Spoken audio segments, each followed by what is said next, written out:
a legislator. They're two completely different things. Oh. Right. And, Dr. Francine, anything else? We got time. Anything else? No, I'm good. I'm kind of depressed. I saw and the name of the town is called Surprise, Arizona. Surprise, bitch! It's one of those towns. Surprise, you old bitch! Somewhat conservative suburb, but when we drove up to the building and started photographing it, someone had put a bunch of pink post-it notes on the front of the building that's Hawkeyes and Isaac. Yeah. Dr. Francine, thank you. Let's go to Aaron. Let's go back to Aaron. Aaron, are you available? Hi. Good morning. Welcome to the show. This is your first time. Yeah, thanks for having me. Absolutely. What would you like to talk about? If it's all right, I'd just like to listen to what you guys are thinking. I mean, absolutely. It's perfectly okay. So what we're going to do is we're going to start doing it anyway. So I'll give you a second chance. Are you sure you just want to listen? It's okay. If you just want to listen, no problem. So, sure. Yeah, I just don't want to make comments about stuff I don't know nothing about. So No, it's perfectly okay. So what we're going to do, because we're going to start doing it anyways, we are going to give you a first-class escort down the red carpet to the VIP. And again, we start doing that with everybody towards the end of the show. For those of you in the audience, this is your last chance to come on up and talk. But I want to play again another clip. Everybody on stage will get a chance for their closing thoughts, burning desires, saying goodbye. But a clip that I semi-regularly play is from HBO, the newsroom. And it's not, is America the greatest country in the world? This is the realist versus the idealist.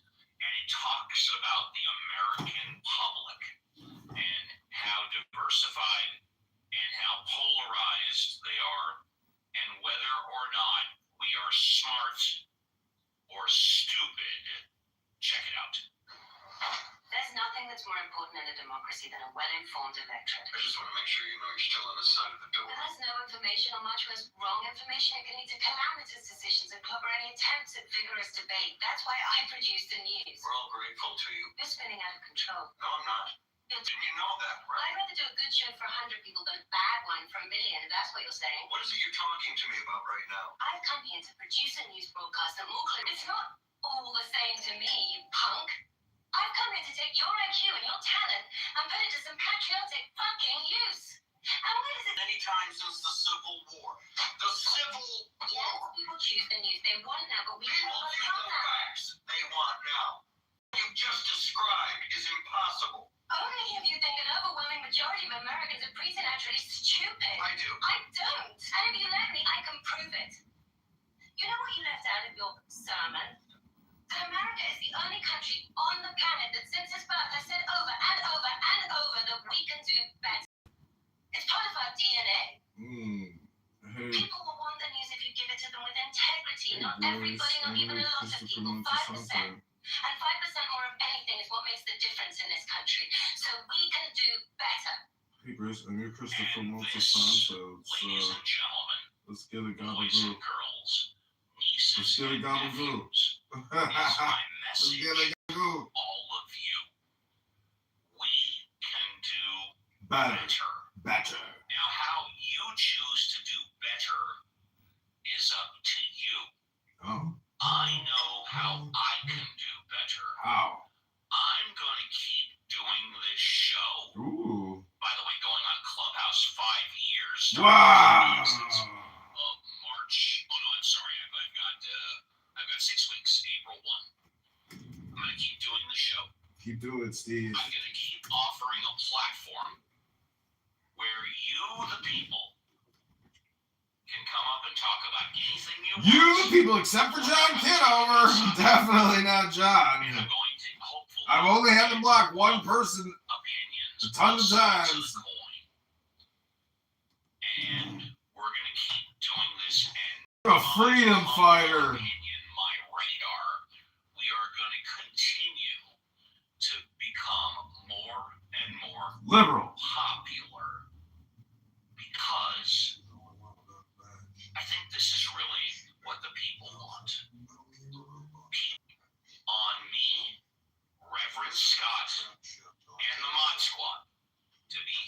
every Saturday and Sunday. You can count on us to hold up the highest standards and be consistent. And we will allow you to talk about whatever you want, whatever is in the news, whatever is on your mind. God, religion, current events, politics, Clubhouse, the media. Improve the quality of your life. Let's say goodbye to Paul. Paul, would you like a couple of minutes for closing thought? Paul. Hello? Paul going once, Paul going twice. There you go. Yeah, thanks you. What would I say? Interesting room, first time joining it. Getting my head around the format's been even more interesting. And getting my head around the topic, or the general topic at the top of the room has been interesting too.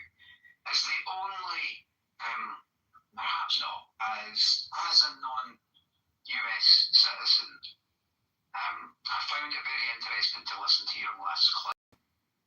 We have far from a perfect media in the United Kingdom. In fact, recently, two senior members of the BBC, very senior members of the BBC, have been asked to resign, in other words, politely sacked, because of one that is based on bias.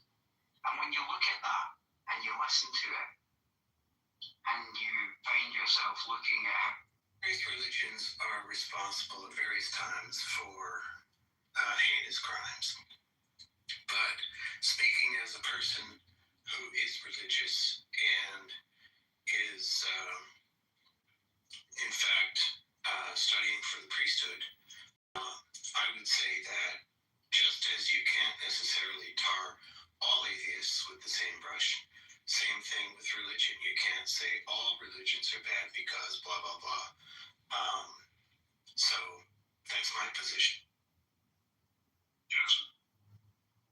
A lot of religious groups argue and bicker amongst each other how they interpret their scriptures. Hello?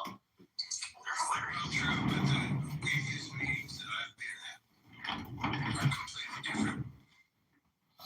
Yeah, I don't think that's always the case. I mean, they may have some conversations like, hey, so what were you a believer before? Or were you always atheist? But it's not like that's a constant, topic of discussion. A lot of atheists, if they are talking about belief in God or gods, it's because they want to talk to somebody and understand how they get there. And then amongst themselves, they may rehash a discussion they had, or they'll definitely talk about other things that are off the subject of a God or God. If you look at it, I took pictures and put them up on my Facebook page because this is a building that looks like it should be totally staffed and occupied by robots.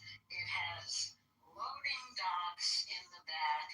It looks Not loading docks! It's totally for freight and not for humans at all. Are there any windows? There are windows, but it's yeah, exactly. It's just No! a human-looking facility. Looks like I see any warehouses on up there. Human warehouse. That's exactly right. And it's so cute because here we are in Arizona, and Surprise is a conservative, mostly older community, but I think around 4. Hello? That is only rabbi who I had never heard of until you brought up. So yeah, go ahead. That's just one out of many. Go ahead.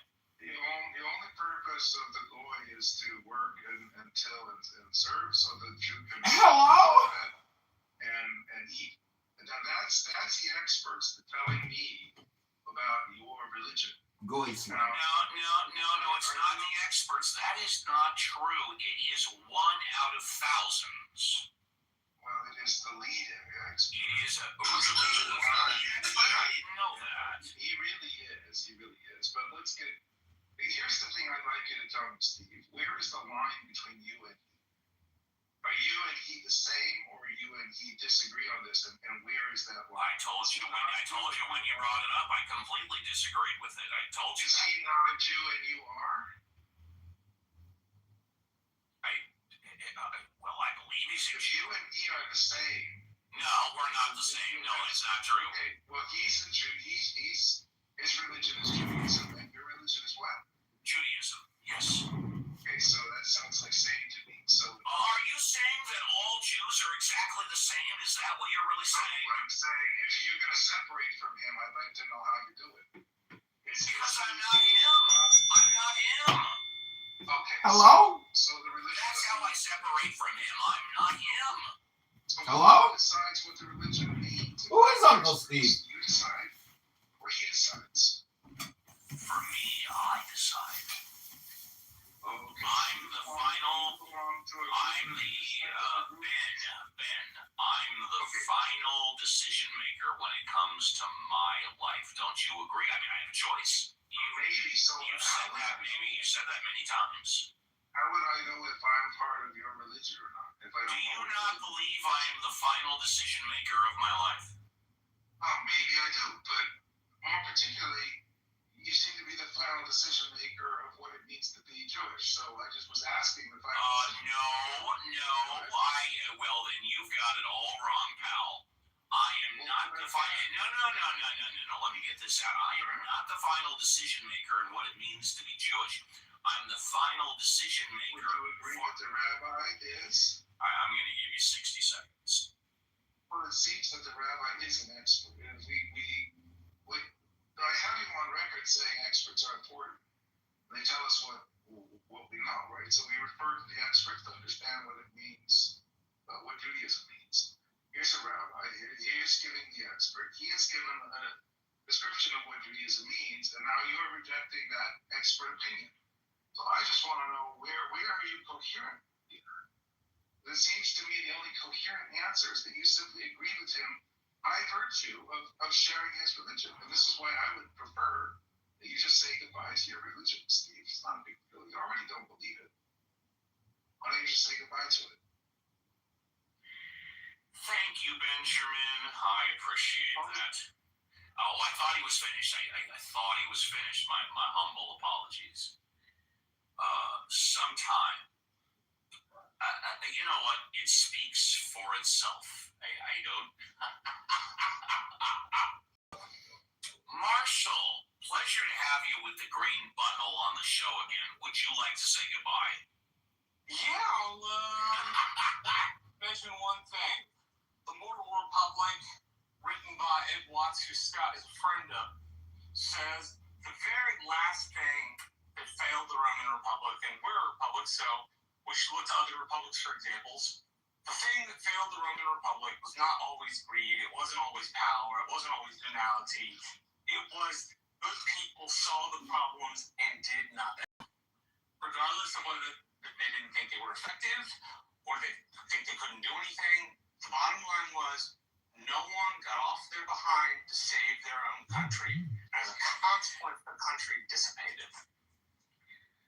Well, thank you. We'll go to Megan in a moment, or message. Okay. You know, in the George Floyd case, where Derek Chauvin put his knee on George Floyd's neck for 9 minutes, and George Floyd died, there was a trial, a criminal trial. The officer was, I believe, tried for second-degree murder and found guilty. There were experts on both sides, both medical doctors. One expert said that he died because of a knee being put on his neck against a curb for 9 minutes.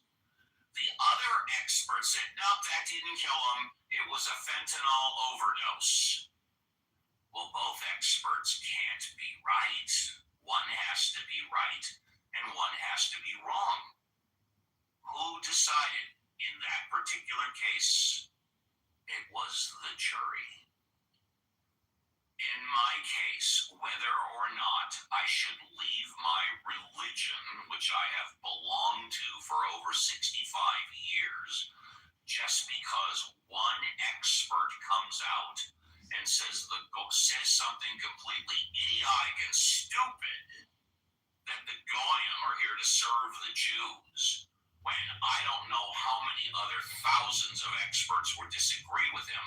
Of course, Ben is relying on the one expert and apparently refuses to acknowledge the thousands of other experts that I presume disagree. What does that tell you about Ben's ability to be a critical thinker? I'm assuming he's sincere. I'm assuming he believes what he says. And in this particular instance, I will go out on a limb on this particular instance and say that, well, quite frankly, Ben, your critical thinking skills fucking suck in this particular case.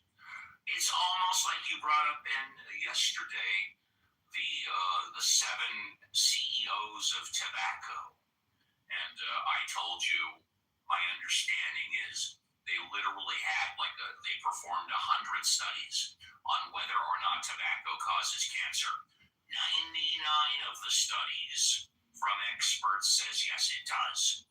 Yet the 7 dwarfs, when they appeared before Congress about 30 years ago, relied on one study that said it didn't.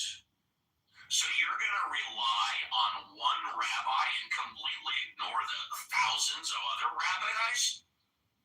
Well, that's idiocy. Let's go to Richard. Richard, would you like to say goodbye? Richard going once. Richard going twice. Goodbye. Richard, thank you. Let's go to Alfonso, who's quite often with the fan. Alfonso, would you like to say goodbye?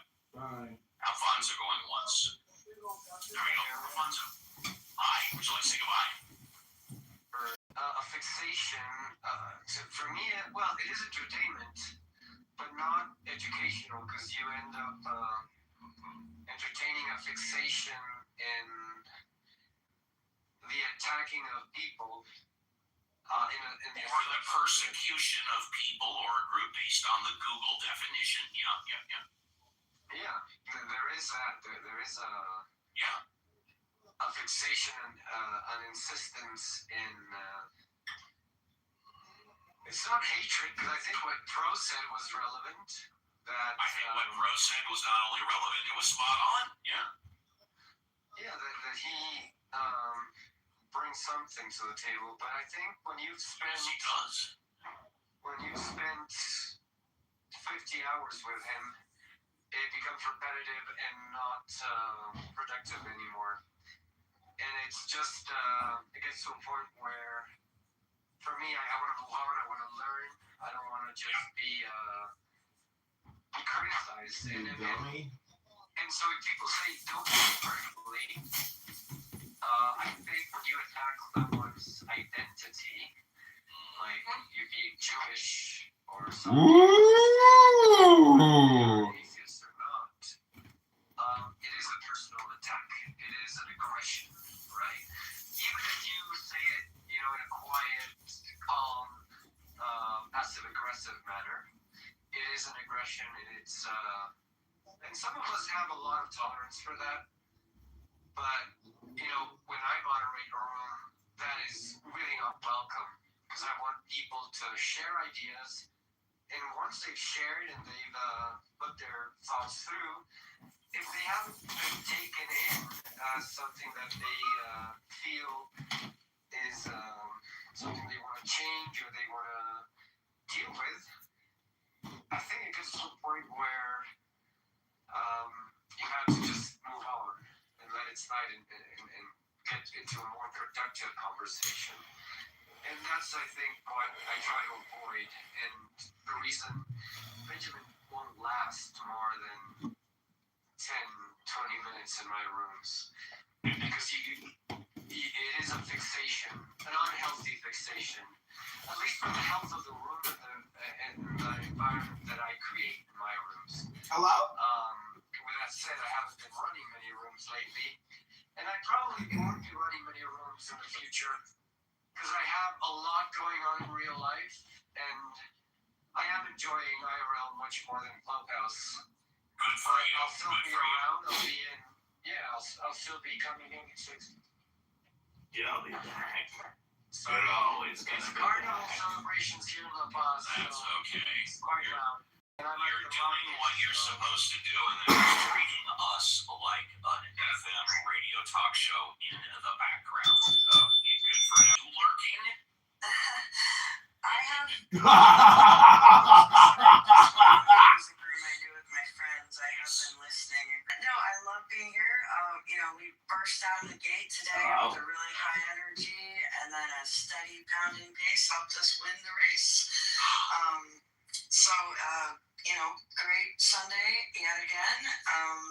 I hope everybody has a safe week, a good week, and Thank you. But I think a lot of the agencies that are out there, at least supposedly, are supposed to be the ones, looking out for the humanitarian aid and these kind of things. It's like where would that go kind of thing. So I know that's like a big general bite of it. I'm sure people have more of the specific. That hadith is sahih. Yeah, also about the stoning, for example, they believe that there is a stoning verse inside the Quran that was eaten by a goat. So you have a whole surah regarding apparently stoning that was eaten by a goat.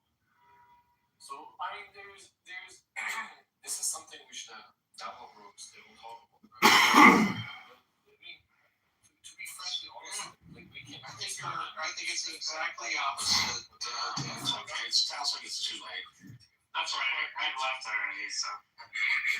We'll go back and get it. Yeah. Give it to the guy. Well, I have a friend who lives in a I just love saying the word I still flex. say it, David. Yeah. I just love saying the word flex. He's right. He's single-handedly behind that word, man. I don't hear anyone else saying it, And I mean, sometimes I'll say that's a flex. And I love it. Flags. Okay. What's that word from Mean Girls that she was trying to create? I forgot. One of the plastics was was great. It was something Mean Girls. Is that a movie? Oh my god! Fetch. Is that a movie? Best teen movies. Oh my god, you gotta watch it, David. It's so good. What was the word that she used? She tried to one of them tried to create a word and tried to get it going, and it didn't work. Let me try to remember it. Randy, I gotta say, you said you're thinking about hiring a beautiful young woman to help you clean your office. Randy, don't do it. Just turn on Clubhouse and clean it yourself. Okay.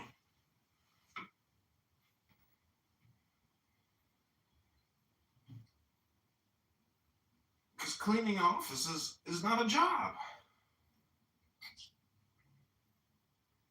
Oh, fetch. She'd Fetch. be like, that's so fetch. She married a sheikh, right? A shake? Yeah, Lindsay. She married like a rich Saudi Arabian, right? Like a royal prince. Oh, shake. Okay. Yeah, no, I didn't know that. Yeah, she got lucky. Is she a porta potty now? But she also fully did up all her plastic surgery, so she looks, a pond tadpole.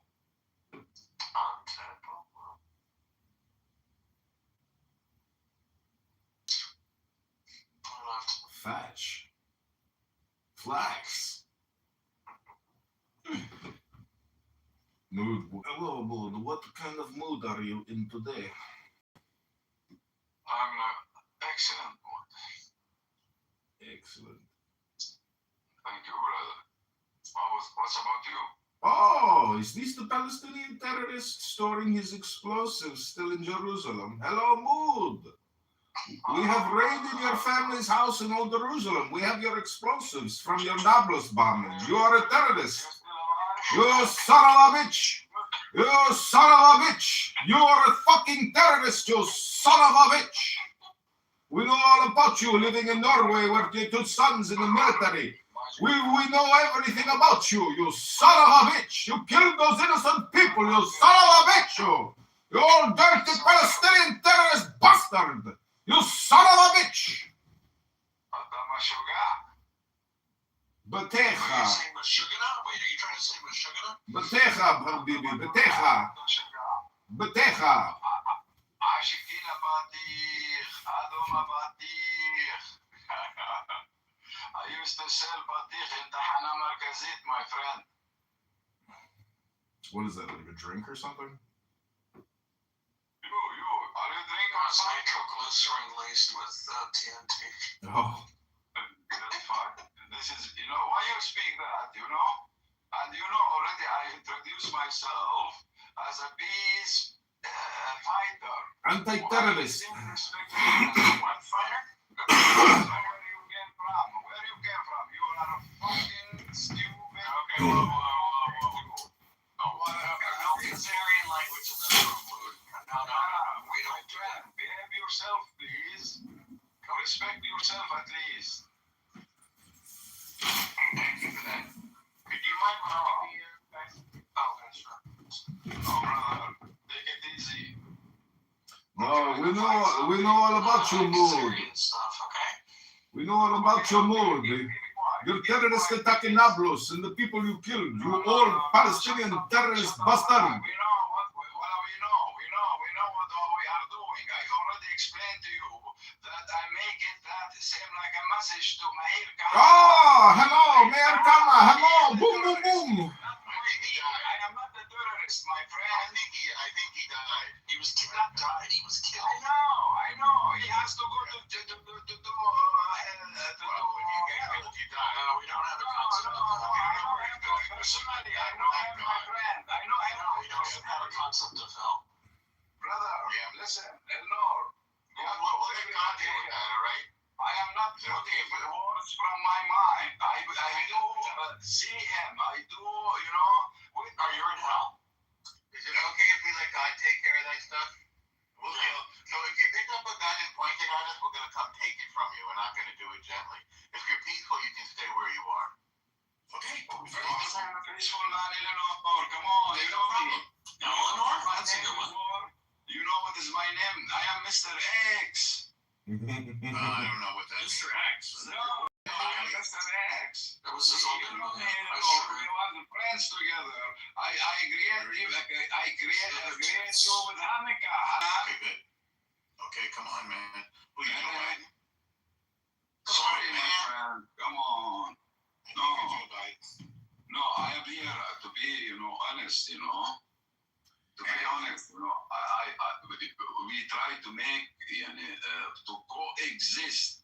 Enough is enough. You are not young anymore. I am not young anymore. Are we drinking alcohol today, brother? No, I am a Muslim. You seem a little intoxicated. No, brother, no.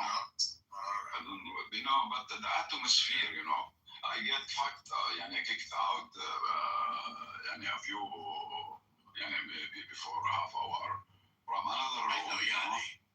I know, Megatron and other persons over there, and I think PP, and it's like I partied with Emiratis in Dubai. They've done a lot of Muslim. And they were drinking. They were listen.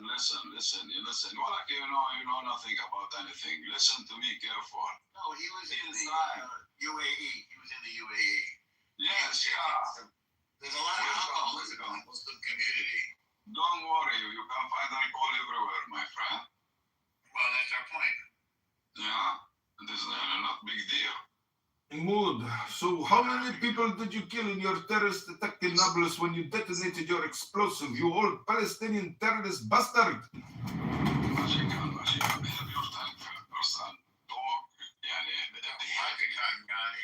No, this is not a good way to talk to others. Are you a human being or something else? Behave yourself. Really get human being. Okay, respect yourself, my friend. We are friends. You don't know me. Why you take a dark side from the words? Even if I make a mistake with the word, don't touch it, don't judge. That's it. Habibi. One PB That's tops. enough. Please, brother, don't judge. I already say this is my past, and I never injured a snake. What the fuck? I give you now videos, the snake. Because you are a snake. Thank you. Even the snake, I respect, brother. You have the right to exist, same like me. I'm not better than the snake. I'm not better. Maybe I'm here to serve a snake. This is the reason why we are here, to serve the snakes, maybe. Come on now, open your mind, please. Open your mind. You know something? Are you a Jew? No, I'm gay. Are you a Jew? Are you a Jew? No, I'm gay. No, I'm Catholic. And you sleep one night and next day you wake up again? Is that how it works? I don't know. You tell me, why you are gay? Tell me. The full respect. Maybe it is a sickness or something.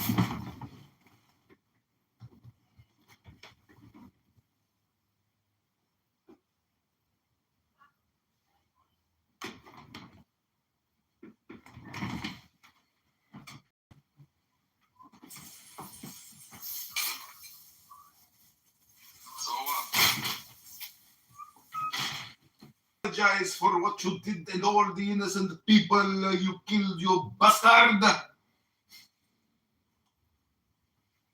We're actually keeps on changing, John. You're I'm sure 100%, my friend.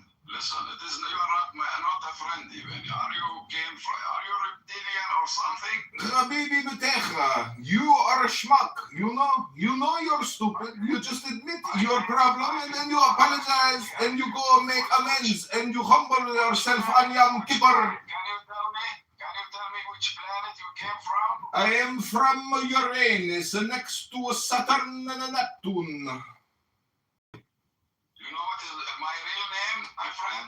Betecha, that means watermelon head. You are a Betecha, Mr. Betecha. Mr. Betecha. Mr. X, you're Mr. Betecha. בטחה שלך. בטחה. בטחה שלך, אדון השיקים. בטחה שלך, אדוני. וואלה, behave yourself is better for you. You are not my fucking size. La Betecha. Fucking still young. You're still young. You know nothing about nothing.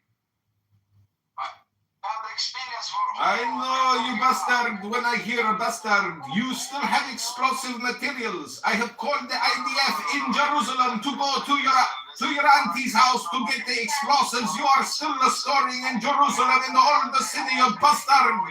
You are a fucking terrorist bastard, killing people in Nablus, Betecha.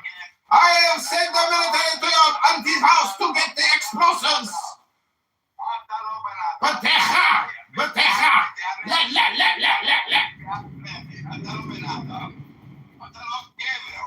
אתה לא גבר. אתה משוגע. I don't want to say more. Come on. Wake up. Open your mind. Stupid. Habibi, I understand you perfectly. You are an informant for the secret services. I understand, Habibi. But חביבי. أنا مش خبيبك. ولا أنت خبيبي. What are you coming to say? Do you have something to say, to explain? Just your person. Yeah, Yuli. Sorry, he just make me stress. Sorry, make me stress, He have a what? because you are a terrorist with explosives in Jerusalem and you killed people in Nablus. Behave yourself.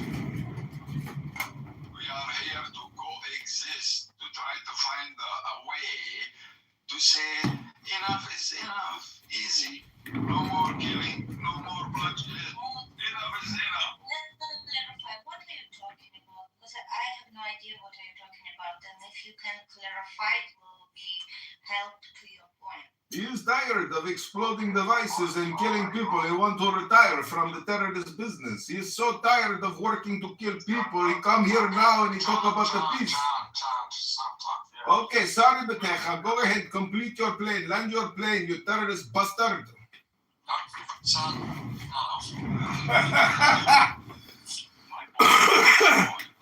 This is our destiny. To be honest, this is our destiny.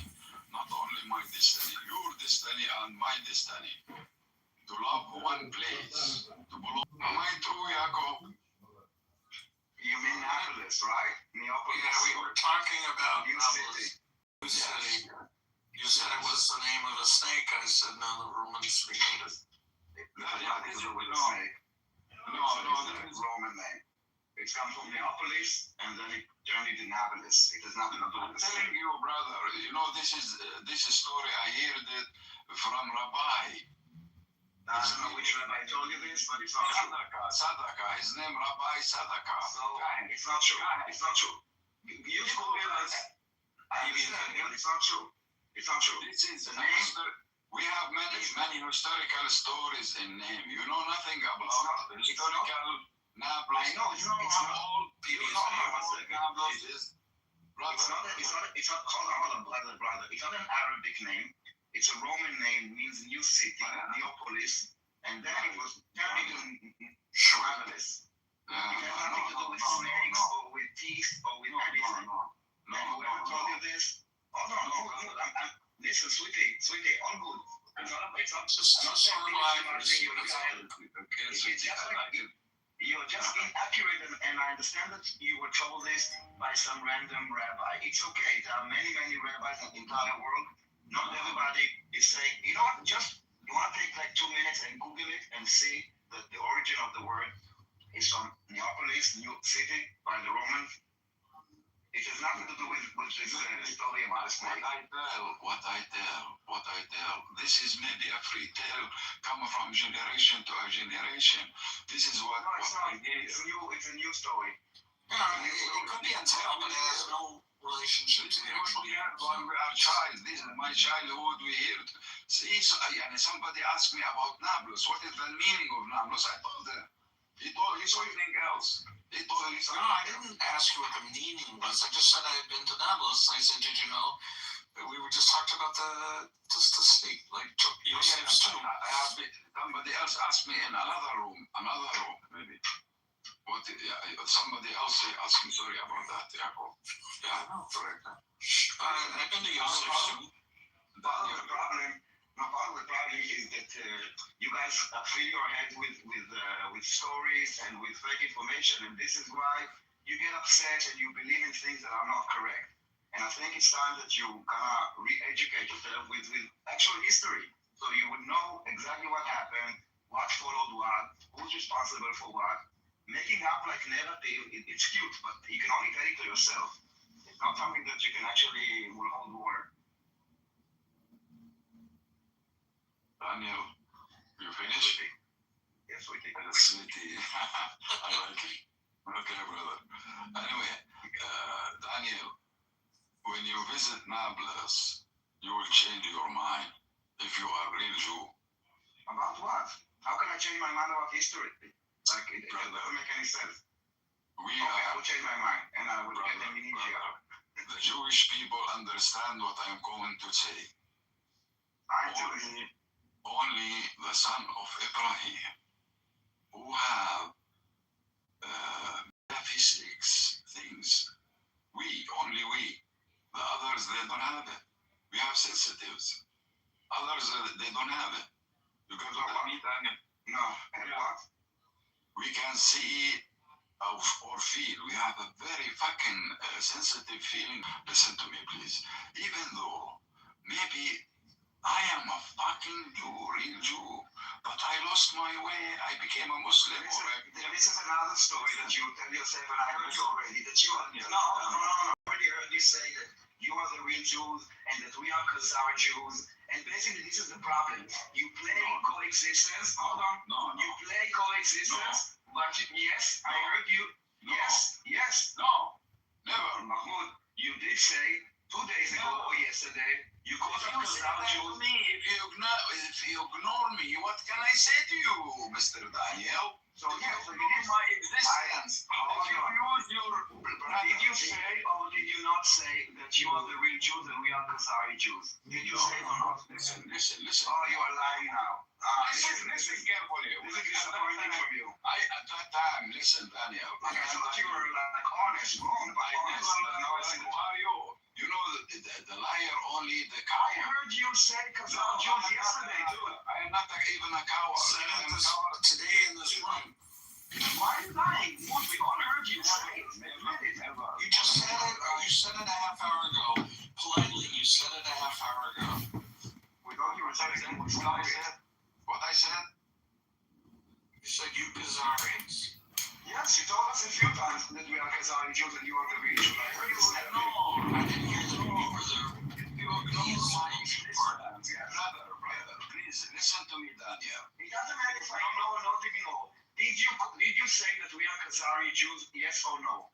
Even though if I say that, Okay, so we're getting closer to the truth. you're welcome. Well, you're still welcome in my country. You have no authority to welcome me or not welcome me. I'm not talking about it. Why not? Because Mahmoud, again, sweetie, this is again, not looking for Mahmoud, sweetie, listen to me for a second. Okay, Listen, this is exactly the same with you believing a narrative. You calling us Khazar Jews is an argument that is not based on reality. It's a narrative, like the story about Annapolis. Your head is filled with narrative, with stories that have no basis in reality. And this is why you come up to many, many wrong conclusions. You're beginning to sound a little bit like Don't Emrose. fill your head with lies. Be honest and be realistic. Daniel, can I just say, you're kind of sounding like Emrose. I hate to say it, but that's the type of shit Emrose says nonstop, which is your reality is not the real reality. My reality is the real reality. And I can't debate you. Yeah, it's the same thought. It's the same thought, but it's the question is which of the facts that actually fit that thought. It's like her calling the Arabs and Israeli Palestinians.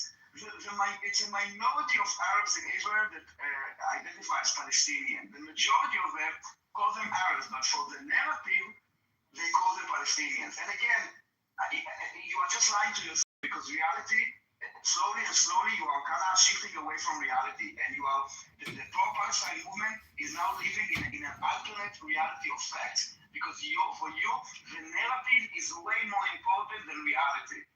And this is why you get to make such wrong decisions all the time. Daniel, Sweetie.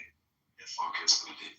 Listen, Love that. والله, I swear God, I swear بحياي, I swear God.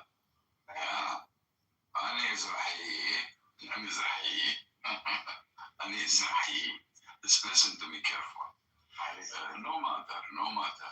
I don't care. Even though if you are a fake Jew or true Jew, I don't care. What is a fake Jew? Even you saying it is disgusting. Can you tell me what is a fake Jew? Give me an example. Give me an example of someone that is a fake Jew.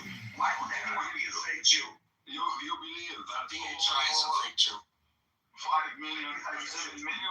You set yourself up for that, Daniel. Oh, that's true.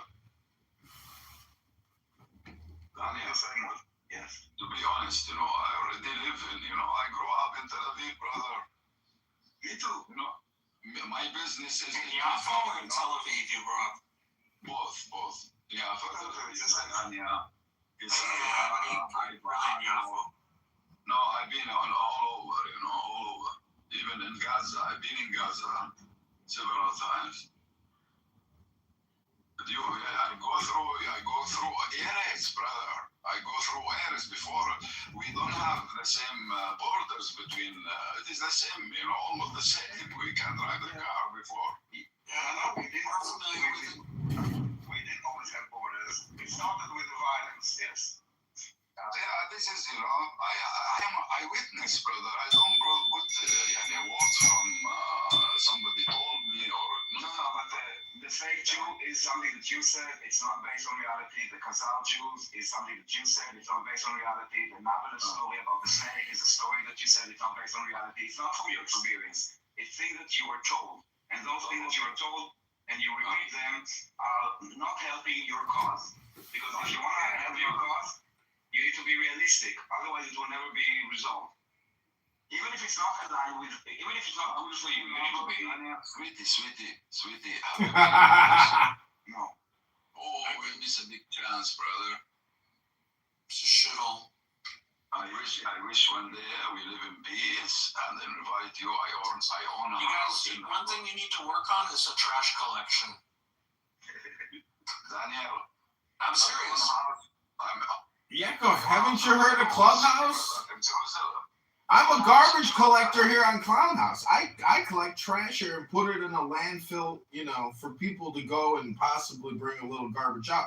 Mood, the question is, what are you doing for peace other than coming here and accusing people of being fake Jews living in your country? Hello? I don't like to talk to you. You are a fucking dummy stupid. I want to... The fucking dumb and stupid motherfucker, you are a fucking terrorist, motherfucker, and you have fucking explosives in Jerusalem, and we know who your auntie is, and we're going to the house to arrest them all, and we'll bulldoze your fucking house, you bastards. Auntie the bear. Where you Reptilian, wow. Yes, You reptilian?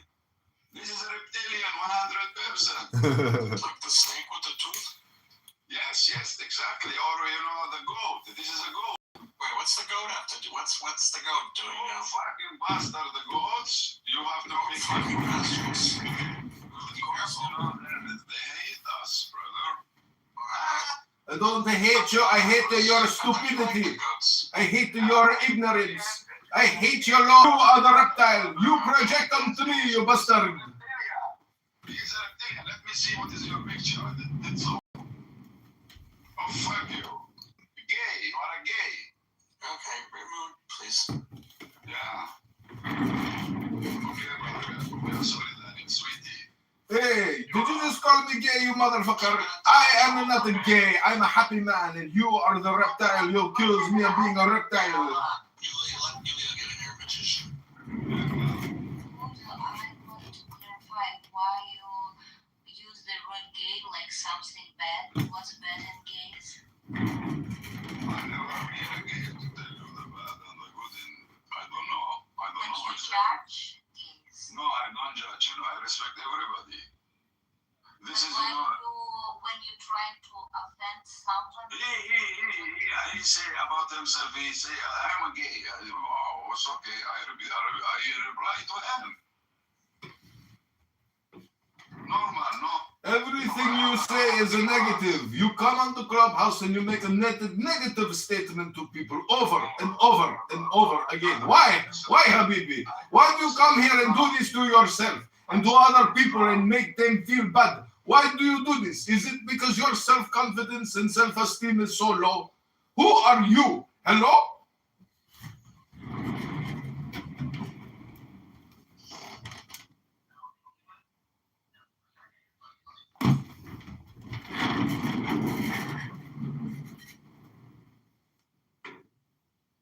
I guess he is just in a bad mood.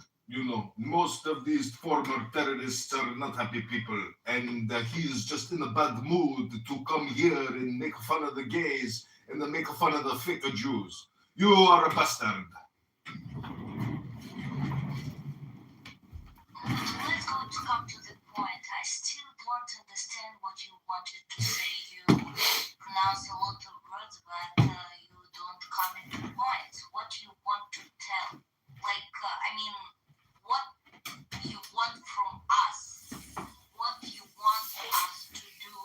What you want to do by yourself? I don't understand from your speech, your ideas about future. Actually, I am optimistic about the future. Optimism is feeling, but how Yes. is reality future? I feel reality that all things will come back to us. If you didn't agree. What do you mean our things? Can you clarify? I don't know what is your Okay. things. Let me ask you a question, please. I'm a Palestinian first. Are you a Jew? Yeah, I'm Jew. Have you been in Israel? I'm living in Israel. I'm right now Really? in Israel. Really? Oh Yeah. my God, you enjoy it. I feel jealous now. I feel jealous of you. Well, I feel jealous. Look, Mood, I'm answering your questions, but you didn't answer mine. Mhm. For how you see the future. It is time to wake up, both sides. The What do you Palestinian. mean make fun? You don't stop to try to speak philosophically. Saying what do you want? Like, can you tell what I want now, as a PLO ex-member, the right for independence, Palestinian state in the West Bank, on the borders of 1976, fully independent. Otherwise, we're still in war. But do you understand that it's impossible? It is not impossible. You will have a choice to have a beautiful life. For example, I'm just curious. Let's say that we're kind of living in an ideal You realize world, and how stupid you tomorrow are? you can come in and live in the West Bank, and West Bank will be Palestinian independent country, where you will be the citizen. It will be named Israel. Mood, you literally just said that you are demanding access to a time machine, otherwise there will be war. You know how stupid you are? You said, I want access to a time machine, or there will be war. That's what you just said. Listen to yourself. Wake up! Okay, so good. And tomorrow you are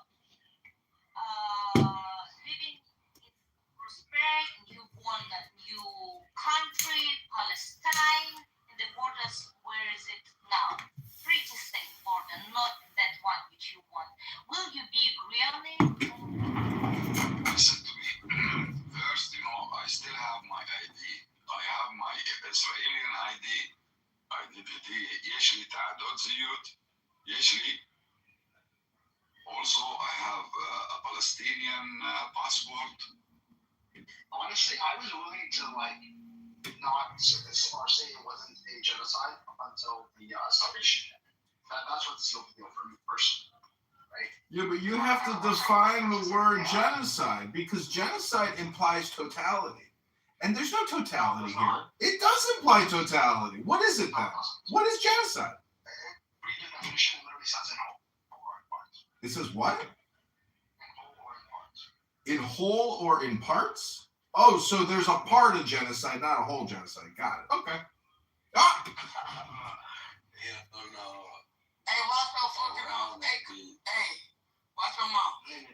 Yeah, Lil E. Lil E. Oh, my mama. Fuck around with you, Lil E. I'm my mama.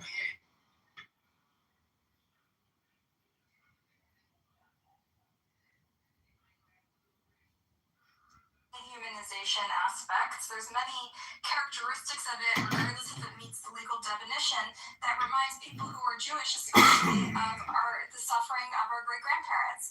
And like the starving children, for example, I saw the same photos that were drilled into my head against my will as part of my heritage and my Jewish education. This is what I saw when I saw those pictures of skinny children in Gaza. And you can't unsee it. And if you grow up in our culture, I think it's perfectly legitimate to say, oh, this is a warning. This is what they warned us about. It was a man-made famine that humans did, and they did it through dehumanizing the other. Okay, so the reason why this doesn't work, amongst sort of other downstream reasons, but see, by comparing it to the Holocaust, you still reinforce the idea consistently that the worst thing that could ever happen in human history was the Holocaust, which is a pretty big pillar of the justification for Israel. So actually, every time you bring up the Holocaust, Shoah, it's basically just reinforcing the loop of, yeah, this is why Israel needs to exist. Now, beyond the Holocaust, being easily argued it's not the worst thing.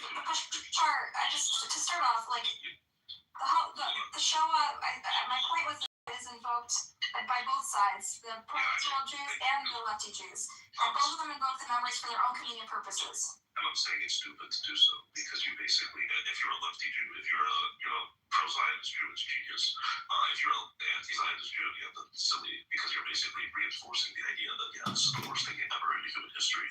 This is why Israel needs to exist. We're comparing Gaza. We're saying the warning of the Holocaust, the lesson, the purpose of our great grandparents' horrific killing is to be a lesson for humanity. That it's a human trait. We are all susceptible to evil. We can all be convinced of someone else's inhuman. I know, but you see that lesson was one of the big pillars for, this is why Israel needs to exist because 6 million Jews got. No, that is the nationalistic, ethnocentric position where it's exceptional and only Jews are hated and persecuted.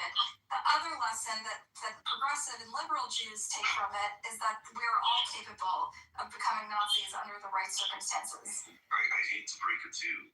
Not only is the one narrative far more common amongst Jews, it's also. Explain to me what's common among Jews. The nationalist narrative. It's also far more common amongst Americans, French people, Brits, Westerners, actually a lot of Africans even these days. I was so shocked to hear my cousin learns about the Holocaust in Nigeria. And basically everyone but Arabs. Actually, most Jews take a more humanist view of the world. They see Judaism and Jewish values as compatible with liberal humanistic values, which treats all humans as deserving of life and equal and rights and all the shit. And Tikkun Olam is like a foundational principle of sort of modern liberal Judaism, which is like the vast majority of Jews.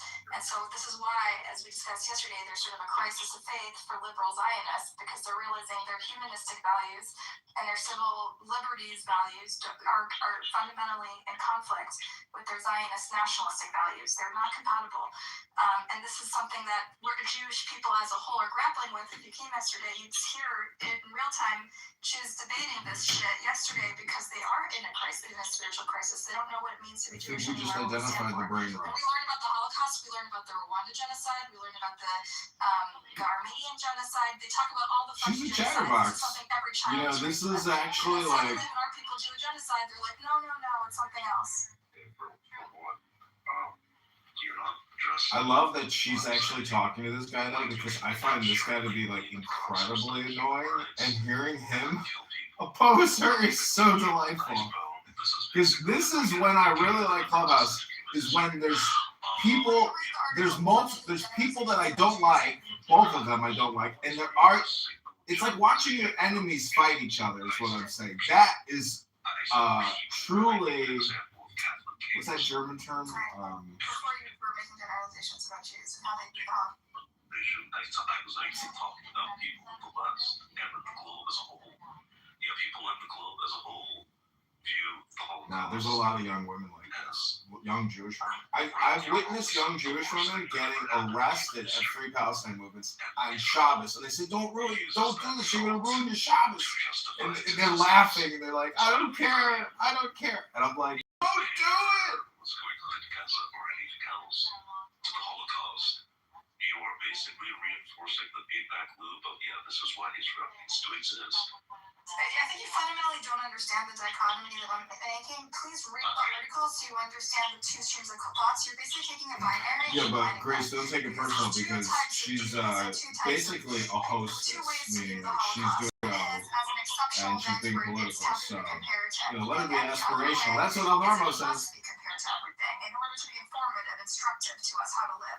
Without her, though, we wouldn't have the Jewish Complaint Department. She's filling up our databases with complaints. And if you don't, you should learn about how people do the Holocaust. We need young complainers like this to fill up our complaint database. And also the garbage dump. See, she uses profanity all the time. Her and Emrose use profanity non-stop. Do you think everyone would like bro. You can, Yeah, what does it say? I want you to give me the content. I don't need the clip notes. I know what it says. I used to use profanity as well. Then my dad was like, John, why are you using the F word? Why are you using profanity? Don't swear. I was like, all right, Dad, you're right. I don't know why I'm swearing. You're right, Dad. You're conflating the two sides of a binary. They're not compatible or overlapping at all. I'm telling you, the very blunt fact that a lot of people. He's a binary overlapper. There's a lot of people, Jews, non-Jews, Americans. And what's funny, I listened to these people before: Americans, Brits, Canadians, French people, African. Survey them, provide some surveys for Look at their curriculum and education system. Why is the first genocide that they She always needs to learn go to a outside boxing class. I mean, like, let's be honest. Like, okay, my cousin in Nigeria heard about the Holocaust. Grace, just go in there and see. This is the troll. Is because she's emotionally upsetting you. If you can go in there and never get emotionally upset, then she'll have no power. But just be very calm. If you can find, I can tell you every time. Alright, but do you understand my point, Bashar? My point is you're claiming... Well, then why don't you go in there and demonstrate religion and pray over her and see if you can exorcise the demon out of her. You're in fact giving fuel to the claims that the Jews desperately need a state in order to prevent a second Holocaust, right? And the whole point is this is a binary. There are Jews, in particular in the Jewish community, since the beginning of time, since Hannah Arendt, right, that believe either that the Holocaust is exceptional and should never be compared because anti-Semitism is the oldest form of please mute up, I can't, there's noise. Because anti-Semitism is the oldest form of hate, and the Holocaust is unique because it happened to the Jews, and nothing should be compared, and it's this big taboo. Then on the other side of it, like most Jews in the West have these like liberal values and humanistic values, and the way they teach about the Holocaust is we must compare it because it must be a lesson, it must be instructive for future generations, and a warning against dehumanization and the capacity of man to commit evil against another man, right? And these are the two schools of thoughts, and this is how it's always been, a binary. And you're basically saying, oh no, it's not a binary. You're saying if you see the Holocaust is instructive and says something about what's happening in Gaza, then in fact it makes you the other kind, which sees the ethnocentric. It reinforces the ethnocentric interpretation of the Holocaust, which is just that it only happens to Jews and everyone uniquely hates the Jews and anti-Semitism will always persist, and therefore nothing should be compared because it cheapens it. I'm saying the binary. Which one is it? I don't think you read the article because it may sound like it. I'm saying the binary of the second, right, that the Holocaust is exceptional, etc., is one of the key arguments and pillars to justify the existence of Israel. And what's more funny, beyond just the majority of Jews arguably falling into the second, for sure the Maybe I'm missing a piece. How does calling Gaza a genocide? That's the blind spot of like basically the majority of Westerners, the majority of Africans, basically everyone but like Arabs. I don't think Jews view it this way. I think a growing number of Jews don't view it this way, and I think this is not how we were taught about the Holocaust and genocide in general. We were taught to compare it. Okay. In Israel, it might be more too. I don't need everyone's complain about what the taboo of comparing to the Holocaust in Israel, but in America, this is how we learn about Holocaust history. We learn about how to compare. In America, we learned about the Holocaust as if it was the worst thing that ever happened in human history. And I know this because I'm also American. And because I've been being taught about the Holocaust since, first grade? I don't know how you learn it, but in sort of Jewish culture, the way we learn about it in Holocaust, we learn it specifically as instructive for the way we view the world and atrocities that have happened since and before, right? We use it as a prism to look at the capacity of man for evil. Yeah, and why is it that one? Why not Holodomor, which was larger, or the slave trade, or the Trail of Tears, which we do. They also talk about slavery and Trail of Tears in Jewish history. To the Holocaust, how much they can talk about it, not that much. What? Well, I'm talking about Jewish day schools and Jewish Hebrew schools. When we talk about the Holocaust, it's through the prism of the Jewish experience. They talk about slavery, they talk about the Trail of Tears, they talk about racism throughout history, they talk about Jim Crow. Of course they do. This is like... I'm talking about public society, right? Just far larger than Jewish. Well, I was hoping to have a conversation with Jews here today. So if you have a problem with the way Holocaust is taught, that's like a different conversation.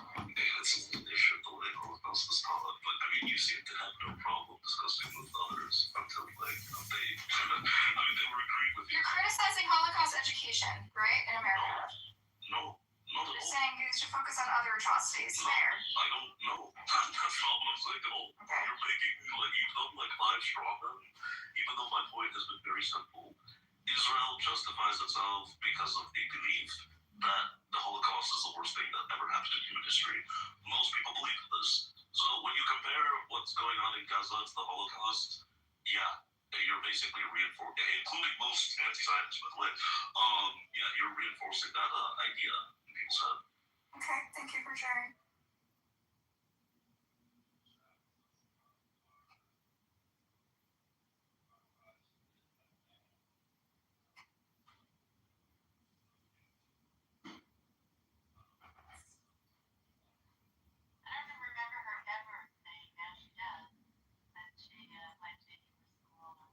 I think like as Jews, like it's part of our experience as American post-war, post-Israeli Jewish state Jews to see the world through this prism, as dark as and depressing and unfortunate as it is. I think it's like I always resented that.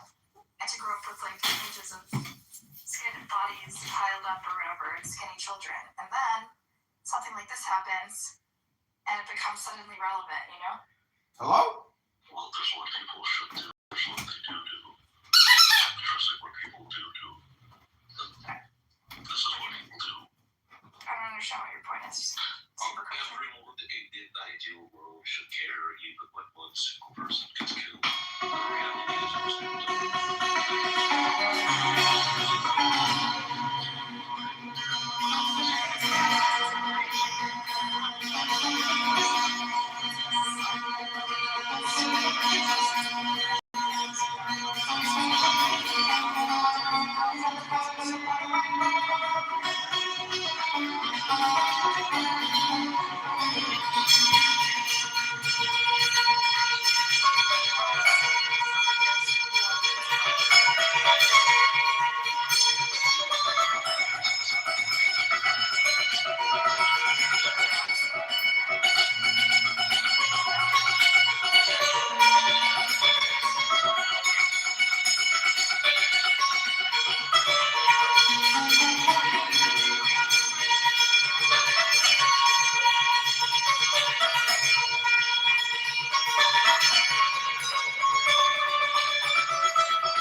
Never had one lesson.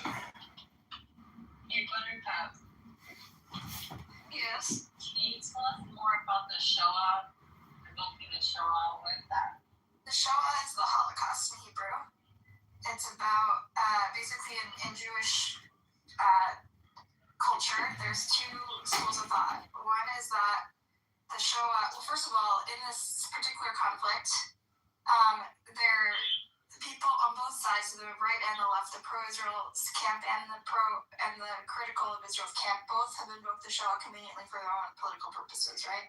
And it's very politicized. Like the UN rapporteur, what's her name again? The Italian woman with the glasses, she's now being called to be fired because she invoked the Shoah comparing Netanyahu to Hitler or something, or endorsing some sort of tweet or something. So a lot of people sort of weaponize the memory of the Holocaust for their own political purpose.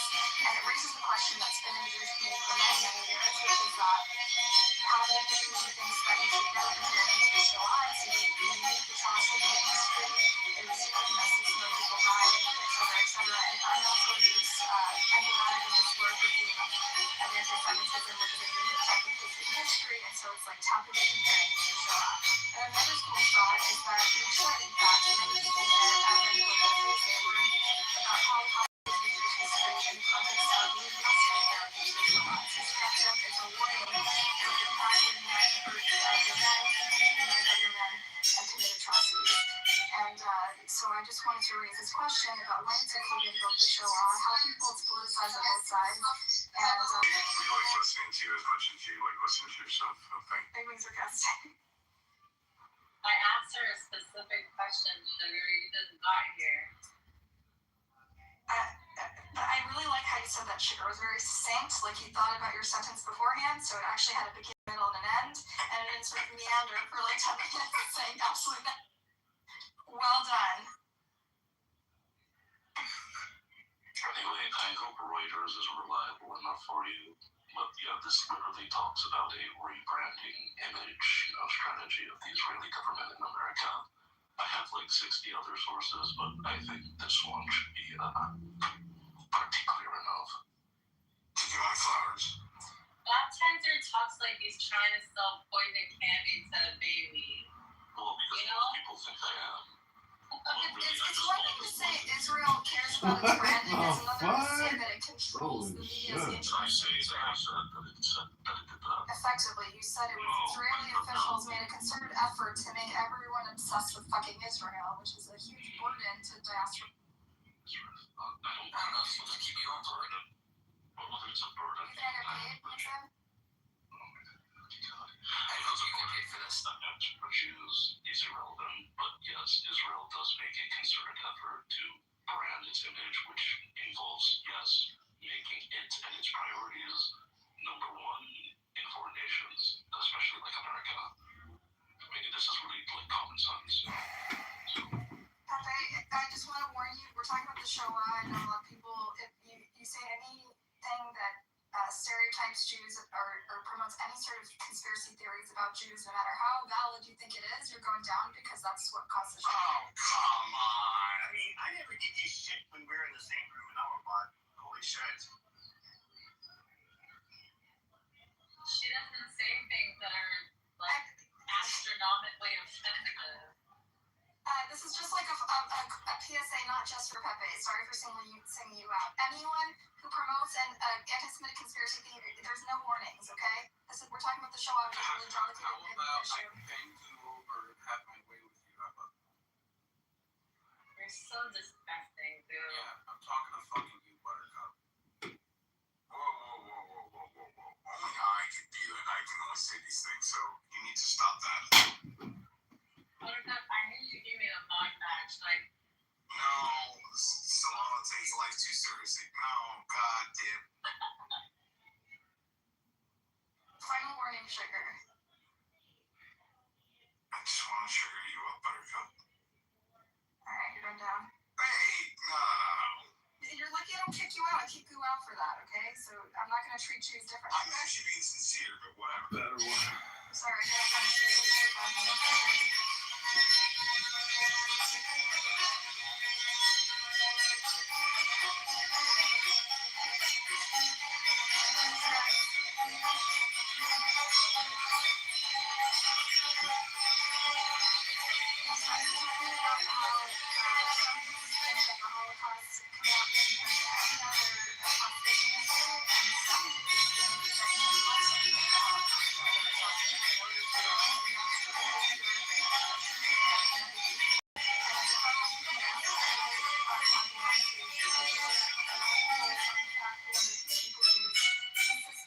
That all humans are created equal and should treat each other fine around and for each other and see each other as Found my channel. I'm just thinking that, of course, I'm not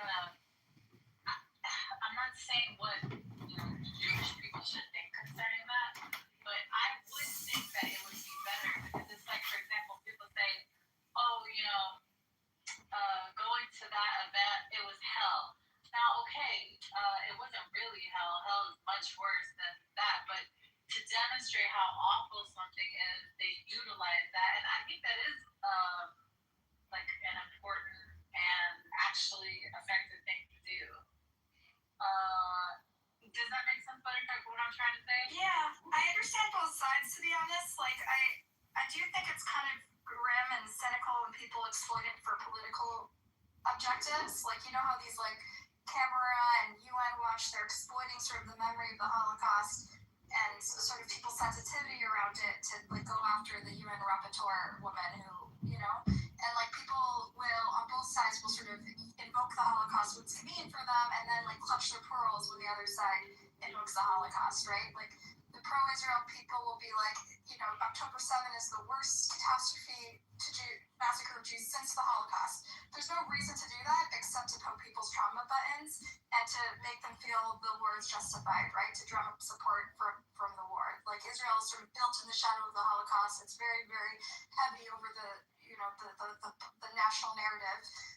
And so by saying it's the worst thing since the Holocaust, and invoking it, it's sort of a subtle tool to get people to get on board with this horrific war, right?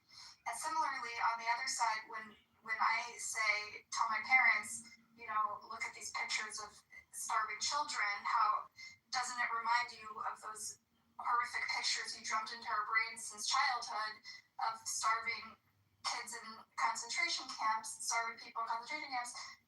They also clutch their pearls and say, oh no, you can't compare things to the Holocaust, it's like a sacred cow that you can't touch. And so but throughout history, there's been sort of these two camps, and some people are like, to their credit, like the Holocaust was uniquely horrific in a lot of ways. Like it was this industrialized killing that we've never seen before, where they literally created, when shooting people in the head was too onerous on the soldiers, they created gas chambers, right? And they created these like killing industries, and the goal was literally to erase Jewish DNA, and it was a really like unique atrocity, and it should be given its weight, and it's right that we treat it with the gravity that it deserves. But to somehow infer from that it's not it's not like, to some people it is sacred, I understand, and especially if like your family went through it, you wouldn't want people to cheapen it by saying every genocide, every war crime, is comparable to this horrific thing that happened in history that completely reshaped the world. On the other hand, what is the purpose of it? What is the meaning of my great-grandparents' deaths if it doesn't tell us something about the human condition, and it doesn't warn us about the capacity of man to behave this way, right?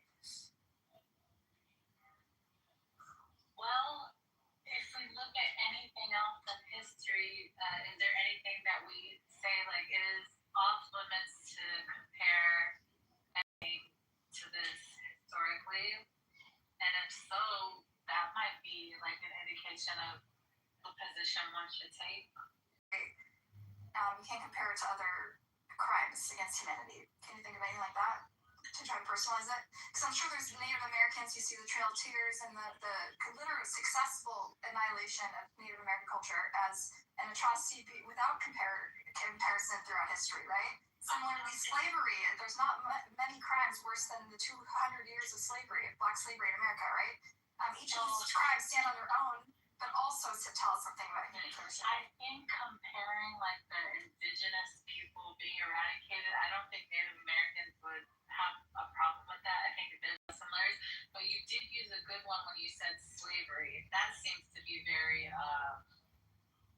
triggering when anyone tries to compare anything to the cattle, whatever. Battles, yeah, slavery. Yeah. But that was a good comparison. I think Stella, like it's that each of these atrocities is it's just that one atrocity is not comparable to another because each one is unique, and that is true. And also, it says something about the human condition because it's humans that have. I do notice that if you try to compare any slavery or any of these trying to say it's like slavery, black people, the African American community, they don't like that shit. So that was a really good comparison, actually. And they're stupid. All right, Bashar. I'm black, you forgot. Okay, but you're not African American. Oh shit. Where do you think they came from? Who do you think people? Those are right. Well, why do you think the Igbo landing is called Igbo landing? All right, I don't want to do this. Oh, you don't want to. Okay, so you. I don't want to be racist on my app talking about the Holocaust. Racist? Who's being racist? It's like I'm not black, so I'm not going to talk about. You know how long Bashar has been talking about the Igbo tribe or whatever for like literally the entirety of this app? Like ever since I've been on this app, like he's the only one with this like donation and infliction that like I know, like it's like embedded in my brain. Like when I hear him, I'm like it's always going to go to that all the time. It's fucking funny. What Igbo tribe are you from? I would say this, listen, I've always heard the phrase never forget. There is, a push to make it so that, like, people in the West in particular, remember, all the generations, remember what happened. And, I mean, I guess when there's, like, an accusation of, like, many people being killed in a population, wouldn't that be naturally, like, the event that comes up in everybody's everybody's head first. And coming here and accusing people of being fake Jews living in your country. Hello? And we learn about the Holocaust. They do By the way, I don't like to talk to you. You are a fucking dumbest. I want this to genocide. They do compare it to the Armenian genocide. Use it as an instructive story to warn against how we need to prevent genocide, right? Use it as an instructive tool to prevent this from happening again. They make this horrific tragedy meaningful. That's how historically has made the Holocaust meaningful. Parents, grandparents, that's meaningful. And so it's an interesting blind spot. Coming here and accusing people of being fake Jews living in your country. Hello? To not see echoes of. By the way, I don't like to talk to you. You are a fucking dumbest stupid. I want this to Fucking dumbest stupid. Motherfucker, you are a fucking terrorist, motherfucker. And you have fucking explosives in Jerusalem. And we know who. Coming here and accusing. All of these institutions that to preserve the memory of the Holocaust. It's a warning about the capacity of that to do this. Trials and troubles. Pathetic stance Rejoice because in them is spiritual crisis and Jewish and by their means. we just don't stand for anything anymore. I can see you wrote that down, so good job. I just made that speech about And then my sons got sick earlier and stopped. They had their little What Rockford community are you living in that are actually married? I have never. It's just I don't know, did you go to like a Hebrew school? Did you go to anything? Did you have a home? No, I live in a monolith, unfortunately. I mean, well, maybe like in the 90s, it was definitely a monolith movement. I know that, like. never again! You can never compare the atrocities! I think it's like Florida, they're more like Trumpy right-wingers, so like maybe. Well, no, like they were very lefty, but it's the very boomer-esque kind of like mentality.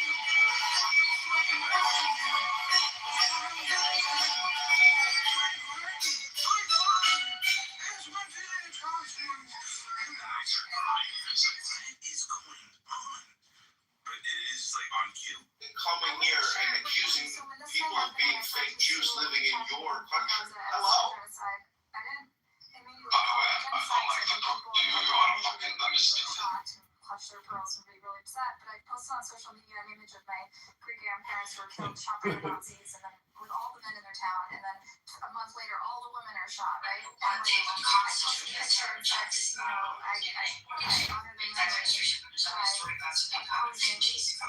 violence, destruction of people who everyone is innocent, right? Don't worry, I'm sure I they can was keep like, us. it's like your backlash should actually also bring friends and family part of it and just have positive feedback. And I realized that like local minority that make it seem like this is like so offensive. It's Has actually not always been in some ways more Catholic than the Pope.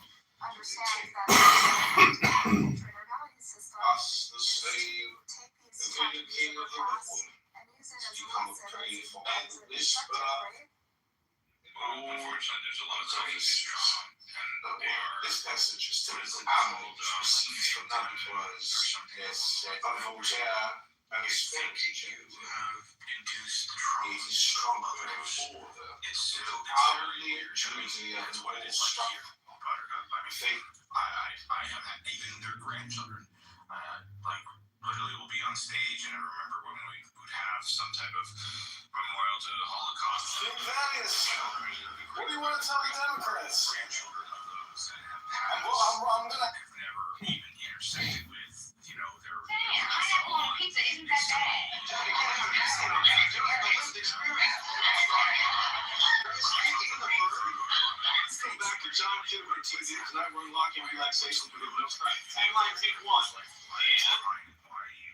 This trauma that they are expelling is like artificial. Coming here and accusing people of being fake Jews living in your country. I Hello? think there was, like, for me also, like, we Since Jerusalem, coming here and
personality. Like I have friends that like, oh, their grandparents came here during Ellis Island. I'm like, oh, cool. And the way how they interact or like react to anything with the Holocaust is kind of like, oh yeah, it's really sad atrocity versus like post World War II Jews that those that came here and have like those grandchildren acting very different. Like what I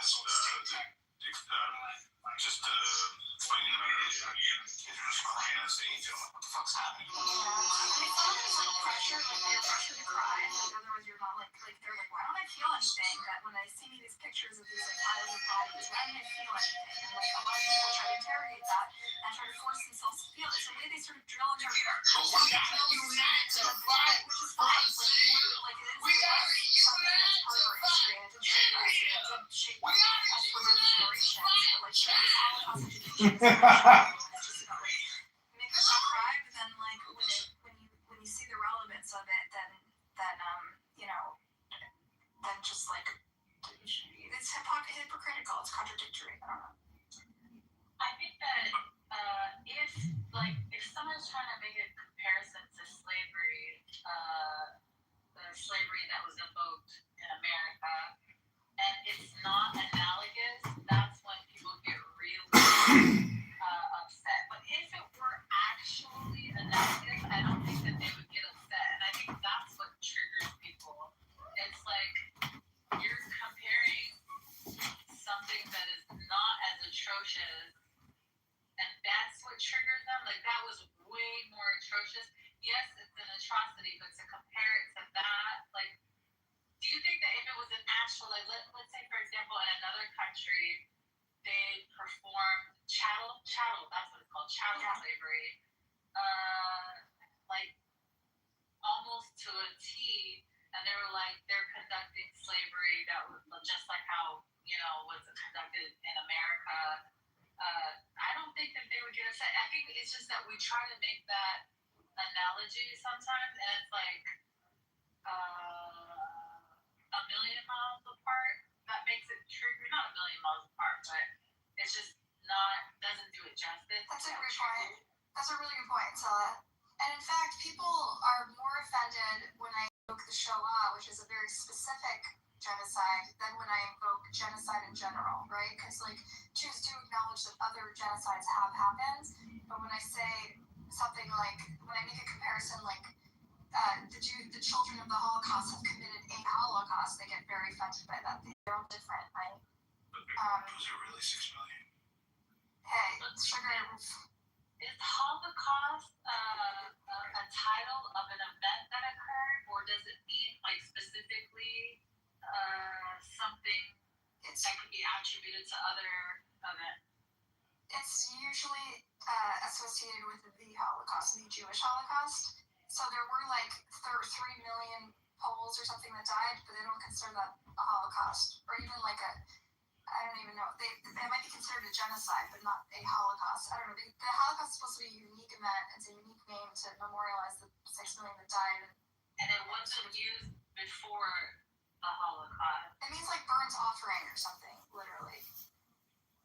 And that's what Shoah means too, I think. What does Shoah mean? Let me double check. Burnt offering, that's doesn't make sense. It's like because they were burned. I don't know.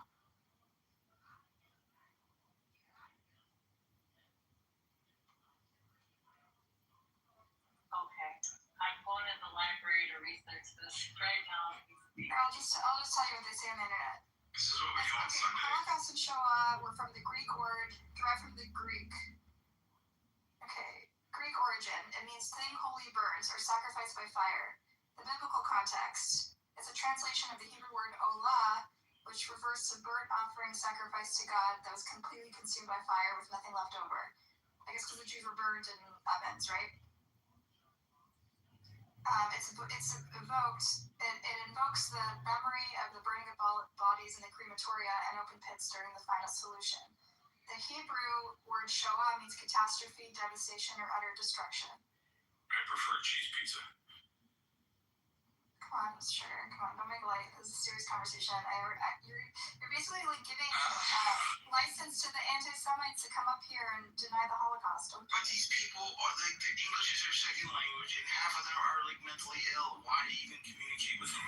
I'm sorry. What do you mean?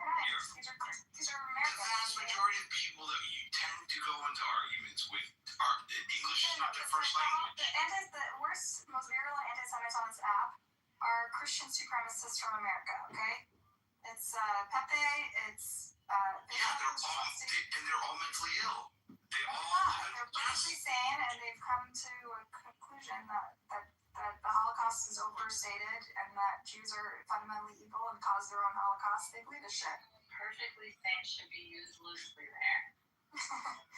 They're all on some form of government assistance, Buttercup. Okay? And they're living at home and they don't work. Telling you the truth.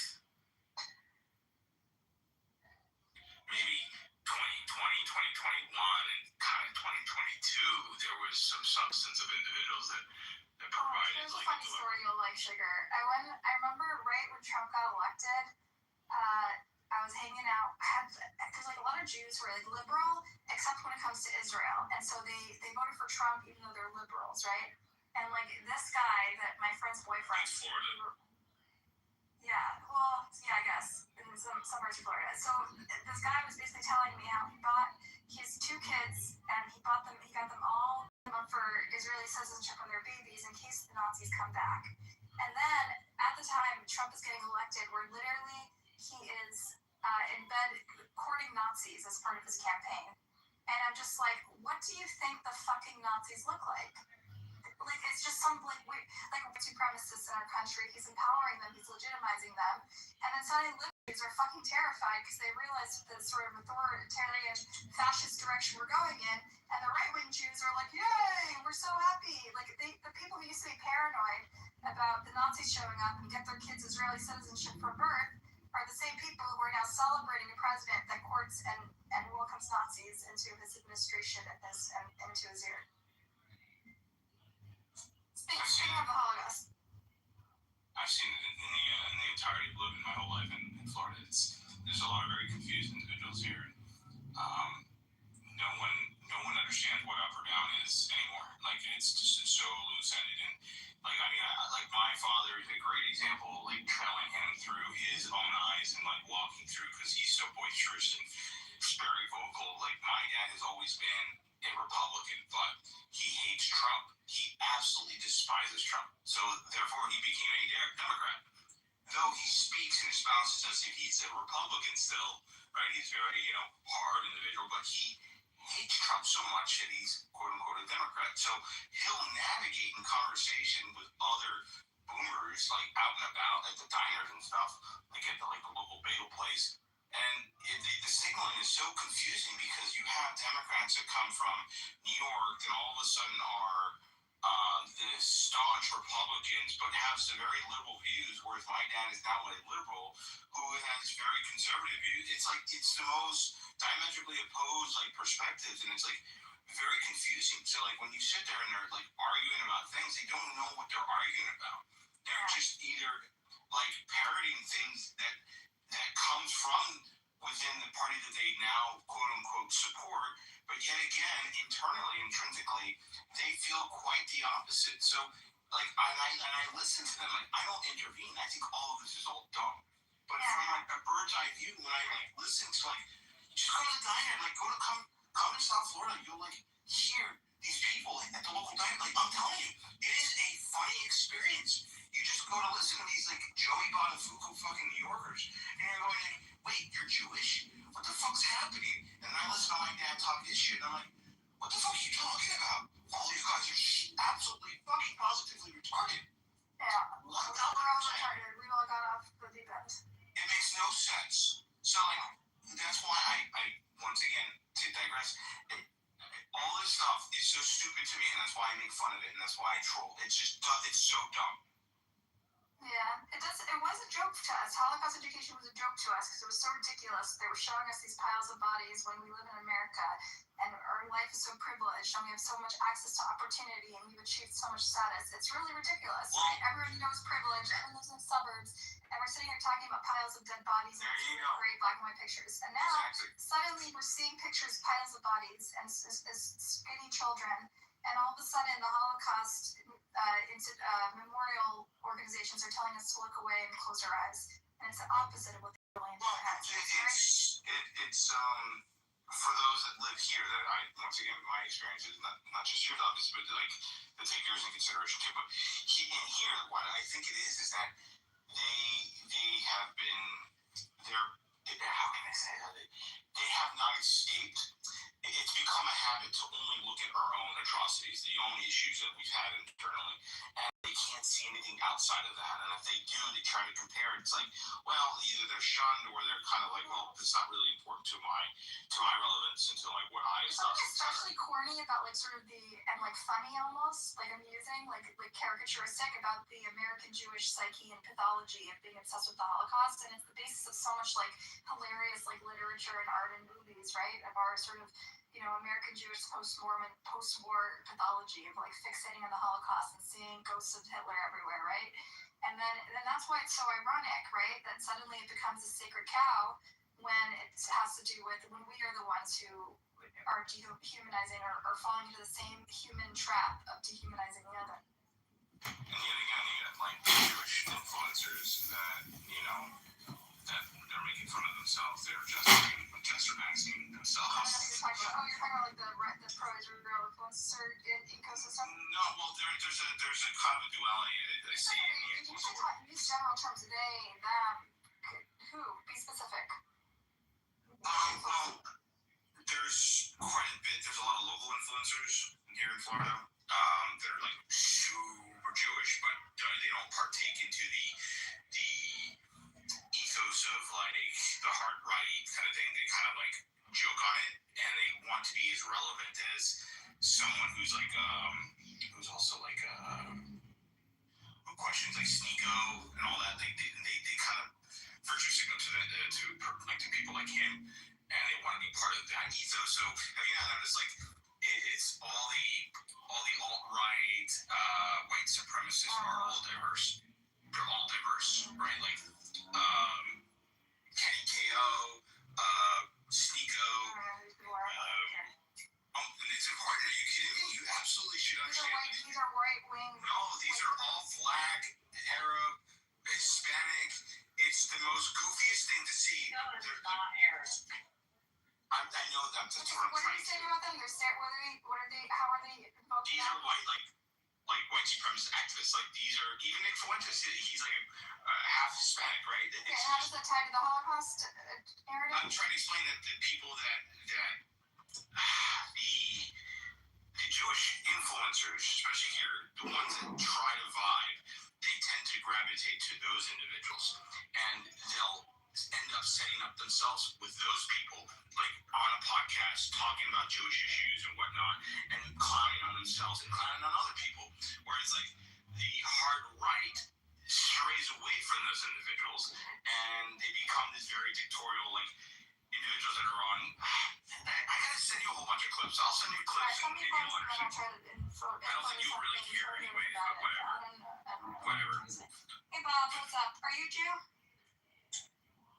Did you grow up with the Holocaust? He's a Persian hybrid. Okay. There's all kinds of everything. It's just a mix. We're talking about definition, there's sort of two schools of thought. Like, so one version is that the Holocaust is a unique event in history. It cannot be compared to anything.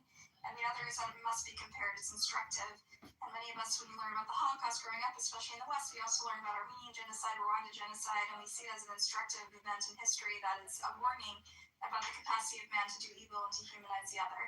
And so we're discussing how both sides of this Israel-Palestine debate tend to weaponize the memory of the Jewish Holocaust for their own political purposes.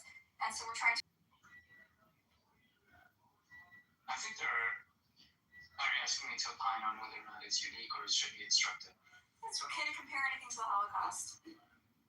Is it okay to compare anything to the Holocaust? Well, yeah, sure, why not? Okay. So I'll give you an example. Like, I think... Okay. Yeah, go ahead.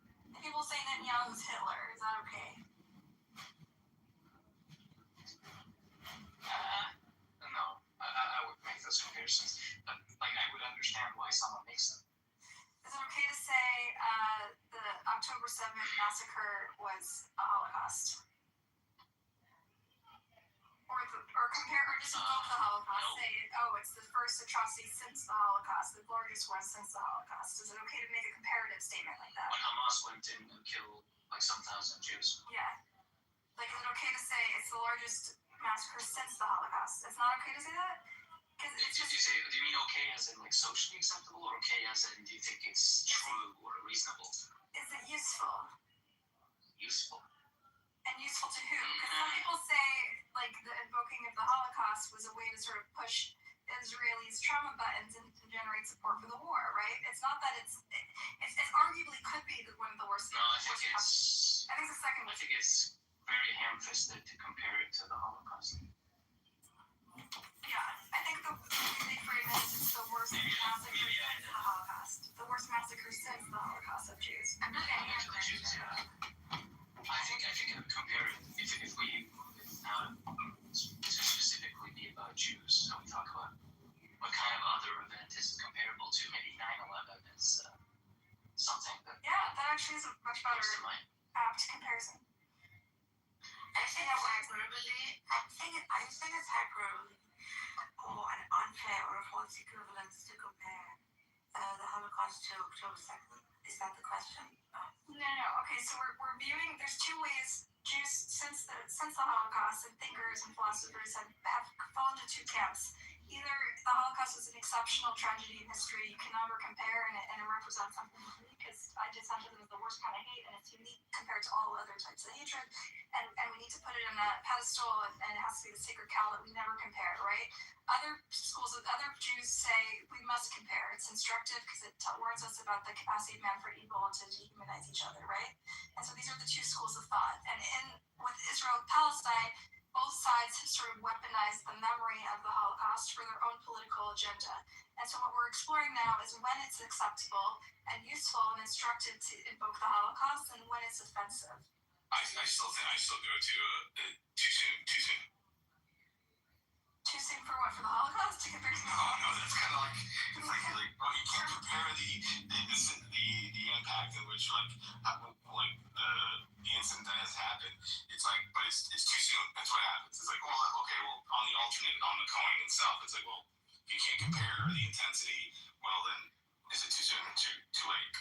So Daniel has an interesting comment. He's from Israel, and I really wish that Ambrose was still here so she could give us like an overview of what it's like. I think in Israel it's far more taboo to compare things to the Holocaust than it is in America, where we take a more universalist, humanist perspective on Jewish ideals, right? And so they see anti-Semitism is very much at the forefront of Israeli culture to the Holocaust, or saying anything similar, or even comparing themselves, being introspective about themselves as the capacity of doing the very thing that used to oppress us. And so in America, though, we have a very different view. And the way we learn about the Holocaust is actually as an instructive event, where we do compare it to the Rwandan genocide, and we do compare it to the Armenian genocide. And in Hebrew schools and in day schools, when we learn about the Holocaust in Jewish history, we learn it through a prison. We see it as a warning. We make our great-grandparents' deaths meaningful by saying it is a warning on the human capacity for evil, and we are all susceptible to this, and that human capacity to dehumanize the other. And this is why I think a fundamental difference between Israeli culture and American culture And I think Daniel in the chat is actually highlighting a major gap between American and Israeli Jews. I really wish Emerald was here because she represents the far left in Israel and she might have a different perspective. It might be in some schools they do see the Holocaust as instructive and something worth comparing. Go ahead, Daniel. Daniel, you want to come up? No, not this Daniel, the other Daniel Nero. You want to say something? I was talking about Israeli Daniel Yad. He's like in the chat. Well, I think we should get a sample from other Israelis that left Israel and that like now live in Thailand. I wonder if they. So guys, this really makes sense. Does anyone know any Thailander Israelis that could come? They don't give a fuck. I know they're so over it. They give two shits. So yesterday, Buttercup, Brandon made that comment on Never Again, right? Yeah. And there was a comparison based on like, say, empathy. Exactly like how you probably see it as a Jew within the American paradigm. And like, now that you're saying this, it's making sense.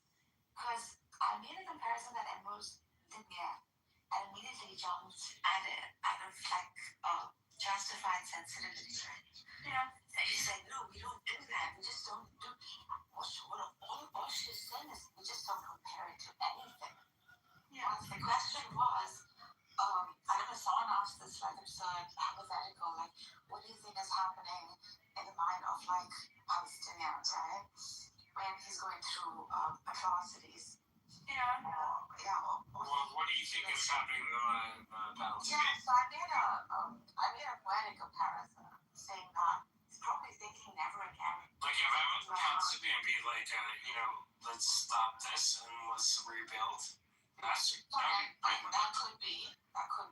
And it's Hamas that is. Sorry, David. I'm not going there. I made a poetic comparison, right?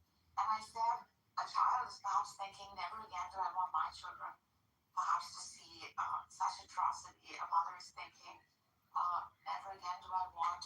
If they only had two options. So, and listen, I was giving a hypothetical. I was giving a poetic answer to that, kind of implying that surely like human empathy is uniform across the board in the human family.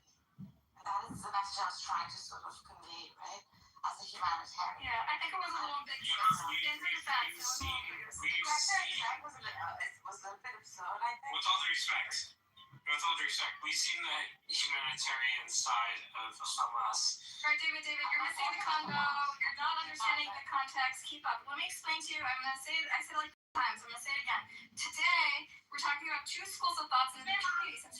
Since you're from suburban Connecticut or New Jersey or whatever, tri-state area, you know, and you grew up around a lot of Jews, you know that the Holocaust is a big part of our narrative and our cultural history and our cultural heritage in the last 100 years. And one thing we talk about is there's two schools of thoughts. One is that you can never compare anything to the Holocaust. It's sacred. It's a sacred cow. And we should see it as a unique tragedy in history. And there are many unique characteristics of it. And it's true. On the other hand, many people in America, especially more liberal Jews in America, see the Holocaust as instructive, and we want our great-grandparents' deaths to mean something. And the way we make it mean something is we say we must compare things to the Holocaust and see it as a warning of the capacity of human man towards evil. This is the question we're talking about. We're not talking about Hamas. We're talking about whether or not we may or may not compare things and when it's acceptable to compare anything to the Holocaust. That's the convo, David. Stay on top, I think. I thought that supporting Jewish sovereignty in the land of Israel was how we memorialized the deaths of our ancestors. That is the narrative in Israel, which is why they tend to have a different relationship with the Holocaust than American Jews. Yeah, I would agree with what they said. It's like the ongoing stabilism of the Jewish state is the most. When's the last time you slept, David? Okay. Can we not boost Buttercup's ego anymore? What do you mean? You're boosting my ego. Buttercup, you're short and you need to step to the stool to get to the top shelf. I was going to That is true. Buttercup. I'm sorry, I was being mean. You are making a good point, David. Go. No, I don't want to take that. No, he wasn't. From your expertise as like a suburban, The only suburban he is suburban trash. So Suburban Peruvian. That's redundant. Right, dogs. Suburban trap. But yeah, I find it bizarre that no comparison can be made to something that is like placed at a pedestal wherein one is just not allowed to make any like comparison to a particular tragedy that like no one's calling it like by no means is it like less or by no means is someone being reductionist about it, and yet you're not given the free care opportunity to make a comparison. Like, don't you think this is absurd? Well, the I'm gonna ask all. American Jewish culture is full of comparisons. Like, we've written so much amazing literature and art and music and movies, from like Philip Roth to Mel Brooks to Isaac Bashevis Singer, that kind of skewers the Holocaust and is irreverent towards it and finds humor in it and finds meaning and lessons in it. And this is part of our American Jewish culture, which is why I think there's a bit of a gap now between us and Israel, where their whole foundation of their narrative of why they exist has to do with sanctifying the Holocaust and making it an exceptional event. And it justifies their existence, so they're scared to touch it, you know. Let's not forget Woody Allen. Woody Allen, yeah. Like, this is just part of this has become like our, I don't know. Like, we're able to.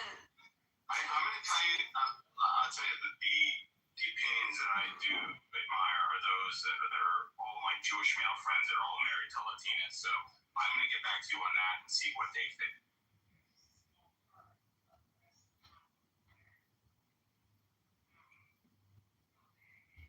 No, to answer your question, not all of them are married to Big Booty Lip.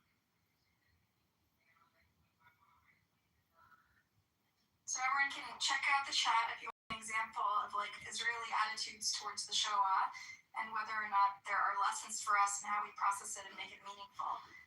In Israel, they have other ways. They sanctify it, they elevate it, they put it, they make it sacred, right? And in America, we see it as something to that we interpret in art and analyze and see lessons in. Azazel, you want to come up and talk about the Israeli experience and how you guys talk about the Holocaust? How do we compare it to Black History Month, to what happened to the blacks? Oh, we did talk about that. Excellent point, Blessed. So, I didn't make a point. I asked the question. So, thank you, Blessed. That's actually very. That's something we covered. So, go ahead. Shut the fuck up, Michael.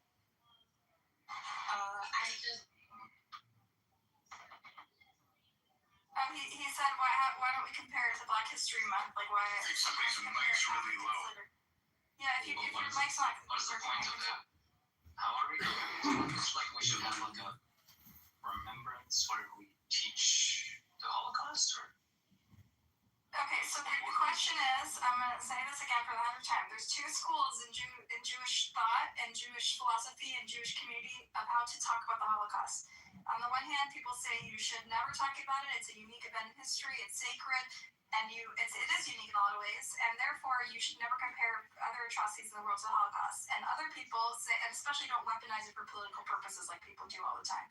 The other side says you should compare the things to the Holocaust. In fact, many American Jews learn about the Holocaust and discuss the memory of the Holocaust by talking about the Rwandan genocide and all the other and the Armenian genocide. And we see it as a lesson, and our great-grandparents' deaths as meaningful when we actually use it as instructive, as a warning about the capacity of man towards evil and our capacity of man to dehumanize the other. And so then, when it comes to the Israel-Palestine conflict, some of us see echoes of it, but then all of a sudden our institutions who have been telling us to keep the memory of the Holocaust alive are suddenly silent and telling us to close our eyes and look the other way. And so this is sort of a theme, and I wanted to open up the question, because both sides in the Israel-Palestine conflict tend to weaponize the memory of the Jewish Holocaust for their own political gain. And so I wanted to without imposing my own beliefs on it, open the discussion about when it's acceptable and fair to invoke the memory of the Holocaust and when it's inappropriate. And many times it is inappropriate. So you're telling me right now that the people in Gaza and the people that are pretending to identify as being Palestinian are weaponizing what happened in Gaza for their benefit? I don't know what they're doing, but I'm saying, like, it's all over social media. Okay, I don't really care what they're doing. It's not my business. My problem is when I grew up, I Why was am I getting raised. X's when you guys know it's true? Because you're Okay, so let me respond. You're not staying on I am saying on it. We're talking Okay, about so let me, no, you made a point, so let me respond. How When dare I you? say, I think this is what I wanted to focus the conversation among Jews because there's a binary in the Jewish community about how to talk about the Holocaust. Okay, this has nothing to do with how Gazans talk about the Holocaust. That's or not. You don't have a book to try to talk about the Holocaust. I don't know why There are you're many bringing books. up a room about the Holocaust, which is There are really numerous books, insensitive. Blessed. If you read a book, you'll know that many books of Jewish thought that are cited in the article above about how to talk about the Holocaust. This is not a new concept. We've been talking about it since for 80 years. Okay, so let me respond to what you said. As a child of great-grandkid of Holocaust survivors, I was raised, drilled into my head with these very bleak images of piles of body and emaciated children. And when the Gaza war broke out, at some point you start to see echoes. The things that they taught you and warned you about and tell you are instructive about humanity and our capacity for evil all of a sudden become relevant, regardless of whether or not it meets the criteria of a genocide. You can't not see those things that your Holocaust education drilled into your head growing up. But when I say it, all of a sudden, those very people who said, oh, now on one hand, they told us it is instructive to compare, and now they're saying, just kidding. Phoebe, is it okay to compare other atrocities though? Love you, Buttercup. I love you. Yeah, I love you too. I'm Mohammed. You can't do that. Now he's gonna think you're his wife. Yeah, in a very platonic way. No, seriously, you gotta be very careful. I'm warning you, there's, I should, since that's kind of in your room, I should put a PSA. Any even slight conspiracy theory about Jews controlling the media or questioning the legitimacy of the Jewish Holocaust or any anti-Jewish conspiracy, you immediately get pushed down without finishing the thought because that is what caused the Holocaust and we're going to treat it with sensitivity to deserve. I want to hear what Phoebe has to say. What was wrong with the first three versions of Buttercup? She was a little too feisty. She made too many enemies. She was too anti-Semitic. Fuck you. My crime, Bob, was being naive enough to think that humans have the capacity to live together and not kill each other for each other. We can't. I mean, I don't know what to think about the topic. That's okay, you can just listen. Well, if your language is not English, I want to answer the framing. Sorry, what? you can only answer if English was not your first language. He's trolling. Well, you're in luck. English is not my first language. Okay, do you have a mental disability by any chance? Stop talking, sugar. Well, I'm on this app.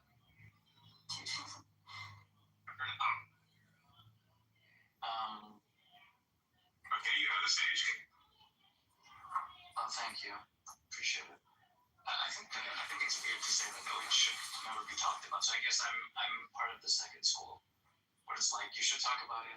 I mean, it has value and being talked about. So open up for comparison. Maybe there aren't any. Maybe there are. Not talking about it seems weird. Like adopting this like defensive isolationist position of like, nobody would talk about it. It's unique. Then you terminate the conversation. There seems to be really strange. It's absurd. It's like not allowing humans to even pause and agree in tragedy, or even if you want to put it on like the pedestal of all tragedies within a certain community or in the world, to not be allowed to make a comparison, it's problems.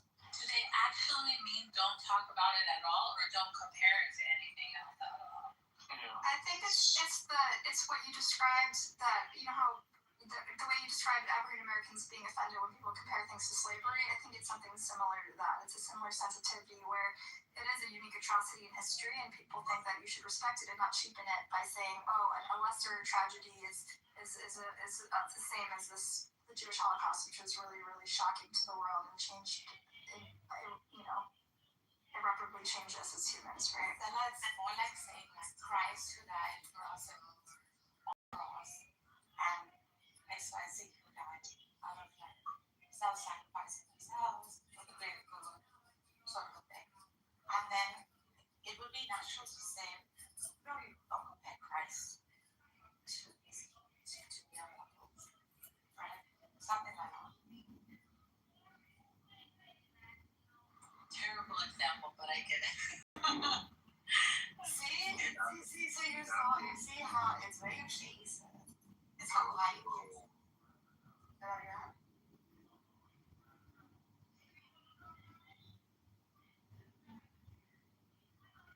Yeah. I mean, it's always been this way. If you read the article about humanity use a pay, well, remember, like, it sort of lays out the dichotomy, the binary in our community about how to talk about the Holocaust. And I think most people fall somewhere in between, but I think it depends also, like, politics has a big influence on it. So you find that people invoke the Holocaust. It's okay, they find it okay to invoke the Holocaust when it's for their own purposes, when they're saying, oh, October 7 was the worst slaughter of Jews since the Holocaust, which may be a true statement, but the invocation of the Holocaust is designed to push people's buttons and make them feel a certain way, right? And then those same people say, oh, if you compare, and make any comparison to what's happening in Gaza and the Holocaust, you're an anti-Semite, and you need to be excommunicated, and you're a Nazi, right? And so I think people on both sides, to be fair, have sort of weaponized the memory of our ancestors' brutal murder for their own purpose, their own political purpose. I think that if you are correct, Buttercup, and this particular one-time event is called the Holocaust, and then people are trying to use it as a Holocaust, it starts to get a little bit weird. Now, if you were saying, like, the Holocaust, like, this is comparative, like, this is like the Holocaust, right? The thing is, there isn't a Holocaust. It's a word that was created just for the Jewish Holocaust, you know? Right. Like, if you say genocide, it's one thing. Yeah. People are more offended when I say Holocaust than when I say genocide. Well, then I think that there could be a good legitimate reason for people to feel a certain kind of way if you're saying this is like a Holocaust rather than saying this is like the Holocaust. Does that make sense? Right, and I think their argument is there is no a Holocaust, there is only a the Holocaust. So the word those. I can see that. And so, and the truth is, it's gratuitous. I don't need to say the children of the Holocaust committed a Holocaust. I could be more sensitive and say the children of the Holocaust are committing a genocide, or the children of genocide are creating a genocide, right? And that would be a gentler way to say it. When I say the children of the Holocaust are committing a Holocaust, I'm trying to be intentionally provocative. I know it's going to hurt people a little bit more because it refers to a unique event in history that affected all of our grandparents. I usually talk to Jews when I talk like that. I wouldn't talk to Gentiles that way because I know that they're not it doesn't have the same emotional attachments, right? It is like when I use that type of language, Stella, it's like I am trying to be provocative and maybe a little bit shocking because the word Holocaust or Shoah is sort of a sanctified word. It is like it refers to only one event. Would you be shocking in order to expose the hypocrisy?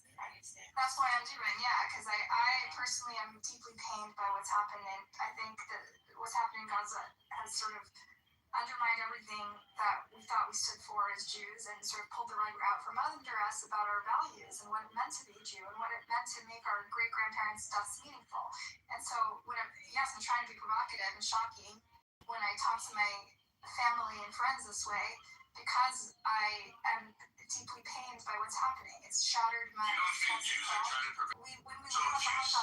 If you say, of course, you see that that's what's going on, then what's the issue? Because Jews are trying to prevent the second Holocaust. trying to prevent that from happening to you again doesn't give you a free pass to do it to someone else. We're not doing it to someone else. We're trying to prevent that from happening, so we're defending As ourselves. usual, the nuances are like way over your head, so keep up. We're talking about trying to... I am up. The problem is you're behind.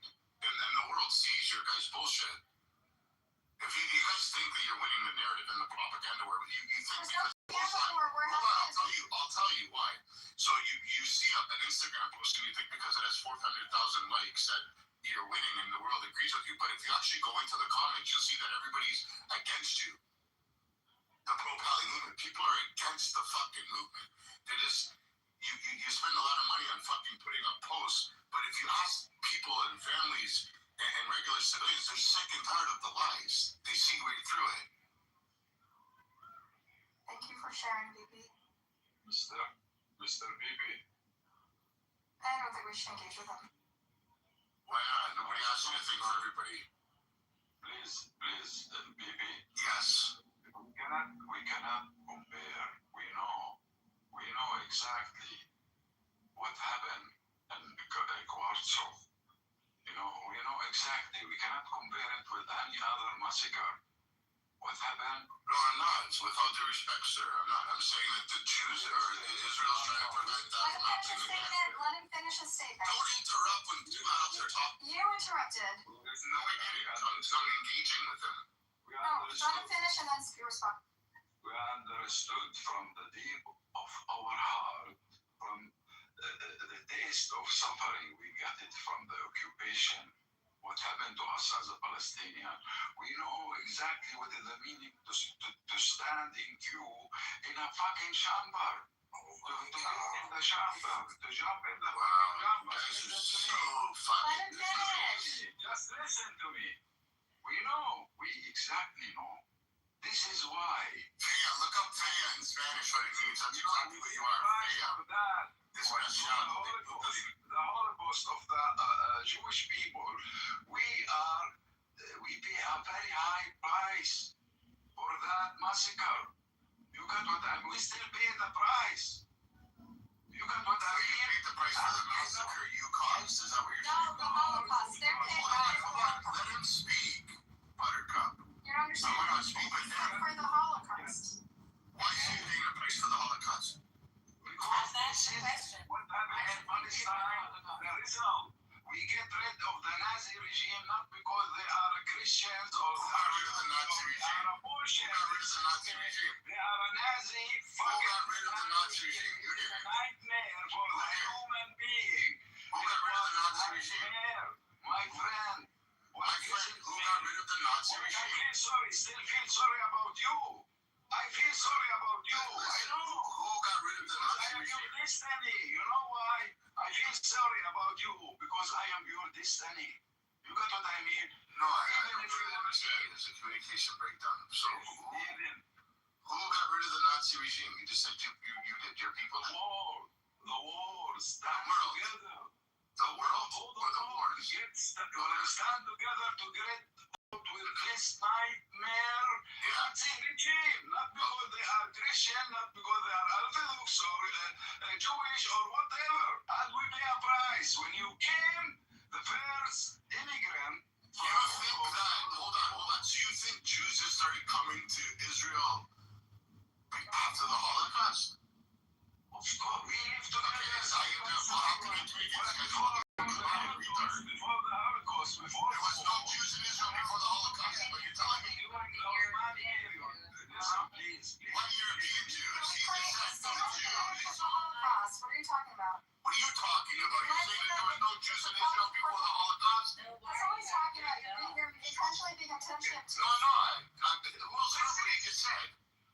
No, you're listening. You have to listen. You just listen. Shut the fuck up, Bronstein. What did he say? Shut the fuck up. He's pointing out that Palestinians have been paying the price for the Holocaust for 80 years, okay? And they No, suffer. man. And Stop being a they're not. fucking victim. Do something productive. You They're can not get more money unsympathetic to than the Holocaust, but they have been paying the price for the Yeah, Holocaust. I know. They're paying a price so dearly. That's why they're digging tunnels in order to terrorize people. Stop, man. Why should y'all guys be the only victims now? We're not victims. That's the problem. We're victors. We're not victims. That's the problem. You guys want us to be victims. We're not. By tomorrow, you know what you did in Gaza. Please, sorry. What you did in Gaza, you know what you did. Exactly. No.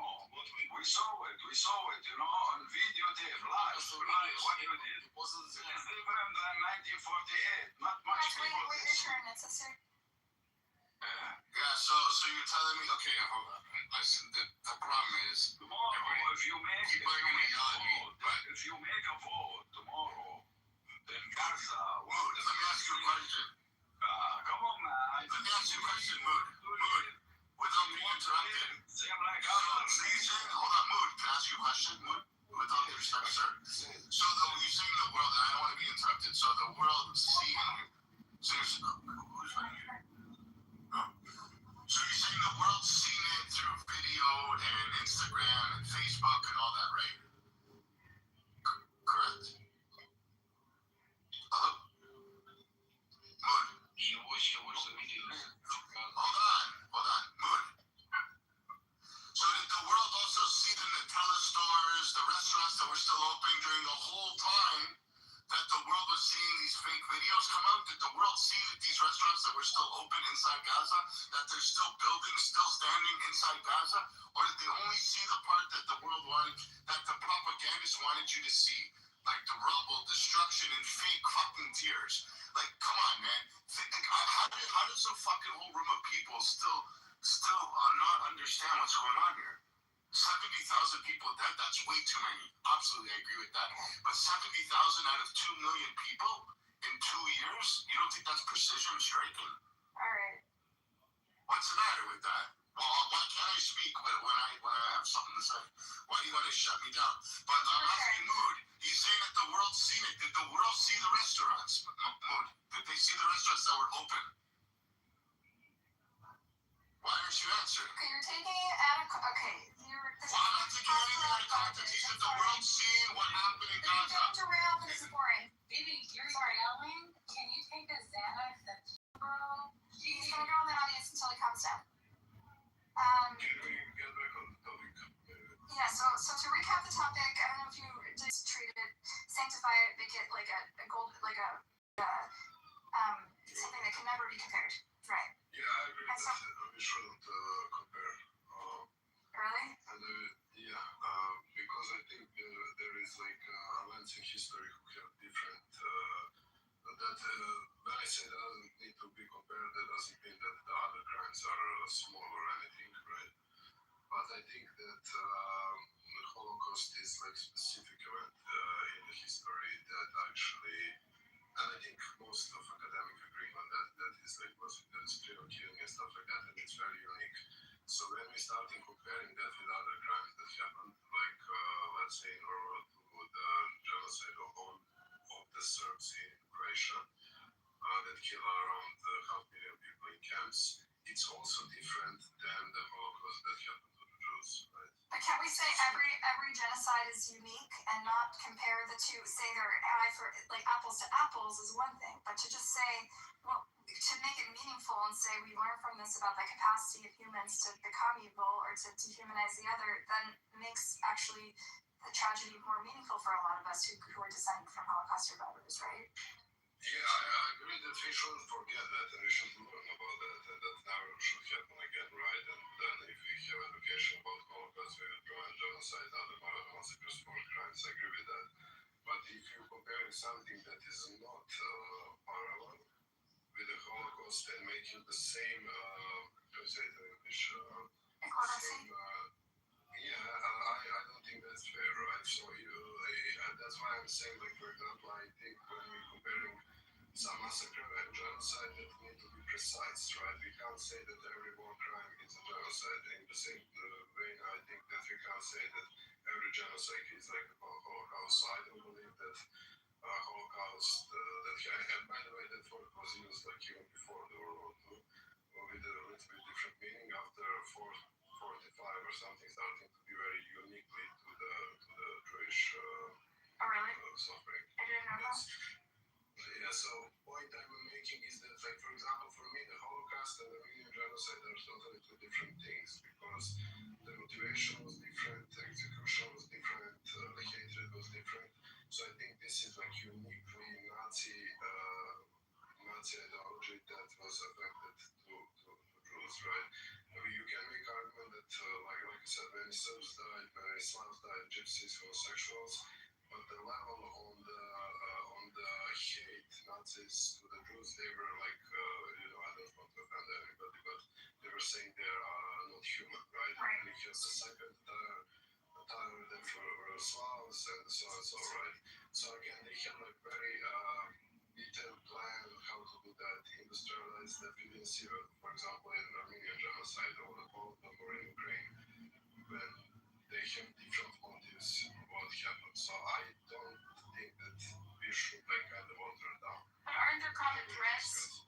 So I guess in like to Jews though, like when we were sort of brainwashed from birth to talk about and memorialize the Holocaust, right? And we were seeing these images. And I think to me, like or not, which of course the Holocaust was not provoked, regardless of these like distinguishing characteristics, to me, like I think it's valid for me to see echoes of what my great grandparents went through in the images that are coming out. And to me, like it makes it's an affront, it's insulting to their deaths to not use it as instructive, to use their memory and of their tragedy as instructive. Are you like trying to gaslight people by saying that you take your Judaism serious? Like, Buttercup, are you serious? Alright, you know what? Go down. Go ahead. Okay, so for example, my family, or my grandmother was slaughterby Croatian in the camp, right, of the eyes of my grandmother, right? So if somebody starting to kind of making the same argument that what happened to the Serbs in World War II and what happened, like, let's say, in NATO bombing in 1999, and we have those cases, I'm kind of getting offended because then you kind of dumbing down what happened to my family, right? In both cases, we suffered, but the level of suffering is different. So that's why I don't think that we should. Listen, I'm for absolute free speech, so everybody can say whatever they want. But when you talk about these historical things, maybe legal, political, I think that we should use it. So I agree with Sala when she's saying like slavery should be maybe compared to slavery in Russia that was existed until the Peter the Great. But other than that, I think it's bad. The last thing I will say, I think that at the end of the day, we should learn about this atrocity, like to learning, right, and to understand that humans are possible to do that. But we necessarily shouldn't compare those things. For example, when they're saying Trump is Nazi, and I'm not like MAGA or right winger or something, Americans saying they're Nazi, it's kind of, for me, the family who have the problem with the Nazis in World War II is kind of dishonest and kind of, I'm not getting offended, but I think it's like water downing stuff. And in that regard, I don't think we should like compare the Holocaust with any other genocide. Does that make sense? It does, and that's a really valid point. You made a bunch of really valid points, and I thought that was an interesting comparison about your family's experience in Croatia. I want to, on the flip side, people call MAGA, they use the word, people throw the word Nazi around pretty lightly, right? Sometimes in a tongue-in-cheek way, sometimes in a serious way, but like people, on the flip side, that was another point I was trying to make, is a lot of people weaponize the Holocaust and its memory for their own political purposes. So like, Jewish people and pro-Israel people on this app are very easily classified, me and Emrose, for example, as capos, which are in their worse than Nazis.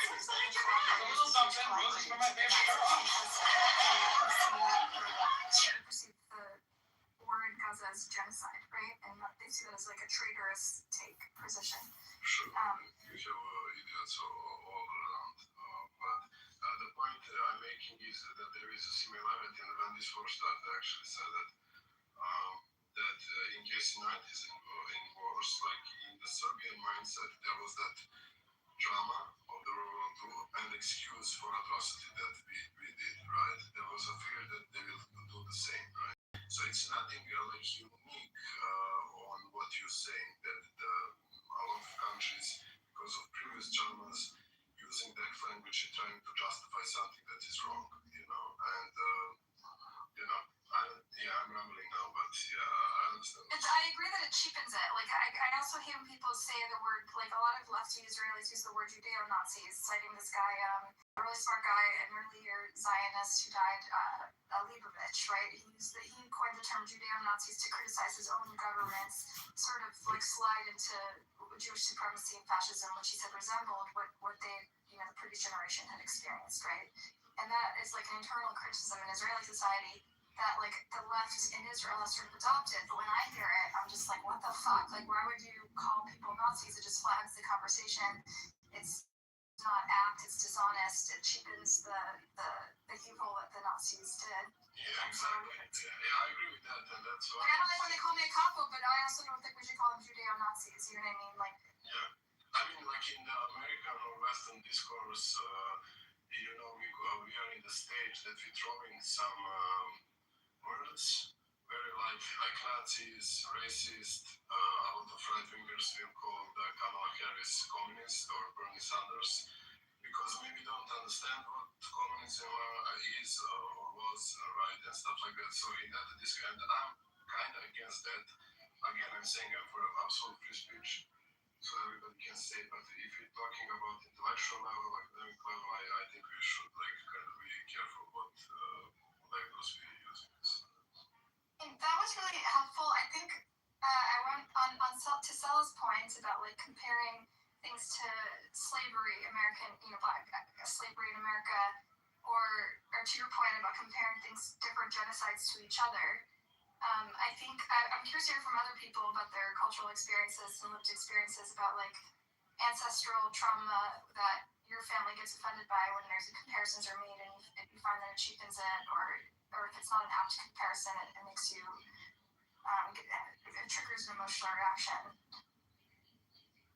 Buttercup, I wanted to ask you, like, Yeah. what goes through your mind, or what goes through you, either emotionally or otherwise, when in the Holocaust, given the scale of the Holocaust, and how gratuitous and excessive the suffering, what goes through your mind when that is compared to something of a lesser magnitude? And I know I'm not saying that life is just a matter of numbers, like the more death is, we're doing the arithmetic of yeah, I know what you're saying. So I guess it depends on the context. What is it that you sense? Do you feel that it's being diminished in ways? It depends on the context. So in America, I think American Jews have sort of found humor and subversive sort of dark gallows humor in the Holocaust since like the early days. From like we've made a lot of art and literature, even Seinfeld, right? There's a soup Nazi. We evoke the Holocaust in a humorous way, and it's one way of coping with trauma, right? And it's become sort of a cultural touch point in American culture, and that was sort of something that the Jews sort of created this model of how to joke about your ancestral trauma and your these atrocities, even though, and not making it sort of a sacred cow to account pretext, right? And I tend to have a little bit of a irreverent approach to the Holocaust because I also grew up with these like dark pictures and like into my head, and it was kind of annoying. And so to me, one way to deal with that is to be like a little irreverent with that topic and maybe callous, right? While you're being a grammar Nazi, I'm saying something that I'm raising something that's a very inconvenient truth, which is that Jews are sometimes the perpetrators, right? Like, and that maybe we've become the very thing that used to oppress us, and that is a tougher pill to swallow. And I when I make that comparison, I know I'm hurting people, but I feel like it's necessary. It's like I feel like when you love someone, you tell them hard truths, and I know it's painful. And it took me a long time to say the word genocide about this war, even though I believed it was one, because I knew the second I said it, I was causing people pain, and I knew it was hurting them in a way, in a visceral, existential way, and like I didn't want to do that, but then now I feel we have to save to what things that we cherish, our values, what we stand for, who we are. We're having sort of like an identity crisis and a spiritual crisis that requires us to have hard conversations, and use hard language that is.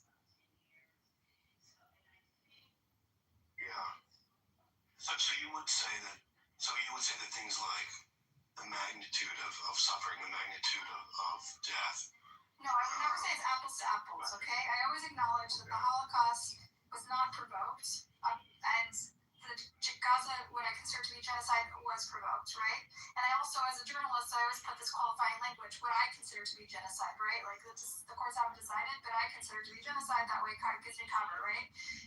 And so I'll say stuff like that, but obviously I acknowledge that, Hamas exists and embeds itself within civilians. These are realities, but it doesn't change the fact that Israel has culpability for its actions and the way it executed its war, right? And I always point out that there are things that are similar, like the industrialized killing, the invention of new technology technologies to kill on a mass scale that removes culpability from the killers, right? Like when you use AI to generate targets and have drones committing the killings, then there's no one to feel guilty. No one feels personally responsible, right? And like there are comparisons to the ghettoization of the Jews, right? Where they rationed, there's like man-made famine where a million Jews, including many of my relatives, died in ghettos because the Nazis rationed the admission of food and aid and most people die from exposure to elements and starvation and things like that and disease, and that's similar to conditions on the ground that are being created in Gaza.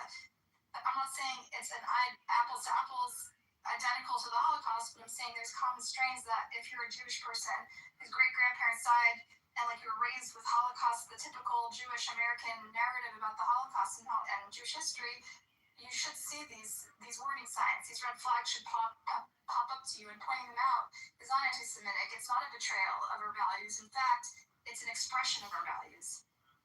Buttercup, don't you just see on the very face of it that using language like just how divisive this comparison. Yeah, keep going. You just not see that on its very face how divisive this comparison is. And it's like, of course I see it. My family, it's like deeply hurt. No, but it's like almost like intentionally doing something to get someone's attention, to bring their awareness to something maybe, which has a rhetorical effect. But it seems like this is the wrong way to go about it, to compare. I'm always willing, when I talk to my people, not Jews, I understand how not Jews, a lot of people on the outside who have no skin in this tend to be a bit ignorant about the situation. So to them, I wouldn't run around floating Nazi Holocaust analogies because it's overly simplistic to someone who's not aware of the nuances. But to my people who have been following Israel closely for their whole life and have found Israel's policies increasingly hard to defend and increasingly incompatible with their liberal values, right, over the years, and it's culminated in the worst massacre of Jews since the Holocaust, as it's described in mainstream and widely described. I think it's a fair conversation to have as people whose identity is so shaped by this major traumatic event that nearly wiped them out in Europe, including my great-grandparents, okay? It shapes our narrative about who we are, Danielle. This is a formative part of our identities, and it shapes our values. It's the way we teach our kids to conduct themselves. It's the way we teach our kids to look at the world. And to suddenly turn a blind eye and close our eyes when we see red flags or similarities, regardless of whether or not it meets the legal criteria of genocide, is to betray our values. It's to betray the core of what it is to be an American Jew, Daniel. So I'm just teaching you, maybe you don't know a lot of American Jews, but this is core to our identities and core to our value system. Sorry, Alex, I'll land here on this last question. The idea is, all right, well, you want to inspire within Jews this idea that, hey, look what we're becoming. We're becoming just like those that What's the process? We're becoming Nazis. That's what you're saying to the Jew. And you're expecting that to be something that is going to be edifying or fruitful in any sense. And it's not. Why would that ever be? Why would that ever produce the type of change or the type of awakening that you want? By comparing Jews to the people that mass executed them. Like, why? Why would you think that would be a helpful way? First of all, Daniel, I'm actually against calling any particular people Nazis, right? When people call me a capo, I think that's wrong. It's criminal. When people, I am against using words like Judeo-Nazi, which is popular in the Israeli left, right? I don't use these words. I think it's flattening, and I think an individual, we're all parts of systems, and we need to take that consideration, and we're not God, right? But I think it's instructive to use our cultural heritage and our history the way we've been taught to use it, and this is foundational. And I'm sorry that you find that offensive, but this is something Jews have been doing throughout our history, and I think if you learn a little bit more, and you read the article above, you'll learn about how this has been foundational to the way we talk about ourselves and the way we interpret and make our great-grandparents' tragedy meaningful, Daniel. And so for you to take that away is taking away the meaning that I make out of my great-grandparents' horrific killing. Buttercup, you're very... Sure enough, I'll read it. But thank you for answering. Buttercup, let me know. Maybe about you personally.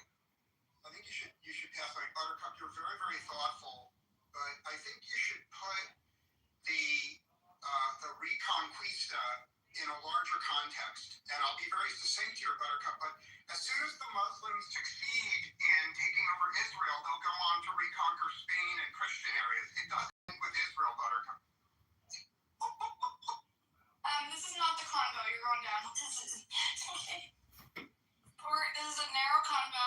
It's about, I wanted to talk specifically in the dialogue that's been happening in the Jewish community since the Holocaust. I want to continue the conversation sensitive to it and the way you navigate these delicate,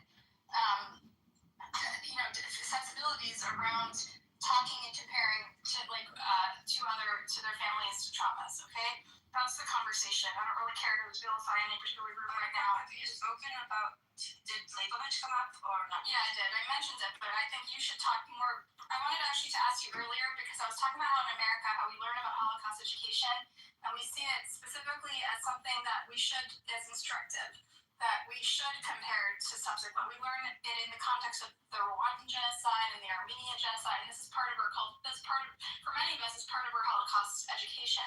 And I think in Israel, I just wanted to know if it's a little bit more taboo to compare things to the Holocaust, or if it's more accepted. I wanted to know. Nothing is compared to the Holocaust here. There's no such thing, Holocaust education. It's just a Holocaust, and it's always there. No, there's deliberate programs to send high school kids to Poland. There are curriculum. Did you go to school in Israel? Do you have children at school in Israel? No. Then can you let me talk? But these One sentence. She's right. Look at her kids. Go ahead, number. Mute, dude. I'm a chief. Mute. Do you have background noise? Thank you. What he was referring to is in senior years in high school, usually 11th grade, mine was 11th grade, certain students, not all of them, usually it's those who can afford it, and sometimes there's a pro bono, go on what they call, I'm sorry, but it's a Holocaust industry. They take you for a week, your whole class. You go and see concentration camps, ghettos. We went to all over Poland and a little bit of the Czech Republic. And it's insane. Looking back at it, you understand the level of indoctrination that happens there. It's weird. But where is Thank you for agreeing with me that there is deliberate Holocaust education. Okay, good. It's exactly what my the state doesn't pay for it. Excuse me. Excuse me.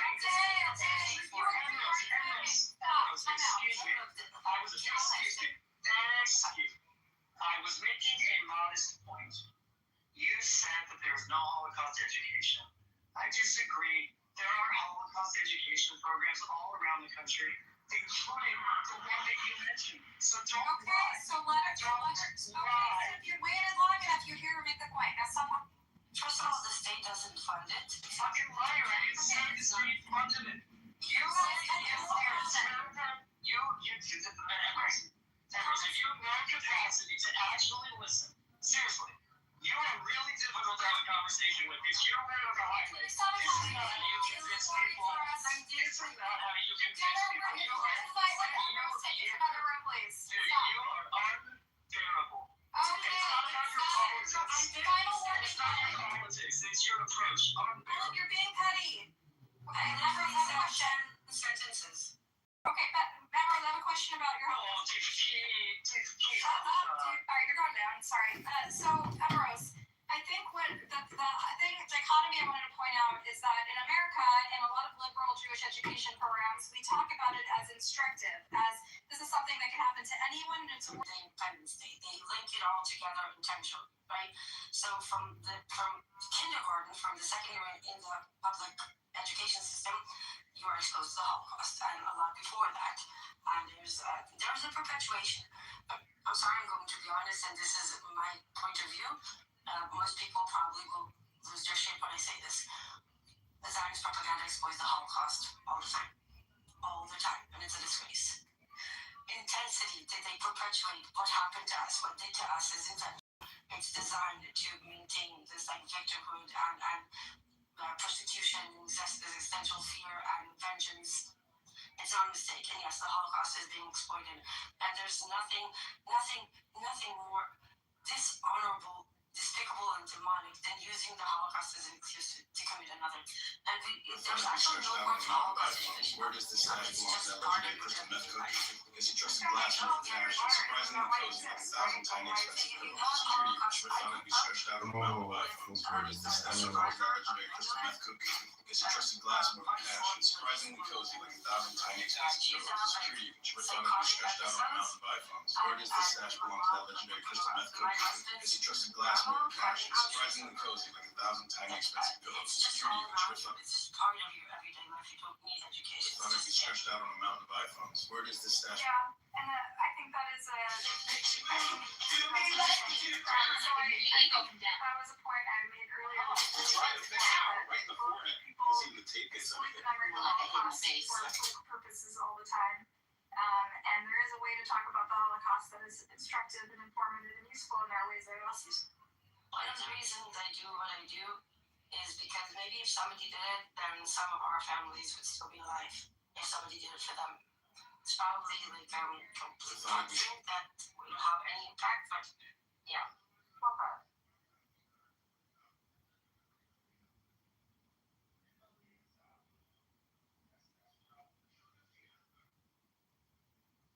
Hello? I mean, if anything, like Marco was saying, like, it becomes a benchmark where all the parasites made to it, as unique as it is, give you like a moral, or like what Ambrose would say. Would avoid such events.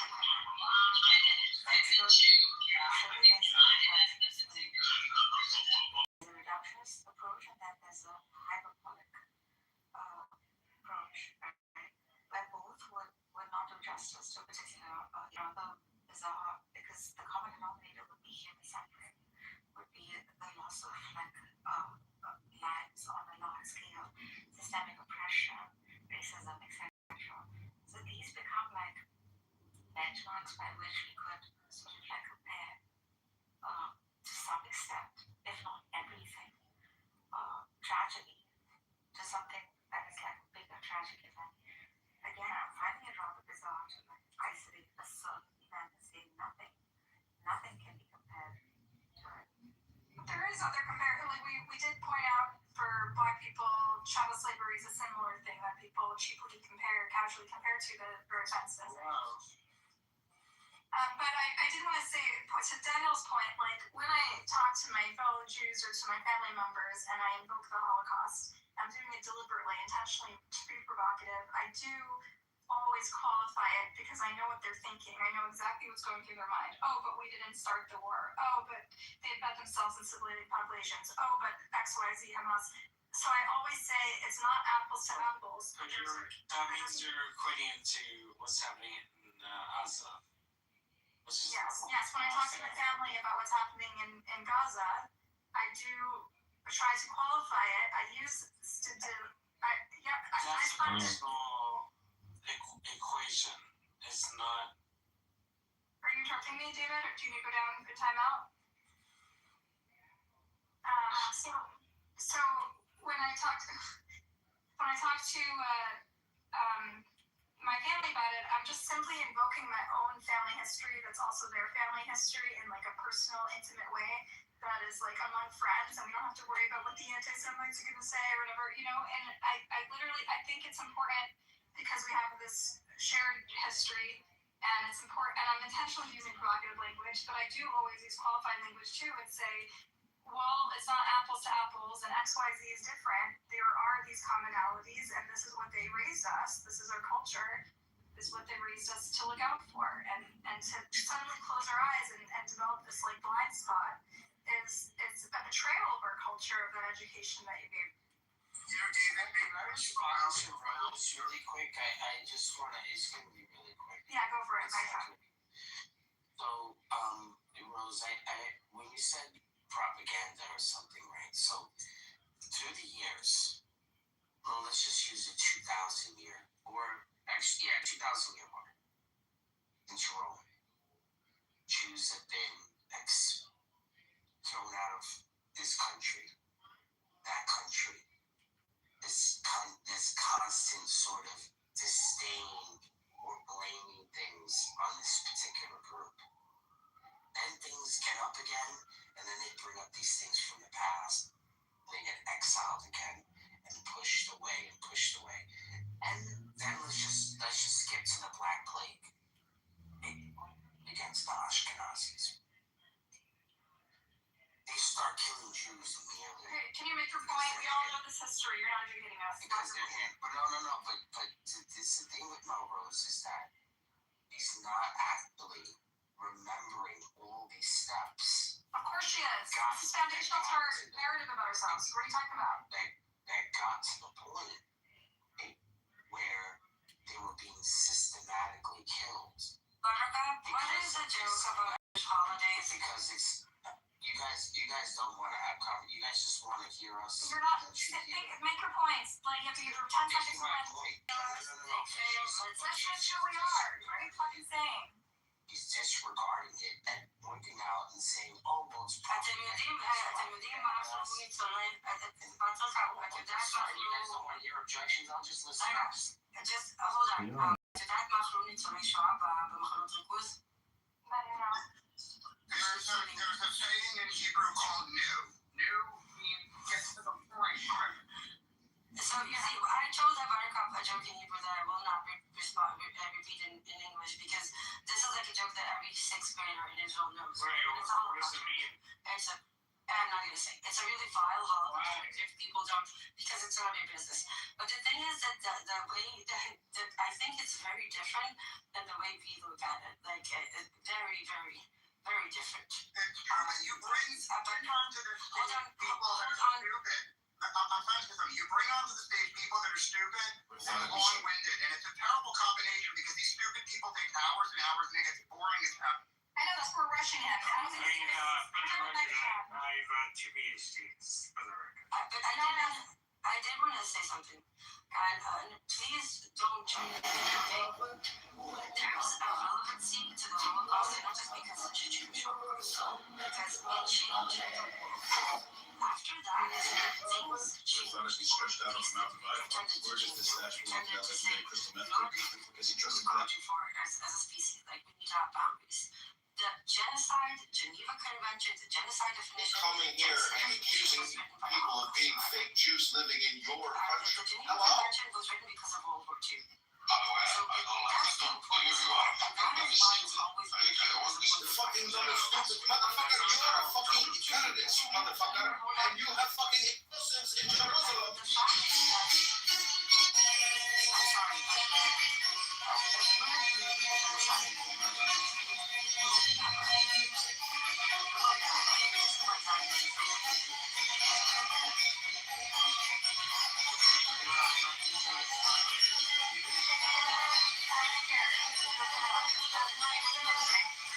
I just think that the wonderful room buttercup and all Jewish faces here to be deeply, I would say, America Hani brand. And people of America Hani have their voice. And they need to speak to it. But then there's also Jewish faces. And we need to hear. I'm not interrupting you. I'm about to finish on my plane. There's no need to interrupt me.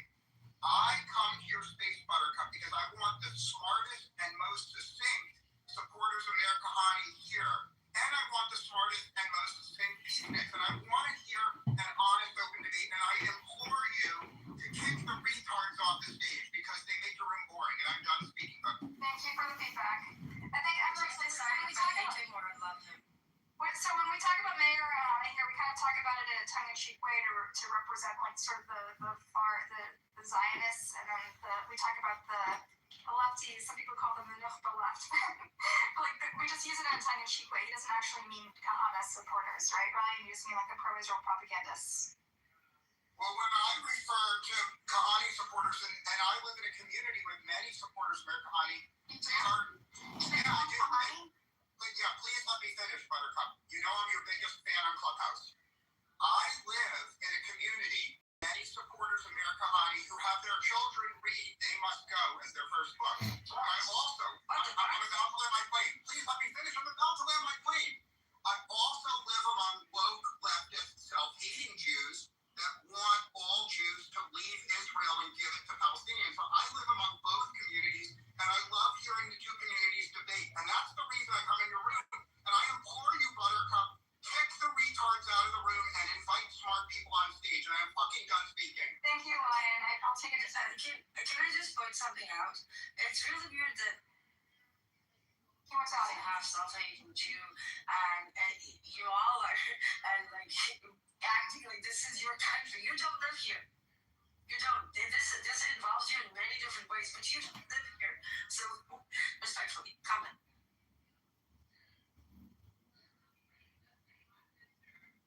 Yeah, I think this is just sort of we're having sort of an identity crisis and a crisis of like just in general as Jews, like we don't really know what it means because we don't have the luxury of being Jews just by virtue of being Israeli. Like we have to engage with it in some way philosophically and be really neurotic and be hyper vigilant about anti-Semitism or some shit. Like we don't really know how to be Jews, and so a lot of the foundations for what they said meant to be a Jew in America and the diaspora and the things we engage with to make ourselves feel like we're an ethnic group and a sense of peoplehood. All of those things they're sort of like there's a lot of hypocrisy because then when there's an actual what I consider to be a genocide and things actually do those warning signs they warned us about are happening in Gaza in our names.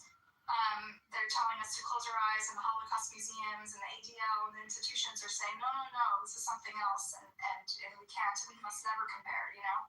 So I think it's just sort of you said you don't have the luxury of being Jewish just by the sake of being Israeli. I don't have the luxury of being Jewish without being complicit in occupation, genocide, and oppression. You have that advantage. We do, and I should appreciate it more. That we don't. One, I don't live in a war zone, and I think you speak from a perspective that's like super valuable, and I'm really glad to have it. It's not about me. It's this is really a luxury that you have, and that you have an obligation to exploit to protect the Jewish people, right? Because this is indeed there is no line. Like, a year ago, I was seriously considering leaving here. Now I'm terrified of leaving, and because people are not going to come up to me and say, I heard you're an Israeli, where do you stand politically? There's a lot of hate for Jews and for Israelis, and more. And nobody is blaming that hate as much as Zionism. And literally the state of Israel and every narrative that it throws out there. It doesn't help that they've recently started pushing Islamophobia. And you guys in the diaspora are like literally, you can save the reputation of the Jewish people. I'm trying as much as I can, but I'm more focused on stopping the genocide. But you can have the luxury of protecting the Jewish people. I need to stop the genocide. 80% stop the genocide, 20% save the reputation of Jewish people. For you guys, it might be the other way around. Well, because they're different wars for sure.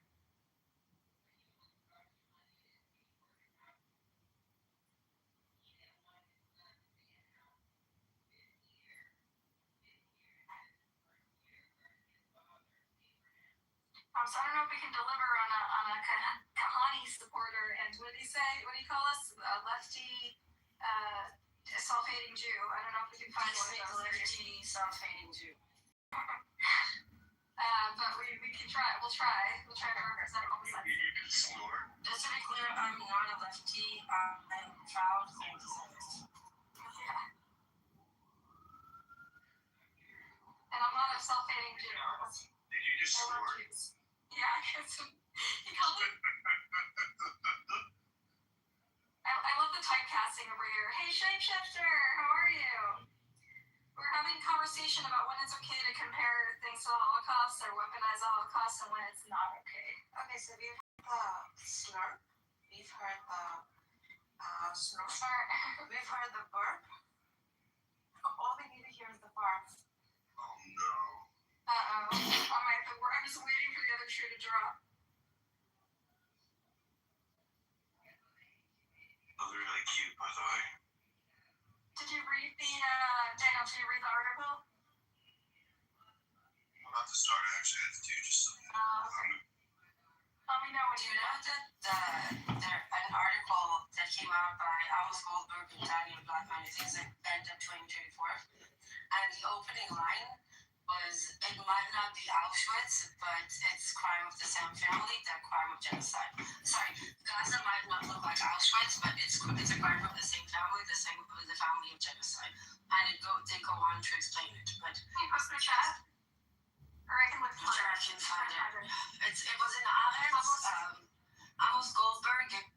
The particular rule to be universally applied or not, because there are a lot of things that, in my opinion, are descriptive, but the church calls them prescriptive, and vice versa. So I think it all depends on what you want to do with that verse that you call it. Tell you, as much as I love our veterans, I get PTSD every time I go. And I went there with them this morning for breakfast. And that kind of drug me down. Yeah, I stayed up too late last night. Shit. Sorry. I found it. It's called, I'm going to put it in the chat.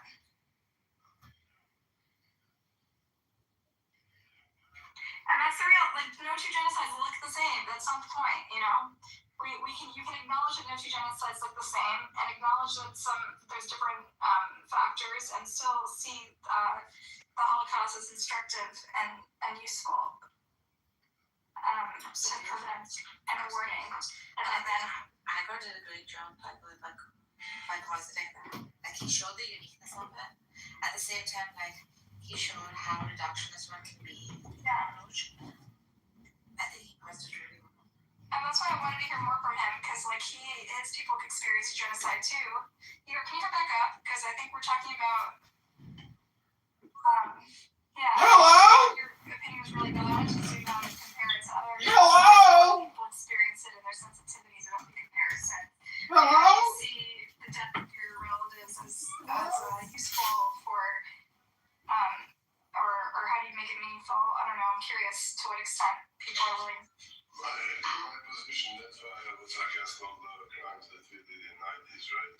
So I don't think that the justification of my people suffering justify killing others. So I don't have a problem with the war per se, army against army, but like the civilians, women, kids, I'm against that. But like I said, I actually have a problem when we start comparing some like very horrible crimes like the Holocaust with some other genocide because we water it down, right? And I believe there is like we can't compare genocide in Srebrenica with the Holocaust. Even it's a genocide, it's horrible, but I think it's unfair, So if you're trying to be intellectually honest, I'm kind of against that, like I said, and I lay out my reasons why I don't think it's positive, and also I think it's like if you was calling something Holocaust, how to say this in English, I believe that you kind of pushing a lot of people outside of point you want to make it, right? Well, can I say something? Yeah, after No, it's fine. I'm struggling because I'm trying to translate in English, so I apologize. Okay, go ahead. Like if you, go on. For a long time, I had a lot of reservation referring to a lot of people started to use the word Holocaust in reference to Gaza, and I didn't like it. I was against it, and it made me feel uncomfortable. And there was a single explanation that I always gave, that the Holocaust industrialized death. And as much as Gaza was a genocide, there was no industrialization. That is until they started doing the General's Plan and the Gaza Humanitarian Fund and those death traps. That was engineered. Somebody sat down, somebody wrote a plan, somebody executed the plan. That to me was the benchmark. Once you industrialize the murder, once you industrialize and the GHF, for example, exploited people's basic needs for food in order to exterminate them and gun them down like fish in a barrel. That was a full-on industrialization of murder. Yeah. And that's when I started using the word. Yeah, I understand your point, but like, for example, you will not call the Holocaust of the Serbs in Croatia. I don't know enough about it. So let's speak. Yeah, let me tell you. So basically, you had a plan from the Nazi Croatians who wanted to one-third of Serbs to be killed, one-third to be ethnically cleansed, and one-third to change their religion in Catholicism. So the name was the plan was from the Budak. So that's what I don't want to go to details. Will the monitors allow me to engage? Because I know Let me finish school. Yeah, let me finish school. Yes, wait, your turn.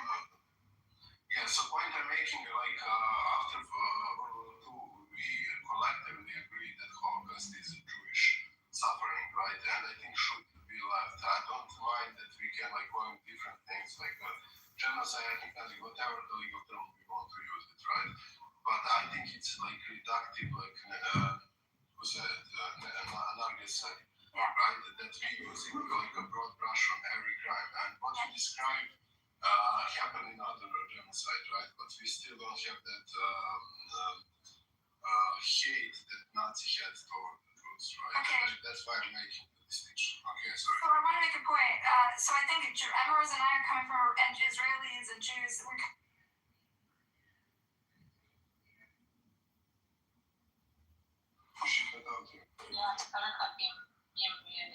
Sorry, we don't see it through the Serbian genocide. We see it through our own genocide, of course, right? And so I think it's natural that we would compare it to the Holocaust just because that was our historical trauma, and this is now perpetuated by our people. I think that's why that's why we made that link. And also to Emrose's point, I always saw industrialization and sort of the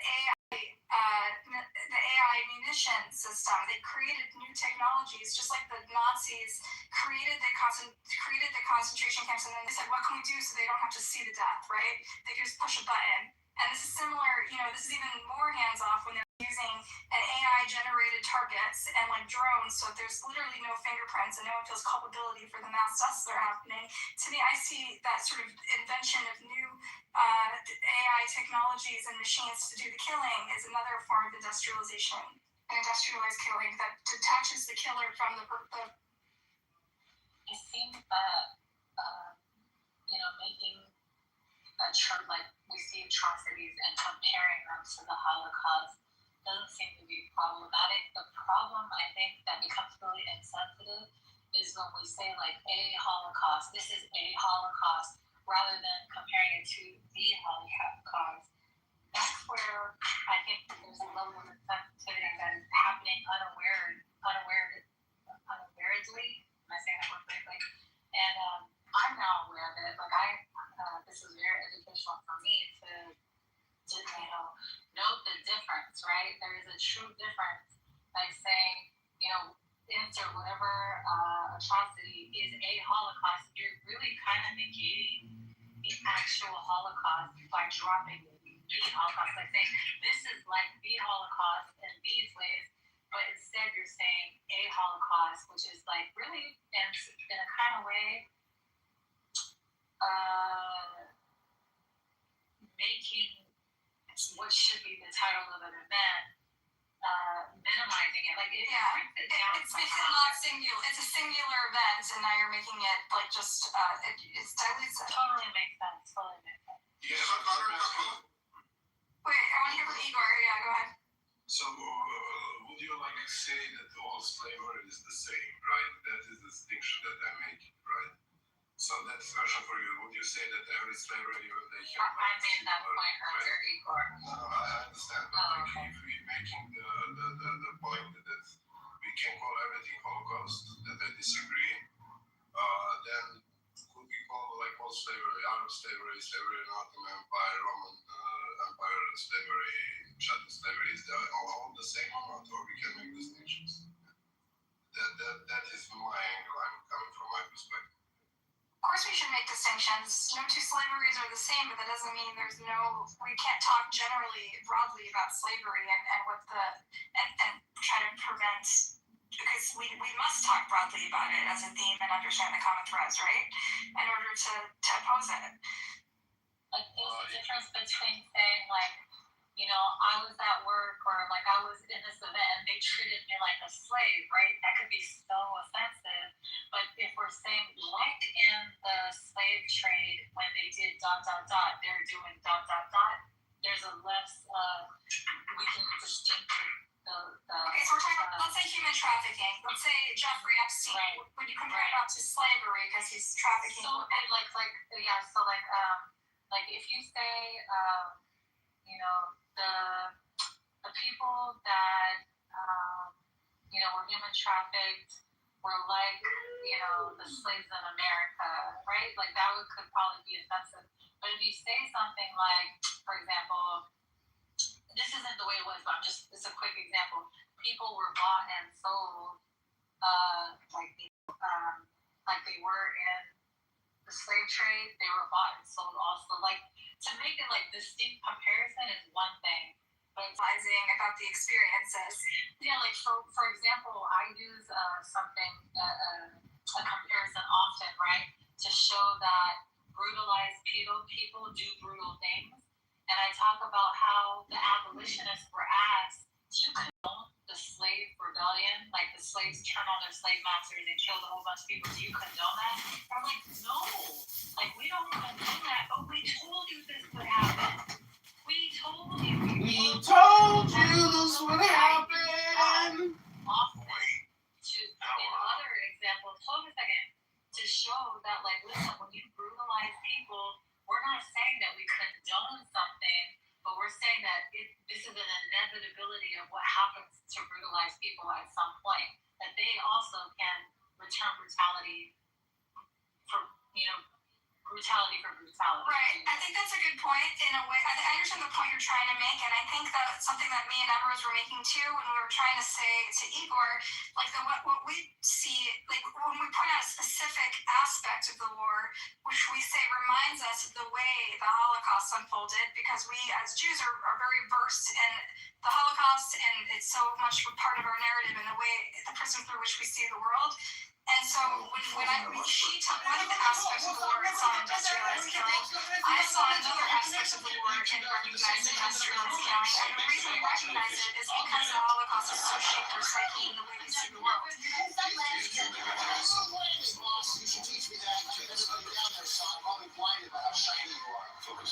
have a couple of questions. Mostly I don't hold my knees on what's the idea of debating about how it's equal to genocide? I think we're talking about whether or not we can compare this genocide to the Holocaust, because it's worse than the Holocaust, and I know this cannot slip a lot of people, but I don't think broadcast it at 4K on TikTok that you guys have been seeing live every morning. And about it a lot of the war. You just live in channels on Friday night until it was too late.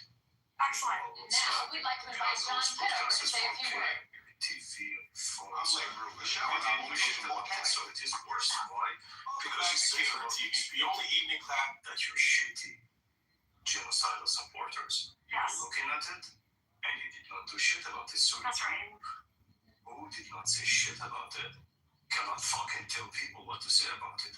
For me, it is worse than the Holocaust. You made your point. Because the Belgians killed way more Africans than Jews. So it's not about them. Okay, so Benny, just to thread everything together, that is precisely the point we're making, that it's not an apples to apples comparison. In some aspects it's worse. In some aspects, people might say, it's never, no two genocides are alike, and the situations are different, and there are different aspects. Some parts are more horrific, some parts people say, oh, but it was provoked or whatever, stuff like that. No two genocides are alike, but that doesn't mean you can't compare specific characteristics to the Holocaust. Holocaust. Like it's just the question whether the Holocaust is something sacred that can never be invoked, right? And that's something that some Jews feel that it's sacred, it can never be invoked. Yes.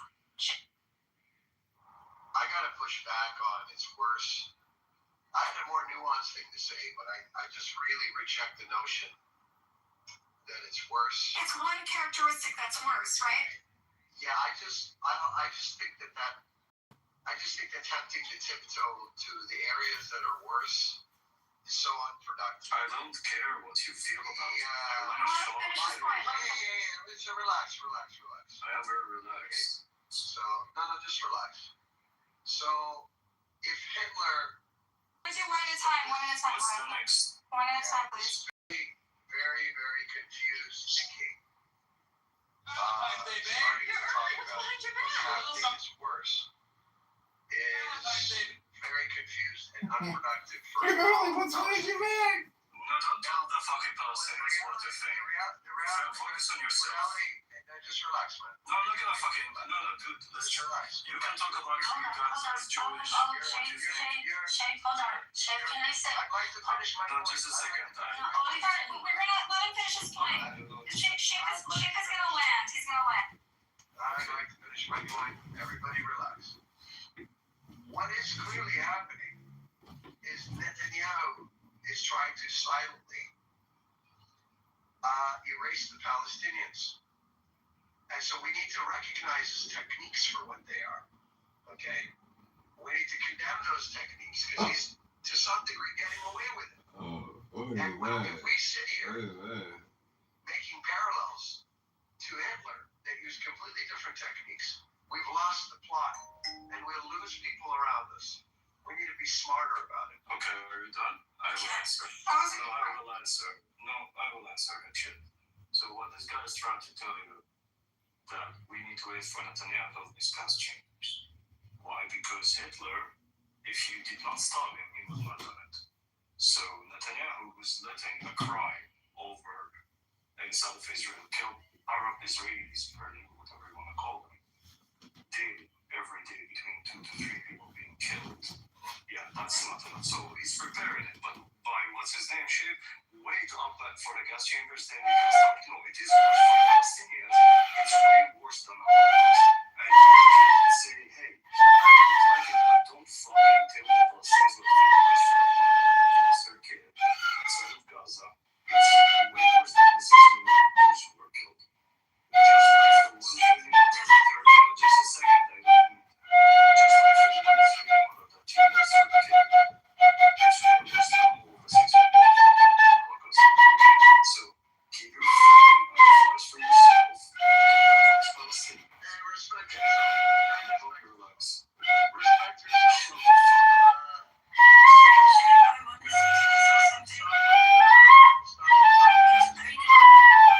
Shut the fuck up. Give me a second.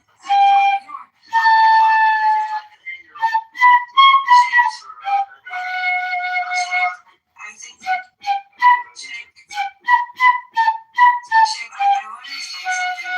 One of the things that to me is the most terrifying of this entire situation, I think it's something that we all need to acknowledge, that the narrative of never again was something that Jews claimed, right?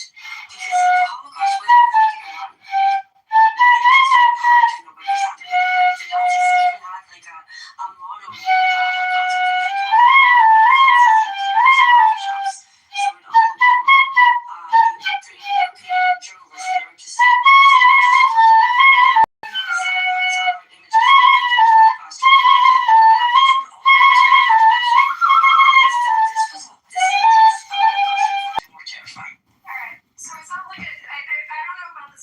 Olympics. I think both of you are right, and I think Benny Olive is right and Shape is right in that there are aspects of this that were like the Gaza genocide was broadcast in 4K, and we did all see it, and no one was able to stop it, right? And at the same time, there is ethnic cleansing that is a little bit more insidious. It is, and it is being conducted in ways that are like using norms or using mechanisms that don't raise alarms, that don't make the headlines. So both things can be true at once. Yeah, but I don't like the idea that when someone want to tell people not to say anything about it, but yet he does not understand what's special about the Holocaust. But he's saying not to say anything? No. If you turn the lights, maybe if you shut the fuck up, you start understanding. So when you try to understand that what Israel had been doing, turning the killing inside of Gaza into industry, meaning optimizing using AI, optimizing using all these technologies, using drone, that can't put it in the same bucket. Now add another element into it. Do you need how many people were killed in 1 year inside of Gaza? Okay? Look at these numbers. Then go and look at what I'm like. If I want to compare, because it's my people, so I get to fucking compare. Now we'll go look at.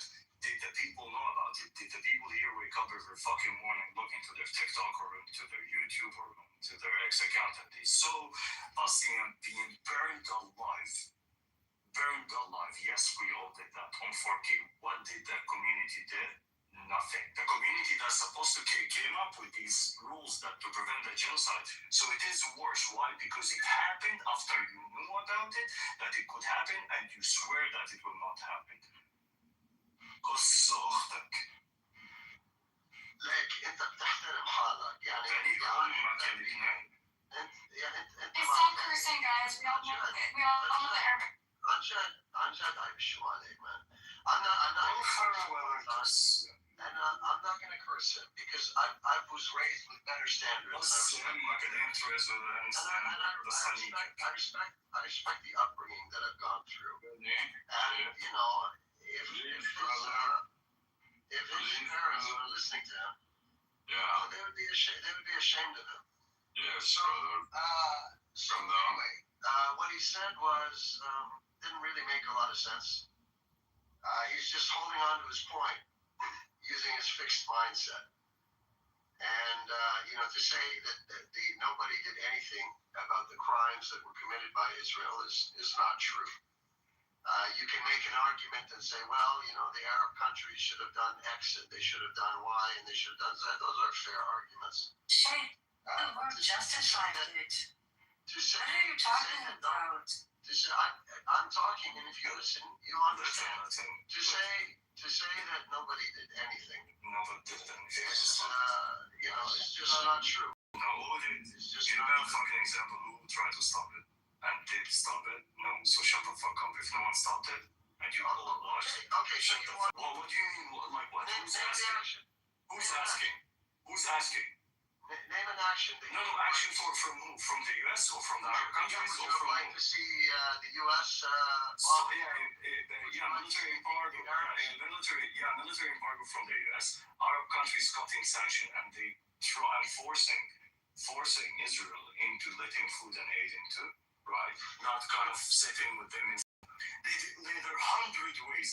You know what? If Egypt would kind of close the Suez Canal for a few days. There's so many shit, man. If you don't know, shut the fuck up. Like, why do you have to open your... Alright, this is not productive anymore, guys. Guys, this is not productive anymore. I'm trying to dump shit for this guy. Alright, guys, I think we're talking past each other. Alright, Bugs, speak up. Bugs, it's your turn. Buttercup, this is a wonderful room, but there's just groupthink. There's just denouncing. How come you don't have any Kahanists on your stage? It would make the room more Are interesting. you the same guy from before? Yeah. He's yelling about the Kahanis? Yeah. Alright, you're the one who's here because you're annoying. If you have nothing to add to the conversation, kind of ruin yourself. Yeah, and if you think you can do it better, then go open your own room and do it. I'm sorry, I have to say something. Respectfully, Shay, we have been trying to do something. Since February 2024, I've known every single detail there is to know about Gaza. And I know exactly who did what, when, how, which country. World shape. The whole world was watching. The whole world. At best, they were ignoring it or throwing a condemnation here or there. At worst, they were justifying and arming the genocide. And we need to understand that the world is watching a Holocaust live. 2 years. The world watched babies freeze to death and did fucking nothing. They should all be terrified. This was always the concept was, okay, the Jewish Holocaust happened, but the world understood how bad that is, and no one is ever going to let that happen again. We should all be terrified.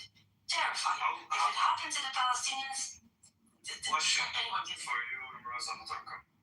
Can you tell me about all the ways that Jews were killed in the Holocaust? Yes. Like it happened. Like what were the most common ways? Gas chambers and firing pits. Okay. Did it happen in Gaza?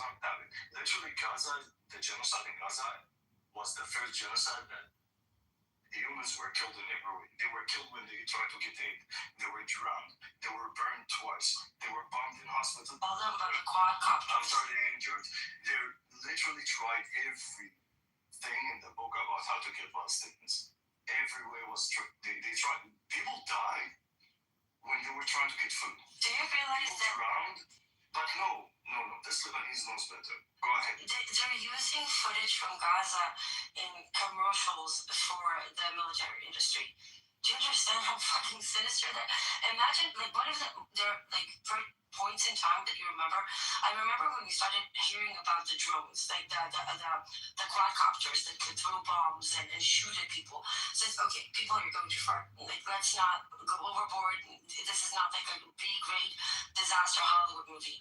And then videos started coming out. And for fuck's sake, Gaza, there's nowhere to go. A quadcopter can appear out of anywhere in your bedroom window. You could hear a child. There was a time where they used to play a crying child through the quadcopter to attract people outside. They used quadcopters to herd women and children like animals.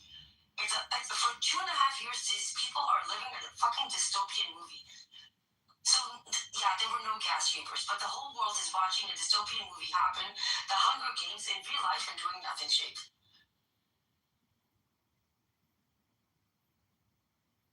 I never Shape really minimized the severity of the genocide in Gaza. I've never even heard him not say it. I'm not minimizing it, yeah. I mean, do I sound like I'm minimizing it?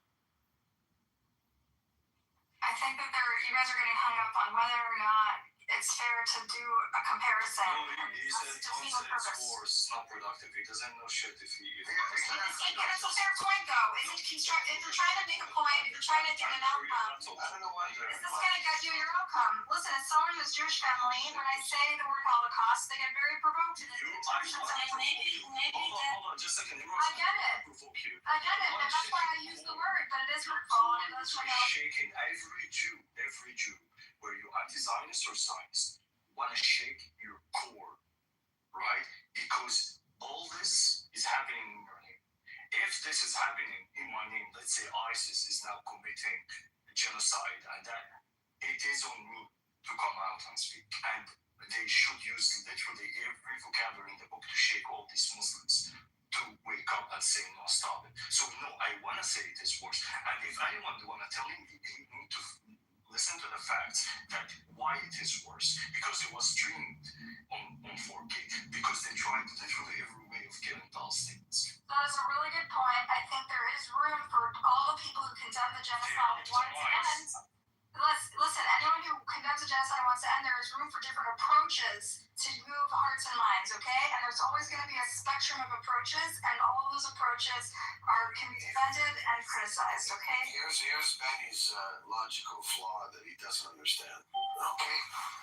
What he thinks is the whole world is Palestinian, right? And he's stuck inside his own mind, which is difficult when obviously you're going through such atrocities. If you were to go to say to the whole world, and your message is what's happened worse than the Holocaust, you're going to get tuned out. You're just going to lose people. Oh, yeah. You and I, we want the same thing. No, we don't. I want a free, strong Palestinian state. Okay. From the bottom of my heart. And Benny, hold on. Let me finish. And I've had Palestinian militias murder my family. Yeah, I know. You understand me? You understand me? Yeah. I know it. And I've done nothing but defend the Palestinians. Okay, thank you. So when you go out, just be quiet, settle down. When you go out with this kind of narrative, you're gonna lose 95% of the people. Which people? Okay? It's gonna get you. Non-Palestinians. It's going to get you nowhere. And if you think it's going to get you somewhere, I hope you get it done. Because it's not worth the fight. Hold on. Listen to your mod. Shapeshifter, I disagree with you. I just listened to Bonnie Olive give his, commentary, and it was very, very emotionally provoking. Like when he said this is worse than the Holocaust, I'm already taking it in my frame of mind that this is what they're experiencing in real time for his friends, his family, people he knows. And so when he says this is worse than a Holocaust, especially because he experienced it, my ears open because I'm like, how could this be worse than a Holocaust? Or the Holocaust, I should say. And then when he says, like, our people are being killed, worse, this was worse. But the thing I think is exactly how he put it was enough to pull on anyone's heartstrings. And if it didn't pull on yours, you have a heart problem. So there you go. I want to ask one thing. If you learn a little bit about the Holocaust, you understand why people hear when you say, yes, it's that aspect is horrific, and it indicts all of us. I learned about the Holocaust. You know why? Because I live inside of Israel, and I have to go through the Israeli education system. So I learned about the Holocaust, and I wanted to say something. So he's saying, kind of the argument is, listen, this does not really help you because people will stop listening. If my words are the one that gonna cause people to stop listening, meanwhile, they saw a kid burning alive when he was connected to an IV machine, and that did not wake them up. Remember the kid without the head that you woke up one morning and you saw? If that did not wake you up, you can go fuck yourself because my words will never wake you up. I wanna shake your core. I don't really care about these kind of people who did not care when kids were killed every day. There's some kids inside of Gaza, they died from a heart attack, not from a bomb. They died because the bomb fell very close and they thought they were dead. So that happened a lot. So literally every way we were killed and people did not care. So my words do not fucking matter. Unless I want to shake your core. I want you to receive it. The genocide might be kind of at the end. Let's say we're reaching the end of it. Maybe soon there will be some kind of force, hopefully, whatever. But there should be a scratch on everyone, right? A wound in each one who lived through this genocide and you didn't do shit about it. You all literally need to know that between 2023, 2024, 2025, they were killed. Genocide every day streamed and you did not do shit about it. You guys cannot do shit about it, meaning bring us anything at this stage is too late. I don't care about you siding with us. Question, Bennett. Question. So you make a very good point that the fact that we all saw it live and there was no question about what was happening and we didn't stop it, it is an indictment on all of us, the West, all of us as a society, every single person is called. I agree.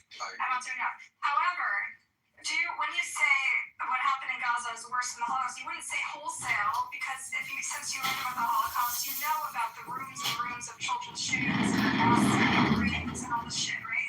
So you wouldn't say wholesale, you wouldn't compare the two tragedies, as tragic as it is, but you're saying this particular aspect of it is worse than the Holocaust, which we didn't even know people were in denial about, right? I told you, for one Israeli mother that her kid was killed for her, that this is worse than the Holocaust. I said that, I don't understand that. But it's a subjective judgment. But I want to compare the time of the Holocaust where the people did not have access to the information. I'm going to have I'm going to give credit people didn't know, right? People really didn't know that it was happening. Meanwhile, we know this is happening and it's slow and streamed. And what does this say about the world? What does it say about people living here and watching every day? What does it say about them? That they lost their humanity and we watched it? Seriously, what does it say about the people? Israelis are the filth of the earth. Israelis are the most criminal society on this earth. Projection. North Korea, right? Projection alert. Projection alert. Projection alert. They act like, oh, we are with you. We support you, right? We support the LGBTQ. We support the please, I don't know, whatever. does it say about the word? It's the worst. They are double faced because they knew and they didn't do shit about it. Are you guys not getting what he's doing? I think quite obviously, like, this can't be broken down in like a comparative analysis or like a logical sense. He's saying, fucking look at us. That's all he's saying. Our pain was great, and no one stood up. People forgot. It's greater than what you think and what you assign as a benchmark. That's all he's saying. No, Jazz! Oh man, she is one of the dumbest people I've ever seen. Something's wrong with that one. That brain does not work anymore. Sorry, Narjas. That's not what he was saying. You just summed up his propaganda. Focus on me. All communication is hypnosis. The attention. Hello? The attention I think economy. this exemplifies the question, right? It's like where things start to get touchy when you make a comparison. And it's why it's always such a sticky thing. But sometimes it's useful to make comparisons, but you're always going to run into these sticky sort of. Yeah, and I know how you're feeling about this, Buttercup, and But it's intended to be. I mean, there's no question for us to that. be moved. No, but there's no question that the Holocaust scale was like exponentially worse than what happens in Gaza so far, right? There's no question. And like to compare to say its equivalence is like even obviously as someone who's very critical of Israel. She opened up a can of worms and now she can't put it back in. But he's providing The shock value. Okay, I don't think I'm not going to use the term shock value because it's more meaningful than this. Okay, the issue is you have to think about the world as a bell curve. Okay, and there's people on the polarities. The message to grab the people in the middle is not the shock message. It's not going to work. It'll resonate with people that have an affinity. There is a middle, you stupid bitch. There's always a middle. Okay. You can't just It's called 66. Hello. Okay, the Arabs have ignored the Palestinians. Do you think The rest of the world is ignoring them. It's not because there's no shortage of people screaming at us. Let me ask you something before you continue to crush my narrative and reframe my narrative. I must regain control of the frame. It gets us nowhere. Hello? Okay, if you want to keep repeating the same thing, expect a different result. Bonnie, that's a good point. Because like literally almost every atrocity that's happening, people are saying it's a Holocaust. It's a Holocaust, and if you examine it a little bit more closely, it's not. So what do you think about that? That's a great. Go ahead. No, but I don't go and tell, I don't know, let's say I'm not going to speak to the Jordanians or Egyptian, tell them it's a Holocaust. Hello? It's a different kind of terminology. But when I'm speaking with Jewish around the Hello? Zionists, Be sure to hit the like button now and subscribe now before it's too late. You just gotta hit subscribe now. that's not what I'm talking about. I'm going to use your own example. Hello? Now, that little speaks about how they cannot capture. Hello? And but that little cares about the Hello? Holocaust, does not really care about Alex Maruri, subscribe now. there's no middle in this conversation. Now subscribe. Now subscribe. It's one thing, so the middle does not really exist because you cannot be in the middle. You cannot be in the middle. It does not exist. It is a concept better than any other concept.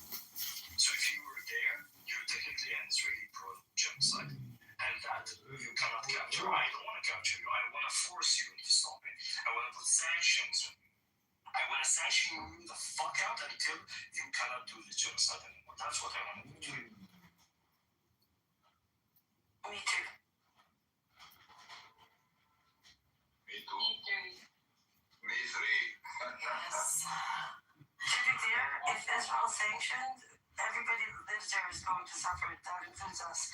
But please sanction everything as much as you can. Buy a coat also, buy a coat.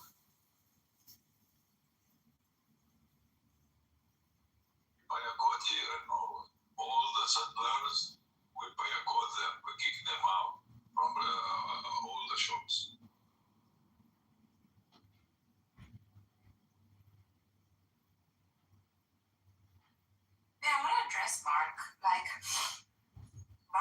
you can't sort of again dissect this into like comparisons and the hyperbole here is that you're seeing is surely coming across as perhaps hatred, Mark, Grant, and I respect you a lot. But all in all, it's an expression of pain. You're not seeing us. You never saw us. You did nothing for us. You let an entire race of people just very gradually and quickly sometimes exterminate in front of our eyes while we watched it on our phones. That's what is. From the deep of my heart, I love you. I love you, Nargis. From the deep of my heart. Buttercup, help me out. There's a quote, famous Holocaust. I can't believe I forgot it. The name of it. Famous Holocaust survivor, white hair. Help me out. White hair? I assume they all have white hair. No. Oh God. Any other defining characteristics besides white hair? Okay. Well, he has a quote. Albert Einstein? No. Can you imagine how ridiculous? I'm going. Help me out. It's not funny. Circumstance. Hold on. He said. Hold on. Wait. Hold on. He said that the other side of the coin of love is apathy, not hate. And apathy is the most dangerous thing there is.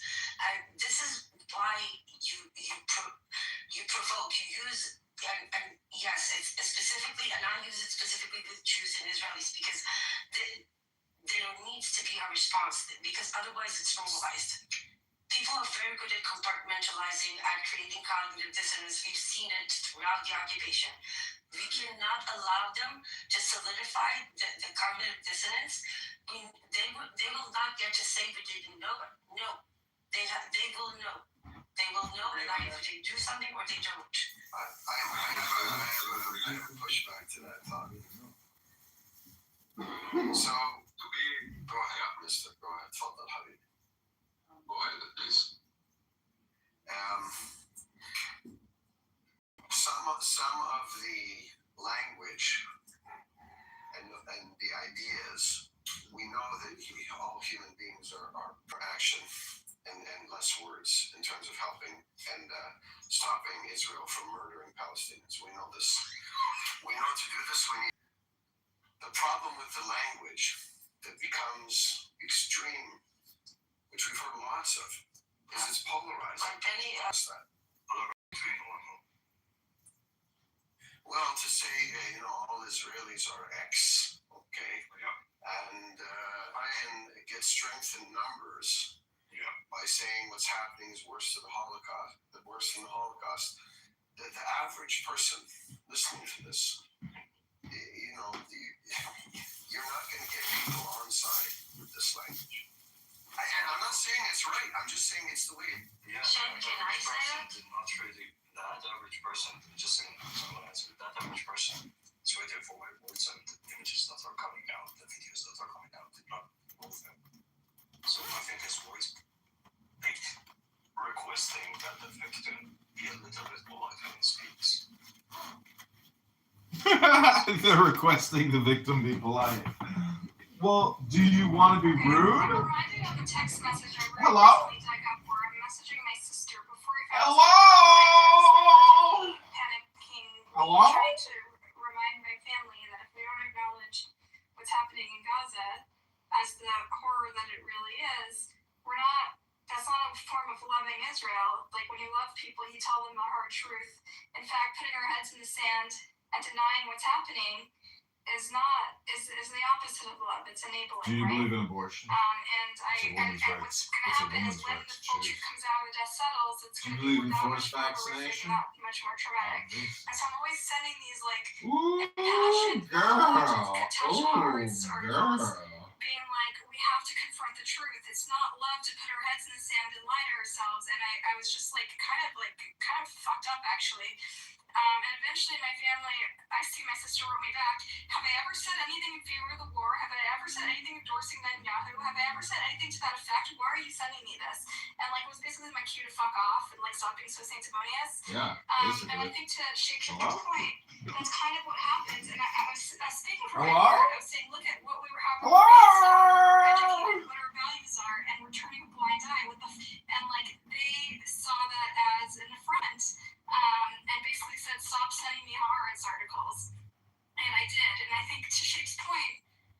sure. I thought I was gonna, stir their soul somehow, and all I got was sort of a stone wall. And so I had to find another outlet, and now I'm fucking on the Clubhouse. So I don't know. That's just, I wanted to share that anecdote because I started searching through my texts and remember that interaction and how I not reached them, but I started to annoy them and affected my relationship with them. I appreciate the share. The laugh emoji was the wrong emoji. One thing Bonnie is It is a little funny comical that I thought I was accomplishing something.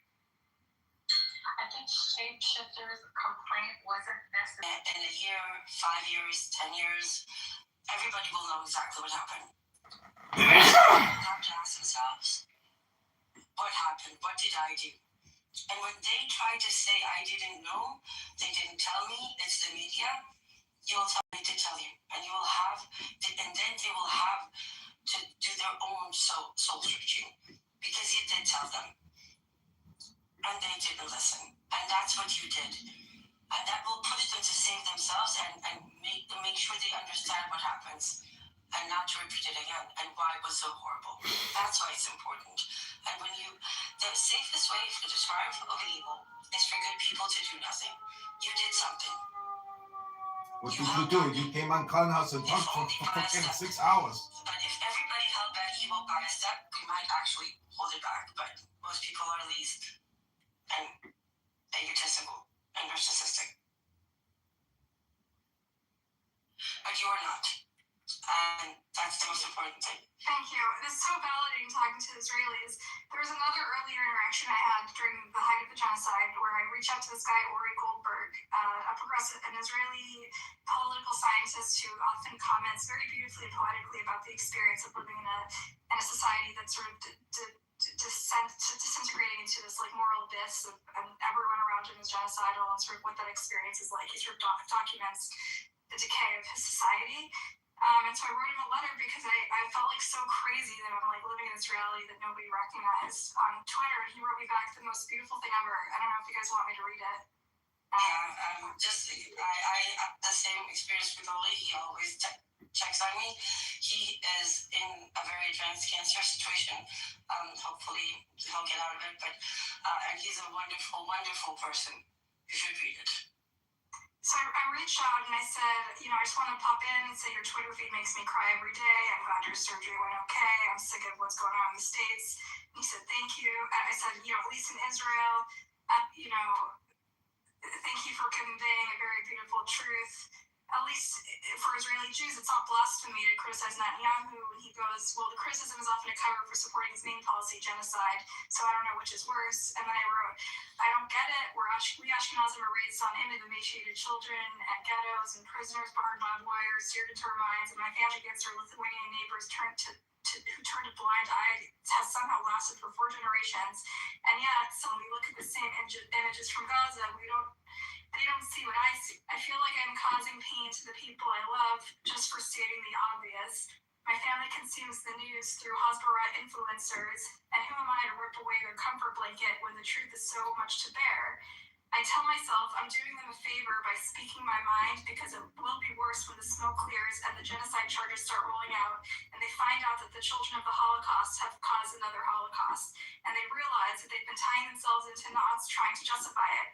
But the reality is I'm probably reaching no one, just isolating myself and reinforcing their misguided beliefs, and there will never be a reckoning within the organized Jewish world about their role in funding and being apologists for the annihilation of the people. And he writes, he's literally made me cry, I was so overwhelmed. I don't even know this guy. He says, I really wish I had something smart to say. I don't. I know the pain of which you speak. It is my pain as well. I've cut off a great majority of my social ties. I don't work in the profession I pursued my whole life. The feeling you describe, it is, as you say, not even a feeling. It would consume all your energy. This is about your survival as a coherent, meaningful human being. It isn't about a vain to die defending your chosen hallowed ground. You don't have a choice. You are yourself. The rapture will come. The whimper, rather. The rapture will come! Images will circulate and the lies will surface. And your family and all the others will squint for a while and agree reluctantly to take the bandages off their eyes. and they will begin to see. They won't apologize, but you will still be yourself when they squirm, and you will still be a force for good. That is my small comfort in this hour of wolves. It is so Shit is so funny. that doesn't go with group think. Oh Like, man, this like pity party is amazing. Blows, like hits and criticism and hurt and accusations that a person that doesn't go with group think has to engage in. It's so tough. It really is tough. Like, even when it comes to the conflict of Iran, well, actually, I don't even need to use the word conflict. Hello? So I'll avoid it. But for Hello? for Iran, Hit that like button and subscribe right now. Subscribe. Subscribe right now. Hello? Their freedom. I want freedom too. I want some more freedom. How do I get more freedom? Hello? Hello?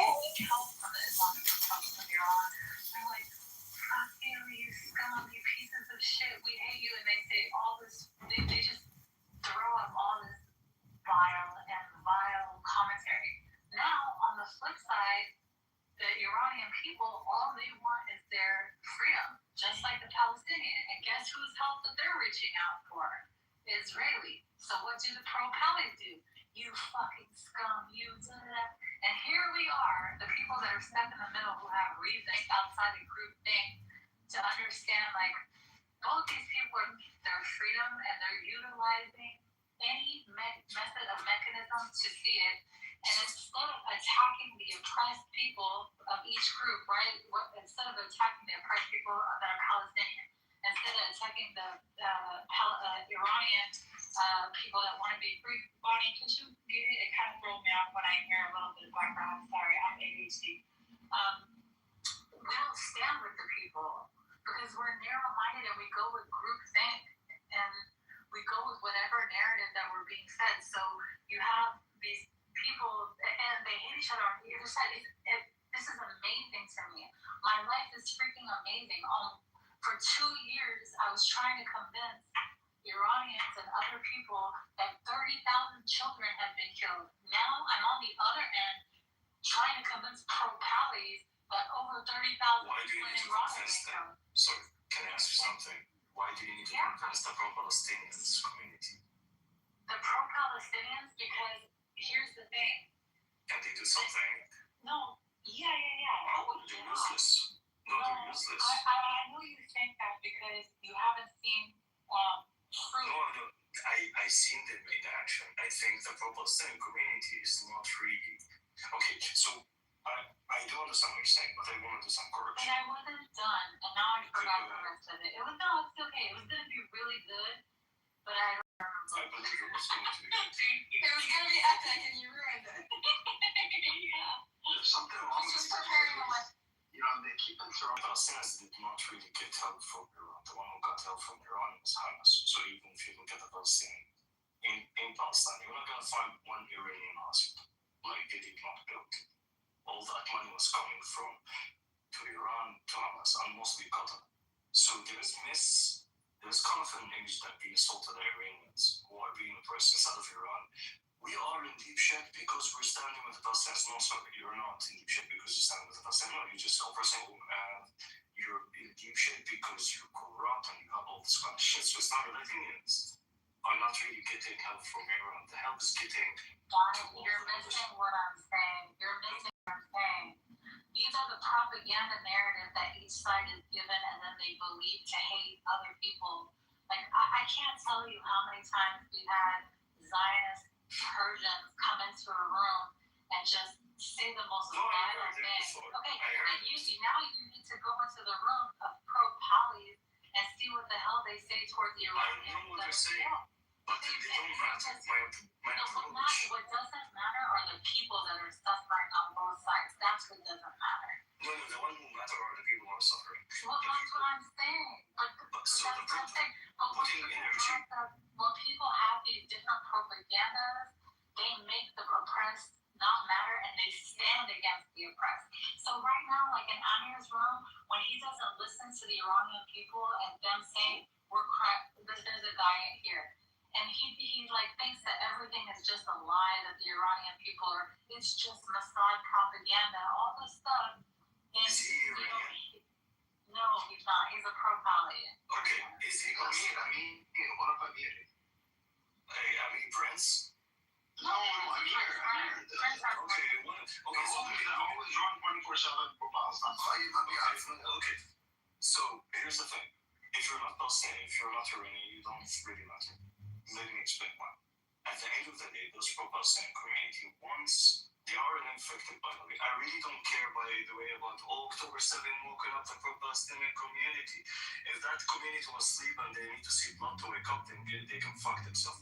At the end of the day, they have zero influence. Zero influence because they could not stop the genocide. They just doing some money out of it. There's a lot of grifters in the pro-Palestinian community that they built careers out of this genocide. And the same thing on the other side. At the end of the day, who's going to decide when there's elections out of Palestine and when there's a free elections going to be in Iraq? It's going to be the Iranians or the Palestinians. Now, if you look at the core inside of these people, put the propaganda side, you go to ask the average Iranian, not the spaces or the Zionist Iranian who live in LA.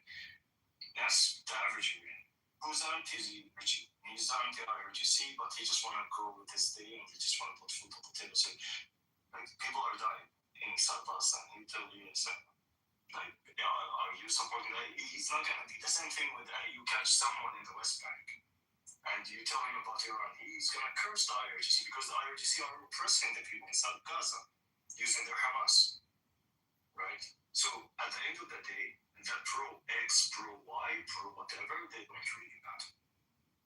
They don't. So why would they literally burn 400 calories and try to explain to someone who's Zionist Iranian that, we are humans? You don't want to go fuck up. That's it. End of discussion.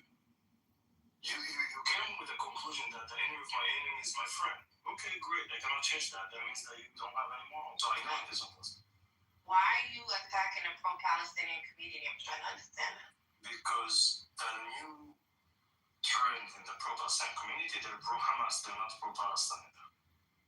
How do you know they're pro-Hamas? I see their posts, I see they are pro-Hamas. They're very So few. you see everyone's who is pro-Palestinians. No, not everyone. The one I saw. Okay, so then you're generalizing, right? No. Yeah, I am generalizing right now. Okay, The grifters, I'm generalizing, and the grifters with the loud voices. Let him finish his point. I'm generalizing on the loud voices, that community, okay? That community that think that Palestine is equal to Hamas, okay? So if you're in that camp and you're very loud, this is all we hear. The pro-Palestinian community for Palestinians does not really matter.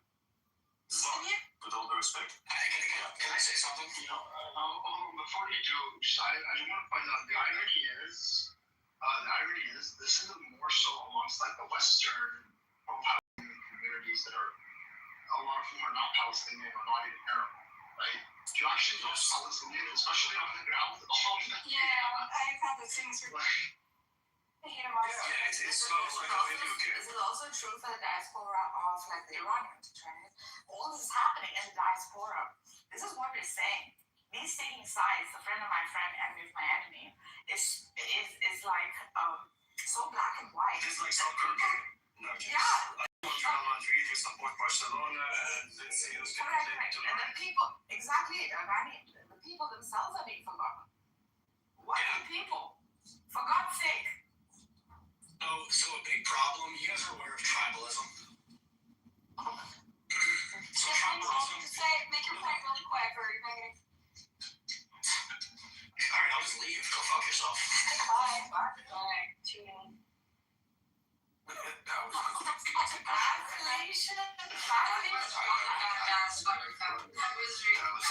Honestly, man, you're coming into a Middle Eastern space and asking if we know what tribalism is.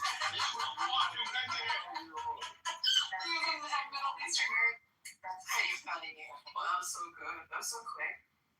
I know I already know the point that he was going to make, and it's a bunch of shit because you have he wants to make this point that people care more about their tribes, blah, blah, blah. That's not true. We have one tribe that are the fucking Care Bears, and then you have another tribe that's a whole bunch of psychopaths. Which tribe? If you put it like that, I got a bear, man. No, I have the Care Bear dad bod thing going, so. But you get my drift, right? Like it's. No, I understand. You know, we'll take Buttercup, Nagus, and I will take donations for all the pain and suffering that we incurred on this app. We'll send you our cash app, and then you can reimburse us for all the pain. Wait, I think both of you, Nargis and Salamid, and Buttercup and Emeralds, because to be honest with you, the Jewish community were very disgusting to Buttercup and Emeralds, saying horrible things, disgusting, misogynist things. Oh my God, they had it right. You haven't heard the comments. Wait, hold on. Persian Jewish people too. We have our own particular brand of line going on. Like at this point, everyone is making.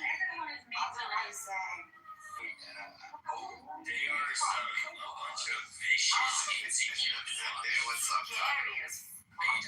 That's good, man.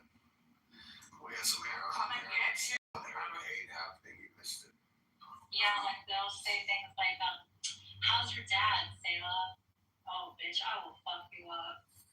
I'll come and find you in California. See, this is why I have to talk to them the way I talk to them. Because they're animals. They're animals. Sorry, they are. It's not just so I resent just saying it's them because at the end right now I have pro pallies. They can't see past the hand in front of their face, and they like attack Persians and Iranians, and they like, oh, it's all lies. It's all. There's no difference in me. They are acting exactly how the Zionists were acting to us when we were trying to inform them about atrocity. Now we're trying to inform you about other atrocities, and you're doing exactly what you did to us when we were informing them about atrocities. So all these people, all of them, they only care about their own goals, agenda, and narrative. And unable to see past any of that, which I get it now. Like I totally get it, but I don't hold it against anyone anymore. I don't hold it against the Palestinians for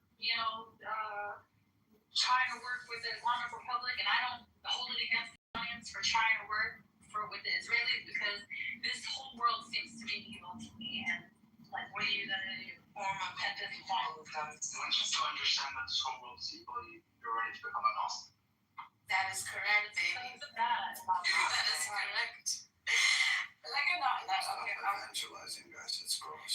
I wanna address shapeshifter's point, and I think it was like misunderstood. And this is what Mark is saying, who I highly respect, right, in the chats. And I think it's true. He's saying like using provocative language shows like a disgusting like collective hate and sort of like false moral equivocation, right?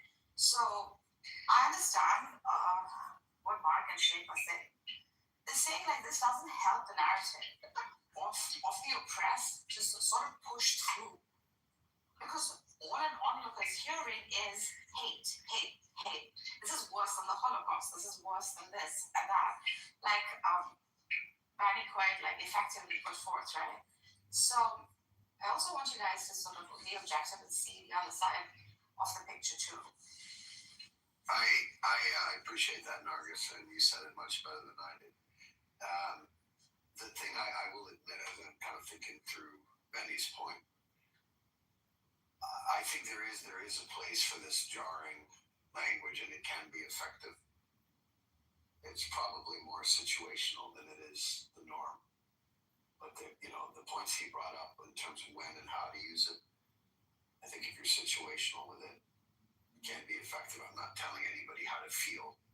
It's not my right to tell anybody how to Sometimes feel. you're saying it, I feel like Jews can get away with it more than non-Jews. It's so funny, like when Benny Olive said, described this live stream genocide and how it's worse than the Holocaust, I wasn't offended, but then when Stella repeated it, I was just like, Stella, what the fuck, I think it's like depends who's saying it. I think as Jews we have a little bit more credibility to be like invoke the Holocaust studiously to make a point to the people we love because we urgently want it to stop. And then when non-Jews will say the same thing, sometimes I balk a little bit. Like I do react and I'd be like, okay, first of all, have you seen the concentration camps? Have you seen the pile of shoes? Have you seen the mass deaths? Have you seen the pile of bodies? Like it makes me feel like worried that they don't know the scale of our suffering to think that you can compare. Also on the other end, it makes you think to yourself, like, why do you suppose nothing could be worse? Like, so when he says it, I'm objective, and I'm like, oh, how could this work? And then when I listen, I understand what he's invoking. You understand what I mean? I'm gonna give you an example. How I have conversation with Muslims, Arabs more specifically. We're getting to a world where artificial things are becoming more holier than the real important thing. Meaning, so the memory of the Holocaust is becoming more holier than the blood itself, right? So, for example, when I sat in front of one of those Muslim Brotherhood, or one religious Salafis, Imros, knows that the first thing I burned for them, I burned the Al-Aqsa. Like, I tell them I want the Al-Aqsa to be destroyed or given to the Israelis, and I'm gonna pay for the carpet for the new temple, because for me, blood of a Gazan baby is more holier than the Al-Aqsa and Mecca and everything. So they get to that shocking. I want to break any kind of taboos in my conversation because the holiest thing is blood. And if you think, a stone, buttercup, like the shoes of the Holocaust, or that thing is more holy, no, they were talking about artificial shit. There's nothing holier than the blood of a kid. So I bring a lot into it. I bring Mecca. I got in so much trouble. Like, if you go listen to my recording about you put the threat on kids. Is that also all those old people, the same like me. Hey man, you are a racist. If you go back to religion, and God said it, that Kaaba can be destroyed stone by stone, it's still better than the blood of a Muslim. Don't make me cry, please. I am a man, I can't. Please. Love you, brother. Bunny. Okay, go ahead. Do you love Bunny? هذا شوي مطلوب. معلش فيك. Anyway, so I'm talking to Muslim, I'll just get the holiest thing for him, because sometimes we create holy things, but they're artificial, and if you go to the core of my belief as a Muslim, the Al-Aqsa, like Kaaba, should not be the holier than blood, and the land itself, like the land of Palestine, is not holier than the Palestinians, because a lot of us Palestinian diaspora think that Palestine is just the land. No, it's not. You're missing the land. Why? Because you exist. But for some Palestinians living in the land, Palestine is the people. Like heaven without people, you cannot go into it, as we say in Arabic. So I just wanted to break that taboo for them, because sometimes they misunderstand their belief. Fair enough. He's doing it on both sides. So, Mark, I did. That's a good point. It's about the way people talk to their own communities and their own families, which is different, tends to strike a different note, and we have a little more liberty to speak our minds and use provocative language than when we're talking to someone, when you're someone who's not familiar and doesn't have that intimacy, right? So I told Mark, because he wasn't here, I just want to address it again. Mark said provocative language is just euphemism for disgusting collectivist hatred and moral equivocation. Agreed, and it doesn't allow for progress to occur. Also addressed, Mark, for your sake, I'm repeating this again, shapeshifters view both sides of the equation. And for those who tread the middle path, for those who do not belong, Stella, this goes out to you, Robert Frost, two roads diverged in a yellow wood, and I took the one less traveled by, and that has made all the difference. And going on the path that's untraveled is like, basically there's no path there, so you're gonna get cut up by the thorns and the stupid grass and the freaking snakes in the grass, because no one's ever gone on that path before. So you're gonna get your ass ate up by ants and mosquitoes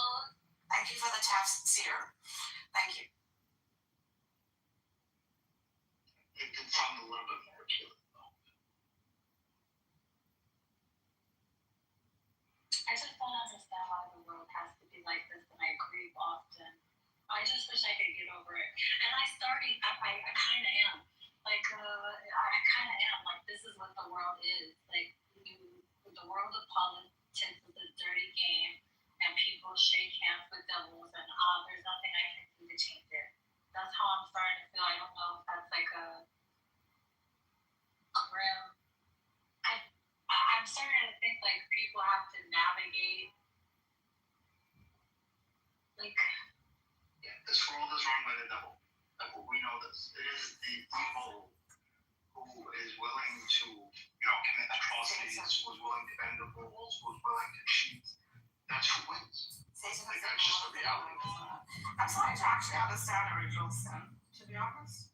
Like, human condition on one side, starting to see it's fucking innate within us to be this shit. Nargis, At the same time, how great we are to overcome this.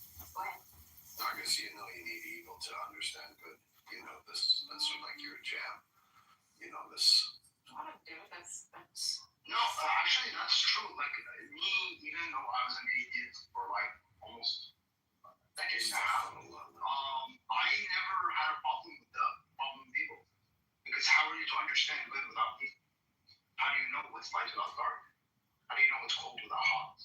But when the source of all of this is all good, Benny.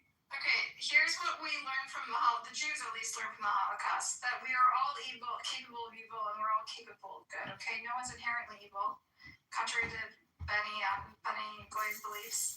No one's inherently evil, and none of us, and we're all capable. What the Holocaust teaches us, what the lesson of the Holocaust is that we all have the capacity for evil, and we have all the capacity to dehumanize the other, and it's a warning against the capacity of man to hate another man, and that's what makes us all human. I with Benny a little bit, Buttercup. Like, we slant evil. We really do, because it's kind of like you're a biological machine that's trying to survive. So that's an intrinsic weighting towards yourself. Yeah, Which is a slant towards evil. I'm not saying it's a huge slant. I'm just saying you're kind of tipping evil. Yeah, just like you say that there's a little Nazi inside all of us. I would say like there's a little Pharisee inside all of us. The same thing. No one said that, man. But Buttercup said that earlier. I was referring to your, never mind, your bigotry towards But yeah, like By the way, for Benny Goy, exactly, for Benny Goy, who's now a neo-Gnostic, I think he often forgets that when the source of it all is all good, Benny. The absence of evil. Wait, hold on. You're not Christian anymore? No, I talked to you about Gnosticism. But Gnosticism, no, I heard it, but Gnosticism is a theory that reinforces his hatred of Jews, most important. Oh, serious? Well, I wouldn't say It does. It has to do with, what was the thing called? The devil thing? What do you call that? Evil? the demiurge. The demiurge, the Jewish evil. So as you would agree with me, the God of the Old Testament is a wicked God. Yeah, it's a demiurge. So that's his You said that. You said that. Let me just tell you Benny's biography. Benny grew up a Muslim. Oh, not this guy. You call yourself a Christian, you don't fully Jesus. I pray for you. We don't have to go down this road. I love you, but you're a hater and you're a bigot. I'm sorry, Buttercup, you said the same thing about the God of the Old Testament before I said fickle. He's not a credible God. He's a foolish God. He's a petty, vengeful, spiteful God, but that's not what makes him incredible. You actually think he's real. You think he's a real evil thing and he's the root of all evil and that's why he's evil. You somehow grew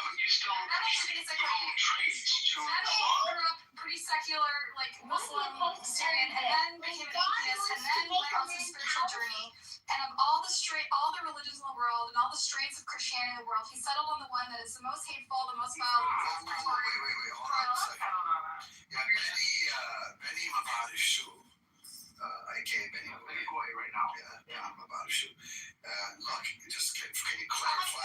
That Christianity is a religion of love, and it's a beautiful religion, and Benny just found the one strain that is hateful and anti-Semitic because of God. You don't think it's a beautiful religion because you deny our doctrines. No, thank you. We love the Jewish people. I disagree, but this where you want the road to go down? We love the Jewish people.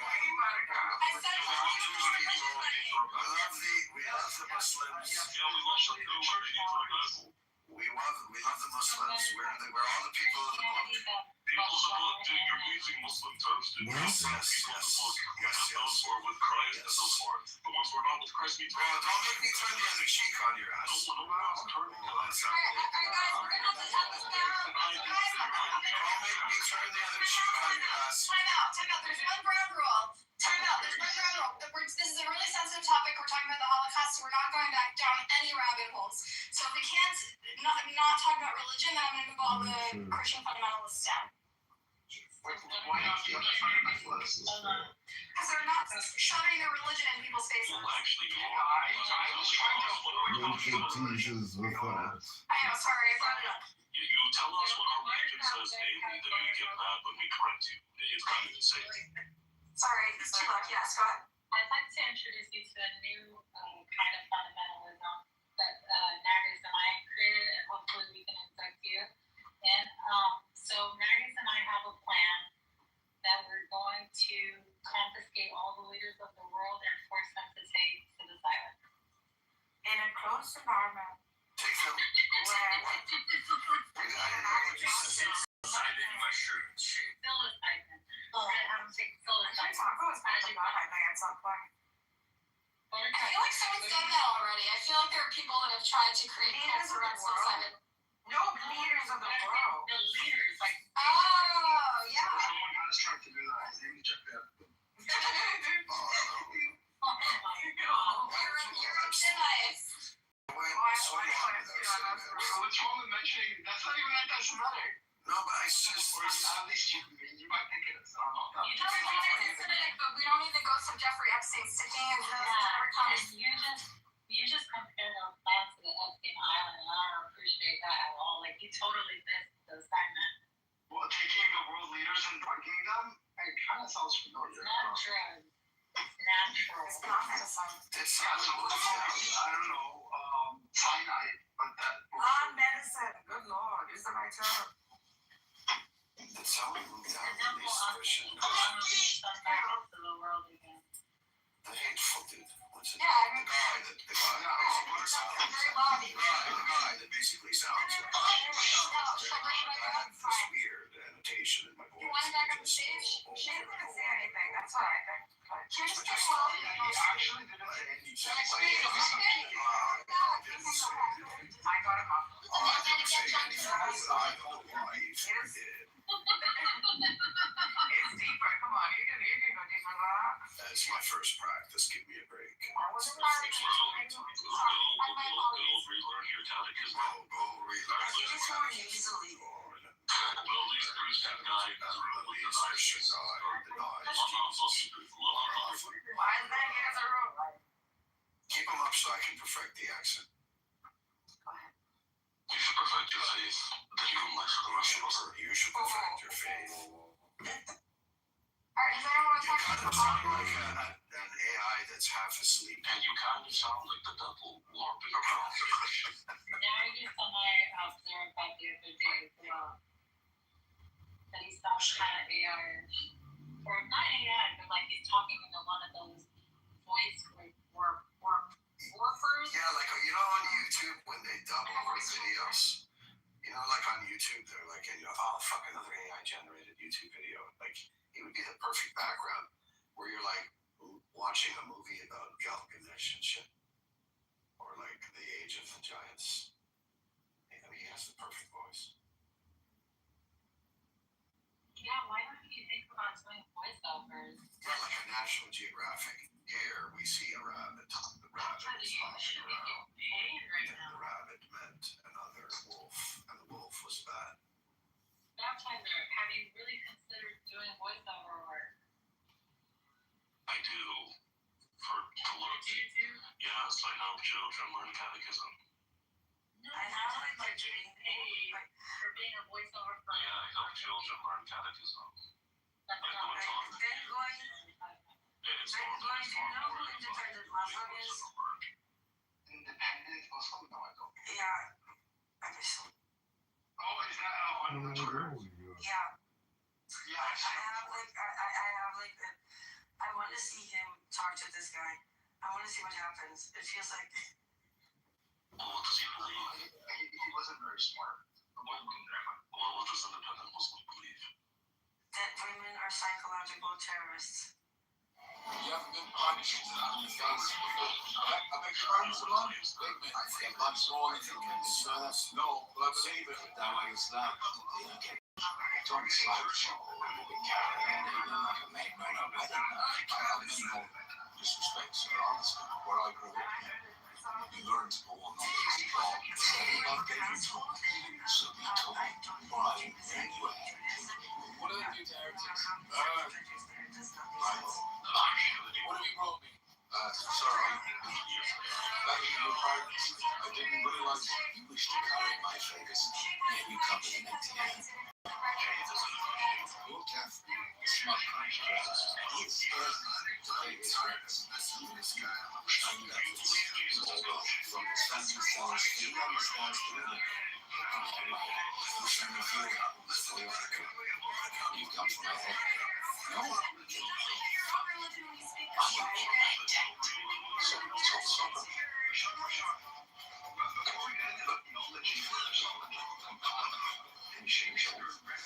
Who's your name? Don't. So don't. That's ridiculous. You haven't been punished in the face.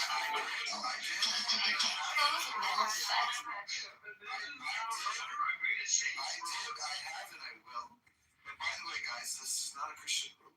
Not that there's anything wrong with Christians. The blind, the compact self-defense.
It's the reason why Jewish people feel like they have to protect them.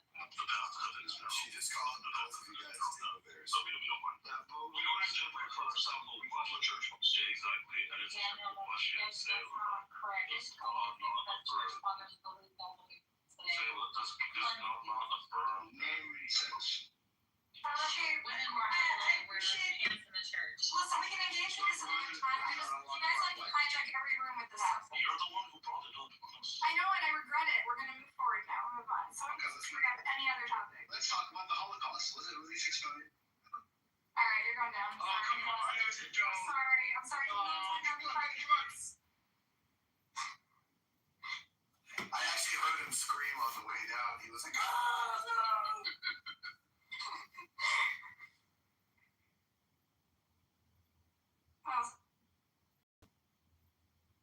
If Finn wants to be a Lennon Christian, he can. He's not a Christian. I got confused yesterday, day before yesterday. He denies the entire Sunday. Got confused. I thought Christianity, they love everyone and bother it. We told people to come into faith. He's a fucking Christian. I thought if you just accept the Lord as your Christ or whatever, He Jesus doesn't. Savior, it's fine. He doesn't like most of those. No, he doesn't. You found my channel. My main issue is I love my neighbor and I love God. But you deny the Lord of those. What is Senator Jordan? He for God to love the world that he gave his only begotten son. I believe in him, shall not perish, and live everlasting. Welcome. Now, as is tradition, find someone on his knees before the Sultan and they show up respect. Well, not new. It is he that should lead. These are Josiah and the Sultan. I make the rules here. And if something doesn't change, things are going to get very serious. In honor of the Almighty, simultaneously with you. By doing a genocide We mean after cleansing, simultaneously. starving them What? to death. Dude. Yeah, but it's not religious. The Sultan bows as low as possible in deference to the Almighty. Oh, everybody, I'll do this for some of you.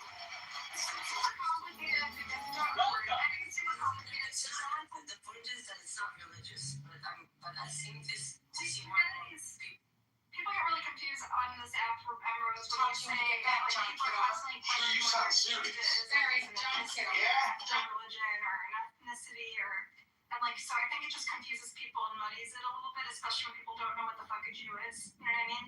Like they don't know what the fuck a Jew is, they don't know what the fuck a Palestinian is, and I think it's a little bit these like complicated identities that you have in Israel are a little bit above most of people's heads. It's Jewish supremacy. I think it's when you are able to humanize another group, like how the Germans did to the Jews in Germany and around the surrounding Germany. You're able to do whatever inhuman things that a human is capable of doing to something they don't think it's human. So that's why But if it was a religious conflict, those things would have been done from a religious motivation, right? Right. And that's not the case. So this is not a religious conflict. They go over and over again. It's not a religious conflict. Are you so sure? Make sure it doesn't happen. Make sure that doesn't happen. By the way, everyone take note, the most dangerous man on Clubhouse is in the audience. Who be that? No, I'm on page, actually. Friend? Oh, Yes. I don't think Prince likes that. Hi, Judy. I don't think Prince likes that. It doesn't matter. What he's saying is how most Palestinians feel. What's You his guys just Was Prince says they're related to Palestinians. No, hold on. No, hold on. So there is a Judy, is that really you? Hold on. Judy, is that really you? You got 5 seconds. It might not be. Okay, just check. So there is a plethora of opinions amongst the Palestinians and amongst the Israelis, right? So we can't really deny that. Definitely for some Palestinians, this is a religious conflict. Definitely some Israelis, this is a religious conflict. Let me ask you something. Just saying, Hitler used religious texts, right? No, No, he didn't. He did not. no. He was actually You should ask Jewish. You should. No, hold on. You should ask. You should ask Jew. I'm going to ask you. Hitler did. No, he didn't. So, Just a second. Hold on. Then go ahead. Just saying. When someone's using a reason and says, "Oh, I'm doing this because of religion, and I'm doing that," does not mean because of religion. Israel can't keep saying this is a religious war. For Palestinians, it's never going to be a religious war. It's not about religion. There are aspects of religion, but we're not doing this conflict liberation movement on behalf of Muslims. Muslims can go fuck themselves. It's not about we want to fight. They can come fight themselves. We're looking for our own freedom. When Israel kills someone, you're stating as if all Palestinians after the same. no, just a second. No. Just a second. We're looking at the Muslim. We're looking at the Palestinian liberation movement. Right? That is what represented the Palestinians. Yes, it is about the land. It is about freedom. It's not about all war. Assuming all the Palestinians are acting the same time. You're always gonna find 1 or 2 or 3 or It's 4. much more than that. But just a second, hold on. The Palestinian liberation movement is not founded on religion. Like you being Muslim. I hear you say it was founded on religion. didn't say that what? No, I mean, What I said was that there's a significant number of people that are motivated by religion. Like, okay, let's take your Nazi example. Yeah, the Nazis used Christianity to a certain extent to motivate certain Christian denominations to get on board with their plans, right? Why were they using Christianity or biblical texts or whatever to motivate those people that are motivated by Christianity, right? So to get them, although the Nazis, for them, it wasn't about Christianity, to get those people who believe in Christianity and who are motivated by it to be on board with their plans. Similarly, you can say the same thing about Palestinians and Israel. They both use religion as a motivating factor for those people that are religious. I'm not denying that some fractions in the Palestinian liberation movement recently, in the last 20 years, or sorry, more than 20 years, in the last few years, where Hamas kind of took this and ran with it, they want to turn it about themselves, and they want to do it religion just for their own agenda. But if you look at the foundation of the Palestinian movement, the liberation, the PLO, right, you're going to find many of the founders were Christians. This is where the Palestinian identity started kind of to shape into national Palestinian identity. We always were Palestinian, but the national Palestinian identity. So the foundation of it was not like when Israel kills you, it does not really kill you because you're a Muslim, because you're Palestinian, whether you're Christian or you're a Muslim. Okay? Now Hamas want to use religion and just want to bring it into it. Oh, tahrir, what jihad, okay, they are, I'm not denying they're doing that. But if you return to the core, no, it's not about that. It's not about that. I agree with you. I'm just like just a second. Sorry? No, I agree with you that according to national movement, you can't deny that there were Muslims involved from the very beginning. So Saddam al-Sam was from Syria. Right? Why But can't you said it. You're saying like. right? Really, there's no opportunity for you to Let me ask you a question. You asked me to join the club for 9 cents per month. What does that mean? Wait, what? You asked me to join for 99 cents per month. No, she says, oh, I was impressed with you. If you I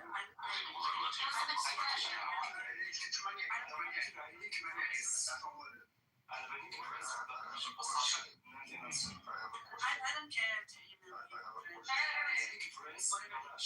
wants to say. I have a question.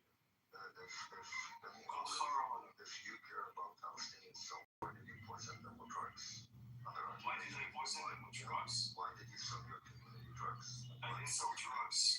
You're a liar. You sold drugs. How did I sell drugs? You spent years in prison. I spent years in prison. Hold on. I said, see, first of all, the guy's watch price. He's losing the fucking argument. No, I did not sell drugs. You don't listen to this. No, I didn't say that. See, you did not fucking listen to what I said. Just a second. No, Judy. Judy, just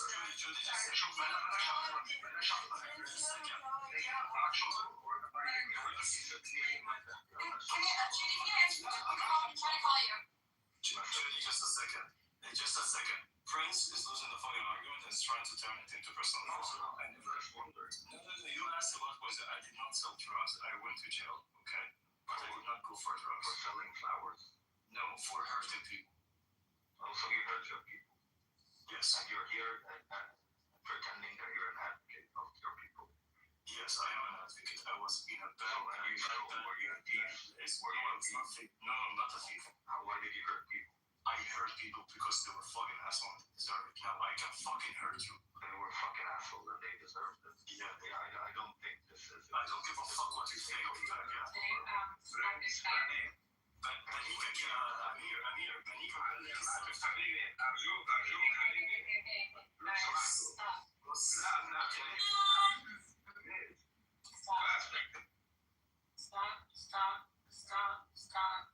Stop. There will be no violence.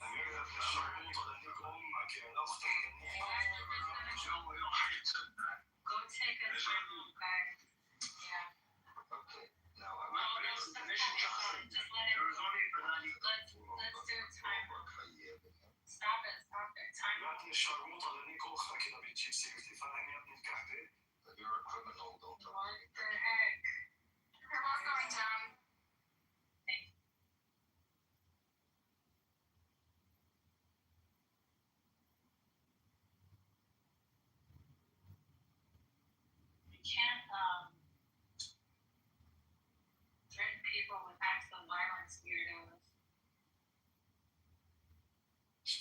doxed him for dizzy things he did. Are we okay with that? Who's he? I think we got too much testosterone in the room. No. Prince is under the impression, Prince is under the impression that he had actual information on Benny. Private information, right? That's doxing. You guys don't view that as like the ultimate sin? No. Well, I do think but I don't think what he is really done. He should do a name just because he said like he went to jail for something. Next, this will get you off. I'm tempted to pick another fight with Bashar to redirect the What's your what purpose she At has? least I'm playful. Playful? Do you think this is playful? I do. I admit it's very playful. Like to me, you're meant to like your church. I'm trying to redirect the awkwardness. I made it more awkward, sorry. Okay. Shit. Can the women please restore order in this troop? Listen, I don't care what you believe. And the real Slim Shady, please stand up. Please stand up. Please stand up. Always. Oh man. I think you guys should let my people speak. Let them hash it out. You know?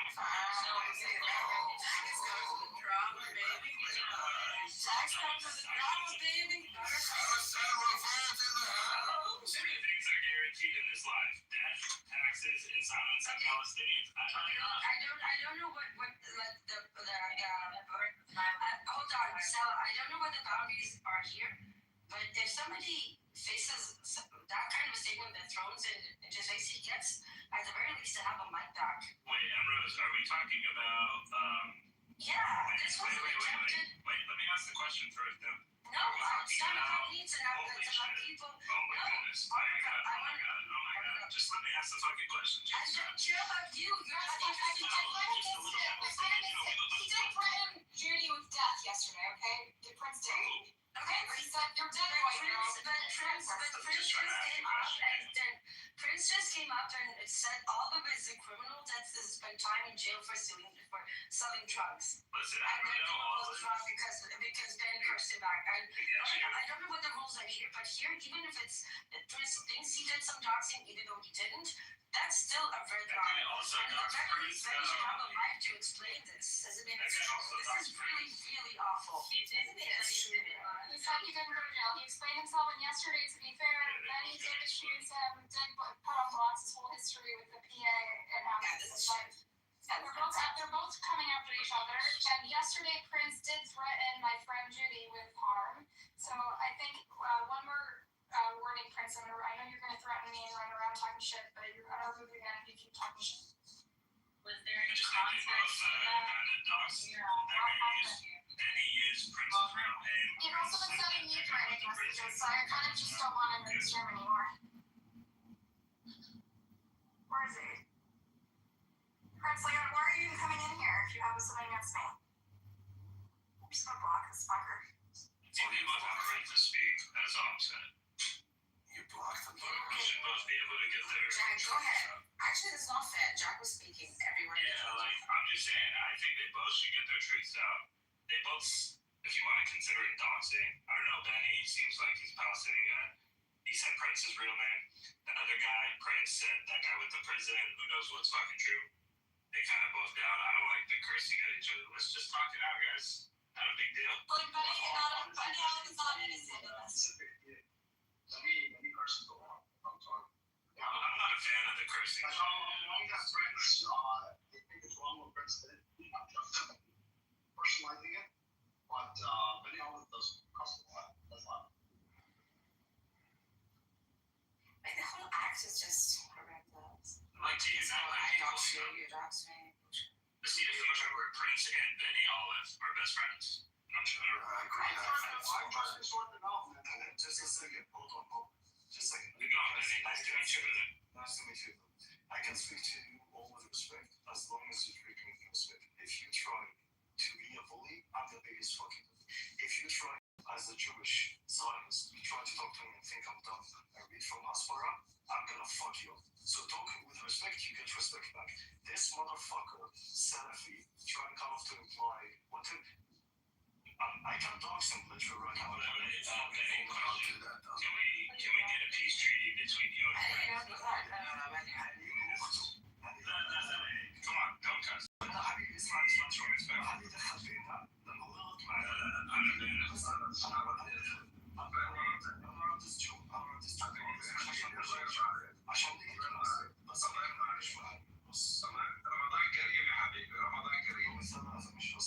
The Palestinians took over the Shoah room. I'm just here to, try to create peace between my two people over here, Prince and Benny. And I see a future where they have a 2-mic salute. If we can achieve this. This is the segment that Naggis and I would like to sing all the time. What's wrong? It's time for a duet, everybody. Can we pick the song? No. Which one? I believe the children are our future. Teach them well and let them lead the way. Never mind, test each other out. This is the worst. Just kill us, bro. Fucking haters. Let's talk about the show. Fuck that. That's less depressing. Jack came here for drama. Looks like. When I came in here, it was peaceful, and then the drama came. Where have you been, Jack? I'm a peacemaker, guys. I know. Where have you been? Then, in a horrible place called reality. We all fly. It's a terrible place. Welcome to life, baby. Jack, did you hit the road? Hit the road, Jack. Change my name. I'm gonna do identity. Hit the road, Jack. We have a Hamas and PA resolution reunion coming up soon, and I'm inviting Benny, Olive, and to join. I'll send you guys separate invitations. No, It's very scary. Hamas and Israel is the same. Yes, sir. What's going on? Yeah, this is Indonesian name, man. I think it's Turkish, isn't it? Yeah. يعني اسم الله عليك يا مدمن كريم يا زلمه. Indonesians and Turks are both from Asia. It's not my real name. I'm not really Mehmet. Wait, you're not actually Mehmet the Conqueror? He's not remember the I'm really not. To a lot of people, it's disappointing.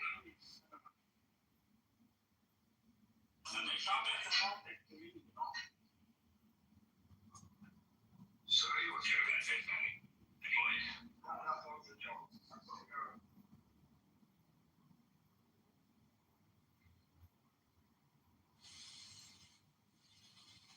Oh, what are we talking about? So Bengali, before that discussion comes after, back in 82 when the people left Beirut after what happened there, that stage the Muslim Brotherhood movement thought that they do have a chance to replace the PLO.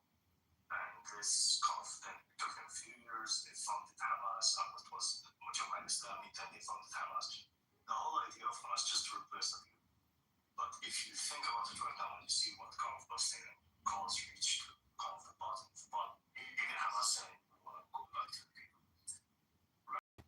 Understand that there's some factions who want to turn it into religious, but not because of jihad, because of donations, because they want to go to Malaysia and it's like, hey, donate for Al-Aqsa, give us your $1 million. So we always, as Palestinians, we resist that narrative because you're going to find a lot of between Hamas narrative and the Israelis. They both want to turn it into, they want to say that Hamas is victorious. Israelis say, oh, Hamas won. Hamas is weird. It's like you find a lot of intersection. So we as Palestinians, majority of collective, we try to avoid that. I don't think you can speak for the majority, but yes, there is definitely a significant number of Palestinians who want to keep it secular in nature, like the resistance. But you can't deny that from the very beginning, like I said, Al-Sadin al-Qassam, that was a Syrian guy, very religious. His inspiration, obviously, was a martyr for Palestine. But he didn't, in his mind, he wasn't martyring himself for Palestine. He was martyring himself for Muslims. Right? And this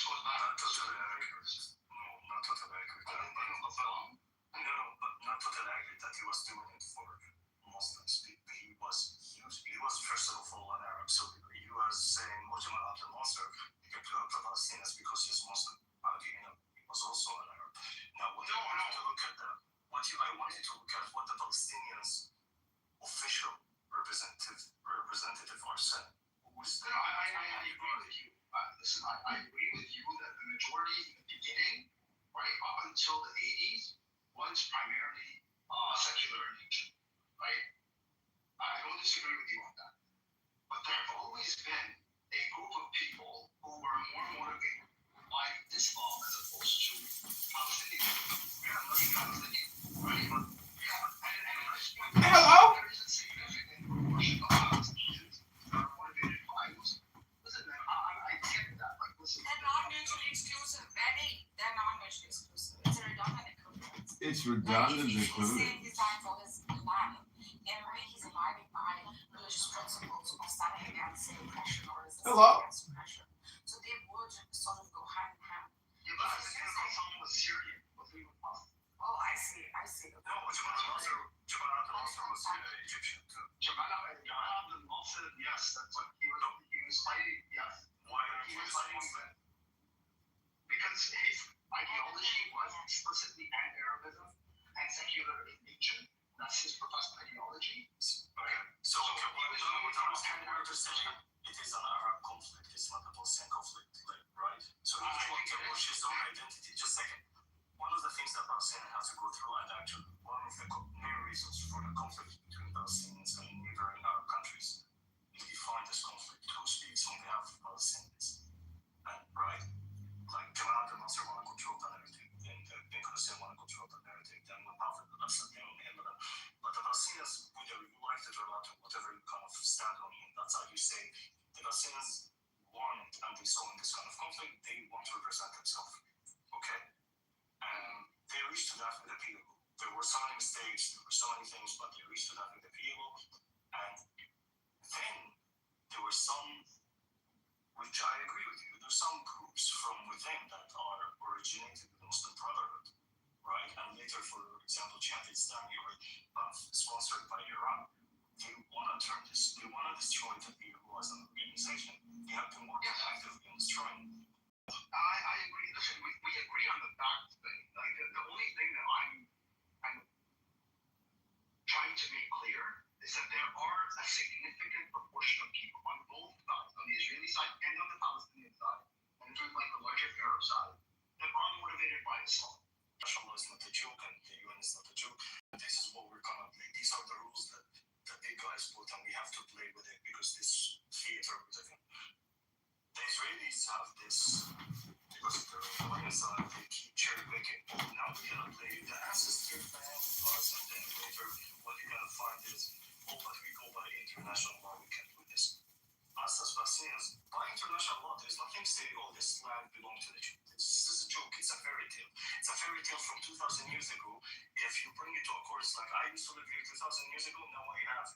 By international law, this does not really stand. And for us as Palestinians, collective human rights, recognition on the international stage, we're not going to use the Muslim cause because it does not stand. That's some book you believe in, and that book you believe in, and that does not stand. Right? So we need to be really careful using this kind of terminology. Now, what Prince was saying in the comments is, we say when someone dies, this is a shahid. So what? Like, even if you're Christian, you say, I done shahid al-Watan. Shahid is not kind of tied to religion. I mean, it can be, but it's not necessarily. Exactly. Not necessarily tied. So each one starts kind of seeing from the lens of himself. I agree with you. And listen, the last 100 years, give or take, of the Arab world, right, can be characterized as a power struggle between the pan-Arabists and the pan-Muslims, more or less. I'm also sure they can make that sort of. It's an overgeneralization. Yeah. Yes, but you can view it from an overly simplistic lens in that sense, right? Anyway, yeah, I agree. Yes, and for the beginning of that 100 years, for the first 50 to 70 years of it, more or less the pan-Arabists have won, or the nationalist component have won. Nationalist ideology was a prominent ideology. Yeah. Now it's flipping. I don't think so. Sisi. Unfortunately, it's no, Benny. This is what. No, Sisi had them. Sisi, when the Muslim Brotherhood in Egypt started saying, we're doing Ghazwa to Somalia, you know what's Ghazwa, right? Yeah. They would use kind of this terminology inside all the Muslim, everyone, the Muslims. Not from the people, man. She was installed by the Americans. Doesn't matter. He's still inspiration. I'm saying, but you have to look at the ideology of the people. I don't care. That's what we are saying. That's what I mean. It's more popular today than ever before in the last 100 years. No, actually, what happened in October 7 kind of strength, if you don't, like, I don't know how you don't see it, strength and nationalism. The Egyptians saying, oh, thank God we got rid of the Muslim Brotherhood, no, by Sisi. Like, even if we were anti-Sisi, now you understand kind of like, why did we do it, right? Even in Jordan, right? The king says, a few months ago, they said, like, we're prohibiting Muslim Brotherhood. No one could open his fucking mouth and say, no, the national identity became It's a lot strong in their mouth. No. They would talk before, but now when he told them shut the fuck up, everyone shut the fuck up because now they understand they are in a region where Israel is your neighbor. I mean, Israel is your neighbor. You don't fuck around with. It's not like a game. It's not a dollhouse. You try to do shit. No. Now we understand that Mubarak used to bring, for example, to the table. Like when the people you're citing, like Sisi and the King of Jordan, these people are Western puppets. They're viewed as such by I'm not denying. No. I'm not saying the Western puppets. Sorry. I might understand that about Jordan. I might understand that about him. Okay, but with Egypt, he's not the puppet. Wait, what? He's not. No, he's not. I know you. No, he's not, man. Listen, if he's a 100% just a second, all the 2 million guys, they would be already inside of Egypt. Now, why did he close? No, just because he's highly influenced by Western powers. Okay, fine. He's highly influenced by Western powers, was installed by them and their allies in the region, right? That doesn't mean he can do anything, right? Because if he had let in 2 million people, right, there would have been a mass revolt against him. So you have to understand that there are certain things that you can't. The secular national identity is getting of its strength inside of Egypt from the army of itself. It's a state within the state. And it's controlled by just a second. It's not controlled. No, sorry, it's not really controlled by the Americans. The Egyptian army, it's not. It's corrupted. There's so many things about it, but it's not controlled by the Americans. By the Americans and its allies, yes it is. The UAE specifically is probably one of the most influential actions. I don't think you know. That's how we read as well. No, I think you're looking at it very primitively and very shallow. But if you look within the Egyptian society and you get someone who really understands the army and kind of the background and why are they structured the way they are, your understanding of their relationship with the Americans and the UAE is really primitive. It's way more complicated. The army in Egypt is propped up by the Americans. And they're propped up as a result of recognizing Israel. No. Yes. That's why Egypt is the second biggest recipient of American funding in the regime. Yeah, but it's not being to be controlled. It's to preserve the peace. No, you give them money.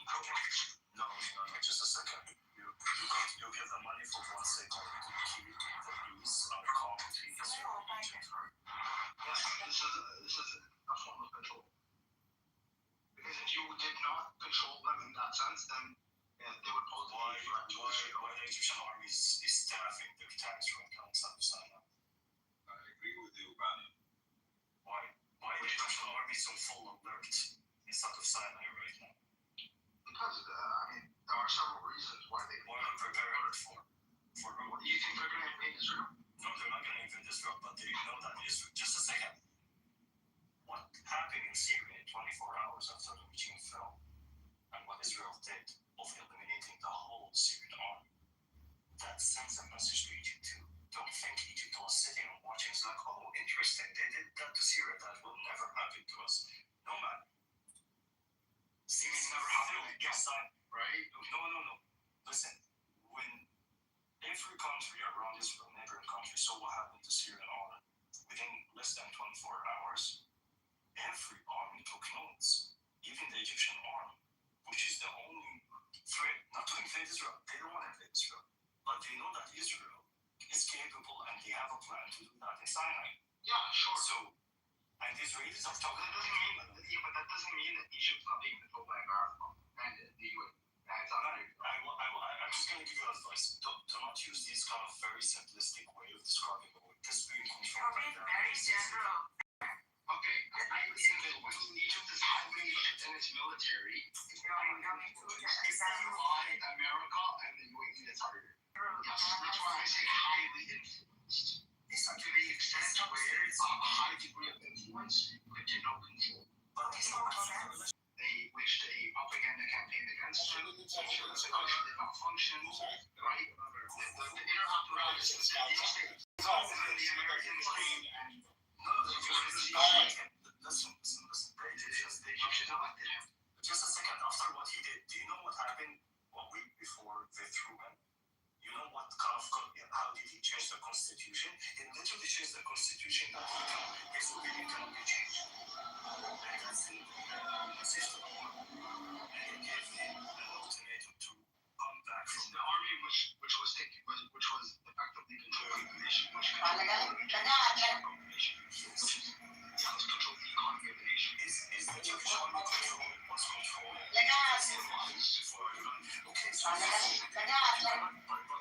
This is how it happened. Yes, in order to retain civilian leadership, you have to overthrow the military.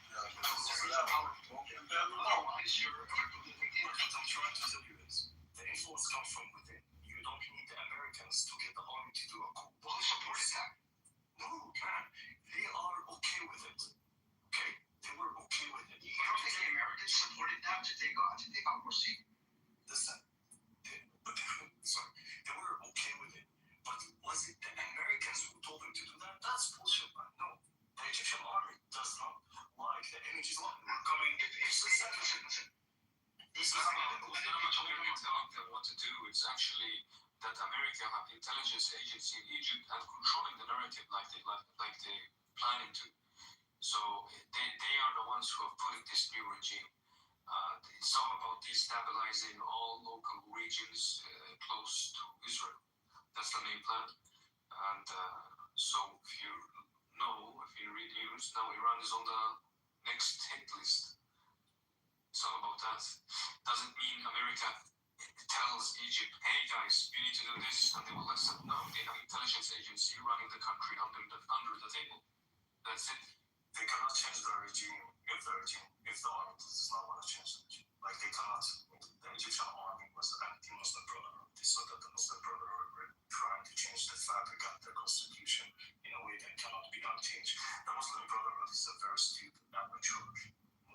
They're not. That's kind of very known about them. They could not predict that there will be a coup, so they should not run the country. I'm very happy. I mean, it's a good image. They have a good goal. They stand for something that is good.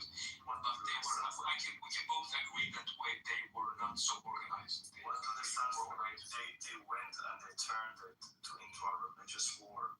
Internally, they almost turned it into a civil war. The Muslim Brotherhood were shooting at some people. Like the images that were coming out from Jazeera. The Muslim Brotherhood is better than this new regime, isn't it? No, not at all. Why not? Because the Muslim Brotherhood is immature. If you could not predict that they're going to be a coup, you should not be running a country. I know, like I'm not speaking from strategic warfare. I'm speaking like from a religious perspective. I don't think you should bring religion into the state. Like you should not, because the minute I debate with you about the policy that you took, you can say God said, and then you end and you kill the discussion. And this is what the Muslim Brotherhood were doing. We're talking about finance and we're talking about the economy, and then you start using God and Hadith and Quran. That means we're never gonna get to an agreement because you're telling me if I disagree with you, I am an infidel. And this is why we don't want these kind of discussions. This is actually what we have a problem with Hamas. They were in charge, and when they were elections in the West Bank, they kept the secular government. What are they? Even Hamas now, when they were governing Gaza, they were governing multiple. This video, Vice President. They had multiple groups from the PFLP. What did they do to the Palestinians? What to the opposition? What are they doing right now? The opposition sat down with them at the table. I'm talking now what Hamas is doing right now to the opposition. The opposition, what they're doing right now? No, they're killing. They're executing anyone who speaks against them. That's Israeli I heard that, but there's no evidence. That's not true. No, we literally have Israel. My friend's father was abducted today. Yeah, so Hamas. I could say the same thing. His name is Mustafa Asfour. You can go check him out. Oh, then he must have done something. No, he did not do shit. You know what's his problem? That his son, who lives outside of Gaza, is criticizing Hamas. So what they don't tell me no friend if you don't do that. If you don't hear about this. They took Mubarak's father? Just a second, Mustafa. Just don't tell me don't. No. You don't know anything about Hamas. I know shit. Let me hear it. So what did his friend do, like his father?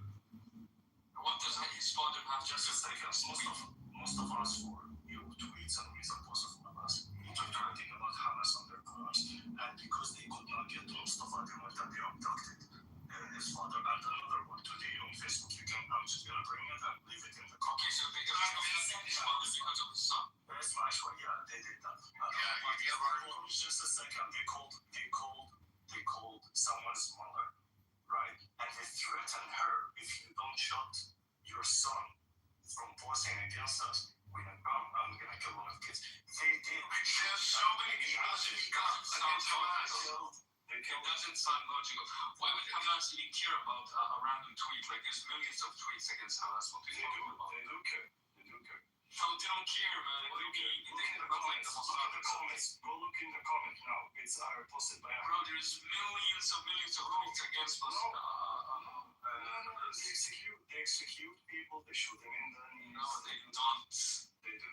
Maybe a small portion of them, like the criminal portion. No, they don't. It's not about because they're criminals. Maybe some criminals claim themselves to Hamas. They're just Hamas apologists, that's all. No, Hamas is the resistance. It's the same Hamas as somewhere. Also. Okay, where you from, Benny? Same Hamas. Just a second. Benny, where you from? Which country? Same Hamas. Okay, but why are you cursing? Bro, please be civilized. I am civilized. I understand your anger and your hatred. Like, fully understand that, but you don't need to curse. No, I will curse Hamas. Yeah, this video. Don't curse in here in this room. No, I will curse in this room. We'll talk civilized. Shockingly right. It's similar. Hamas. Kick him. Hamas. Okay. So, Bani, Hamas, بس لا تجيب Hamas. أرجوك أجيب Hamas. اسمع لا تجيب. They kidnapped the father of my friend, and this guy's like, no, you don't know shit. You're just apologists for it. Then I have sent another video of Hamas. Okay. What's his name? I'll get you the name of him. He's kicking a family from a tent so they can take their spot. I will put a post of my friend whose father was abducted to Mustafa Asfour just because his kid was speaking about it. There's so many. Don't tell me about Hamas. I know Hamas more than you. I mean, I know Jinjit doesn't like Hamas, but. Me too. But I can't say anything, no, please, be patient, Bani. We cannot say,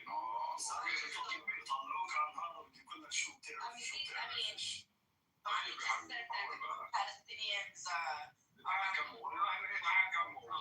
Hamas the only resistance in Israel. No, this is the problem, right? How can you even try to guide them by single one? There's a triangle. Look at what they just did right now. Without any evidence whatsoever, they said that if Hamas arrested this guy, that means he must be a criminal. So the assumption is Hamas, there's no corruption, that Hamas operates under freedom and liberty and all of these things. And if you were arrested by Hamas, that means you must have been a criminal. Well, no one said that. No, that's you just said that right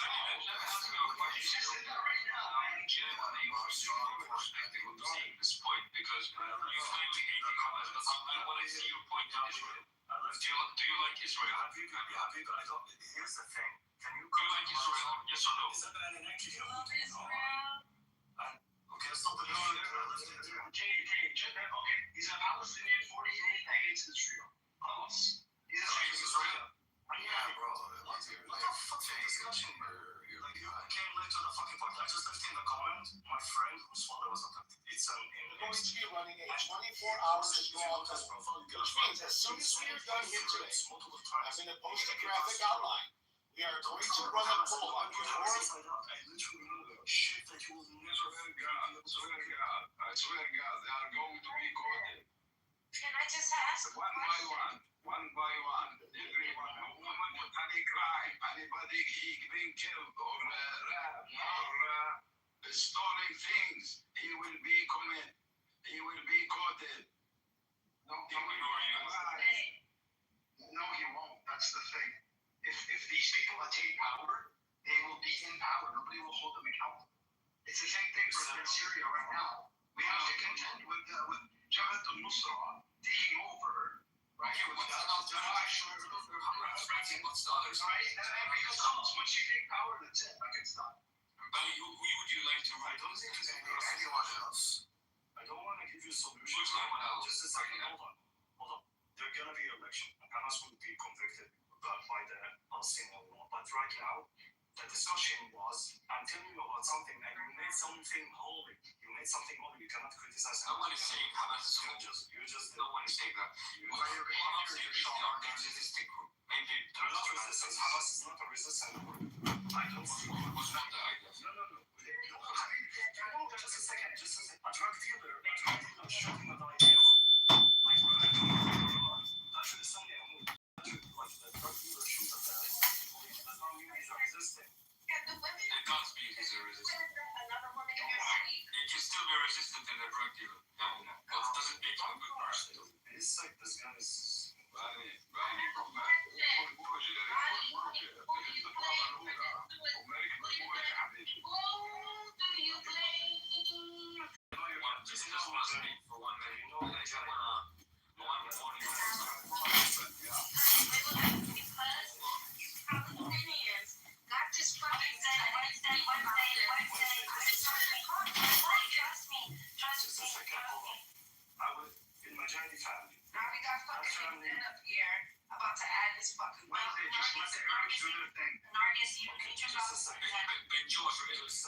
Just a second.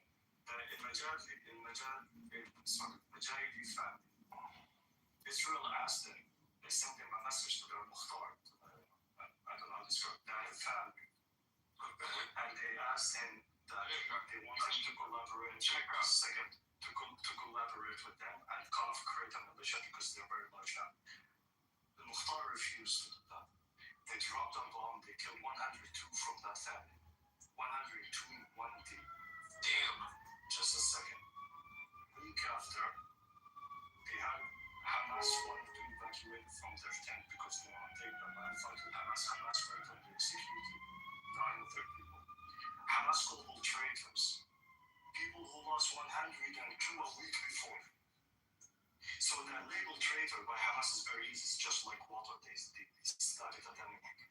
So whatever they tell you, that shit flies on you.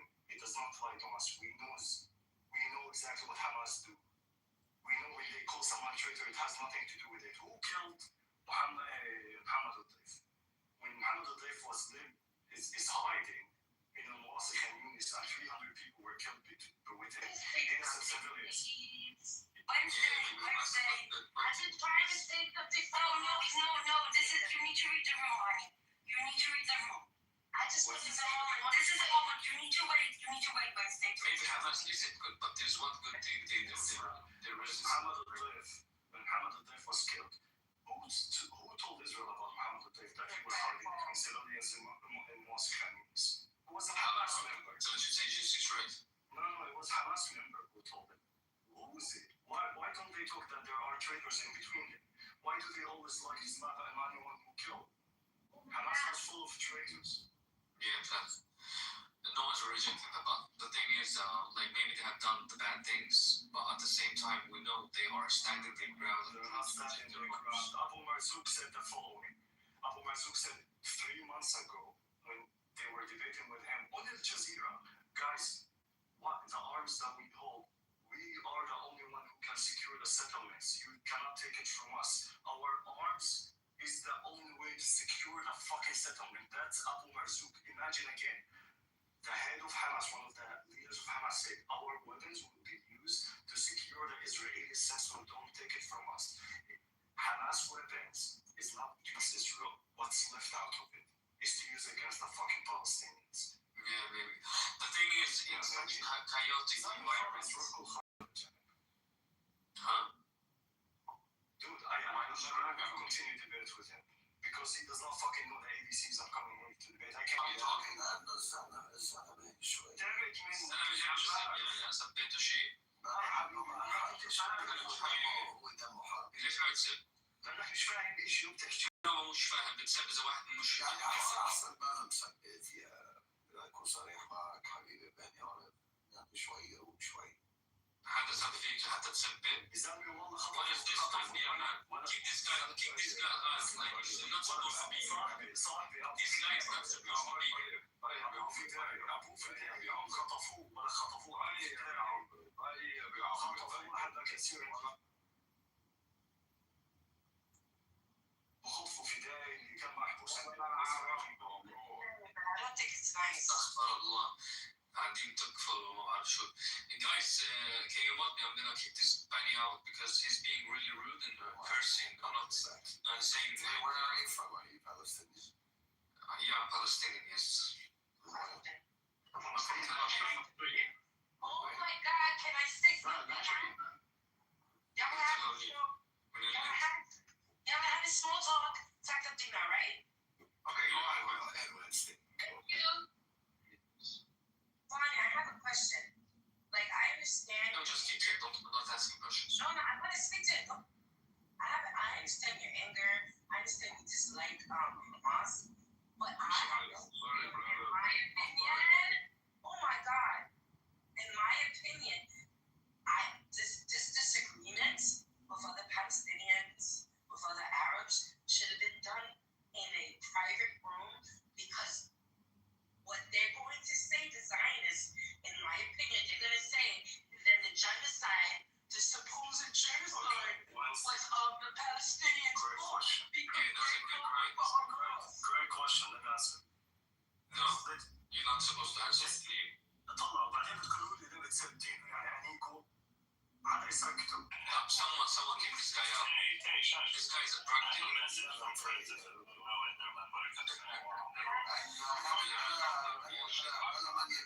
By the way, you know that's a huge fucking. Like 28 Arabs are drug dealers. This is a huge stereotype. I'm sorry, no. Everyone knows the Lebanese are the best drug dealers in the region. That is true. كلهم يعني الحصل تيسير ما في أحسن.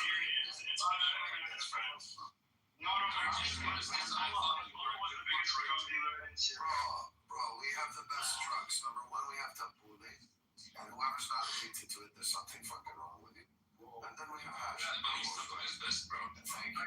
You know the best I grow just only for tabbouleh. The Palestinian falafel is best, and the Lebanese is. You know what? I agree with you. I agree. Oh my God. Benny, all of you. That's your answer, yes. So, ما تسب فيك. قلت له ما تسب. ليش انت عم تسب؟ طب اسكن تاني. اوكي هو بلش بس اذا عايز يسب انت ما حماش مش عمروه. Okay, the idea is that the Israelis don't know about our conflicts. I'm telling Israelis engineered our conflict. They know our conflict inside Israel orchestrated this conflict and division between the Palestinians. So kind of the idea, it's not they know. Now, I want to be clear. The root cause and the cancer is Israel. The symptom of this cancer is us. But what I'm worried about, that we as Palestinians, just a second. Sometimes, before you die from cancer, you will be immature movement that is gambling the life of Palestinians, as if we are sheep that have no names and we can just bring more kids. I don't really care about what people think. I care about the people themselves. I care about my friend that his father was a fidei, arrested by Israel multiple times, and he was abducted from his tent today in Wasif testimonies. Oh, wait, you said something interesting there. I don't Hold on. talk to you. No. Like, I'm not gonna assault you or something. But you said something interesting. You said he was abducted by the Israelis and released multiple times. So why was he abducted and released multiple times? This is how they do. Hold on. Usually, let's just sit here. Hold on, don't interrupt me. When Israel captures someone, when the IDF take you as a prisoner, hold on, I have a few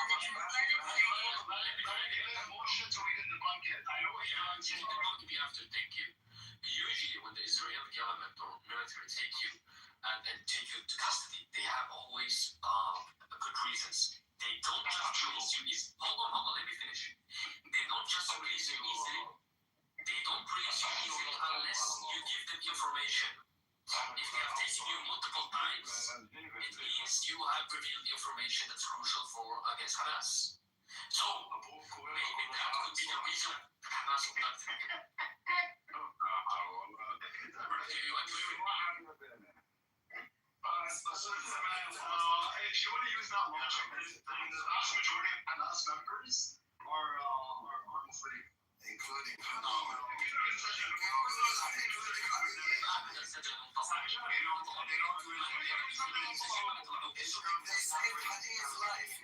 They don't release easily. That's what I'm trying to say. So this guy, they come up and release him. They don't do that now. Thank you. Exactly. If they take you there for, at least a few months. Exactly. So Danny, your friend's father, I'm sorry to say this, but your friend's father probably revealed secret information about Hamas' position, and that's why they released him, bro. And they took him again and again and again. How do you explain Hamas fucking what? They healed him of cancer. Yo, how can you talk shit about someone, bro? See, one was like, I don't give a fuck if I die, I wanna die. Like, I wanna die. Okay, bitch, that's what. You take the whole gas out of you. You want to die. You were a Muslim, yeah? You go die. أنا جنس جيبوخ. اللي عندك السكاسة. Sorry. سورة طيزة تعالي. طيب بالله عليك يا حبيبي والله انا فاهم لك موت فناس الله بقول انه اسمع ليه انت ابن ناس وعالم مبين عليك انت نظيف وبالي برضه نظيف هو صاير سفينه هو قوة السباك I just want to point out that the Palestinians have taken over the Holocaust room. Okay. It's a random question. Like that Danny fucked up, he messed up. He mistakenly said that his friend's father was taken by the Israeli government multiple times, not once, not twice, multiple times, and released. That's a huge red flag. Huge red flag. Have you ever heard the term administrative detention or illegal finder? I mean, usually when the Israeli take... Let me help you. Israel has 3 categories in which it can... Bro, you're Israeli, right? Yes, and let me explain. Israel has 3 categories. Prisoners that have been charged and sentenced, administrative detainees, and illegal finders. The second 2 categories... Just a second. So I got you messed up, bro. That's not this his father was arrested in 1979, and then he was released, and then he was arrested in 1987 for 15 years. So he stayed in Israeli prison. He stayed twice, at least like the long serving. Besides that, I arrest here and there. But whatever.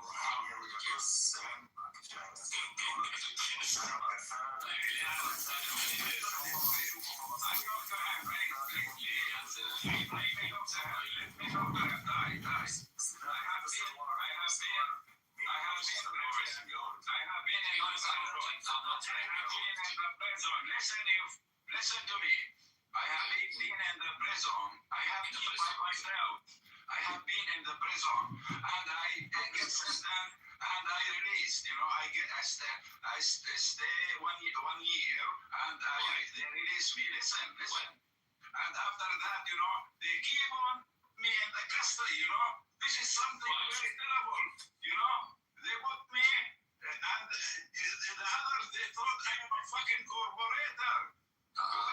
Terrible. Listen, you're so fucking stupid.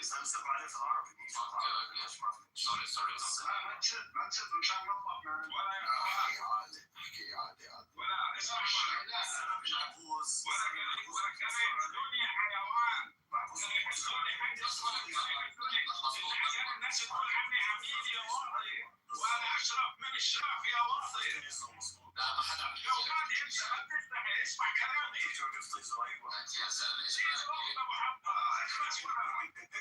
اخلص. Shut up, back up. استغفر الله العظيم. يا زلمه ليه تسيب انا ثبتك شيء يعني والله ما فاهم بعد شيء. الله يعيب عليكم انت العرب. خليتني اسلم. Integrity do you have? خليتني اسلم. The thing is, we Arabs we need to train our personality and akhlaq. I think we need انت مش عارف ليه عم تحكي هيك. ما تحكي هيك. رسول عصا ولا ما تحس قصتك. رسول عصا. وينك انت؟ لا قرد لا شباب. والله عيب عليكم عيب عليكم. ولا قرد. سيبك منه.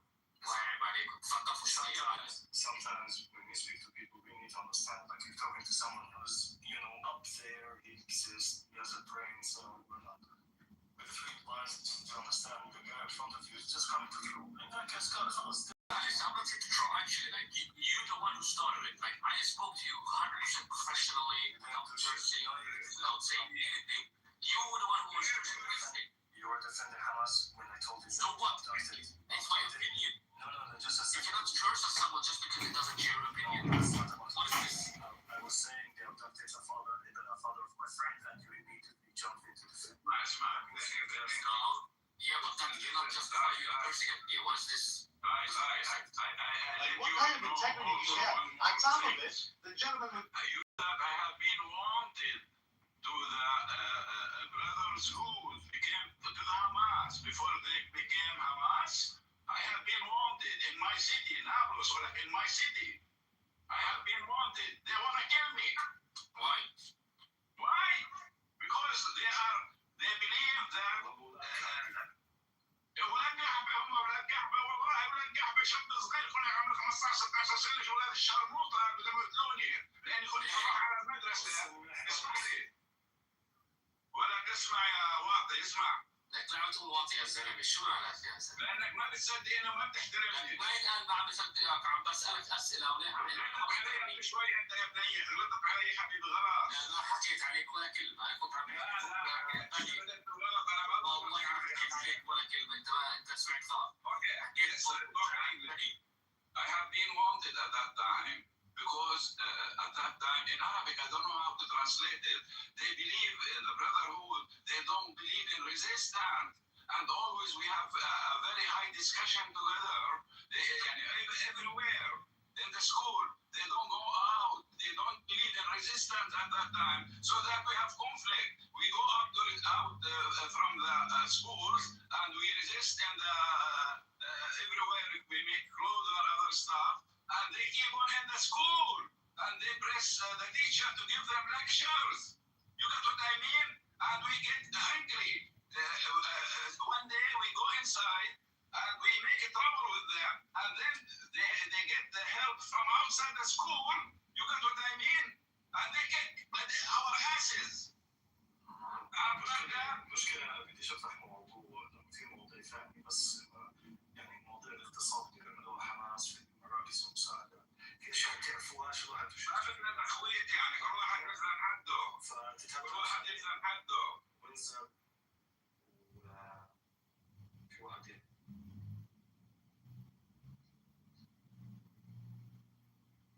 بعدين بني حبيبي أنا وياك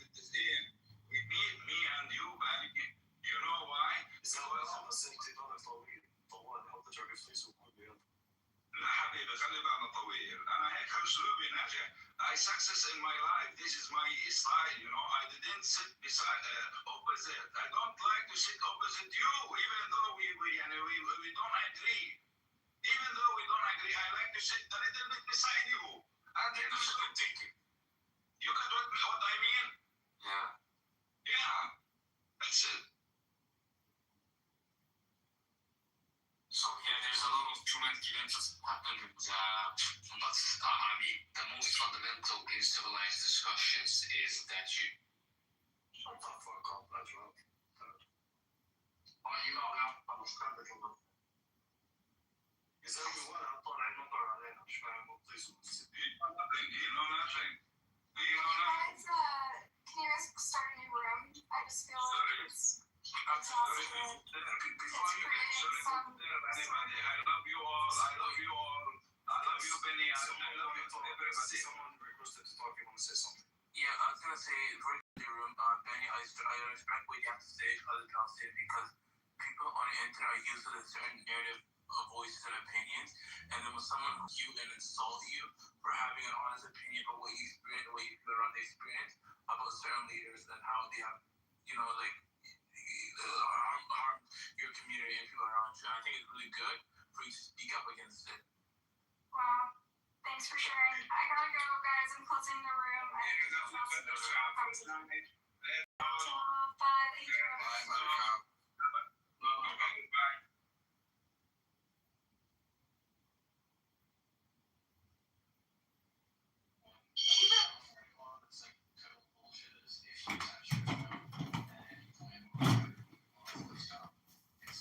Hello?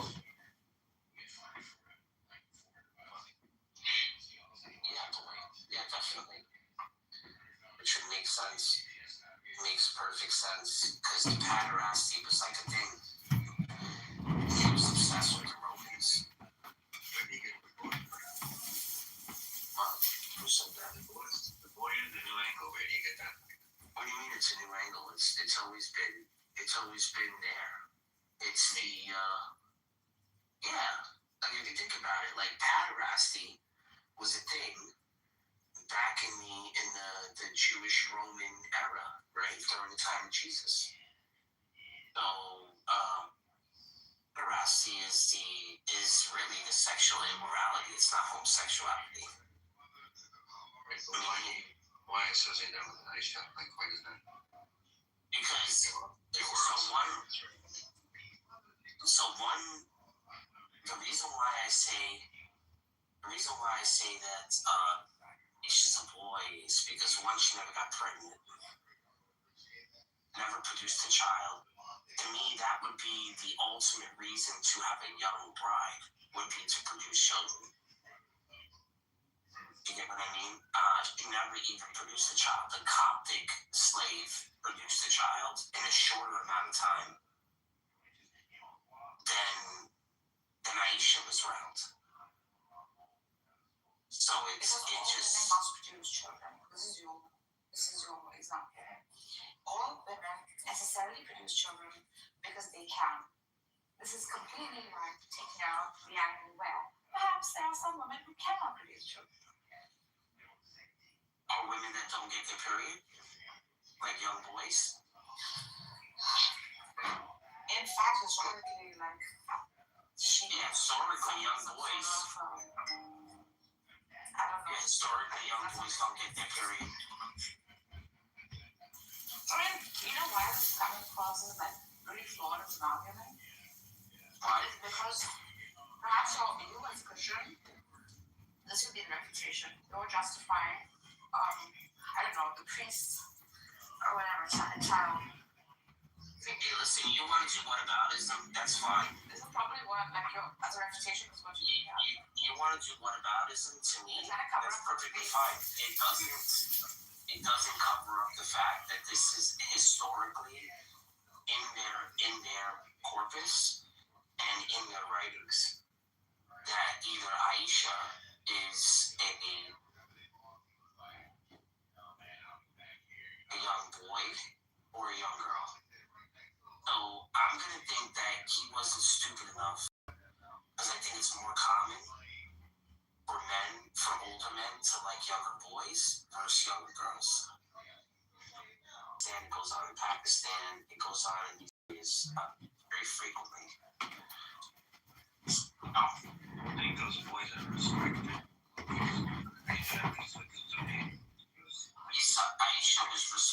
Aisha has freaking, she has, what are you talking about? She has hadiths, she has prayers, she has a whole bunch of I'm just saying the Bazi boys are not respected, right? Like, what do you mean they're not respected? That whole concept is not revealed. be given the respect that Aisha's given, at least among the Philistines and the jihad. This is after the fact. This is after the fact that they give her actual womanship. Yeah. You're right. They wouldn't respect her if she was a boy.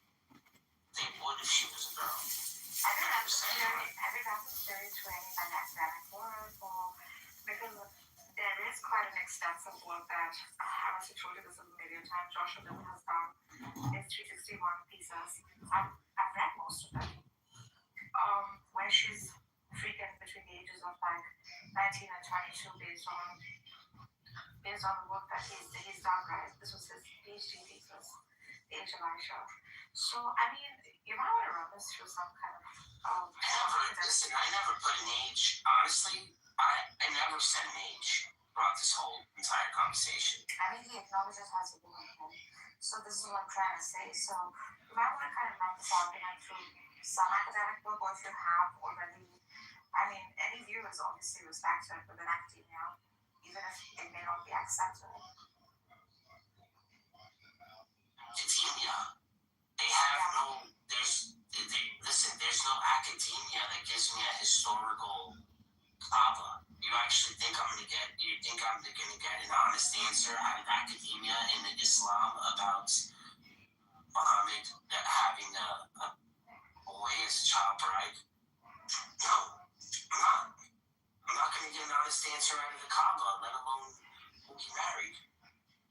So, what, are you serious?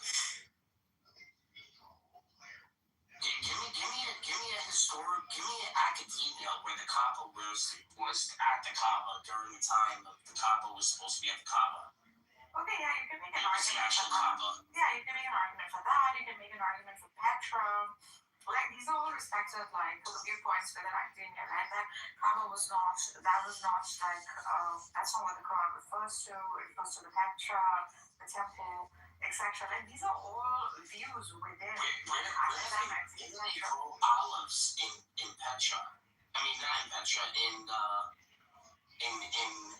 the Kaaba. Where are the olive trees? Yeah, so you can make an argument such as that.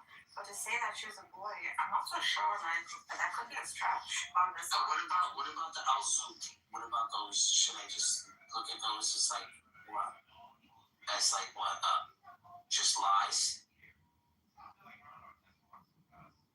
The story about the Al-Zut, is that like a lie?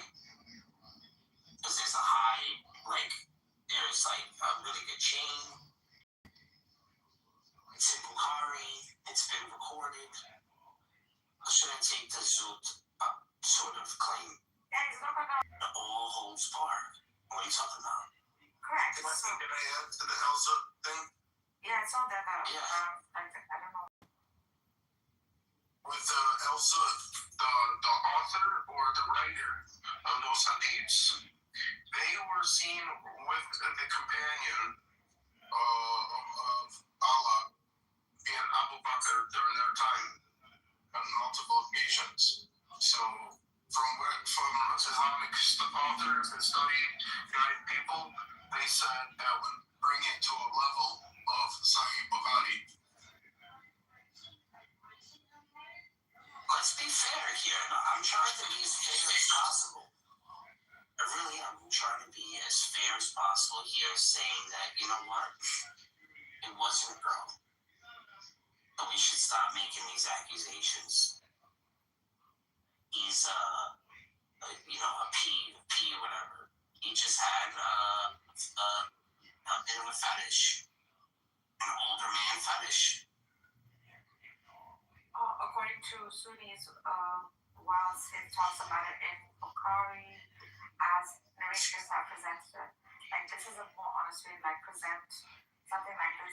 say like this is what she is. Okay, so then prove Aisha was a female. I usually take from like academic sources for all religions. What academic sources? Because you're telling me. I mean, I haven't read anywhere where she's a man.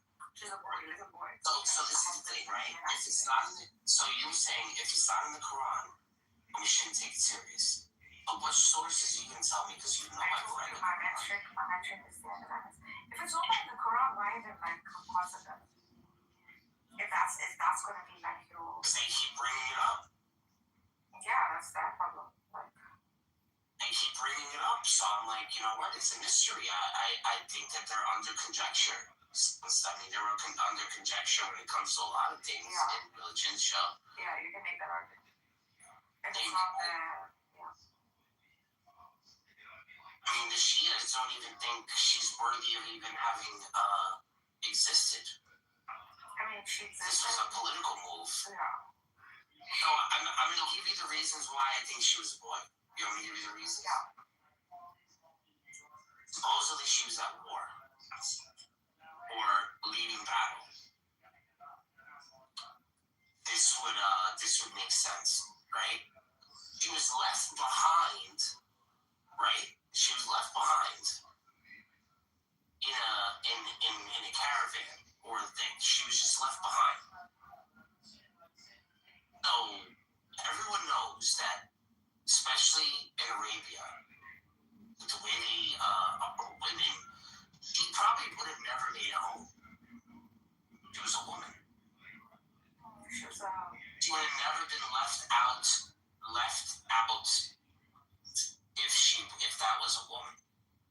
Because they usually are never alone. Only boys are alone.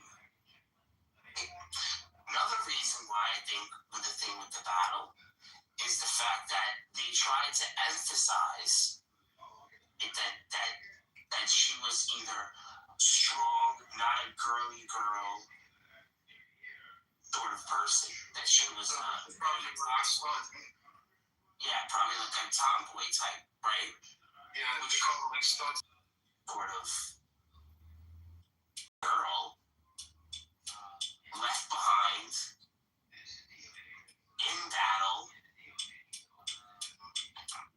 I mean, why is it that the Coptic woman, right, and all these other women would prepare food for Muhammad besides Aisha?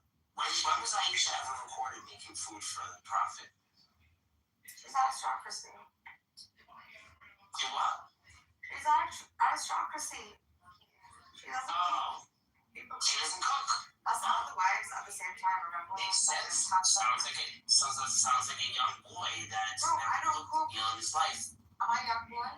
I've never entered my kitchen. I mean, you are kind of a young boy.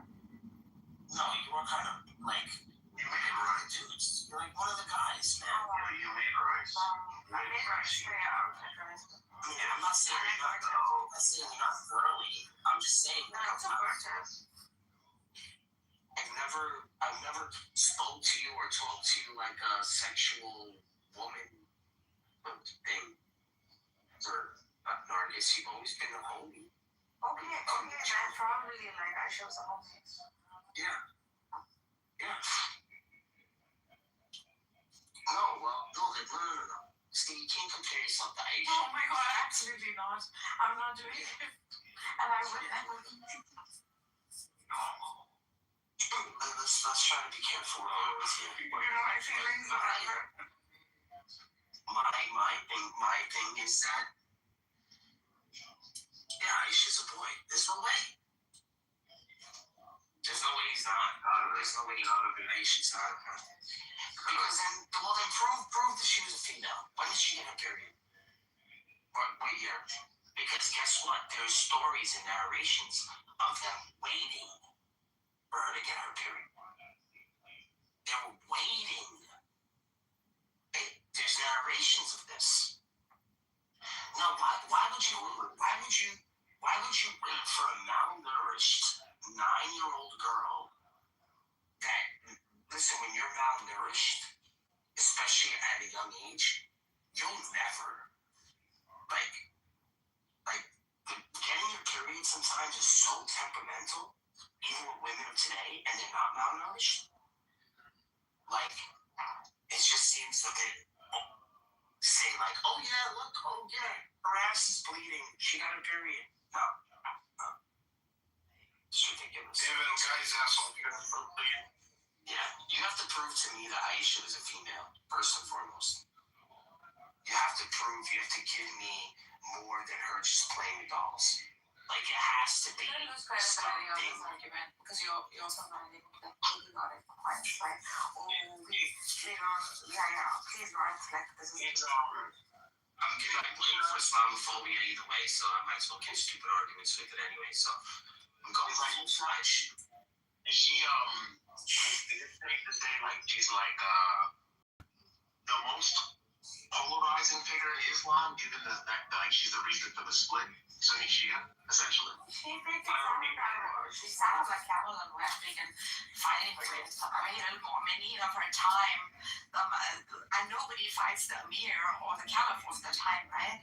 So this is why, like, you can make the argument that in that verse in the Quran, Megatron, which one is it? Where if two more men are fighting amongst each other. Oh, two women, yeah. Two more men are fighting amongst each other. One of them is surely wrong and is a hell dweller, right? Maybe between them, and if not, one of them goes to hell, which is what the Shias make the argument for. It does hamper your religious view if you don't put her in a camp of good or evil. So this is what they would fight for, and that Ali did not kill her in battle while she lost it was out of respect for the Prophet and Islam. You can't have the only woman mentioned in the Quran in a negative light, though. You just can't have She's not mentioned in the Quran, though. Oh, she's not. Oh, Mary. I mean, Mary is. No, it's not there. Bro, okay. What are you comparing? Who to who? Okay. You're comparing. So wait, you know why? The mother of God. I feel as though Aisha is like, it's like for Sunnis, it's like Mary for Catholics. Something like that. You know what I'm saying? Yeah, That was the figure. Yeah, that's what I mean, they don't call her mother and stuff, so. Yeah, she's a mother of believers. I just think that, like, yeah. So, well, we just can't have anything bad happen to her. That's all I'm saying. You know, it's funny, like, my friend growing up, he's Iranian. Man, I was, like, trying to, like, I remember he would get so angry talking about Aisha. I'd be like, why are you so mad?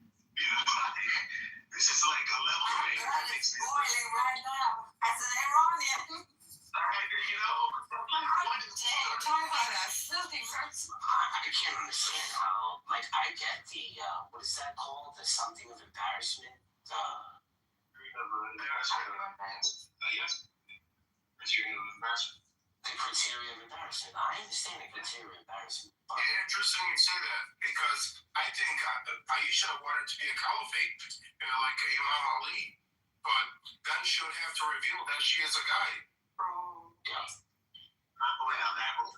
But I will say this. Yeah. I like the Shia conception of the Mahdi, but I don't like that they don't like Aisha. So I'm torn. I'm sorry. I think I'm team or team two. There's a reason for it.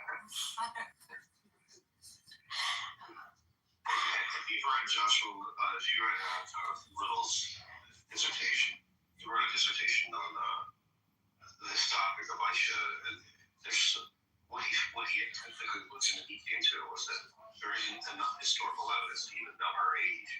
But there's nothing that they can historically and reliably say about this person. It's even possible that this person exists.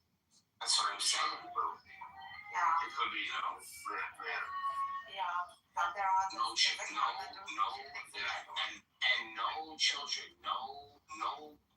never getting pregnant.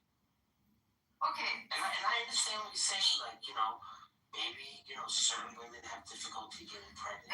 That's what they're saying, That would have been shown as a miscarriage. That's what they're That saying. would have been shown as something, right? The whole of Bukhari's freaking habeas corpus relies on freaking 50% of her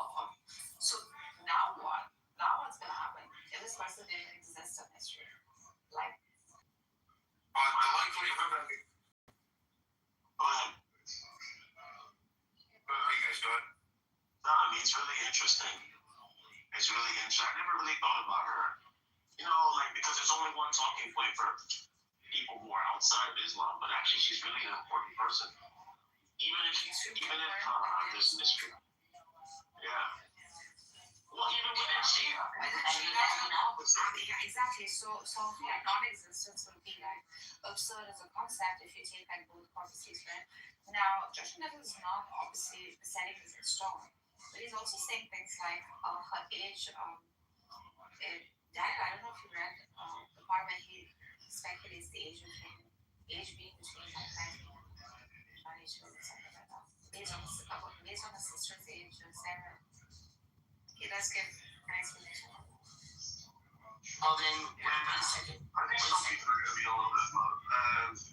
So Jonathan Little's,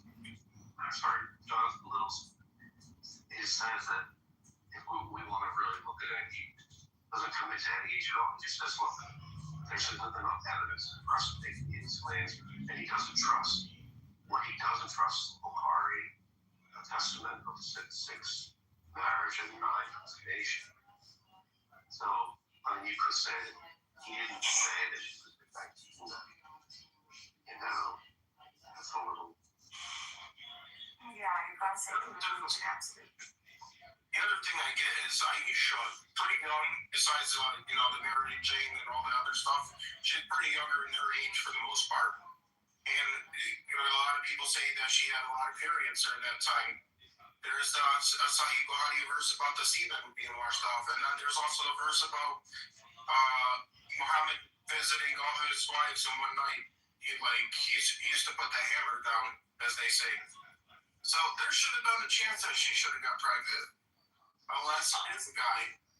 Yeah, I'm telling you, man. There were plenty of opportunities. The guy had children with other women. How successful was he? Because of I don't know. But then at least one child out of this girl would have been okay. Or at least a miscarriage or something. Maybe she just had vaginismus and had infertility. Why don't we hear a story about her infertility? I don't know. There are other ones, and there is stories about her infertility? Having what was called cystic. Maybe she had cystic fibrosis back then? Or she had endometriosis? Give me a break, man. We found that out in this century. Oh, give me a fucking break. Endometriosis? You get endometriosis? I don't know, man. You gotta get into that conversation. Endometriosis is how you get cystic fibrosis. The guy used to put the hammer down. He knew what he was doing. Something wrong with cystic fibrosis. This is better. At least now we're proving she was a female. Correct. So there was a mention of her and Hafsa, right?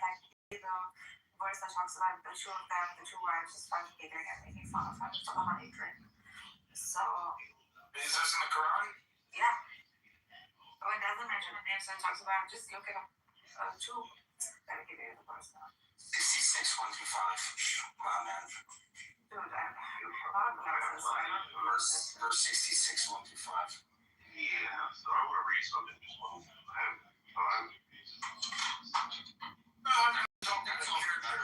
That's off the memory. I don't even know if you're right about that. It's a wake-up call. It's a wake-up call for us. This is what I call it. Well, this is how little we know about Aisha. The historical figure, and this is from Jonathan Little, in his dissertation. He's an Oxford scholar. The historical figure of Aisha stands at the center of enormous religious and legal authority, and the actual evidentiary foundation of her life rests on surprisingly fragile ground. Nearly everything claimed about her derives from literary traditions compiled generations after the lifetime of Muhammad, rather than contemporary documentation or independent corroboration. The bulk of information on Aisha comes from Hadith collections such as Sahih al-Bukhari and Sahih Muslim, texts assembled roughly 2 centuries after the events they describe. These collections rely heavily on chain-of transmission, with their reliability verified for external records, archaeological evidence, or contemporary written testimony. The figure of Aisha therefore emerges not from direct historical observation, but from a carefully curated narrative tradition shaped by later scholarly communities. I could go on, there's more, but the bottom line is that this is the foundation of the kind of even corpus is. I mean, most of them are narrated by this figure. But what does it mean to say there is no evidence of it? This is bad. That's bad news. When you rely so heavily on the testimony of Aisha, and yet there's so little evidence. What is the son of that? Someone becomes completely stripped away. All of the narration by Aisha are just can began with the tradition rests on nothing but hearsay. It's the identity. And that's what Jonathan or Joshua Little said. And honestly, like, I'm giving them an out by saying she was a boy. Because then that means he never married a young girl. Exactly. So, like, I'm not even believing, like, this whole, like, like, pedophilia sort of thing. I'm looking at this, like, You're working with there's a chance that, the marriage was never consummated in that way. Even though it looks like the women wanted him to consummate the marriage when she was 9. The women that were taking care of Aisha, there's a narration of this, right? Am I correct on this? Somebody can fact check me. But there is a narration saying that they were preparing for her, or preparing that she for the marriage to be consummated at the age of 9. Oh.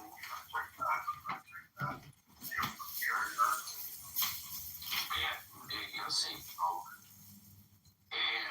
Or the 2 women that were taking care of Aisha that wanted to make sure the marriage was consummated. There's some sort of narration with this. And they were like, oh no, she's ready.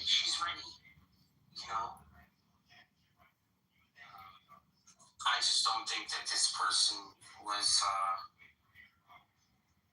girl. This doesn't make any sense. She was in battle. Remember when she was assaulted? That's some, like, bro stuff. Who punches a girl in the tit? Like, come on, man. You slap a man in the face. You don't punch her in the tit. The real would probably break her some. You punch a man in his chest, though. That I would do. Well, even that story, like, everything about her just always pointed to me as a young boy. Every little second, every little story about it. Yeah. Listen, this is Bukhari 3894, or it's a 5134 in the common number system. But this is not a Sahih hadith narrated by Aisha. Allah's messenger married me when I was 6 years old and consummated the marriage with me when I was 9 years old. My mother came to me while I was playing on a swing with some of my girl companions. She called me and I went to her, not knowing what she wanted. She took me by the hand and made me stand at the door of the house. I was breathless. When my breathing became normal, she took some water and rubbed my face and head with it. Then she took me into the house. There was some woman on the Ansar in the house who said, best wishes and Allah's blessings and good luck. And she entrusted me to them and prepared me for marriage. And unexpectedly, Allah's messenger came to me in the forenoon, and my mother handed me over to me. Now, there's so much there that you can delve into. That's not those traditions of young men, when a young man or a young adopted boy enters another household. That's the tradition. That's what this could be telling you things. If a boy, Aisha was a young, married young boy. I don't even think it was a marriage. It was just a gift or some sort of obsession. He was an older man, I guess. Yeah, half of those, man. He's taking the boy under his wing. What? You know? I mean, who's the closest successor? We're losing people. Who's the closest successor? Aisha. Not. Ali. It's Ali. Because Ali was raised by Muhammad. Or this is, I think this is too controversial. There's evidence, there's a lot of evidence to suggest this thesis is correct. But it's honestly going to be impossible for us to.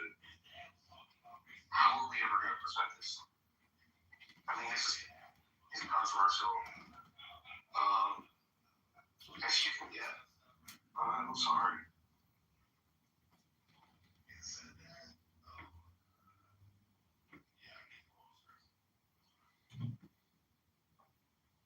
Well, we are known for our own original ideas and arguments, and this is just part of,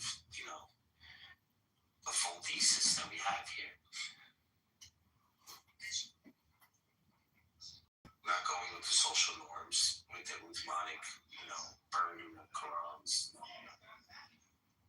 We're not going any of those things. We have our own understanding of this. And if it wasn't surrounded by such a web of lies, then it would be easy to believe, messenger. They contradict themselves like right after they say things. I just can't. Possible. And I think the opposite. I mean, they want to believe. They want to believe it's a girl, then believe it's a girl. Prove it. Prove it was a girl. You playing with dolls? Really? That's all they got. That's it. That means the whole hadith corpus is garbage. That's ultimately what I'm trying to prove. We hit it right on the head. You can't prove this girl. You can't prove this girl. You can't prove any of it. Let's just try to figure out who Aisha is. Is she a boy or was she a young woman? Well, what was the point of females back then? They're respectful to females now, but it was so that way they can bear strong children. Why did he keep her around at that point? Was it out of compassion or was it a different motive?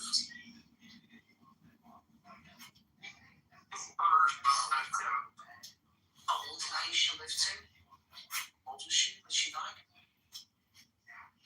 60s. Only men lived up to the 60s. Women never lasted that long. Well, I think that Aisha is a crucial linchpin. You pull that pin and everything comes crumbling down. It's I'm not wrong, but I think if you're gonna make the argument. Why are you interrupting me? Oh, sorry. It's okay. Let me just finish what I'm saying. If Aisha's credibility and her historicity is in question, and 60% of Bukhari is narrated by Aisha, 40% of the Muslim is narrated by Aisha. If the historicity of her is very essential for the legitimacy of traditionalism of the Sunnah. The Sunnah itself is in question with the historicity of Aisha. And we know nothing until 200 years after the death of the Prophet about her. I mean, upon what does Islam rest? Sorry, go ahead, Teresa. That was my only point. I didn't mean to interrupt you. I'm sorry. But I was going to say, if you're going to make the point, because women didn't live that long, she could have also been an exception because Khadijah was narrated to live a long time too.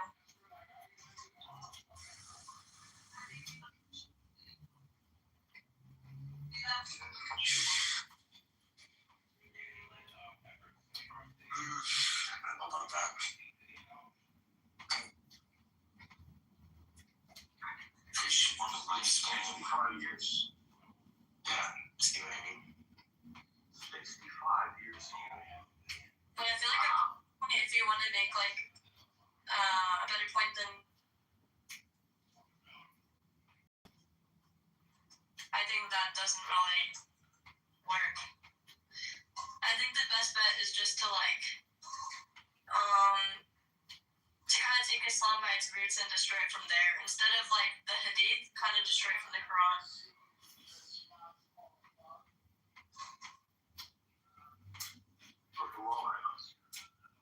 We don't just do one direction, but yeah, I mean, you can destroy it from the Quran, but I mean, a lot of the Hadiths I kind of think are.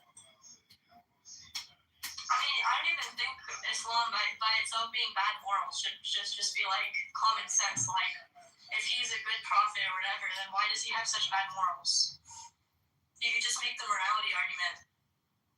the bulk of the information, all right, let's frame 60% of Bukhari is narrated by Aisha, 40% of Muslim, and that's a large portion of the Sunnah. I mean, what happens to the Sunnah if the historicity of Aisha is in question? The bulk of the information on Aisha comes from key collections such as Bukhari, Muslim texts that were roughly 2 centuries, 200 years after the events they describe. These collections rely heavily on chains of oral transmission, whose reliability cannot be verified. External records, archaeological evidence, contemporary written testimony. The figure of Aisha therefore emerges not from a direct historical observation, but from a carefully curated narrative tradition shaped by later scholarly views. Academic research, including the work of Jonathan J. Little, further highlights how even specific details about Aisha, such as a pivotal aspect of the biology, appears to trace back to limited transmission networks in later historical memory. When the foundational elements of a figure's biography depend on such narrow and retrospective sources, the certainty with which later tradition presents that figure begins to appear disproportionate to the evidentiary base. In historical terms, Aisha occupies a paradoxical position. She is one of the most influential transmitters of religious law and intimate prophetic tradition, and she remains almost entirely absent of contemporaneous, independently verifiable historical documentation. The result is a figure whose authority looms large within English history, while resting upon a record that, by the standards applied to many other ancient personalities, would be considered strikingly thin. And I ask the question of you: what happens to the tradition? What happens to the Sunnah? It's like gone, and it's mostly like it's fucked. It's fucked. It's fucked. It's fucked. What is the point of inventing it?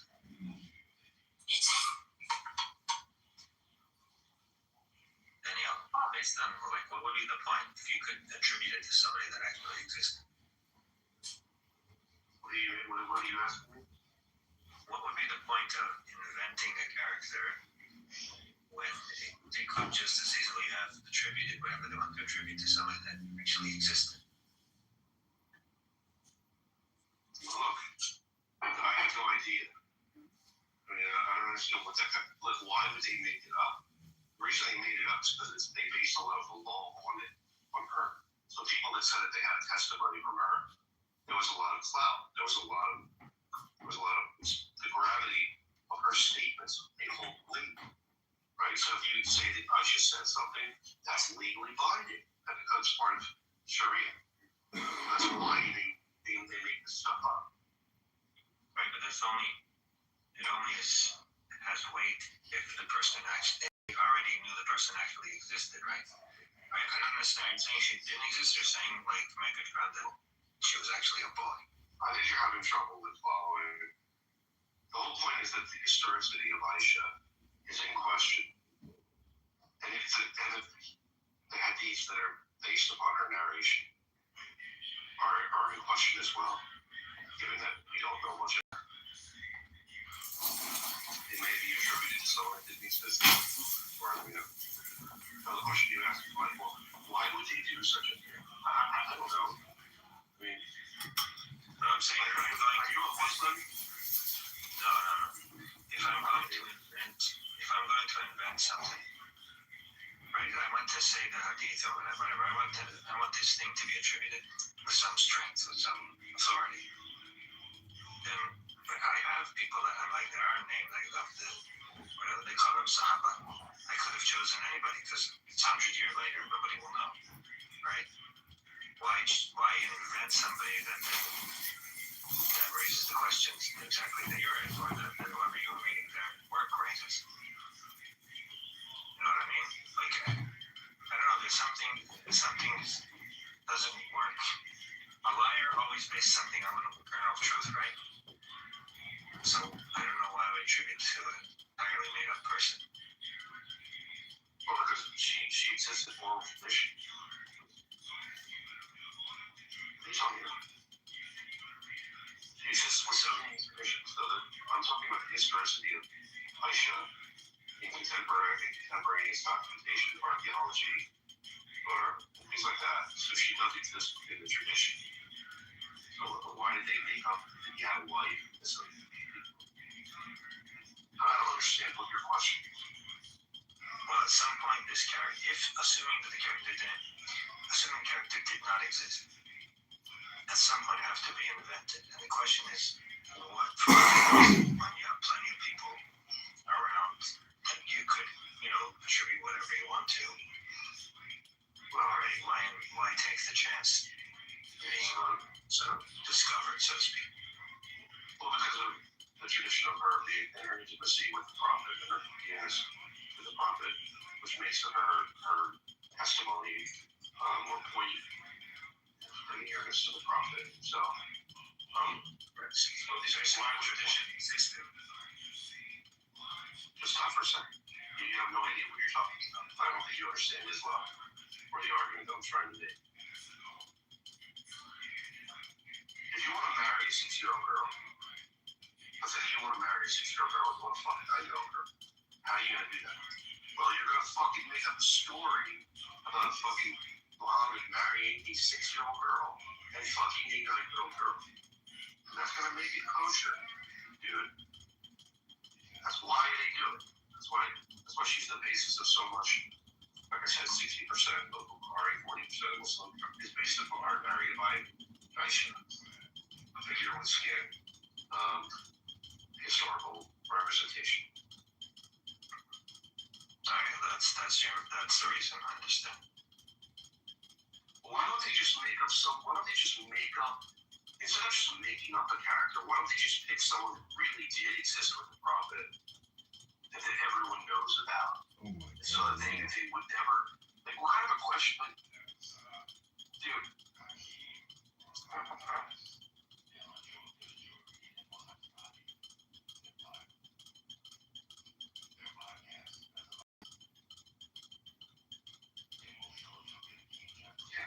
This is directly from Jonathan Little's, or Joshua Little's, Jay Little's dissertation.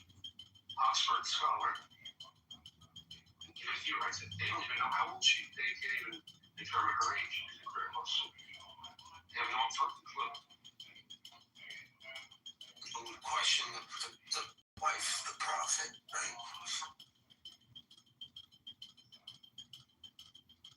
Right, which means that I'm saying before the hadith are written down, there had to already have been a tradition that this person existed, whether she did or didn't, or whether it's a boy or whatever. There had to have been a pre-existing tradition, right? Yeah, I guess there probably was a pre-existing tradition about it. Maybe she did exist. We can always speculate. But what I'm trying to do is, I'm not saying, like, look, Aisha didn't exist. That's not the point I'm trying to make. I'm just explaining to you that the evidence for her existence is very scant. Now, there are people that existed. And the evidence for them is very scant. You understand that? Yeah, there's some guy who wasn't, like, he lived a very unremarkable life. Charged with battery and exploitation of the elderly. Why is my face surrounded by candles? I understand that. We were just, the people we started a cult in my living room. Anybody want pepperoni for the Kitover? Why is my... Thrifty friends, how can I help you today? Yeah, here you go. Completely transparent rescue. Shadow band. If you're looking for modern design, bright open spaces, and a back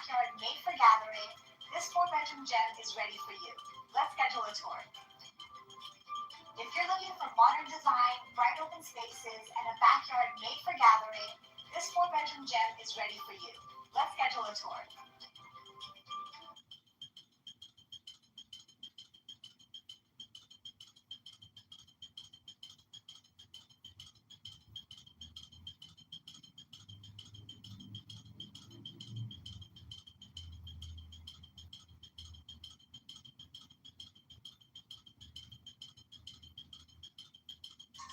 What's making you think that she didn't exist? Or are you just like listing things that would totally ruin the authenticity of all the Hadids?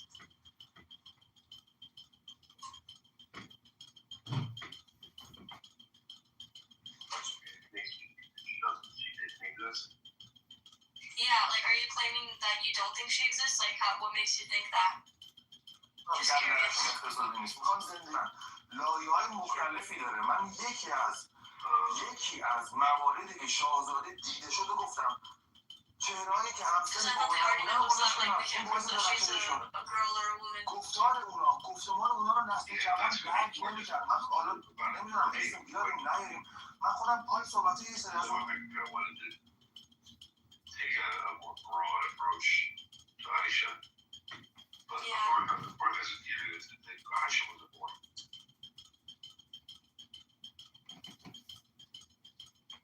How long do you think you guys?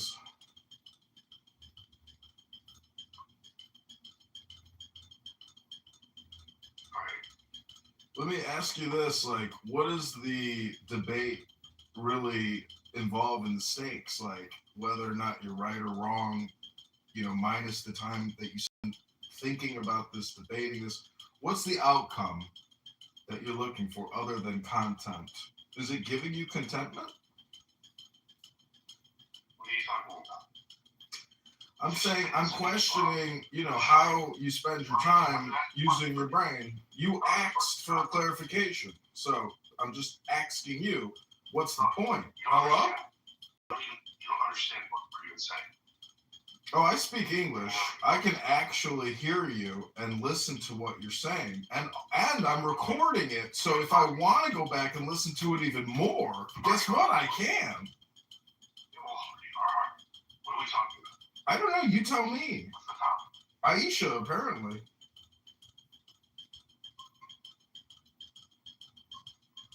I mean, look at the name. Aisha.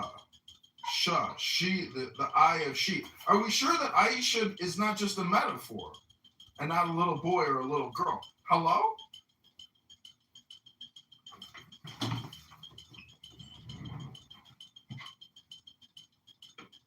Are you being too literal?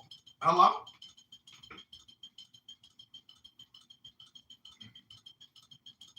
Shared go in the moment. And it's depressing. Well, just go away. Hello? I'm depressing? Are you projecting onto me your own depression? I feel great. I'm having a Miller High Life over here and just had a wonderful Brazilian chicken dinner. Hello? Are you projecting? Hello? Oh, now you sound like a Schwartz. That's what the Schwartz always say when they got nothing else to say. They say, that's weird. Weird. That's like no evidence to support what you're saying. So you just say that's weird. You ever notice that? That's kind of weird to me. Hello? Are you projecting on me? I've seen you, Daniel. You look like you haven't showered in weeks. Your hair is oily. It looks like you're from 1920s. You look dusty. Hello?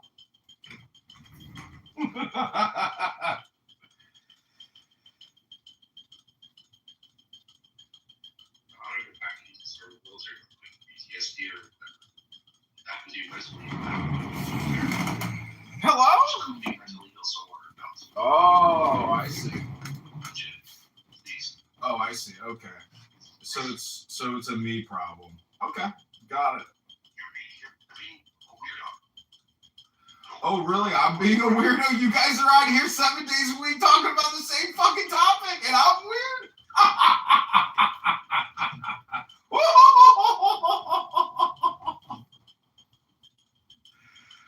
Oh. Sorry, Daniel. It's not me who's weird. It's you.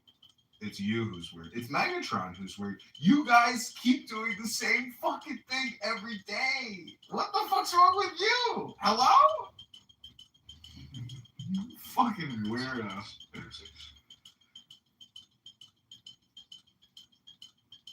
Megatron, I only want to call you a heretic, bro. Why? Because he's an orthodox sympathizing heretic.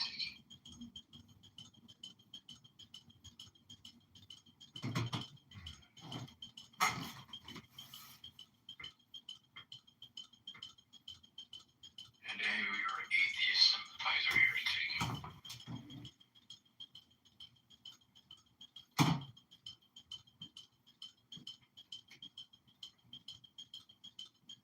Your last supper. Are you a Catholic?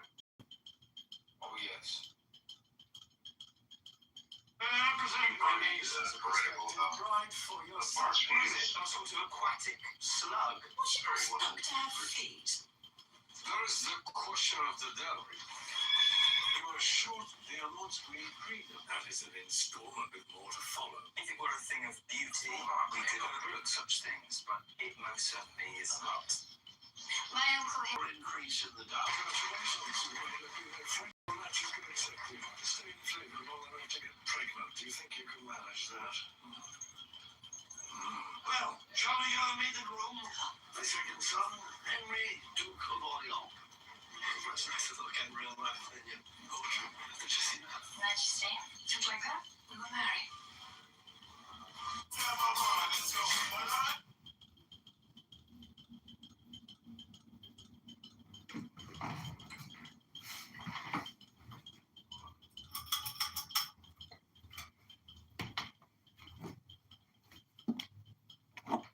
Hello?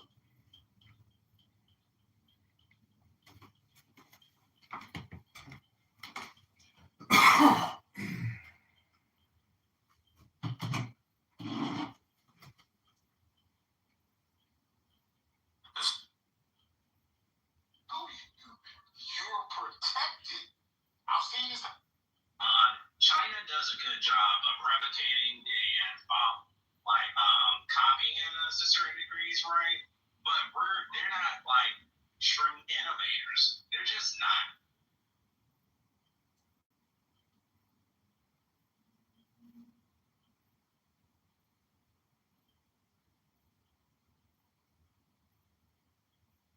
Have very deep conversations about mental illness, genius, epigenetics, and medication. We had that conversation. I made some tofu. I think I won't die.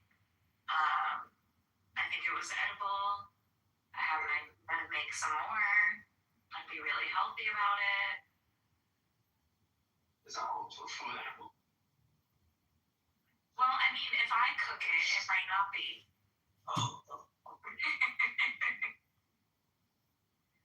But I did I think I did an okay job. I put some olive oil down. I threw some spices on it. I swirled it around. It was good. I'm not mad at it. Add some hot sauce. Really good. Next time I'm going to try to add some beans. Garbanzo beans. I think it'll be even better. What kind of tofu is it? I don't know. It was white. Are there different colors of tofu? No. It's the density of it. I'm a firm. It was firm. It was like a block of tofu. Okay. Did you do anything special before you cooked it, or? I took it out of the water and then I used a napkin and I dried it a little bit and that was about it. I didn't do anything good. I don't really know how to cook it. It was the first time I ever made it. The next time.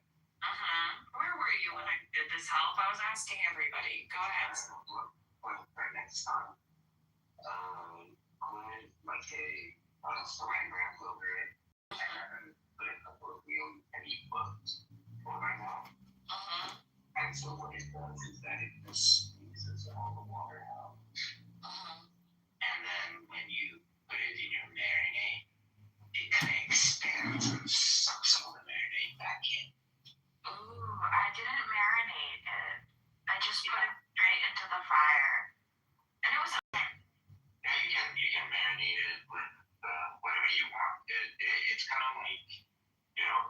mushroom that gets the flavor of whatever the flavor is. And so this will do that too. So you can make it really delicious with whatever sauce and marinade.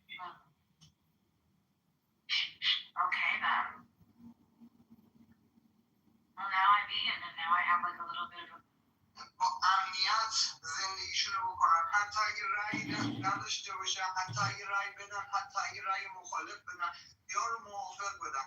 الان ما داریم نابود میشیم از دست همین طیف سلطنت طلبایی که دارن میگن مرگ ولی مرگ و ولی هر کی کنار ما نشینه مجاهد، هر کی کنار ما نشینه فلانه، هر کی که نشینه. من دوست ندارم کنار تو بشینم. این دموکراسی من دوست ندارم. وجود تو باعث مشکله.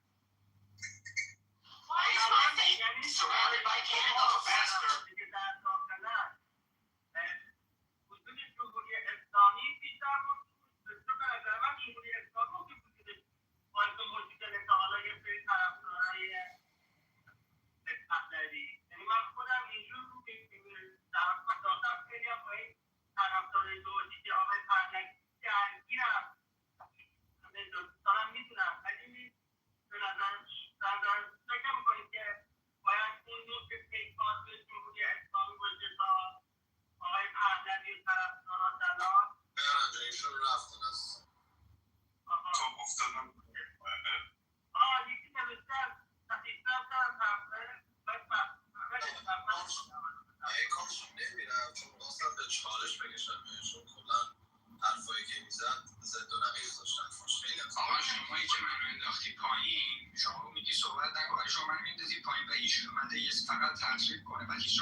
Hello, New York. We are bringing you the step on the 17th and 18th of February. We shall see in Manhattan. ما به یک مسالمت اجتماعی برسیم بعد از جمهوری اسلامی. به جز این راهی که ایران میگه راه دیگه وجود نداره. یعنی اگر قرار باشه بعد از جمهوری اسلامی ما نتونیم شرایطی باشه خیر برای اینکه بتونن در پلورالیسم سیاسی با هم دیگه رقابت کنن. منتها این قضیه در لحظه فروپاشی جمهوری اسلامی میسر نخواهد بود. با یه صنایعی حل نخواهد شد. بنابراین صحبت ایران کاملا درسته. این بستره باید قبل از اون به وجود بیاد. قبل از اینکه جمهوری اسلامی به وجود بیاد بستره باید به وجود بیاد. یه گروه‌های متنوعی بتونن در اونجا با هم یه بستره همکاری همداری داشته باشن. الان همچه بستره وجود نیست. اگر بخواد این بستره به وجود بیاد باید یه سازماندهی سیاسی باشه که در اون سازماندهی سیاسی ایلیان به سخن خیلی جالبی توجه کرد که باید به کانتکست سیاسیش بهش میگن اینچن چارتر، یعنی یک منشوری برای دوران گذار، یک منشوری که در برگیرنده همه گروه ها باشه. همه گروه ها شما نمیتونید اینو من دوست ندارم. نمیتونید بگید من دیگه آخر مجموعه باید چیکار کنیم؟ حالا اون رو کنیم چیکار بکنیم؟ بعد بکشیمشون. اونا که هست نمیشن که، اونا که هستن. پس بنابراین باید همه گروه ها بشه منتها گروههایی هستن که نمیخواهن دموکراتیک باشن، یعنی گروههای کالتی هستن، مثلا مجاهدین. اوکی مسلمه در اون چون وارد نمیشن که بخواهن با من مشارکت داشته باشن، برای خودشون کالتن و برن دنبال کار خودشون.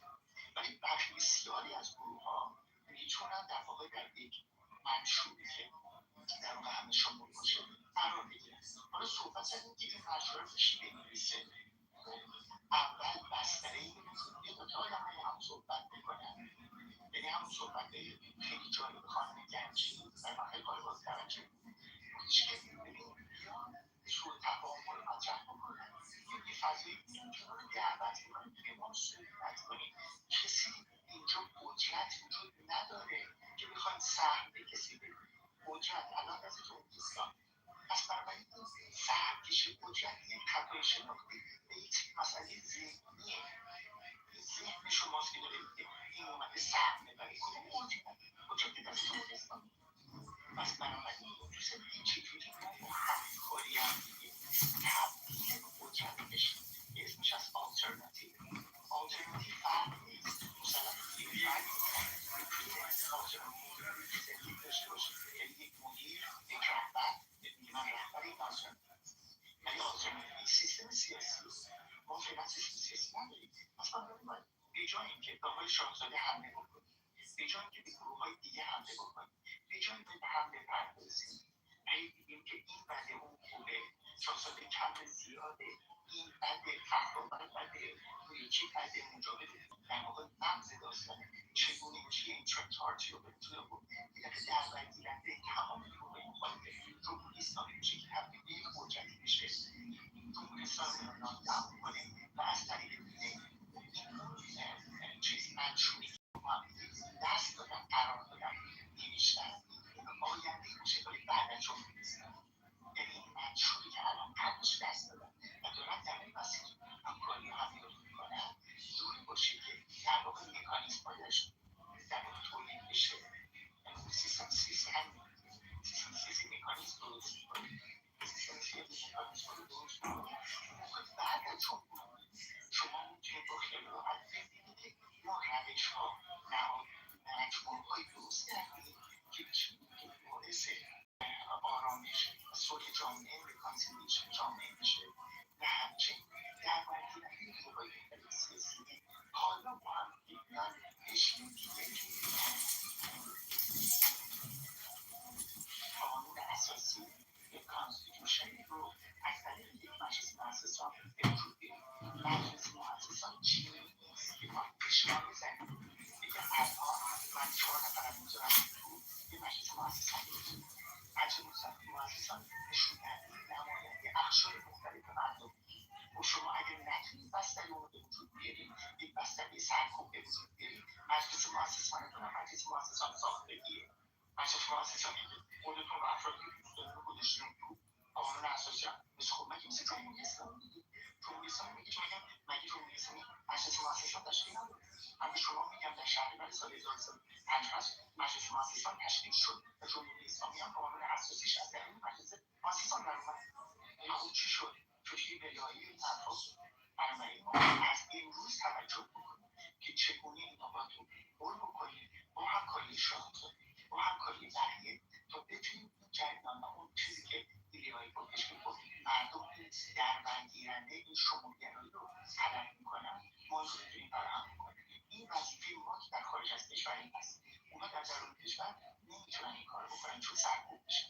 پس بنابراین در کشور آزاد حقه که این مسئله فراهم میشه. حالا شاهزاده میتونه بکنه با بقیه باید بکنه. من نمیدونم.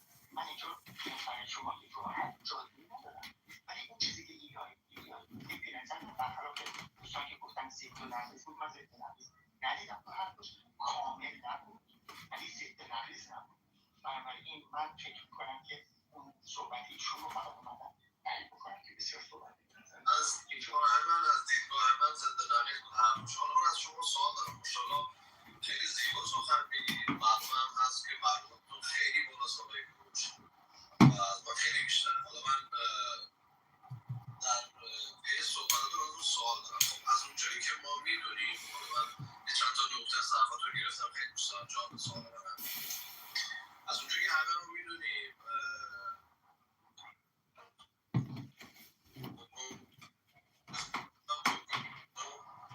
پهلوی میگه آقا من اصلا کاری به سلطنت ندارم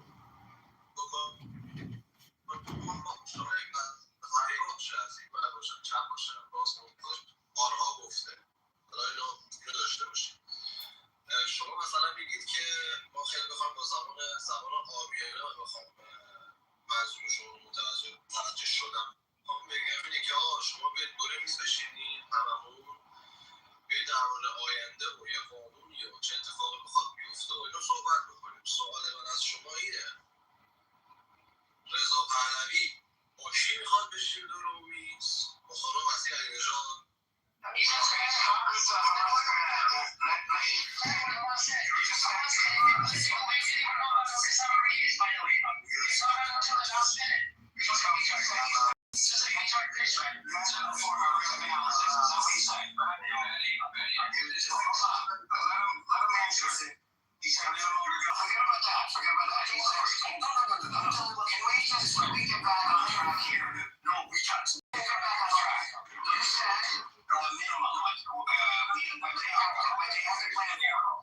So what do you talk about this? What they should have planned for? He said they were wrong. Listen, right? You defend Hamas. No, I'm not defending Hamas. I'm saying to you, you're defending their action. No, I'm not defending their action. What I'm saying to your questions, you don't know. I'm trying to ask questions based on what you're saying. I'm asking you to back to what we're talking about. You said, my turn. Yeah, of course. What is it? My turn. Did Hamas say what we did, we fucked up? Yes or no? Yeah, we got in those terms, but yes. No, hold on. Did Hamas say that? Yes or no? Yes, I said not in those terms. You're very. There's no discussion. So can we? So if there's no discussion, do I say if Hamas said it? If Hamas said it, that's it. Are you willing to discuss, or are you not willing to discuss? What are you willing to do? I will tell you. I'm not willing to defend Hamas. Okay. So if you're not willing to discuss, then why stay here? Edward, you defend what Hamas. You don't want to discuss, or do you not want to discuss, or do you just want to talk? So I'll tell you. So you want to defend Hamas? No. What I want to do. Let's discuss it, and you figure out what I want to do. No, what I'm about. You want to defend what Hamas will make it this year? How do you know? How do you know I'm going to defend it? I haven't discussed it yet. You're going to tell somebody when you're debating, you're going to say, we're not going to debate anymore because I know this is what you're going to say. No. And then here I'm right because this is what you're going to say. No. Okay then. This is the guy, this is the problem with this guy. I gave him a scenario. If I'm resisting against a criminal, I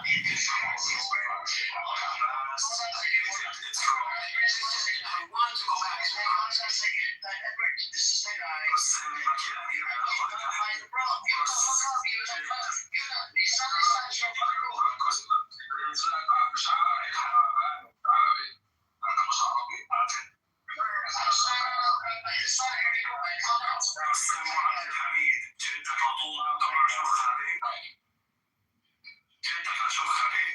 Why are you calculating by the show? He's nursing me up a little bit. So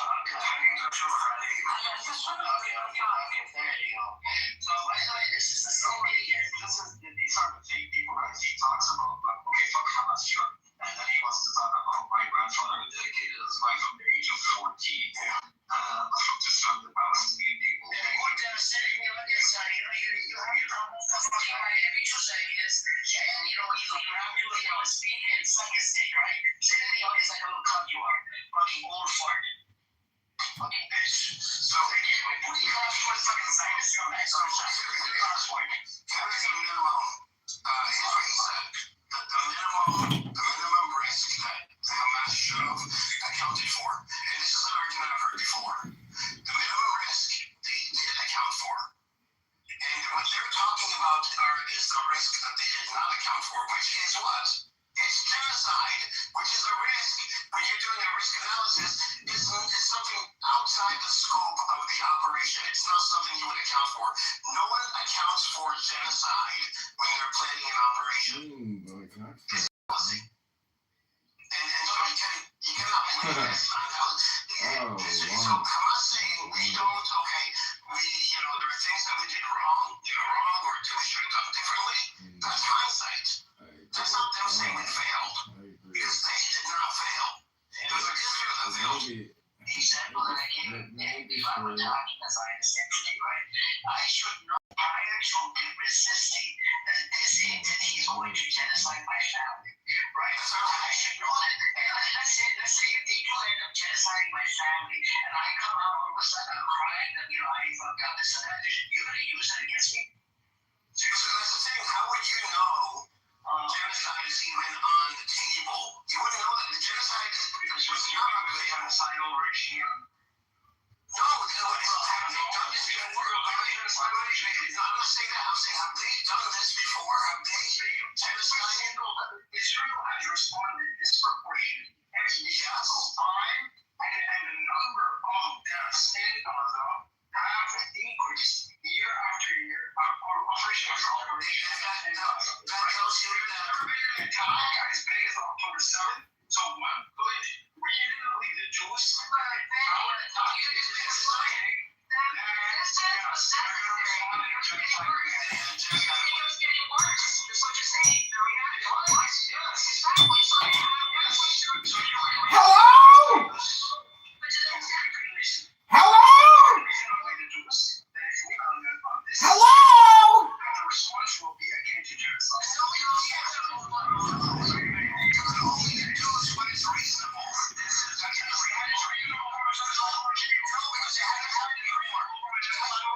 Insurance terminology, that's called a black swan. It's something that you did not forget. Israeli was marching else.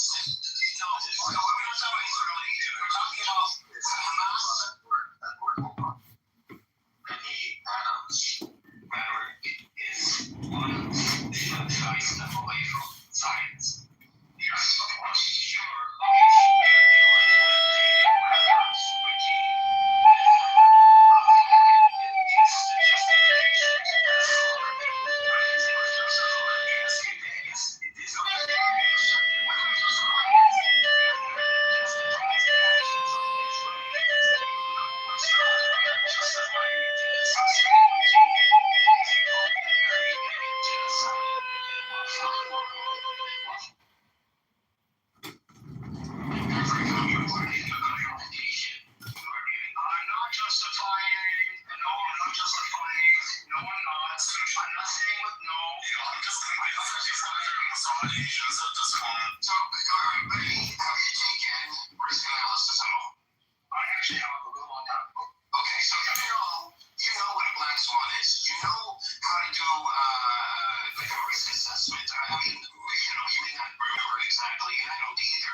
getting worse. So you would go with, okay, if we do an operation, we expect the response to be worse than what we've had before. Correct? We can agree on this? Sorry, if you repeat on that. Okay, so risk analysis, okay, you said that Israel has responded disproportionately every time. As a member of that something research. That's correct, right? I agree with you. Yeah. And then at the same time, they have continued even during, times when Palestinians have not been fighting or peacefully protesting or, things have been calm. They've continued to kill, right? And on a much smaller scale. Right? So we can logically say that Israel will break international law because they have done so, correct? You can reasonably say that, doing an operation on October 7th, like what Hamas did, would bring about a stronger reaction from Israel. We can reasonably say this, right? Not only that, I remember looking into this once. If you look at the proportion of how many, after every time, like, Hamas attacks or kills anybody or whatever, the way that they respond, the number of people that I'm cooking right now. I looked at the numbers like 15 minutes ago. Oh, thank you. Yeah. So I think they are proportional in terms of how many people they've killed. So the 70,000 number is probably equal to the proportion historically. Okay. So wait, hold on. Let's see if it was. Is this measured linearly? Which you are measuring linearly, right? And is when you increase the number of people that you kill, is that risk linear? Because it's not linear, right? If you graph it in a linear manner, you get to the number. Yeah. If you graph it in a linear manner, you'll probably get to the number. Yes. Okay. I'll go with that. And in addition to that, whether it's a genocide or not, is not the point. The point is the mass atrocities and the mass number of deaths. If you did the same thing, let's say it's 1,200, Palestinians killed 12,000, then linearly, they would have killed pretty much everybody, all 2 million people, right? Okay, that's how you're graphing it, right? So what I'm saying is, but you can't graph linear because as you're going up in numbers of how many people that they're killing, the risk to Israel, politically and diplomatically, and other risks also go up. So it can't be graphed linearly. And Hamas would not graph linearly. It would not have graphed over 70,000 plus killed. Yes, it is safe to assume that we've never killed this many Israelis before, that this operation is going to be so massive and so groundbreaking that the response from Israel will be equally as massive and groundbreaking. Yes, but what they've done is it will be larger. Yes, this is something you have to take into account. Not genocide. Not to the point of genocide. Whether it is genocide or not, it's still a mass atrocity and a huge number of deaths. You understand the larger the number that Israel kills, the harder it is for them to justify. So it's not linear for Israel as a military force. It's not linear for any military on the planet. They don't think that's linear shit. And when it's still disproportionate. Actually, I agree. Yes. Okay. So if you're going to go in and kill and abduct over 1,000 people, right? And you know also that whatever you do, there's a head of elected, and whatever the Israeli government does will also be doing money. This is something to take into account in your risk analysis. That even if you're not counting the Israelis do, you're still going to get money. So in the eyes of the Israeli government and the Israeli public, they want a response proportionate to that. And what would be Israel's risk analysis? What would be Israel's risk analysis? Israel's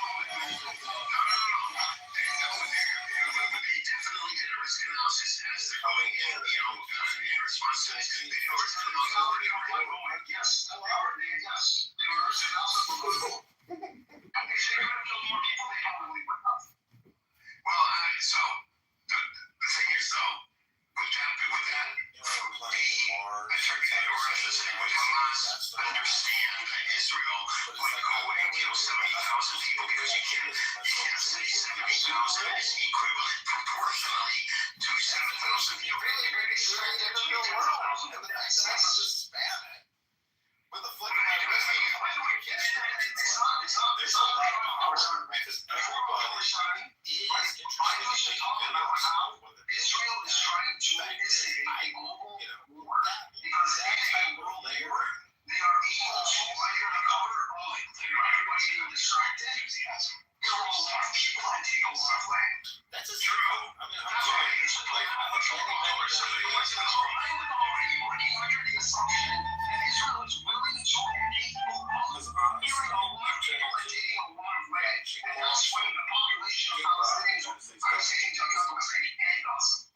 So yeah, the number was in the millions in my mind. So I could understand why the accounts are fighting by streams. So you're telling me that if a military operation there's a system as well Israel, we shouldn't be accounted for genocide.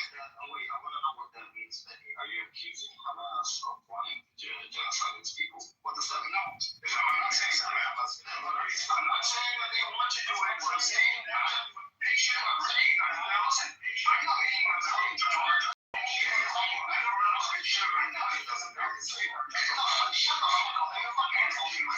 Listen, you cuss my mom in the other fucking room, and I'm not gonna fucking stand for that shit. Come on now. Don't fucking cuss my mom like that. Don't fucking call me a bitch like that. We're having a normal fucking conversation. You get a fucking conversation, so I'm fucking fuck out. That's not a conversation. Okay. Keep it civilized. I'm like, let's keep it civilized. Come on. Oh my God. Okay, hold on. Let's keep it civilized. We're having a good conversation. It's okay. We can have that shouting match, but that, don't follow that idiot that was in here. What was his name? Just follow his path. We know many other for a while. It's okay. He just he's questioning it. Chris, here's what you tell me about this. So when you're doing a risk analysis and you're going to assume that the other side is going to kill more. Okay, so please check your messages, please. Now, as the you're doing your analysis, you're going to come to a point when you're going to say, okay, they will not go past this line, or we're not going to we're not thinking of genocide. We're not thinking of going to starve and say to the world, we're going to starve the Palestinians, take away their water, medicine, everything.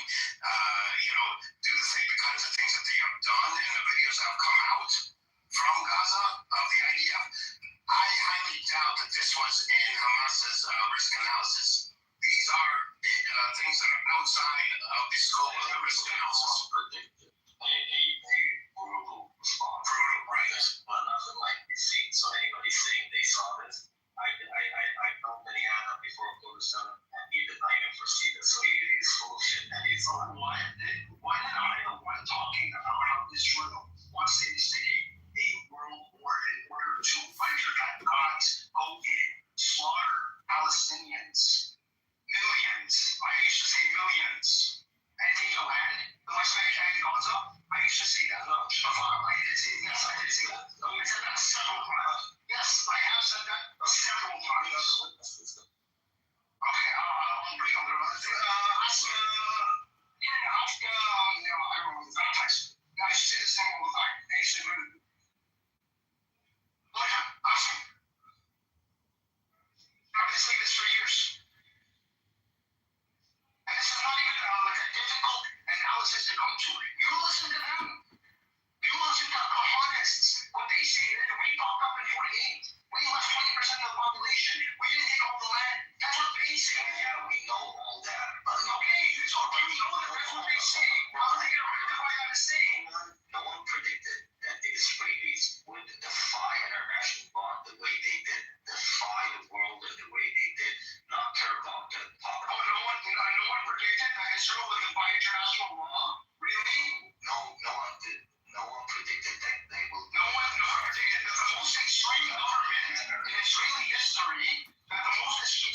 tolerant in Israeli history with following the trajectory of not following international law, not allowing the right of return, occupying land, taking land, right, colonizing land, killing people disproportionately, right, blockading Gaza, starving people, putting them on a caloric diet. No one predicted? Really?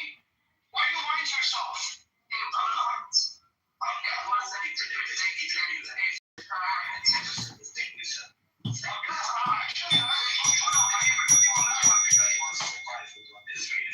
is that? Honestly, I wasn't that surprised. Yeah, okay, you're the smartest. I know I'm not. I'm just an observer. Exactly, that's the problem. Like, if you can't understand what you're dealing with, then you shouldn't be in a resistance game. I'm sorry.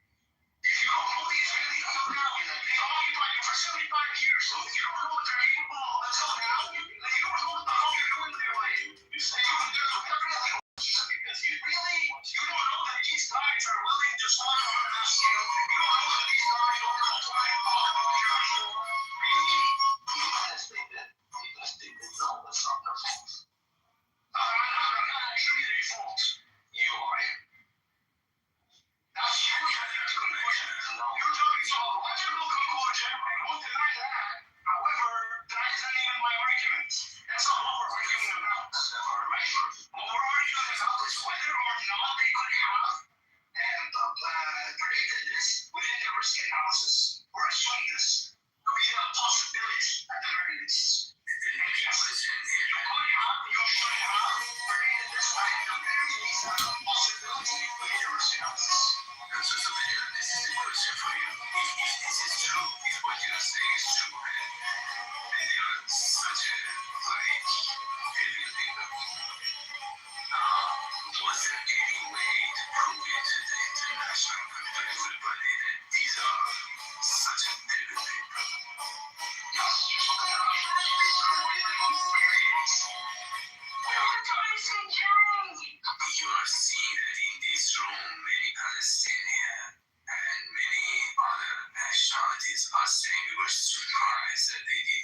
Where's that? What have you done? What do you think? Let's assume that you're going to kill the half-dogs. 1,500 people. Under that assumption, what would you predict Israel's response to be? And the casualties of that percent would be linear. That's what we're going to see. Yes. It would be linear. Based on historical data, based on the fact that Israel is a more regulated culture, based on the fact that federal historic power, based on the fact that you know Hebrew and Yitzhak and all that stuff, and you can read their media and you can see what they're doing, and you can see what Sophie's doing, and all these things. Based on the fact that you have lots of information at your disposal. Based on all of these factors, and you make an ideological trajectory of Israel. What would you assume? Conservative or liberal? That's what I'm assumption. Friends, I don't want you in a corner here, but I want you to assume, give me a conservative estimate and give me a liberal estimate of the number of casualties, right? The number of deaths, the number of displacements, and the loss of infrastructure. I would give you this. I mean, we wouldn't be linear already. I don't. Okay, what would it be? I'm saying it would not like we have to take out this. Okay. So do it however you want to do it. That's an idea. However you want to do it. What is Listen, I agree with you. The number would be large. Okay. What does that mean? Hold on. What I'm saying to you, though, where I disagree is, okay, if Israel killed 100 people to one Palestinian, one Israeli to 100 Palestinians, right? And if that has been the norm, let's say, then if we, October 7th, if we kill 1,000 of them here, and people, there'll be 100,000 people, right? However, though, it is not a proportional or linear graphing. It's not one for one to one because as Israel plans their response out, as more Palestinians would be killed, there would be more resistance to such a thing in Israel, and more resistance from the outside community, from the international community. There'll be more. Also, there'll be more resources taken up by Israel, more money spent. So this is what I'm saying. It's not like you can sit and say, okay, they would have killed 100,000 people. It's not that simple. Right. Okay. So again, I'll ask you the question one more time. You have to ask it because it's not linear. I didn't say it has to be linear. Okay, then if it's not linear, I didn't say it has to be linear. I'm saying, put yourself in the position of someone in Hamas, right? Doing, you want to win so badly. You're unwilling to acknowledge, I understand that the facts are hard. I understand that the facts are hard. And by the way, I'm not even making a value judgment. I'm not saying that this was a bad call. Not necessarily.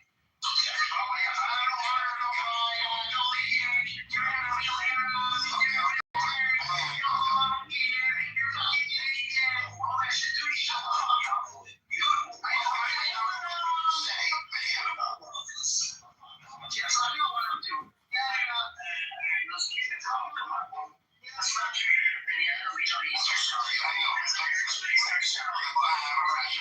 Wait, I want to understand. What do you mean he's talking about? Yeah, I don't know. I'm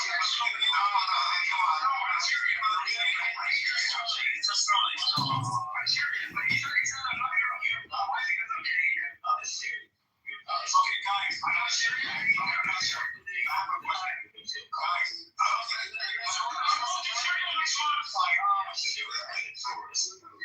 stop it. Well, that's a part of the point. What's happening is personally about that. Yeah, that's how they can crash out. Prince doesn't know how to talk the point. Prince doesn't do that. Well, how would you come on?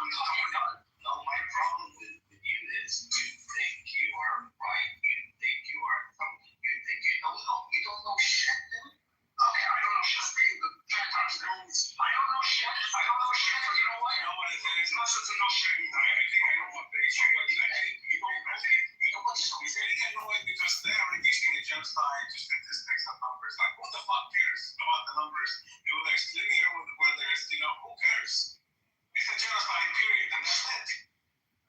Karnak, sorry, I'm using your own name, Davis. The argument really started where it was, the claim was made that, and not by any over here, but by someone else, that Hamas should have predicted the genocide in their risk analysis. And I'm making the claim that that would be what's considered, what's called a black swan, something that you would not. I understand the black swan, but do you think someone at Hamas is going to be sitting down on a drafting table, calculating the risk assessment? Of course, yes. They would. They would, absolutely. Yeah, so they would not count on a genocide because that would be outside the scope of the risk profile. Whether it would be labeled a genocide or not is not the point. They would count on going after it. That's the point. Genocides are deemed genocides like decades later. The point is, how many casualties are we expecting? How many deaths are we expecting? How much infrastructure is are we expecting?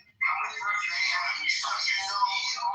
These are the different characteristics, other factors as well, right? However, these would be the four basic factors. Okay, what's Israel's risk tolerance? Hey, Adam, what's Israel's risk tolerance for bad publicity?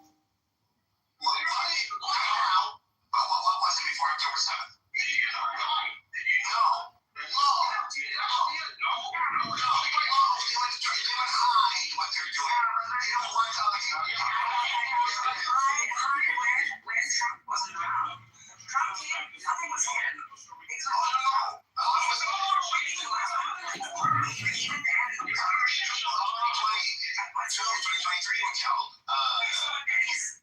what Benny's basically saying, that using risk analysis, surely one could predict that Israel, especially with the history and the freaking coming of Trump, who was this figure of reference, this extreme openness with whatever the fuck he was doing, that they would surely they can predict such an outbreak. I think we as a human community didn't think. The economics was Biden in power. It wasn't Trump. Right.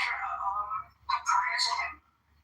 Yeah, prior, but this happened in 2023. Right. So I think Trump did with a stepping stone off, I can do whatever the fuck I want. And this kind of became this, rolling stone that started to collect mass such that at some point one could predict that a mass killing of people is very much possible, right? I'm not saying Hamas or any other body should have predicted this, but prediction of such a thing is very much possible.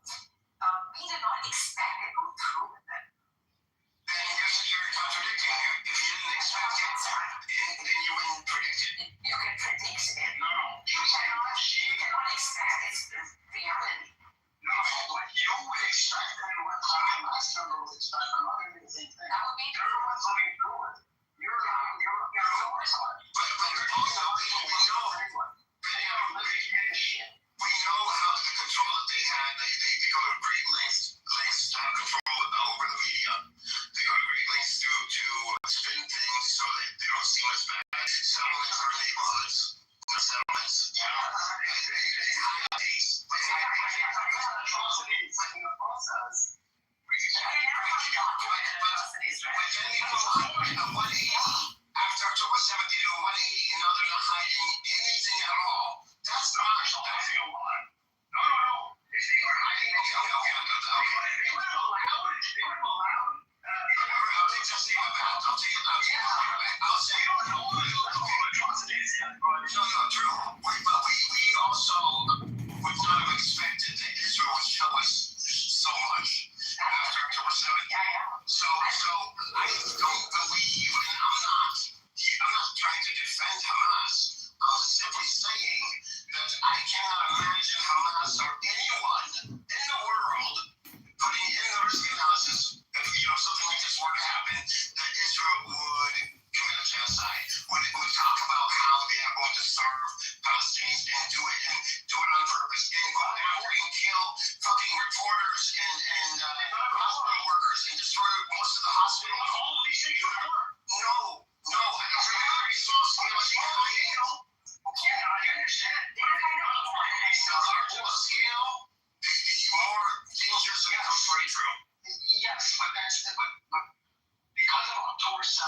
the scale of that, they can justify that they can do all the things that they haven't been doing before, but on a bigger scale.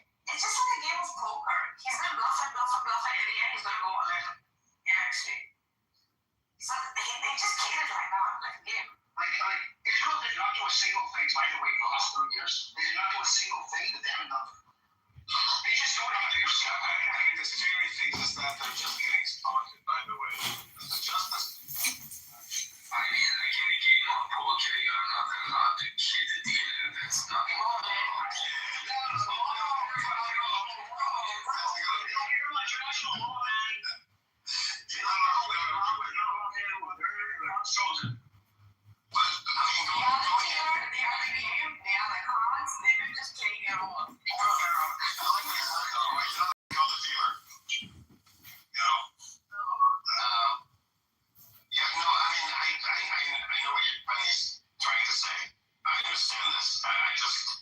Don't think that it would be reasonable for anybody to predict Israel's response to this extent. He set the freaking standard for shameless flamboyant. He really contributed to it. But listen, man, I've said it before, I'll say it again. When I found out about what happened on October 7th, my first reaction was, what the fuck is Israel going to do now? Because that's it. Cards got lifted. Rules are off the table. They're going to do what? I think that the 7th was premeditated. I mean, they knew about it beforehand. Yeah, they started to very much, yeah. And I have a quick question. So, do you think Iran is the last stand between Turkey? Turkey's next, but that's Turkey is much harder than Iran. Iran is a middle ground. Much harder. Turkey and Iran, in order to accomplish their greater Israel. Is that a fair statement? Yes. Turkey would be the grand finale of them all. I mean, if you got down with Turkey and Iran, then Egypt and Saudi Arabia will be like. I mean, those are fun ones. Yeah, exactly. Yeah. They haven't even been able to. I don't know. They haven't been able to even handle Lebanon yet. Forget about it. What do you mean? Lebanon is the choice. Hezbollah is still. The fact that Yeah, sure. I'm not getting up on their mountains. Sure. It's like giving up on the Hezbollah, bro. Look at him. Guys, you are really. I think Hezbollah is going to surprise us, to be honest with you. I have a feeling. Guys, you really are done all that.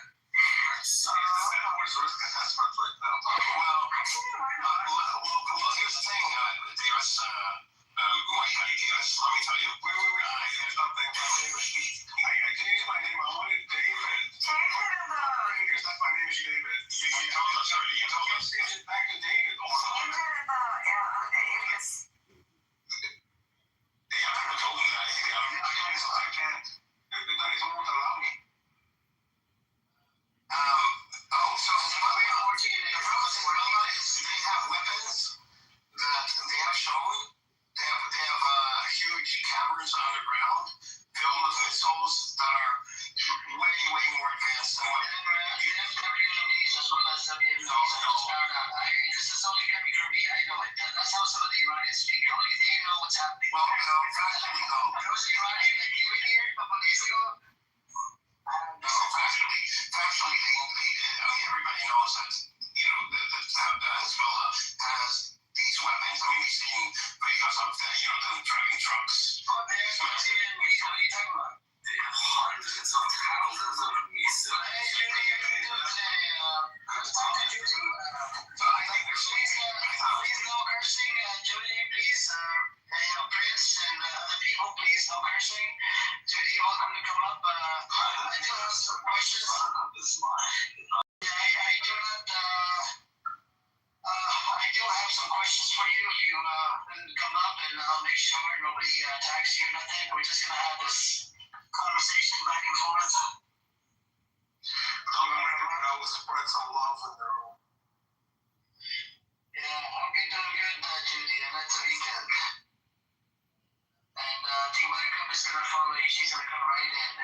come up. Buttercup probably wants to come up as well.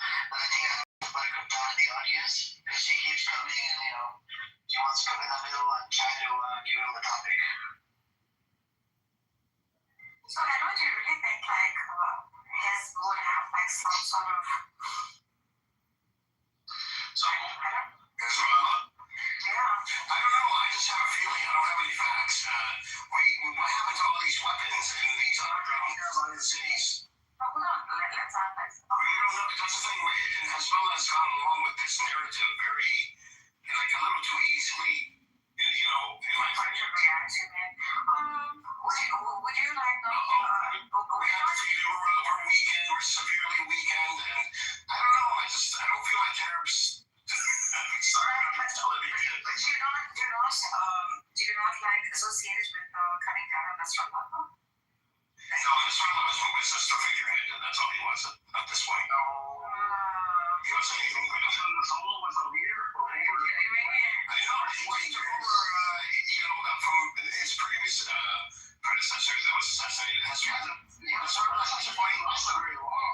I thought it was all good. Nasrallah became a cultural personality there. Yes. Okay. When you talk about the image, that's a different story. I'm only talking about the military. I'm saying the military itself, all these weapons are still there. So that gives me pause. I'm not going to. You're underground. So I wouldn't say. Last time they killed the Hezbollah leader before Nasrallah, that was much more logical leader. So this leader of Hezbollah for sure was logical leader. Before Nasrallah, the leader of Hezbollah was much more rational and reasonable than Nasrallah. So when they killed that How long did he stick around? A year? Yeah. 2 years now. Nasrallah did do a lot. He got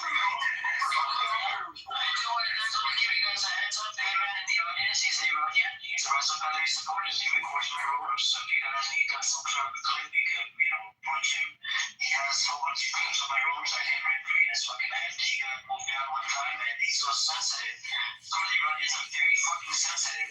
They get triggered, they don't want to come back up. They might come up, otherwise you're welcome to get to outside of the room. And in theory, if you want to come up, it's still here. You're welcome to come up. Let's have that conversation.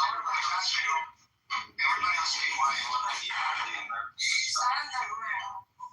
She's not right. No, she left. Okay. I'm presenting in the audience with a anonymous account. Is that you, Monica? So what do you what's your prediction on risk analysis effort? On Hezbollah, I don't know. I just feel like they're laying a fence, like there's something going on there that, because they're in coordination with the other resistance groups, so I don't know. And they take orders from Iran too, so I don't know. I just know that all these very sophisticated weapons and drones have not been used, but they are, and they were underground. Israel cannot reach them that far deep underground. We know this from Gaza. So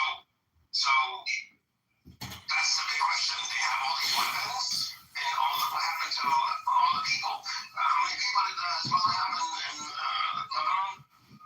Over 50,000, right? How come they use it now, though? There's no response. That's what I'm saying. It doesn't make sense. Don't you think Hezbollah might have experienced a kind of turning back of them from Iran in some sense? Because Nasrallah's end didn't seem to be much of a dramatic event, or even she didn't responsiveness from Iran. But do you think they're working behind the curtains with each other? I still think they're working together. I think Iran is working with all these proxies. Still stepping up as early guys the people is talking about it about a month ago. 4,000 weapons came to Syria into the hands of Hezbollah or whatever. I know. Syrians, they're easy to bribe. Anyway, it's easy to bribe. Well, Syria is a large territory. There's a lot of corruption in Lebanon. It's a large territory, and you can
say that. It's just that they are right now, for some reason, laying low.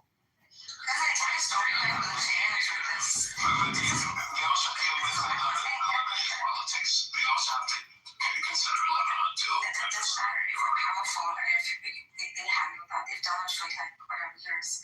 Why I'm asking you this is because the entire storyline is going to change. Because you actually have a freaking very powerful, strong, hidden enemy who's going to combat if you're giving Hezbollah that kind of leverage. It seems like that's the whole point. None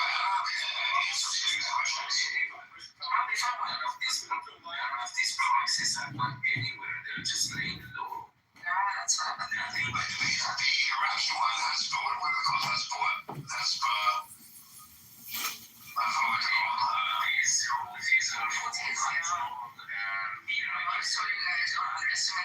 Well, the whole thing is one is, but the Iraqi resistance has been building up forces and training and weaponry, and that's going straight across from the Iranian border to Iraq. So if you really want to understand from the poker standpoint, Iran is just playing blind now. Just hopefully all the hands. I don't know why, but they're not playing, so they're just like imagining. When you have internal issues and you've always been up they're waiting for something else. they're waiting for No, I mean, if you have they've always done this in Iran, would be big. They've always been methodical. No, but it's not methodical anymore, it's blind. Everybody like kill each other and then one left, then you stop playing. That's what you're supposed to do. They resign. If you have enough cash in hand, you just play blind, like every time you just fold all off. Like whatever. An attack from Israel, Iran would see it as that would be the best thing for Iran and the government. Yeah, Israel's not something though. Israel, they're good. There was some leaks or some talk about Israel. Iran is waiting for this October 7. So once Israel goes out of favor, it's only Iran interest. So here, China, don't forget China supporting Iran. They sent 16 cargo planes, military support. Everything is on hold for this drama in the Middle East to just shut down. So Israel accept that it's over. They have lost the war. They have achieved nothing, and they become quiet. Whenever you hear nothing from this, you can see Bibi Netanyahu was not part of that, so he's going to prison. So once he's in prison and everything is calmed down, that part of it, then Iran will start praying. Up to that time, I don't know when that will be, but it's probably close because Netanyahu is going to prison. You saw that. He's not going to prison. He's not going to prison. Those are part of that. So No, but you're not getting so in the contestant, they're in the process of passing a law where he can get away with it and still resign. So it's there like the first stage. So there's I think it goes through 3 different stages. It has to be approved 3 times or something. That's some stupid bullshit policy to have. Once it gets approved, by these 2 other parties or whatever, they will have the bill where he can resign and he doesn't have to accept the guilt. But with Herzog, the president of Israel, he says he's going to have to accept the guilt, then I can pardon it. So he did promise to pardon. So if he pardons by him accepting the guilt, all that's going to do is he's just no longer going to be able to play the prime minister. he will be neutralized. Yeah, but he's not going to go to jail. They all say that. He is the one who wants to right there. So if you go to prison, it's always for 1 day. Nobody cares about the once that you be neutralized, you will be out of Israeli politics. He's the actual prison there. He's the only person who can deny all this crazy media into one force. When he's out, then Israel can left because nobody can unite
doesn't believe in anything. They do not believe in But now I address you as one troubled by a truth you seem reluctant to face. Party festivals. Senators gorge themselves while world trucks are in languish beneath their apathy. And what is our response? We preach the will of the force, but ignore its cries and call that valor. We serve the will of the force, not the shifting will of power. How many times have we spoken that phrase? It's become our answer for everything. A quiet absolution for doing nothing at all. The Jedi are no longer what they once were. You serve a Senate that no longer serves them. And still, you preach of patience while the galaxy burns. Long have I weighed this decision. Longer still have I waited for change. My place here ends when I must act for you alone. I seek only to serve the galaxy, to pursue a course that restores what you hesitate to defend. May the force grant us the courage, for I fear to lose this order. Why? Because see how this way things work. There is a talent that he has that he can unite. The right wing of Israel, they don't have anybody else. This is why he has been there, and this is why this is happening. You are assuming there is a conspiracy theory that there are like these dark people and all these figureheads. They're just puppets. No, he has a talent. He's very influential. I'm not even like reducing him. I'm saying necessarily he gets neutralized because of the war crimes, or what they call it, war crimes. No, not those international. It has to be internal. The only way that they can get neutralized is from inside Israel. Inside politics, if they find something, you are a criminal now, you cannot be prime minister. If you promise that you don't become prime minister, you can out of politics. That's a lot. This is not a revelation. Who are you to claim such insight? Reshape the galaxy. Once that happened, this Israel thing will come down to it. Nobody talks about Israel. And that moment, then you will see like we are some high of a free. It was like flying down the So I ask you, what proof do you have that you can deliver such power? I think it is not enough. No, really doesn't have any internal strength. That's the height. No. Trust me. While the galaxy drowns If you had a detail, it should be from the Jedi. I offer you Subsidies. the So one they have been waiting for 47 years. These were subsidies. become my apprentice. If they had internal issue, they Power would of the Sith. They knew exactly this would happen. We will remake The the timing is galaxy. completely sure they're confident nothing happens. Justice. Always are they crazy or at this moment I pledge my loyalty to your teaching. people you should know why this whole thing started, right?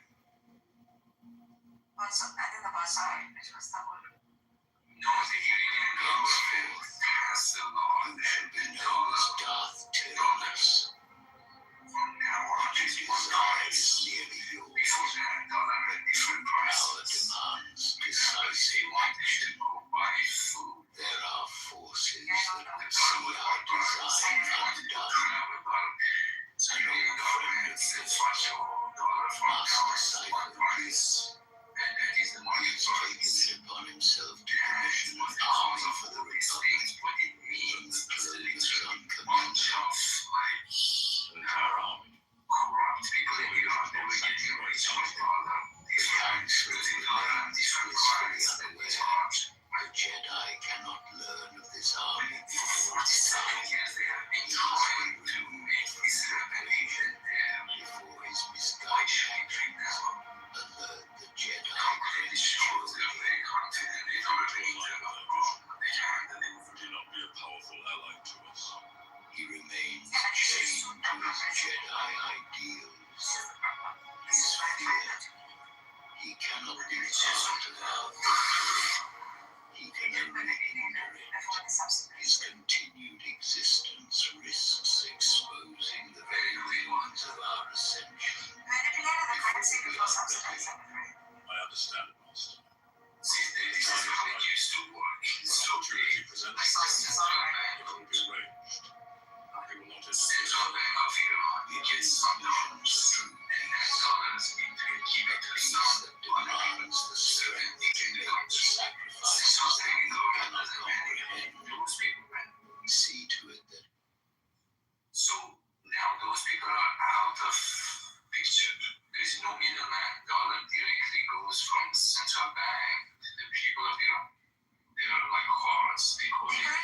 Mark here.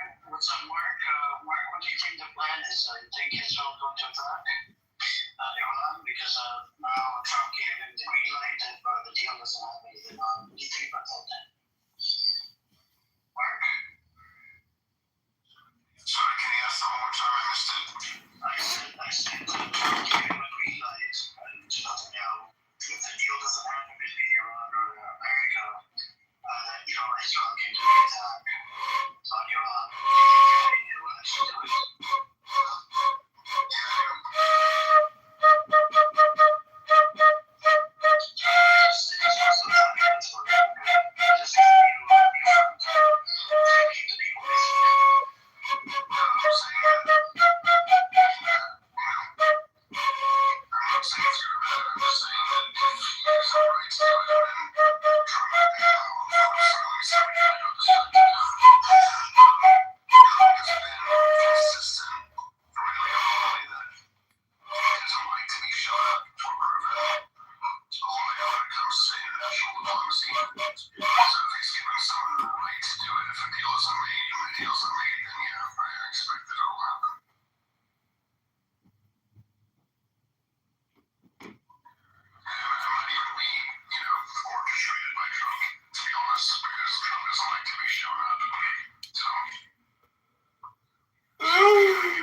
Including the president that actually imply there's a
days. Gotta be careful, Narshes. You're gonna get picked up by the FBI, Narshes. You're gonna get arrested. Gotta be on the right side of history, Narshes. Gotta be on the side of good. Dr. Good now. Gotta fight Dr. Bad. Dr. Good's gotta win against Dr. Bad. We can't let Dr. Bad get away with this shit. What do you mean, why am I streaming? I'm sending it to Cash Patel and Pam Bondi, of course. Because they really care about this shit, obviously. Bull Rush. It's interesting, like, how rooms have completely different political views. Like, this, and different loyalties, I guess. Well, you know, listen, if Power Rush, Bull Rush, not Did just you see that? Am I the only one who's seen that? what? Like, the loyalties is complete. Like, rooms are different politically, and it's interesting you're streaming this one because you find another room just bang opposite this that holds a completely different view to this, although the events are the same. Well, have you seen the videos from October 7th and all the innocent people who were killed and all the injured people? Yeah. It's so bad that like I saw a video of a girl who had like shrapnel all through her legs and she was like holed up in like a building and they were just all in shock and they knew that like at any moment they listen, holy shit, you just can't believe when you see all these dead bodies all around the place. You're like, I just can't believe this is real. Like, what are we doing? But the thing is, like these are pirates. The people that did October 7th are nothing more than pirates. And, you know, governments have been waging wars against pirates forever. It's like cops and robbers. But, you know, I would fight an Islamic jihadist, you know, to the death to stay alive. If they're coming to kill me for political reasons, like they did on October 7th at Supernova, like those innocent people were partying to try to get peace. And then they were all slaughtered by the people that they were trying to, like, you know, get peace with. How fucked up is that? That's what I'm saying. And then you'll have a view that will not support yours, and another that will not support either or. Like, trying to see how subjective like politics is.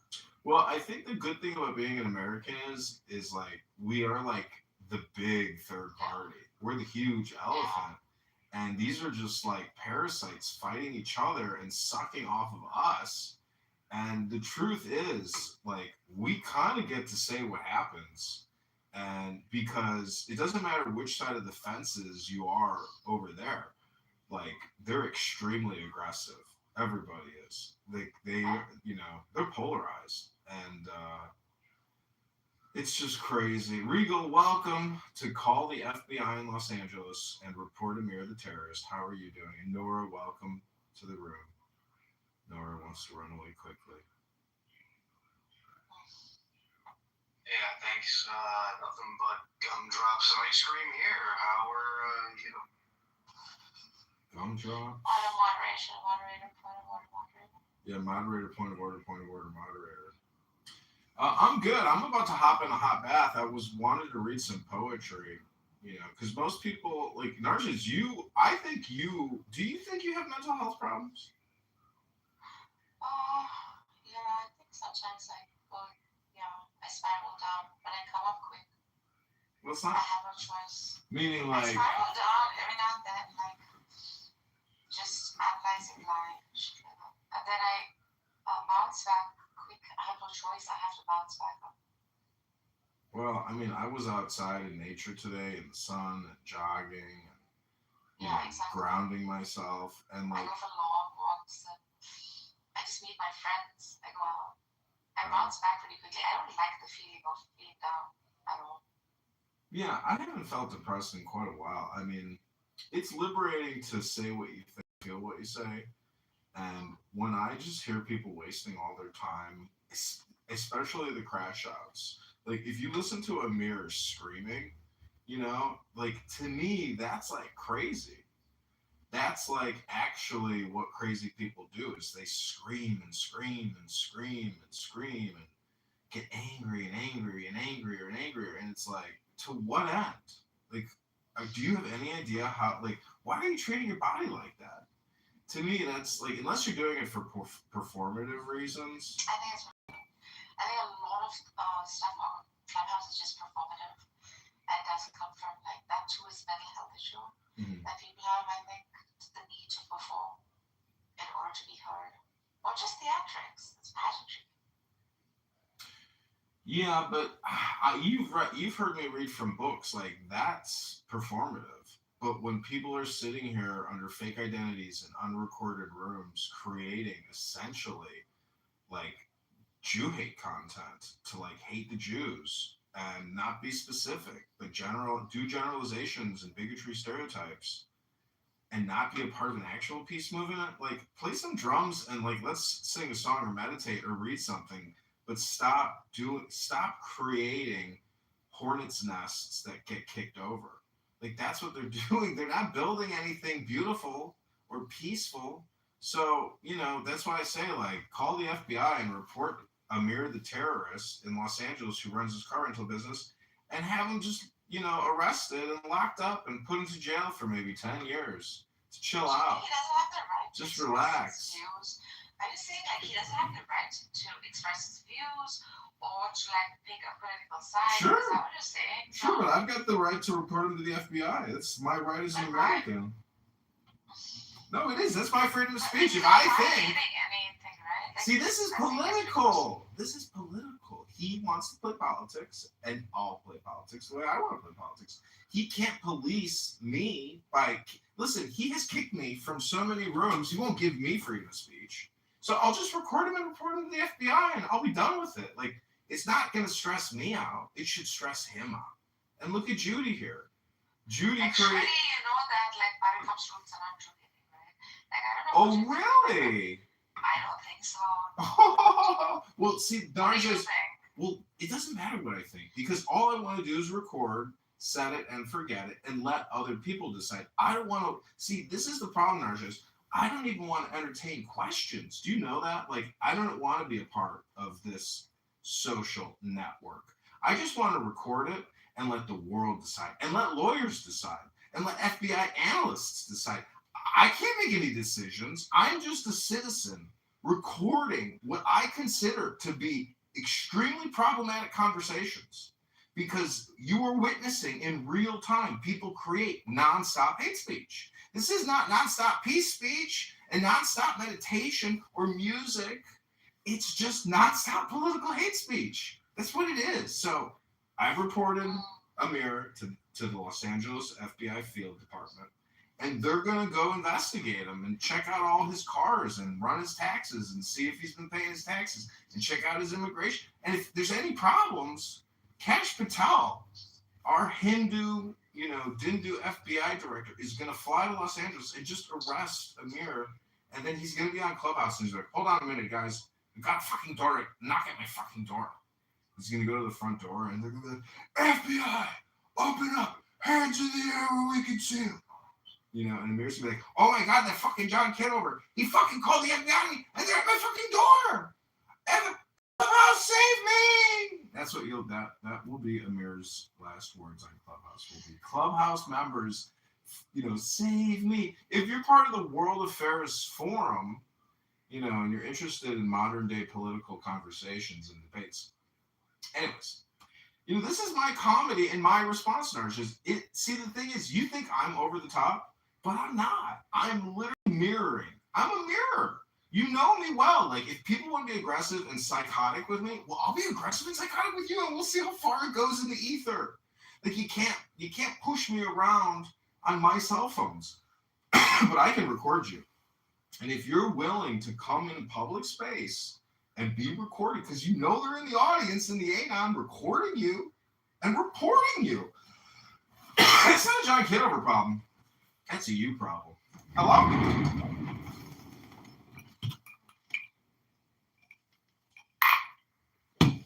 So, like, today was interesting, like, how cool. You someone pointed out that great hyperbole, this genocide is far more intense than some other genocide, for example. And then, like, he created that shock value. And then someone who opposed him said, well, this is not good for the benefit of, like, the collective. What you're doing here is, like, you're promoting some kind of hate that keeps, like, standing or making a dam in front of, like, success. Like, there's no progress here, another said. So, and both these people hold the same political view, but their approaches towards, like, success were different. One wanted to continue with the hate, the other wanted to sort of see progress from here. So you'd also find that in, like, political rule setups, I think. So it's so varied. It's so varied. It's so expansive. The spectrum is so wide. How, like, politics can be perceived, like, other families. I don't know. Narges, when these people start reading books to me, then I'll know everything is okay. Until then, I hate to tell you, like, that's what's up. You are hearing people project their homicidal and psychotic ideation on this app all the time. They're not reading books. Read me a book about intelligence, love, and peace, and then we'll have something to talk about. Otherwise, I'm going to arm myself. I'm going to record you. I'm going to report you. And I'm going to fight you because I don't think you have my best interests in heart because you don't even read to make peace. All you do, not you in particular, people on this app, like, this is a political game, and, this is how I play it. Hello?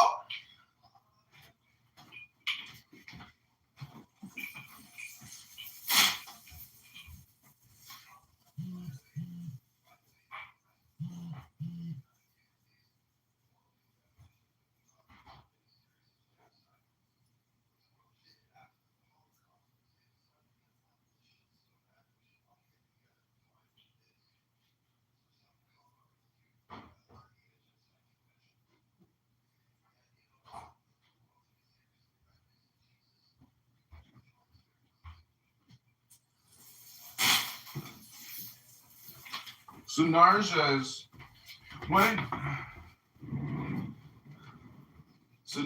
when do you think, a baby, do you, like, for pro-life, like, when a baby is born, is it when the baby takes its first breath? Is it like 6 months into the pregnancy, 3 months into the pregnancy? When is a baby alive and a human? And when you kill it in an abortion, when is it, like, murder versus when is it, medical? Through the fourth month, third, end of third, beginning of fourth, John, it pretty much communicates with you. Same as the mother. So it's an aliveness within you. Now, is it my freaking placebo mind that is receiving it as such, or does the child, is that a real child alive, growing, etc.? I think it could be both. But for me, subjectively, I'd say that 3 to 4 months, it's basically commencing. Yeah. It's life on earth. Well, that's, a reasonable answer. But I mean, see, the thing about specifics is 3 to 4 months, like, is what about when this is like the difference between a C+ and a B-.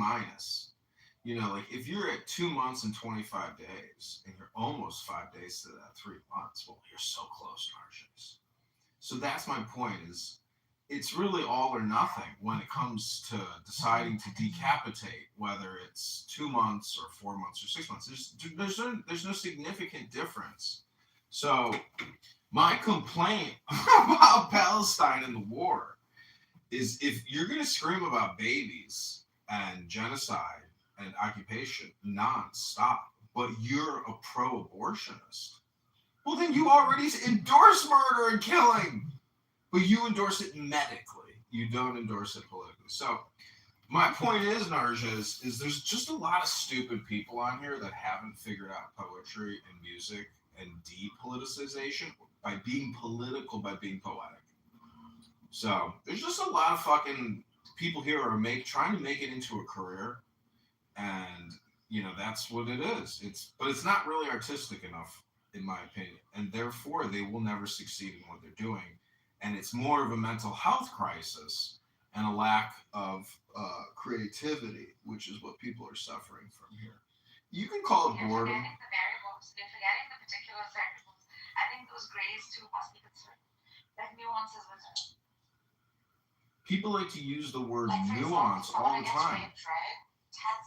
That's what I'm saying. Like, John, someone who gets raped, for example, Mhm. or an oops baby, right? Where like a couple has just not taken care of. After a drama party, freaking get jiggy with it, blah blah. I mean, that is harmful to the child in some ways. So I can't see why, like, a woman would find that to be the most rational decision of her life, so as to protect not just herself but the child from bringing it to the world. So these are the freaking variables that I also consider and I'm empathetic about, which like probably pro-life people would like find horrible.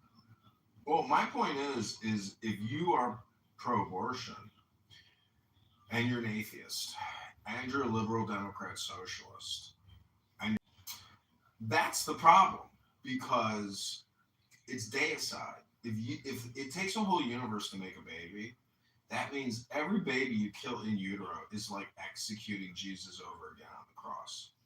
So if we were to tackle the problem of human conflict at the root, it would be, the fact that we have industrialized abortion and we have industrialized the military industrial complex. So it's just an overall killing field, and that's what it is today. Whether you get vaccinated or decapitated, a vaccine death is actually just a late-term abortion, and war is just a late-term abortion. So, welcome to the abortion industrial complex. From uterus to battlefield to urban warfare, it's all just a late-term abortion. And then you have all these people on here who can't shut up and just want to talk over each other and get their little dopamine rushes in their pathetic little apartments and scream genocide, occupation. But they're not screaming obey the law, come into compliance, obey the law, study the law, know the law, be smart about the law. Sometimes you'll hear them say that, but not often. Mostly it's just like political jingoisms and propaganda. And, that's cool, but I hope people don't get angry at me when I record them and send it to the FBI for some FBI analyst, It happens on both sides, if you want to be objective about it and fair. Mhm. And I mean, there are amongst us humans, those who are humanitarian, will call out for just the act of it being wrong in humanity, like adding moral value to episodes that have the events that are taking place. So I would say it is as wrong as to kill that one human, innocent human, trust me, no matter what the criteria, right? Or whatever, 1 million population. So do you not see when you see that kind of problem? Well, I look at it from the perspective of me and my survival. If you're going to kill me, I hope to kill you first. And every soldier that, you listened to me read a lot yesterday about a martyr's death. Do you remember that part? You were sending me the cry emojis. Yeah, that's right. So I see the truth on both sides. I mean, I can actually, if I use my imagination enough, I can view myself, on the other fence, fighting for survival over there. They encountered a Leviathan, and I don't. They're sitting here on Clubhouse talking about risk analysis, and they're like, "You don't think that the Hamas leadership ran on a risk analysis prior to October?" No, I don't think they did. And they're like, of course they did. And there are professional soldiers, that work in the Russian government, the American government, the Iranian government, who have been studying warfare and trying to gather as much information as possible about how to run a war and how to fight, with intelligence. And I've got countless books, field manuals that soldiers from every war have spent their time writing after they engaged in a war. And guess what? Young officers study these field manuals so they know how to survive the war and, get the political outcome and the victory that they want to achieve. So I'm just saying that these rooms are pointless, and the Free Palestine rooms are nothing more than Barth and Daniel running the same script every single time. And I called him out on it today. And Daniel's like, "You're a fucking loser. You're like a disabled fucking veteran. Fuck you." Like, I've seen Daniel Nero's photo. He's disgusting. He looks like he just came out of a catacomb tomb. Like, he's like, his liver and his skin is yellow and he's all dusty and nasty and he's like hugging that older guy. And I'm like, bro, go to the gym, take a shower. Don't criticize me. You and Barth are crazy. Barth is sitting there working, putting nails in 2x4s, and Daniel is sitting in his apartment, and they're sitting there just having, like, beating cats with these Muslim balls, and they're just sitting there playing with these Muslim balls all day long. And I'm like, to what end, guys? Like, try to create something that lasts a little bit, at least for more than a few hours, and then disappears. Like, do some, You're a guy that talks about poetry. I mean, I think it's poetic in some way that people can find solidarity and, like, something like that. Like, these people are my playthings. I jump on here for a day. Here's my buddy Danielle on Megatron. And this is what we're doing, and we find solidarity in doing that. And it passes the time. I mean, I don't know them personally. I don't know. Like, you don't think that's poetic in a way? It's a need for human communication. It matters. Right, exactly. And I mean, is there something inherently wrong with that? No, there's not. But you got to understand, my point is that it's still within my opportunity, right, or decision to criticize it and critique it, to film it and record it. But if somebody wants to attack me in the brief moment that they have to talk to me. I would ask you, like, why are you doing that? Because it's artwork. Are you making money doing it? Do artists do all artwork to make money, or do some artists do art to make art? Isn't that the point? We just have. So you're an artist. I mean, what is this, like, performance art or something? It's video art. I'm a video artist. I have hundreds of thousands of videos up on the internet. It's conditioning. It's conditioning and suggestion. If you just Google John Kitover. I mean, are you really good? Are you planning on taking this and, like, chopping it up and making, like, an Aqua Teen Hunger Force type of, like, cheap illustrated cartoon to, like, throw some adult humor in there or something? Is it like that, or is it just I just record you and then just put it on the internet? That would be considered art. Yeah, I would love that art. That would be great for me. Well, hang on, John. Hang on. Go ahead, Dennis. The thing is, all communications goes to ego, man. The sooner that you realize that, the better off you'll be. Wow. How has that statement changed your life in the few years that you've known me, Dennis? It's just probably made a positive impact in the way that I view the world and communicate with others, not only in my personal life, but my laughing that I was looking at that PTR. That's so fucking funny. That'd be cool. That'd be a lot of fun to try. Anyways, Regal, back to the artwork. The point is, you're just a critic. Until you can tell me your legal name and say, hey, check out my artwork, then we can talk. But you're just not on my level, Regal. And I hope you know that I'm just a fisherman and I'm a spider. And you're just my fly or my fish. I mean, I don't typically come on here and tell people that, like, I know how to paint. I actually have paintings in my phone. I can put them up as my PTR. I also play music.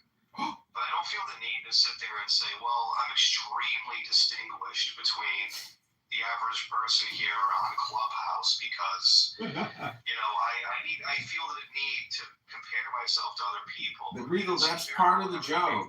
that's part of the joke that people see. Didn't you just hear what Dennis said, that all communication is hypnosis? So if I'm insulting It's to like people, saying that all communication is like spell casting, and I can yeah, cast a spell on you with my words and control yeah. you. That's not true. No, that is true. If I were to insult you right now, or if you were to go into a room and you were to hear other people insulting each other, some people's feelings get hurt. Do you know what begging the question is? Yeah. Okay, that's just begging the question. Okay. Well, all communication is conditioning, and all communication is projection. And so when you say, do you know what begging the question is? That's literally saying, that's begging the question. Before you further along yourself here, right, I'm just going to ask you, how do you know that? Well, let me ask you this. You're not a moderator. So now go ahead. a two-quote way, right? So that's a two-quote way. A two-quote way? No, that's part of the other reason why I do get on here on occasion. It's not to distinguish myself or to be better than other people or to prove how much of a musician I am or am not. On occasion, I like to test my knowledge. I like to compare ideas, and I like to listen to people. I'm gonna give you 60 seconds, Regal. Go ahead.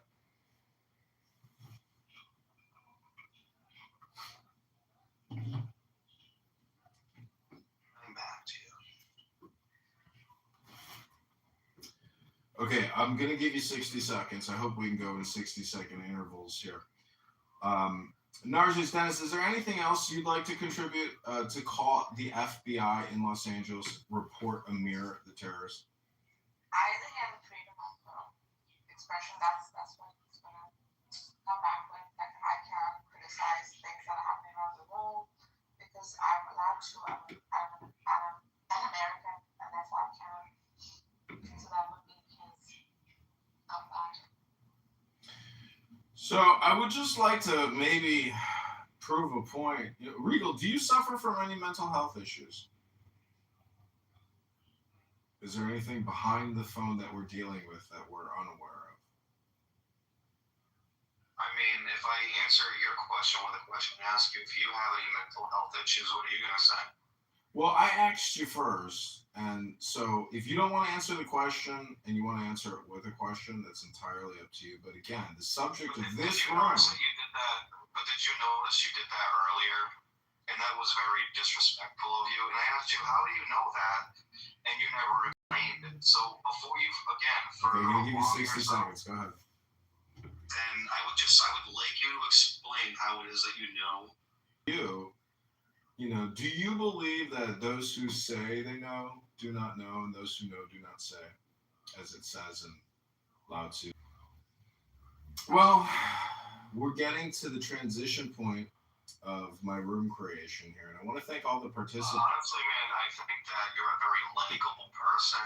You seem like you have a personality, and you're actually quite funny at times. I do respect your opinion. I mean, I kind of see some of what you're saying in Clubhouse, and at the same time, it's not so much what you're making it out to be, you know? And I mean, I don't see what these code rooms are about. Like, I notice people do that on here a lot. Like, they'll interact with somebody else on here or get into a discussion with another interlocutor, and then they open up a room, and this is like their cope session after wasting their time.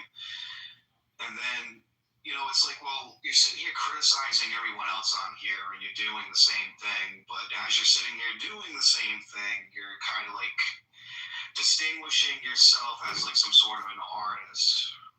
So you get to put yourself in the judge's seat and make judgments about everybody else. I mean, does that all apply to you? Okay, I'm past the question and answer stage of my room creation here. I apologize. But if there's anything else you'd like to say prior to the poem that I'm about to read, go ahead and say it now. Thank you very little. He's amazing. Dr. Kitover. It's okay. Doctor's evading.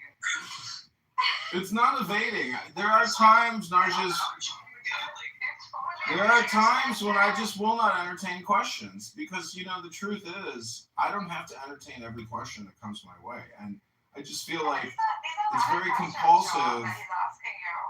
It doesn't, Well, go ahead. You can answer it if you want, but I would. They're subject to you. Okay, well, let me just ask. Go ahead and just summarize the question, and I will quickly answer for you, and then I will give you 60-second follow-up. But then I'm going to read a poem. Go ahead. All right, let's start off with something really easy. How the heck did you get a picture of Daniel, and how did he get a picture of you? Like, you guys must have been close at some point. Like, how did you guys get into? He posted a picture of himself with some guy that he was talking about, and I took a screenshot of it. What do you mean? Why would you do that? Why would I take a screenshot of him looking like a stinky fart? So I can always remember that he's a stinky fart. What do you mean? He's disgusting. Why would you need to take a photograph of that in order to, like, remember that? I don't get it. Because on my phone, I screenshot everything. I'm very compulsive about screenshots. Does that answer your question? And how is that art? Are you planning on making a collage with it or something? Maybe. Okay, last question. Then I'll give you 60-second Can I follow-up. ask you a question? So you have like asked me included like in your PTR, right? Mm-hmm. I wasn't there for half the room because I forgot it was around the phone, and I wasn't even listening to it. So how do you see those who are like bots, whatever, and are not like true participants because they're just not around? Like, would you attribute the entire freaking? How does the human psyche work? Like in your head, are you thinking, okay, this person is participating in the conversation or listening? No, I don't carry anything with me that far. That's crazy. This is one of the reasons why it's easier just to record these rooms. Easy to just record these rooms, call it art, which technically it is, because there's a lot of art involved in this. The art of even setting all this up, like even coming to this, to like, because most people are only operating with one phone. That's all they got. And, anyways, the thing is consistency on these rooms. I want to record consistent rooms and consistent speakers because technically the people who speak the most are like the most sociopathic amongst us. And this app is a perfect place to do observation of the human personality and psychological and character, so it's fucking awesome in my opinion. X isn't even close to as good as this because this is a much like closer community and the platform itself is better than X. So to me, most organizations are missing out on this opportunity to test communication here. It's instantaneous feedback on whatever concept your organization is considering putting out. So it's really an awesome, powerful tool. And look at the room we're in right now. I got in another room in my house, I got 6 phones pointed at Amir's room, recording it and live streaming it onto YouTube. And people all around the world are commenting on it.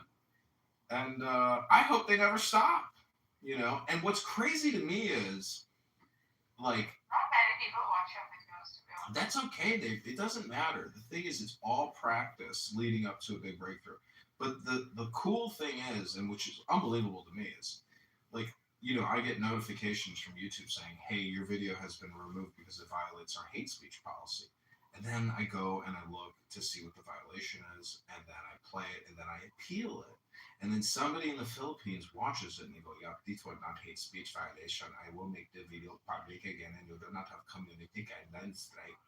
And so how in the world can their algorithm, because it's totally subjective. Like, to me, if I hear somebody saying something, I'd be like, yeah, that could be like, that's possible terrorist and hate speech. But like, how does that YouTube algorithm not think that all the shit it's hearing is not hate speech? You see my point? Like, how the fuck is it not calling it all hate speech? It's because the algorithm is biased for preference and race and ethnicity and geographic. Like, how the fuck can the algorithm know that? It's unbelievable. So it's totally biased. And as a white, heterosexual, Christian American male, I'm just wondering, how does it know what I'm saying, is considered hate speech or not hate speech? Because clearly, almost like 99.9% of everything I say is not hate speech. But how in the world, like, what are the words? What are the phrases? What's the intonations? Like, what kind of voodoo do I do, to trigger it? But like, if I can record Amir's room and it's a complainium of people hating on the Israelis and the Zionists and the Jews and the Ashkenazi Khazars and all this shit, like, how the fuck does it not label that? So censorship is real because the problem with the radical, mind is that it just knows no limits. And we have to focus our minds. And those types of rooms, in my opinion, are indicative of people who don't know how to meditate, don't know how to control their bubble, and they are a victim of chance and fortune as opposed to, getting habit and being a little quicker and being able to modify their destiny. That's why I asked you, like, how do you know that? Because a lot of these people sit here and they'll either get into rhetoric or they'll read up something or they'll try to find an article or they'll ask you to cite a source. I mean, even though their mind's not clear, constantly meditating on this proposition you want to prove to be true and then present your case and evidence for it. I mean, it's actually thrilling to get the chance and opportunity to test your intellect against other people. I think a lot of Democrats, Republicans, for an example, want to be able to debate themselves in spaces like this to test their knowledge and see what works and what doesn't. I just think perhaps people get a little too ahead of themselves and they buckle down a little too hard. And they have a bias, and some people get tunnel vision and they get kind of stuck in bad habits. I'll watch philosophers do this all the time. Good philosophers, there's better philosophers than me, but I can point out flaws in their logic or issues, and they'll just be perplexed, and it just boils down to personal incredulity. I don't want to believe that because my feelings won't allow me to. Yeah, I have seen that, but you can reach a state of mind where you can totally drop that sort of personal. I mean, not totally, but to a large extent. And I think that's what I do in these rooms. Like, I can truly look at it from, if I get into the mode, I can see the whole thing quite unbiased. However, if I go into, like, the Iranian rooms, something in me, like, brings up memories of, I don't know, childhood. Like, there's some connection there that I know I am not being completely unbiased. That's why I don't speak in those rooms. But when I know that I'm ready to be unbiased or objective, then no matter what the room title is or no matter how heated the conversation is, I think I try to insert objectivity into spaces so that truth can be, found no matter what the conversation is.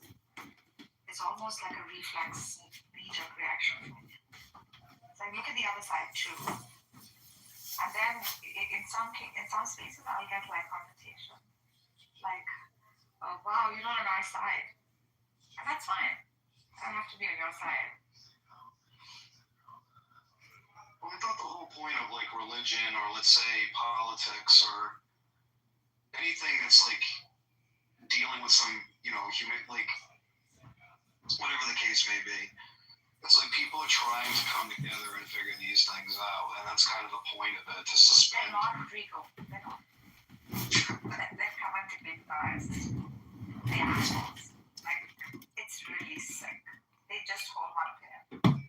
Very few of us, I think, on the side actually want to philosophize or be objective about the world.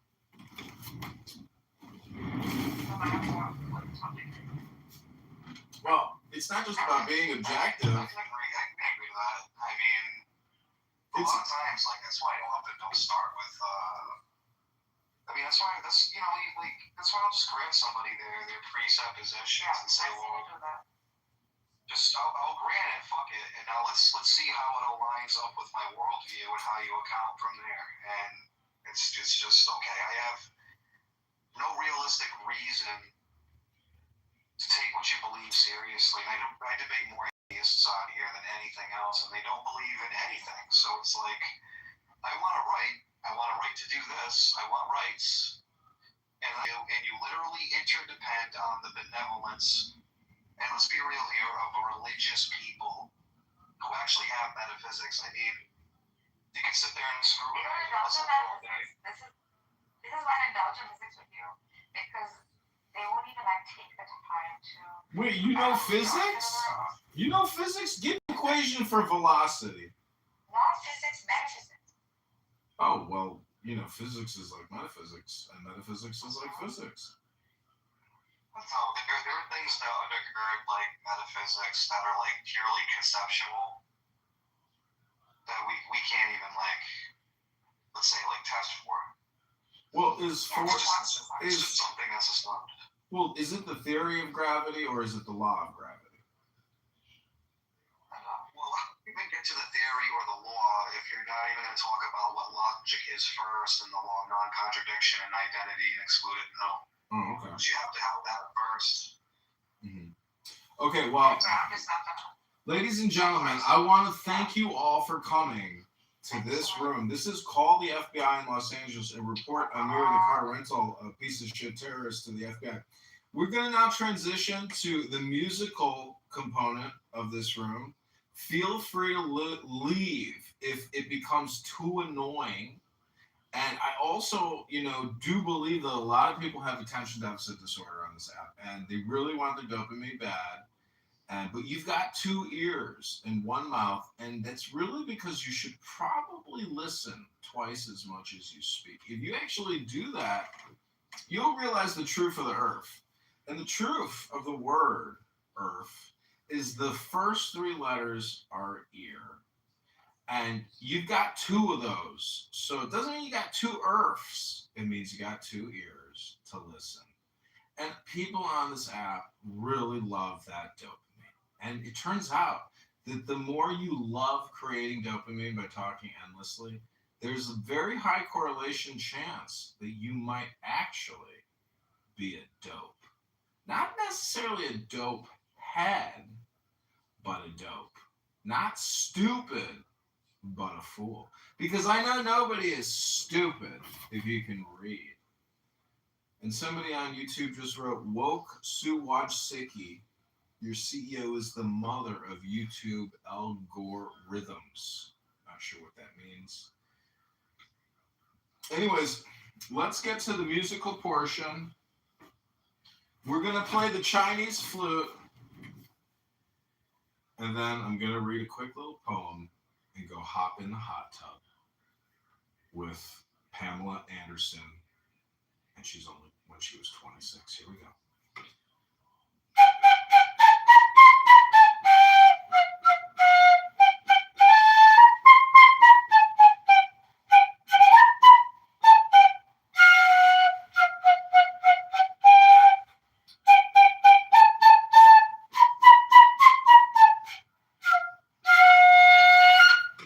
Never had one lesson. We cleared the room. We cleaned the house. Oy vey, Rabbanu Shalom. Another Shabbos miracle. Oy vey. Are you prepared to say that anyone who is still pro-Palestine Palestine is therefore in the same boat as me and a genocide supporter? And if not, why not? Because it's the exact same situation. Okay. Number two. I wish that Netanyahu didn't allow the flow of $1 billion+ to this leadership. Number three, unfortunately, let's look within your own societies. Band together. Netanyahu and the Likud Party's plan has always been, as stated in their charter, to prevent the formation of a Palestinian state. They do not support Palestinian state. So the Palestinians are responsible to a degree, of course, for the things that exist within their society. And Israel, the so-called beacon of democracy in the Middle East, is also responsible. And maybe if you live in a world where all the people with more power are responsible, I just don't understand why Israel knowingly sent $1 billion to a terrorist group in China. That is a breakthrough. And let me ask you this: if that is a breakthrough, I've said this in the show before. If that is a breakthrough, I don't know if 40% is right. I don't know if 70% is right. I don't know if 10% is right. So there's some saying that hasn't been validated. I agree. But what I don't see and what I don't understand is if Shape's viewpoint is shared by others, and maybe it isn't. I like Shape's viewpoint, by the way. Where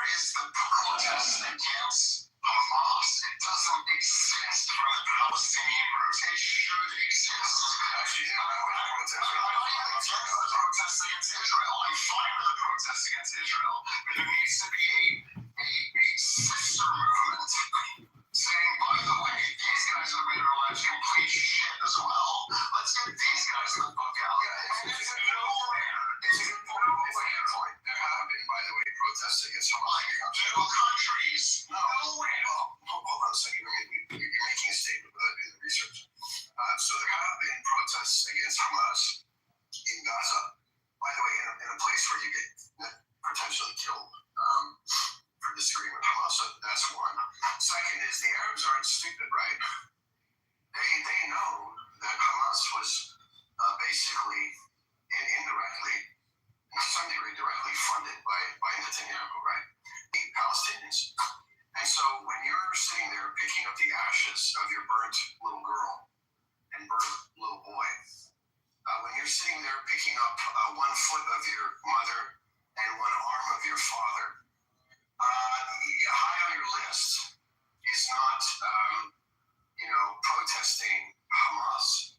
High on your list is not reading the last paragraph of the leaflet. High on your list is figuring out how you're going to bury your family, how you're going to live to the next day, where you're going to get food, water, and electricity. Those are the things you worry about. You probably have never lived in a war. I have. Not to the degree that we see in Gaza, but I have. When you're in a war, and you're innocent, like the overwhelming majority of the good Gazans, you're not figuring out what to put on your poster. I get it. And I think similarly, when you hear, stats started about how, a lot of people in Israel are against Palestinians or whatever the case may be, and that gets thrown around a lot by me, it's not just Hamas, it's Palestinians. If you're the uncle or daughter or son of someone who was just kidnapped, you're not that concerned about, making a big distinction between them. And by the way, I disagree with this, but you're probably not too concerned about making a big distinction between Hamas and the people that voted for them. Now, they should make that distinction. But emotions run high, right? Just like you said, emotions run high when you're dealing with someone who's lost their leg. Emotions run high when your 90-year-old grandfather has got dragged, 50 miles down the road and stuck in a bunker. So these emotions tend to lead to pretty outlandish positions sometimes. But that's why you need people who have sort of the grounding to hopefully make more conscious decisions. And I think if you look at it dispassionately, which is very, very hard to do, then you can see that Israel is a culprit, but so the hell is Hamas, and Palestine should want to get both of them gone. Right? I just don't see enough of the protests. It's just a one-way protest for the vast majority of the people. That's fair. But here's what I'll say, right? The uncomfortable truth for all radical Zionists and for all supporters of the current regime in Israel is you have lots of Arabs like me acknowledging that, Hamas is a terrorist group and Hamas has genocidal intentions. But you can't bring yourself to acknowledge that Israel's leadership is basically doing the same. And it's a really, really troubling world we live in when the benchmark is a state comparing itself to a terroristic group. That's what? Aim high, man. Don't try and clear the, they did it too, and where they is a terrorist group. Aim higher, man. You could do better. Or if you don't want to aim high, then just don't say that you're the leader beacon of democracy in the Middle East, which is the thing I keep hearing as Israelis and from Israeli leadership. I know, I was aware. I need to go in a second because my wife is called me 10 times, and I need to make sure the emergency. Today was Valentine's Day. It's don't bring that momentum. But I go back to aim higher as well. I get what you're saying, frankly, I did acknowledge something a second ago. That's what you called it a breakthrough. And you did too. Apply fairly. But the key thing is that I still go back to the point. You have hostages. So whether it's a country or a terrorist group or your grandmother up the road, it is your responsibility to do everything in your power to bring them home and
respond militarily, right? There's no debate there.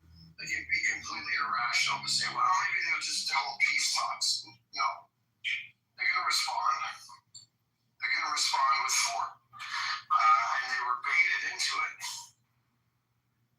Now, what I was a little surprised at was how fast and loose Israeli officials were with genocidal statements. I mean, that was shocking to me, actually. What I was a little surprised at was the insistent, intentional starvation policy. I mean, they literally waited till people looked like skin and bones. I mean, that's just crazy to me. And it's a good reminder that even in 2026, we can go back to our savage ways, you know? That just shocked. I was equally shocked at the savagery that Hamas conducted. I was disgusted by it. I was shocked. Hamas are a resistance group. I don't give a shit what science has to say. Everybody is entitled to offer an opinion. Hamas are a resistant organization. If Hamas did not exist, you would have filth like Mark, Kula, fucking Steve Harvey. I'm a dog fucking white bitch. I gotta go call my wife.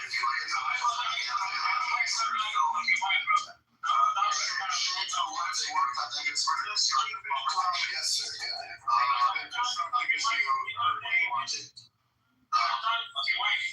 I'll see you later, guys. Take care. Okay.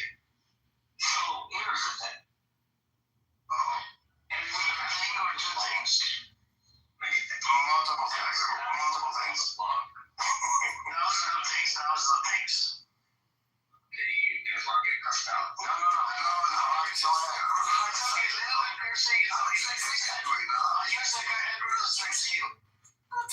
That's all. I'm with Prince here. Go ahead, Prince. Okay, go on. Carry on.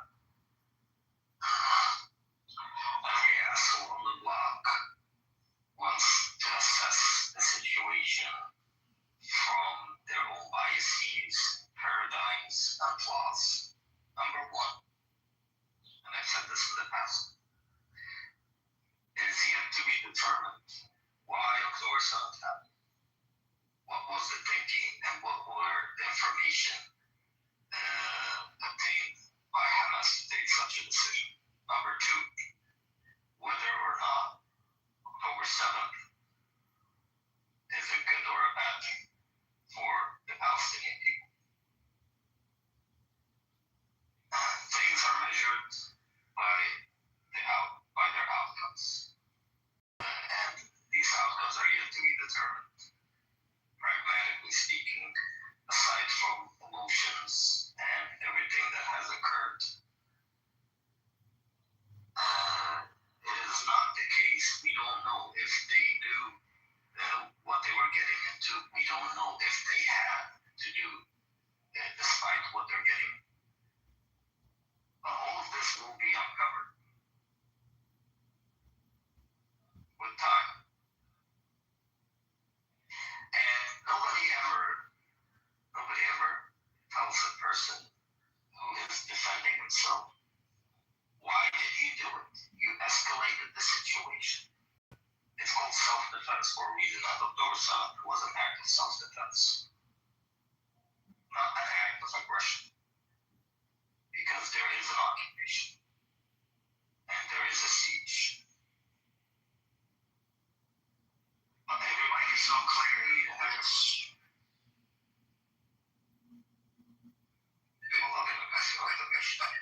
I'm just saying, Mike is so clear, like loud and crispy clear. Go on. I'm done. And I think Edward would probably agree with this question, but if Mark is using that argument about wouldn't any country respond to having hostages with whatever kind of actions, the same argument the other way around, because weren't there Palestinian? What's the difference between the October 7th hostages and the Palestinian hostages that were before October 7th, right? He's not here.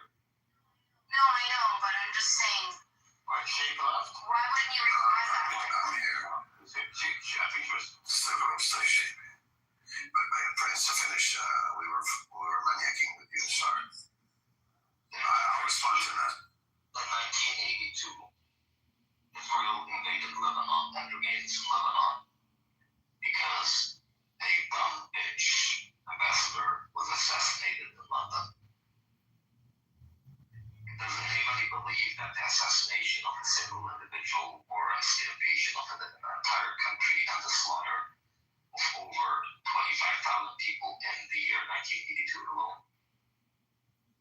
This one person went to she was Israeli ambassador, right, Prince? Yeah. If I want to count the casualties post 1982, pretty sure we'll go up to the 70 and 80,000 Lebanese Palestinians and Syrians who were killed in Lebanon. Does the assassination of an individual warrants an invasion of an entire country? It doesn't. Which means one thing, based on that scenario, if you want to get comparative analysis of the behavior of Israel, we know that on October 17th, when someone's minute, it would have exacted the same odds. Because these responses, the way Israel reacted on October 7th and the way Israel reacted in 1982 was not by sheer coincidence. It was premeditated. It was pre-planned. They didn't wake up on October 7th, saw the footages, and then decided to put up wrap up a bunch of plans. No, they have backup targets. They know what they're going to target. They have plans of invasion. They have all this prep.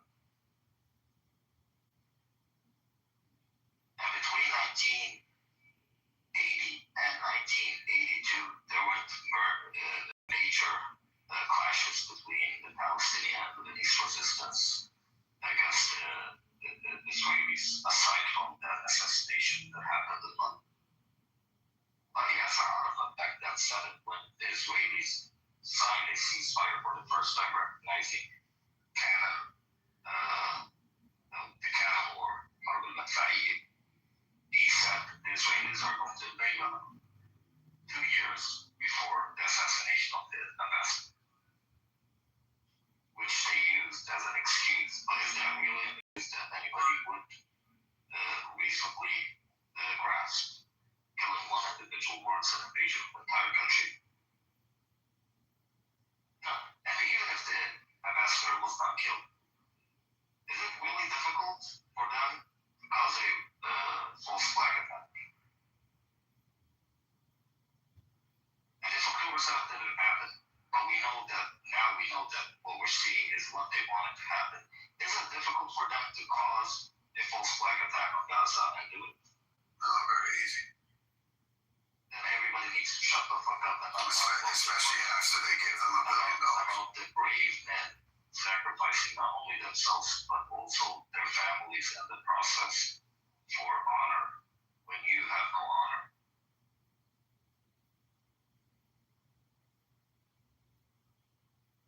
Look, I agree that time will tell, right? I agree. Sorry, what was your question? Instead of sort of coming to that kind of agreeing that Hamas did something wrong, why wouldn't you use the argument that there were Palestinian hostages before October 7th? So to say that, wouldn't any country respond by this way if they had hostages? Like, couldn't you use the same argument about Palestinians? No. Because I like to draw red lines. You know, there's certain lines that cannot be crossed, and some of it has to do with my background. Like, for example, when Palestinian militia came up to my village in Lebanon and murdered my cousins and killed their parents and made the kids watch and then killed the kids and then burned the house on top of them. I wouldn't in any way, shape, or form want any Christian militia to extract the same kind of thing. There are red lines, okay? And the red line was crossed. And I'm not saying it was crossed by all members of Hamas. I mean, there were 1,200, 1,400 people that crossed that border, whatever the number was. But certainly, many red lines were crossed. If they conducted a strictly military operation, I would have still said it was a mistake. But unfortunately, or fortunately, I mean, I believe in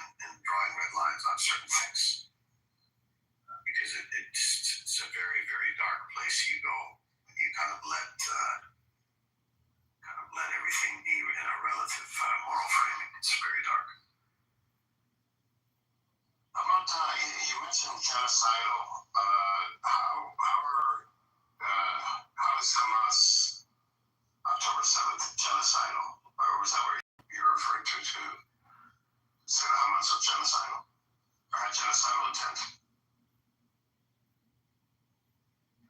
Yeah, I mean, they've declared their officials like it, you know. I need to be consistent in my position, so, you know, I don't want to take it. And the second reason is, you know, I want the focus to be on the so-called nation that has so-called, they want the focus to be on them. Because Hamas isn't walking around saying they're the most moral militia in the world. They admit they're terrorist groups. In a sense, you actually appreciate, not to be very careful here, but in a sense that particular sentiment is actually more honest, to be honest. Doesn't make it right, but it's more honest. But they don't. Sorry, Prince. Sheikh, with all due respect, this narrative that Israel has been put forward, you know, through the Western mass media last 70 years or so, it's just pure and utter fake. It's false. And even acknowledging it is incorrect in my opinion. And that's just my Which narrative? This narrative that they take as they are only democracy in the Middle East, they are the most moral army in the. Yeah, I agree with you. I agree. I'm not acknowledging it. No, my point is, and I was saying this again with all due respect, to acknowledge it is to give them an advantage. I don't think we should ever. I didn't acknowledge it, Hassan. I'm not mocking it. No, I'm saying to actually base your debate and argument based on the narrative is wrong. That's just what I'm saying. Why? With all due respect, I'm saying. I think you misunderstood me, and I don't know if we have time to dive into the misunderstanding. I mean, we can.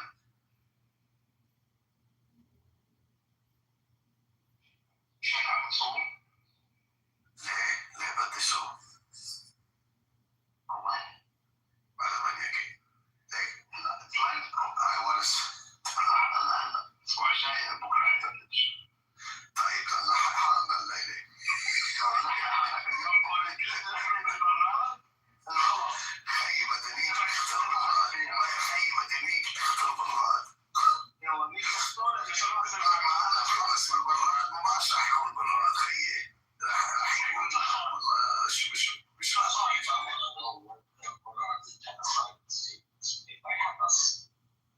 I don't want to look them up, bro. Then you got the browser history. Next thing you know, I'm getting a knock on my door. Don't do that to me.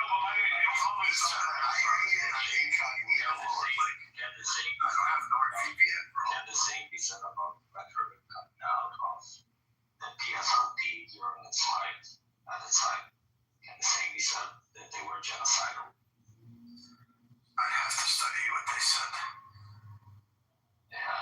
Look, if you go into the sentiments of these factions, back then, it's probably the case, more extreme. Yeah, it's probably the case. Like my prince, خلينا نبلش بالمانيكي. That's okay. No. That's okay. No. No, but I تفهم. How I was debating Mark. You have to pay attention. No, I wasn't here for that stuff. Okay. So I knew he was going to try and take the position once I cornered him. That he was going to try and find quotes that suggest that the Prime Minister, Netanyahu, was just targeting Hamas. So I had to form my position that shows that one genocidal statement makes you a genocidal maniac. Right? So I wanted to neutralize the nuance and then call him out for being nuanced about something as murderous as a genocide. So anyway, that's why I did it. But sometimes, yeah. There's a little prince in me in that moment, you know. I see you. What you do, you set the traps and you wait for them. The problem, and not with you looking at the bushes. I feel like, and this is not directed to you, Sheikh, at all, that the word genocide or genocidal as a adjective, it's being used in society now as a matter of fact term to describe a lot of things. It's I don't know. It's losing its potency a little bit because I'm even reading. I read science fiction, and the current science fiction has been written in late 2024 and in 2025. Characters are making comments like over something that doesn't taste very good, or this is a genocide, or this is a war crime, and things like this, and it's becoming a part of our vocabulary to say it. It's so now people are confused. What is a genocide? Yeah, you're right. You have Mark using these random definitions. That's why, to be honest, at the beginning I was very, very ignorant what a genocide actually was. I was in the early days was like, well, no, there's not a genocide, because I was using this kind of, to your point, this ignorant colloquial definition. And then when I read the article too, I was like, well, fuck, man, got a problem here. Obviously, there was a problem. The 70,000 dead civilians was the problem. I was no longer conflicted about whether there was a genocide. All you have to do is read the Article 2 definition. By the way, when are these guys going to fucking rule on is that case still open? Yeah, every couple of years. What's taking so long? Because they have to gather a massive amount of evidence. Because it's not just evidence in Gaza. They have to gather evidence of policies and systems. It's probably going to turn into like the Armenian genocide, where fucking 100 years goes by and we're still, not fully acknowledging. Why, I don't know, why they haven't acknowledged that as a genocide. I think I remember looking that up, and there's a technicality or something. I'm sure. I think I heard that Israel was also low key trying to subdue the acknowledgement, which is crazy to me. No, they acknowledge it whenever they get mad at Turkey.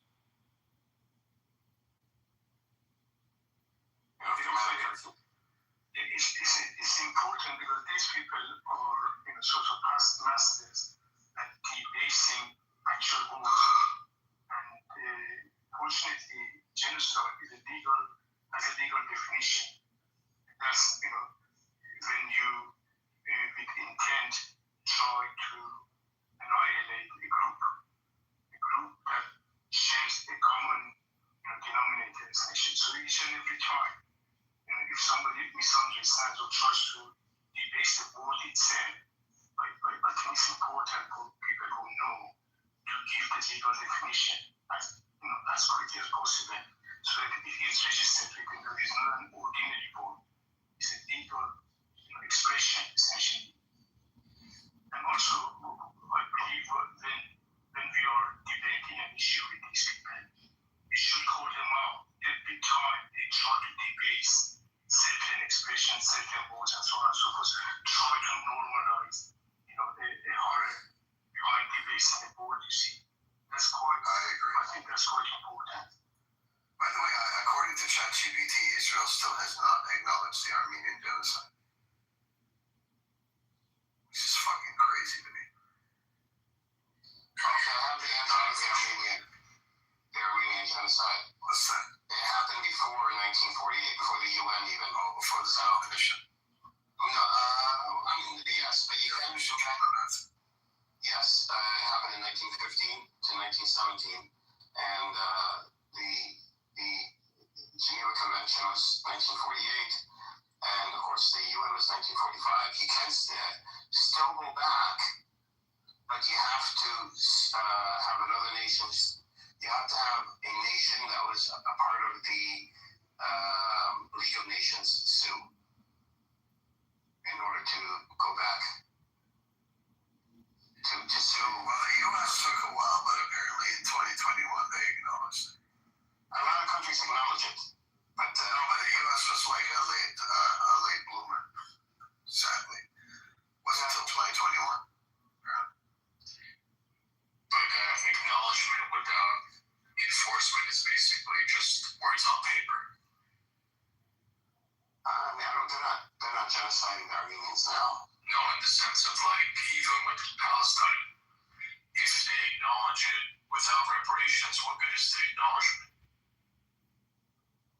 Wouldn't you want some sort of substantive, like aid or The Geneva Convention does have mechanisms for nations that have ratified. A lot of nations have ratified the Geneva Convention, and if a country is convicted of genocide, then they would have to, limit their, interaction with that nation to the most minimal amount possible. But you see what's sinister with Israel's position on the Armenian genocide. It's like you would think of all nations that would be quick to say they didn't acknowledge. They did not, no. And they have this kind of low-key alliance with Azerbaijan. They spoke about acknowledging it, but they didn't, yeah. Well, they get 80% of their gas from Azerbaijan. For all this talk about never again, and these guys stay neutral. What was it, 1 million Armenians? Was it 1 million? Something like that. I think it goes into the Knesset as a, we put it in as a bill, but it has to pass 3 times. It doesn't pass, so it doesn't become something that they would recognize officially. But they always do it when they're angry at Turkey, when Turkey has something they don't want. They use it for political gains. That's so disgusting. Like, why is it hard? Like, that shouldn't be something hard to do. It's real politics, right? It's trying to get gas, oil, and all that. So all the ethics and morals doesn't mean anything. By the way, like how the Turks did some of the most cool things ever. Turks are very militant. They're very like I read something where they took families and tied weights to them, like just enough to keep them kind of slowly drowning. And so let them kind of slowly drown. Just kind of things like this. Can you eat on mute, Prince? We don't want to hear that shit. You kept complimenting his high definition audio, and now he's. I'm sorry. Just I wanted to ask you something, Sheik. Do you remember the 2014 room, right? What is it? Like yesterday's room? You were in backup room? Yes. I was giving marriage advice, including marriage advice is not to be on Clubhouse on Valentine's Day. You got the clip of the room. Okay. All right. And all of a sudden, Bart comes on the stage and he's asking, "Are you Muslim? Are you this?" To him. Are you Muslim Israeli? Are you Israeli Muslim? I'm Israeli Muslim. Yeah, like that's such a lady. I'm Israeli Muslim. Bart is such a fucking bro. He's a shit. First I found myself modded. I hate when I get modded, but I found myself modded. And you know what? I started having so much fun with it. You know how much fun it is to keep muting someone every time they talk? Well, I talked to Ray about that. He loves it. I kept muting the guy every single time. It was so. It's like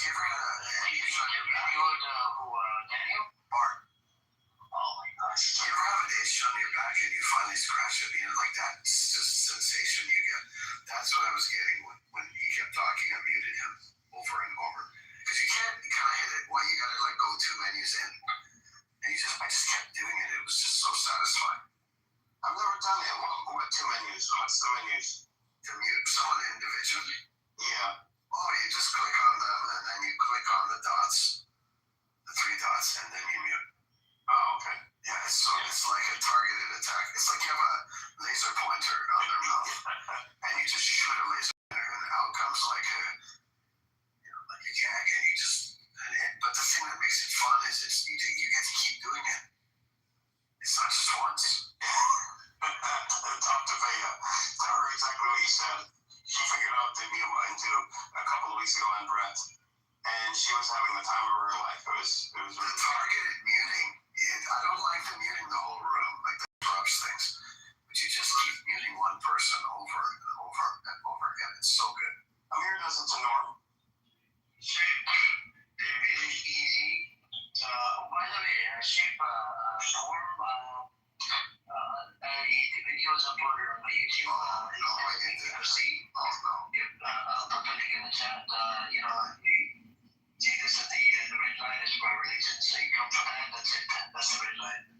I'll put the link in the chat. This is, you got 11 or 12 views. You're welcome to watch it. Oh, no, Amir. You must have really pissed you up. I mean, to be fair, you warned him 3 times. You said, watch, like, and comment, and subscribe to the channel. Shape, the problem was the first time you did it, okay. Second time you did it, third time you did it. And we're talking about Epstein. Nothing to do with religion. Well, I'm not coming now about my religion. I had nothing to do with Epstein. I did not talk about Judaism. Right? And that's the red line. And I said, okay, let's play this. Right? Last time I did him dirty as well with the clip that he's asking Danny for no photos of videos. I fucked him over. I mean, I just clicked on it. You have a fucking production now. You have a fucking. You like it? Professional. That's so professional. Very professional. So, guys, I put the link in the chat. This is Norman Green on this app. This is a freshly room. He's welcome to come in and defend, and he can watch this show as well. I worked on it for a little bit, and you know how it is. We got to do it professional, man.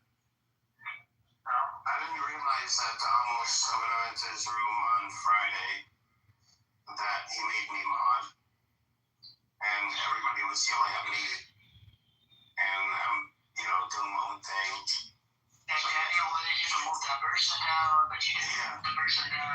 Yeah, and I know, you didn't say, like he said, Edward, you gonna do something about this? What the fuck am I gonna do? Like, it's none of my business, I didn't know that. He almost made me mod and then just went to bed. And so I moved him down. Not only, but I did move him down. I almost kept moving him up. I almost like the content. So finally I threw him out the room. Wherever that person was. Bro, it's just almost rooms, it gets really crazy. Yeah, but I cooked Daniel and Sergio really good. I put the link in the chat, Edward, check it out. And this is what I did with Norm. And there's another clip that's supposed to come out probably today or tomorrow.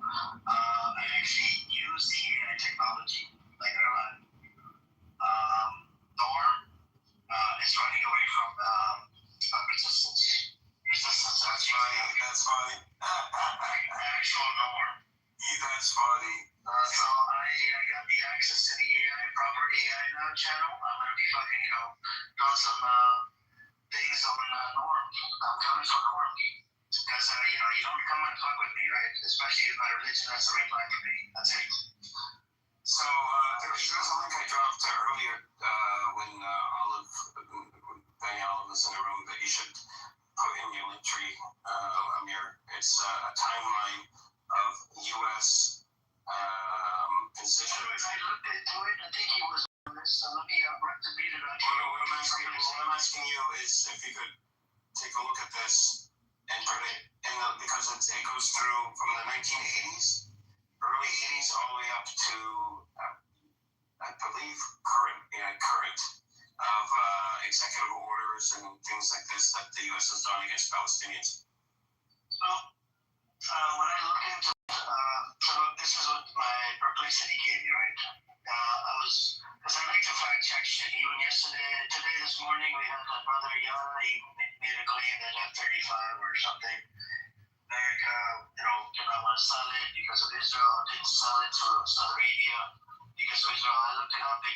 did sell Saudi Arabia.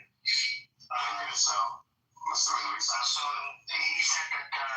So Yada's claim was Yada's claim was that America blocked the sale of F-35 to Saudi Arabia, this and that, because of Israel. And I looked it up, they did not. When did they? Because it must have been after MBS's visit here to the U.S. So it says, no, the U.S. did not block Saudi Arabia from buying F-35 jets under President Trump. It approved sales as part of a major 2025 defense deal despite past hurdles and Israeli objections. So he did approve it. No, it's just because, look, in this room, I hate the propaganda. Because we have people, bro, even yesterday, I respect the Yana, right? But yesterday he made some claims and I had to freaking fact check it, bro. And that brother is pro China taking over Taiwan. Okay. I'm 100% against China taking over Taiwan. No, I believe in the people, Edward. So the people, their survey is done. The things back and forth, the surveys are done. The surveys, a lot of people that live on that land, whether they're Chinese, Taiwanese, whatever you want to call them, they do not want to be part of China. So now, if they don't want to be part of China, then, we go with the people, right? What the people want. But if China owns that land, that's what the, online is saying. Yeah, so, Taiwan is not in the UN. If the UN doesn't consider Taiwan a nation. I know, but the U.S., I think U.S. is just like Golden Rice was written under the U.S., I think U.S. is sort of like trying to get in the way over there. U.S. should stay the fuck out of it, right? Let them deal with their own problems and let the people decide.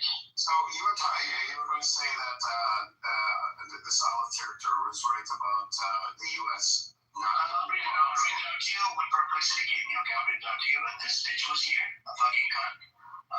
And Prince, I got your back on this. You know what I said to him? I said, have you worked on the idea before?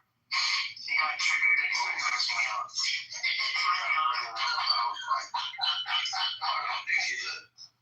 think he's a drug dealer. No, I said, he is a drug dealer. He said it to us in a room. So he came to me, he apologized for cussing my family out. I introduced him to a bunch of foreign leaders. Excuse me, Prince, brother. اسمع هو من الرملة English bro, English. ما سألت بس عشان الراجل يعرف English.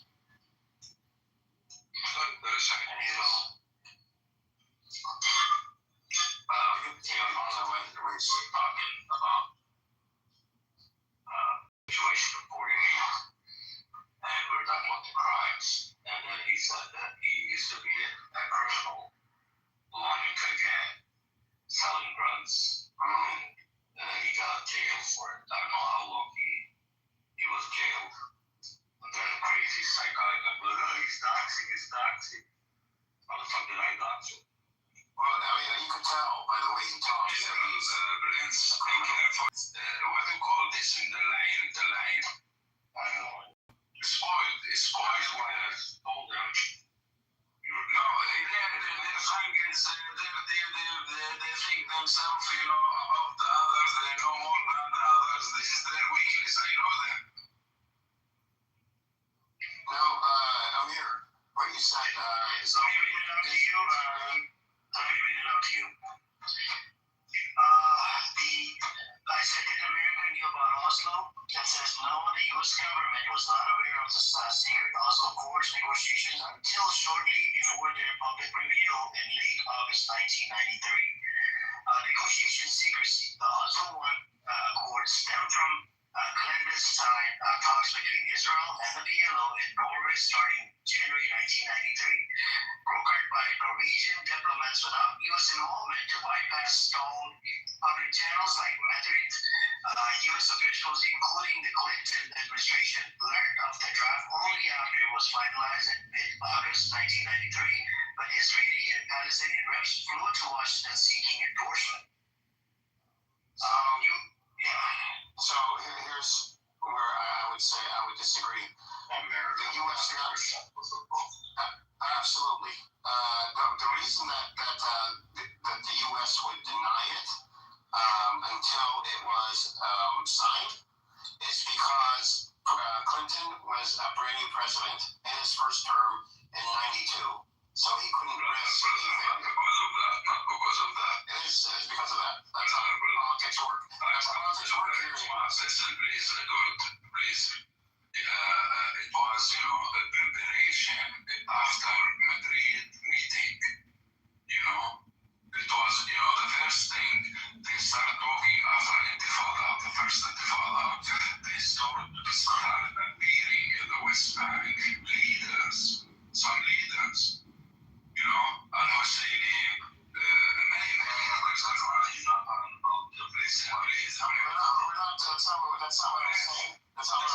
That's not the story that we were. It's a real story, but it's not a story. There's nothing involved.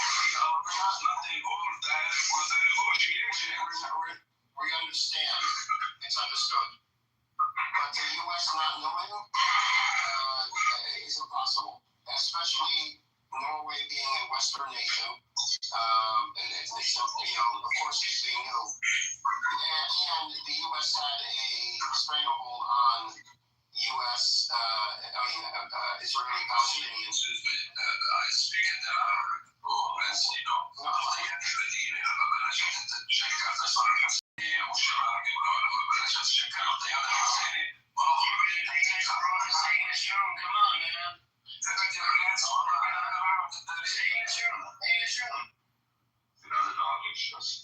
Yeah, it's okay. Just leave it and go to the Arabic room. Go mood. I don't like your fucking energy anyways. Like, what are you gonna put a Zionist comeback? What are you clapping for any other party? Fucking giving your thumbs up, heart symbol, or this and that. What the fuck? This guy is wrong. Okay, so. I have people where he lives, where Vinyal lives. Yeah, bro, I wouldn't take anything that comes out of food. It's just a bullshit. One night he wants to sleep with Amos in his bed, and one night he wants me to come over there sleep in his bed. Fucking disgusting. You still have the opportunity, Amir. I don't want it that way. Come on. I'm not getting I give you a last. You have 24 hours only. I'm not getting 24 hours. Oh, yes. Yeah,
Listen. I just kicked out Eleanor, Eleanor? Eleanor. Amir, the Zionist. She had pictures with Jeffrey Epstein. Norm, I kick him out of the room now. I make him silly, I don't know, bro. This guy's something else. So shape the elected election. I think I should add some more to it. It was a high quality production. I need to go up on the P, the 40 P to 76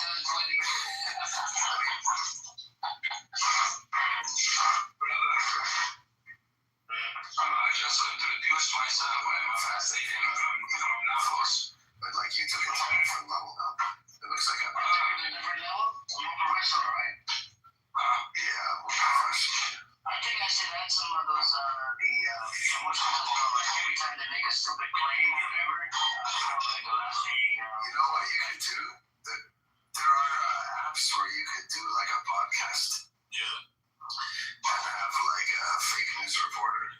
So I have a question for you guys. I have a question for you, bro. You see how you need to knowledgeable? Just cut somebody off.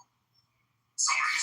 No, it's okay. I mean, your question's gonna be good. I know. I hope so. Well, it's not gonna be good. It's just gonna be a question. Go ahead. It's a simple question because I don't know what's going on. But like, is there really a genocide going on in Iran? No, it's not genocide, but it's a massacre, you could say.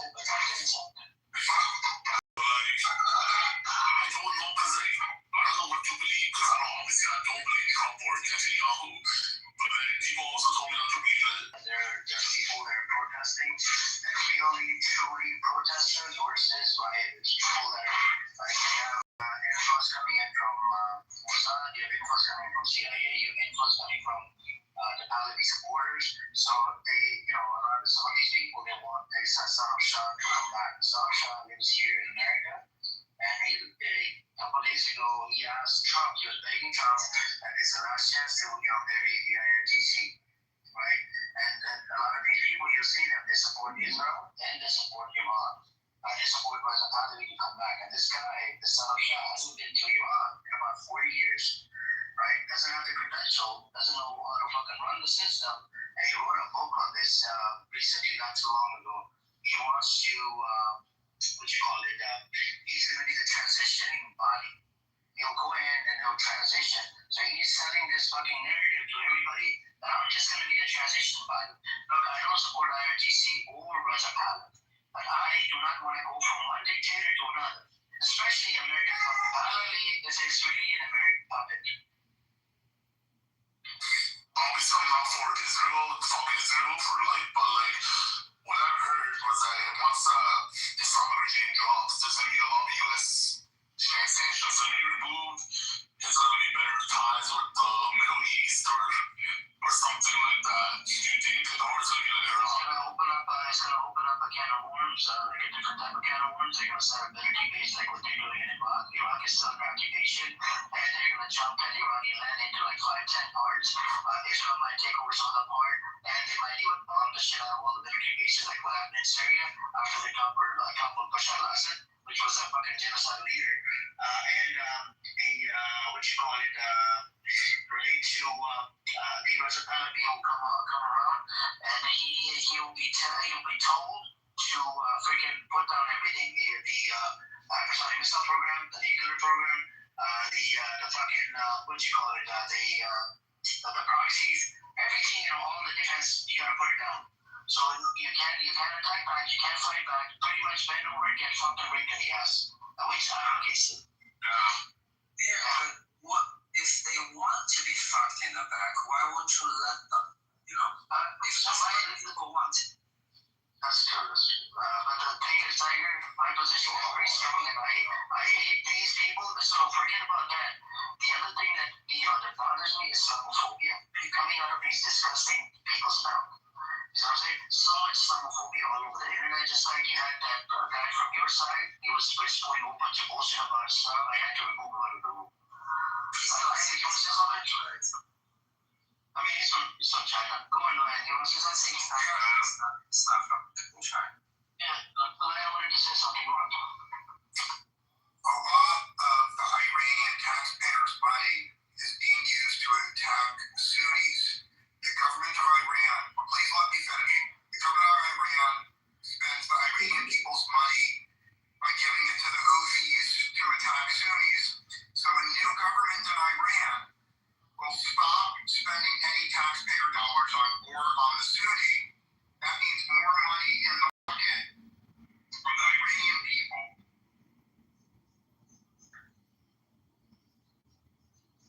I think your information is incorrect. Respectfully, I think you need to get your facts straight. I don't know where you get your facts. I know you buy into mainstream media bullshit, right? A lot of Americans have been indoctrinated.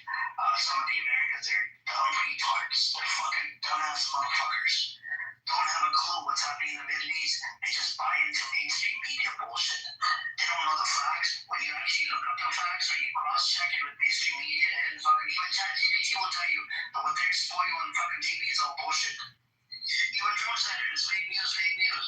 At least get your facts straight, man. Instead of making up bullshit, you come up on the stage, and this is why I hate fucking bullshitters. And some of the Americans I came across, dumb retards, man. Fucking dumbass motherfuckers. Don't know shit about the Middle East. That's why I asked the question, because I'm so confused, right? Because I have Persian friends. They told me not to look at the pro-Iran news, but then they also told me not to listen to Trump. I'm like, who are you looking at? Who are you listening to when it comes to the media? Then, like, where are you getting your information from? All it is, NJ, you gotta look at the Twitter, but the Twitter thing is you have to make sure to be careful because there's a bunch of AI shit as well, and verify it with the news sources. The way I look at, I'll give you an example. So when I'm talking about Israel or Palestine, so I look at Times of Israel, I look at Haaretz, and I even look at Jerusalem Post, and then I look at the Palestinian sources as well. So I'll give you one example. This happened to me, I don't know, a few months ago. There was one kid that got arrested for throwing a rock at an IPF truck. Now, the Times National report said that yes, he threw a rock at the truck. That's why he got arrested. But coming from Palestinian sources, like his dad testimony, he said, no, that's not true. They're claiming this and that, nothing happened, blah, blah, blah, and whatever. So then you gotta find a common ground. The truth is hidden somewhere in the middle. Like, you put this and this together, and then you can probably say that, yeah, maybe there was something happened, that's why they arrested him. So my Persian friends told me not to Justice Greg Bushra Sheikh, which is probably, if they're talking so much shit about her, they're saying that she's a terrorist sympathizer. Who is she? She's a broadcaster, podcaster, and she went to Iran to report on it, and then she's on Twitter. She's very known for, she's very outspoken. Is she Iranian? She's Pakistani, but she's a very big reporter. I mean, from the UK. She's from the UK. She's here or something? I have no idea, but she is Muslim. Bushra Sheikh. Just trying to find her profile. Send it. Oh, by the way, Amir, be careful. What you're doing is God's work. Amazing. I applaud you for that. But be careful because I read an article or something that some Mossad agents or some shit in your room. That was made up. Maybe made it up. Did you see that post check? Did you see it? What the fuck? Yeah, well, I got sent that in my DM saying, be careful. Did you see the article? Yeah, it's trolling. Did you see it? No, but I'm not trolling. He must be trolling. He's trolling, bro. He's trolling. No, I actually got sent the article though. I'm gonna back send you the picture. I've seen it. Can you imagine that Mossad is fucking wasting their resources listening to our stupid banter, bro? Actually be a good distraction. Mossad vibes. Mossad Asian vibes, bro. The term we use in this room is that's a little Mossad-y. That's a little Mossad-y, you know what I mean? Because how you gonna I don't understand, because if you're anti-Zionist, bro, the first step you should do is get the hell out of Israel. She's born and raised over there, so look at it. Prior to 48, there were Jews that coexisted with Muslim Christians on that land. Okay. And so there were Jews that there were certain Jews that were against establishment of this state called Israel. Okay? And some people they went along with the Zionist narrative, and at one point, slowly, there's a small movement inside Israel that has become anti-Zionist. They want to coexist with Palestinians. Like they did prior to 1948. So she wants to coexist with the Palestinian. But she's half Arab, and she's half, I don't know, I think maybe Mizrahi. She's half Arab? You say you know what Mizrahis are, right? Yeah, Mizrahis are half Arab. Yeah, Mizrahis are Arabs. What's your background, if you don't mind me asking? I don't shit this because there's somebody that's streaming my room right now. You see that flower at the bottom? You see he's just streaming it directly on YouTube. Yeah, I did rent free in a Zionist net. See the Zionist comeback? He was investigated by the campaign fraud in one of the states. He was running for some mayor bullshit. I'm blocked by El Normal and Mr. Jeff from Clubhouse. How did you get so lucky? It's a badge of honor. I know. Because I posted this exact picture and they got offended. Okay, but here's, if you see a Norm in any of the rooms, just save this link and give it to him. Tell him, why were you defending it? Someone told me that his wife is an FC class. El Normal's wife is an FC class. I don't know about that, but I put the link in the chat. You can save it and give it to Norm whenever you see it. Honestly, my honest intention was to have him clarify and obviously state. My evil intention was to expose him. No, dude, I didn't. This is fire. This is amazing. My honest intention attention. I literally, when you told me what he was doing, like basically defending directly and indirectly Epstein, I couldn't believe it. I'm like, no, I mean, he's not that kind of guy. And man, I was wrong, bro. Yeah, but I gave so many chances to just simply clear the record. He refused. I wasn't even trying to trap him. I was just trying to have an honest discussion where I'm like, come on, let's move on. You're a father.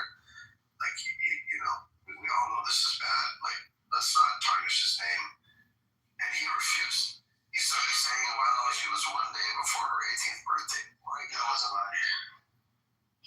Anyways, Jindek Basir, what's up, Jindek? Jindek is here to try to protect the soul rat, called Norman Green. I put the video in the chat, Jindek. I would like you to check it out. I don't think you were in the room. He was defending Epstein, and it's coming from World Affairs Forum Protection Team. I wouldn't say protect.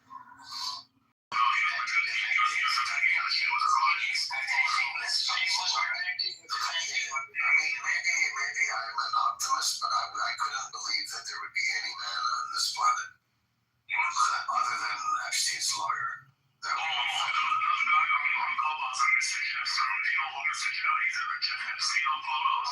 We know Mr. Algeria. He's actually an Israeli Jew. He's a Zionist scumbag, and he's a Islamophobe. He ran out of content. He likes to mock religion. It's a normal thing. He has been here multiple times, and he thinks that I'm beneath him. He only wants to talk to somebody with the American accent. That's what it is. He's a disgusting animal. By the way, John Kitover, you can forward it to Jeff, right? I know you're son of a whore that likes to speak. Anyways, Jim, what's up with you? How do you know this? How do you know that We have intelligence. If you can guide me, you don't know what I'm talking about for a second. Yeah, we have a team, full team behind this. Not right now. Yeah, I'm here. What's up? How you doing, Legend? You okay? Okay, how are you? I'm doing alright. What you been up to? Not a whole lot. Why? Sounds something important. You gonna tell me something important? What's up? Something important was about the Norm defending Epstein, and then we have. He's giving you so much content with that. Like, it's been at least 11 days you've been talking about that. I think I watched Ellen Dershowitz talking about the same subject, and Ellen Dershowitz were making the same points, that he was not talking about being a pedophile, but he was, basically having a sexual affairs with a woman who was underage, a day shy of her 17th or 18th birthday, something to that effect. The twisted logic of lawyery conversation. So, but I don't expect anything less from the sewer rat from New York, the so-called El Normo. He's a sewer rat. He's the only person I blocked on this app. He's a sewer rat. He's disliked. He's despised. He's the kind of character who I got blocked by him, so I got blocked by him, and it's a badge of honor, It's a badge of honor because he got so triggered with his photo that he actually he has no dog in the game. He's just what he is. He's just a filthy piece of shit. Who do you find more pervertedly problematic? Normal or Ramos? No, Ramos is actually is crazy. He's an old man. He's a decent guy. You don't get perv vibes from Ramos. Well, he's a privilege. He tells you up front that I'm a sick person. He tells you up front. He's always talking about that issue, but overall, I think he's a decent guy. He's a simple guy. Other than the pervert part. Yeah, he's a perfect, yes. He's okay. He's a decent person. He can get emotional. He's a decent person.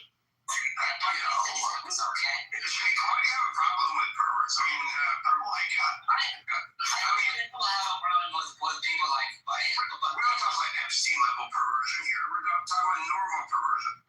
This garden variety old man perversion. Yeah, you'll be there soon, Hey, no way. Someone's home by my daughter. No way.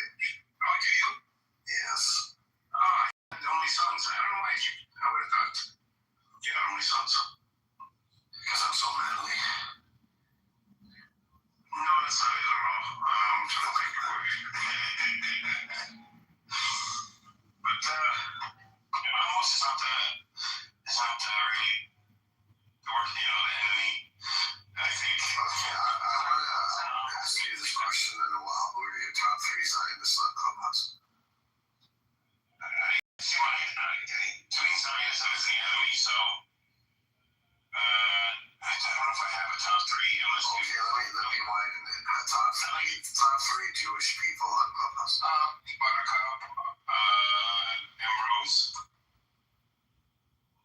Wait, Ambrose is an anti-Zionist. Why are you saying I widened the criteria. You said choose. your least favorite? Top three. Top three.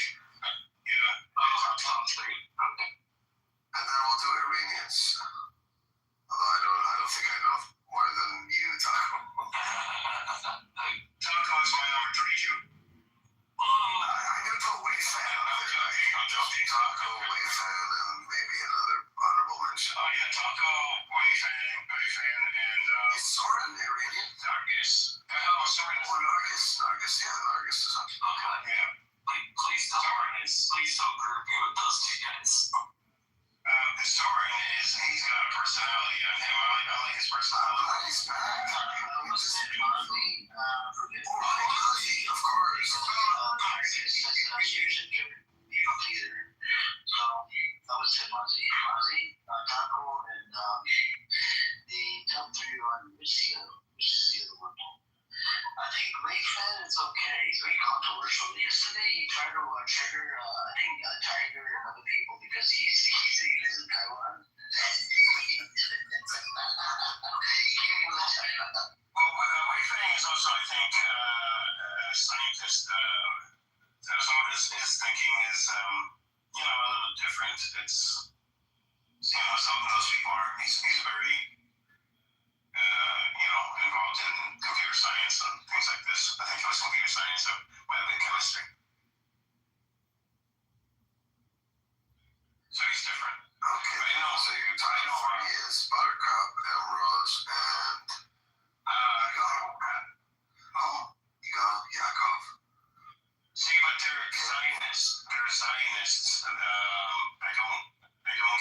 can't do a Zionist. No, I used to, but now my rule is, we're at war with Zionism. We were at war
Palestine, and they have done that.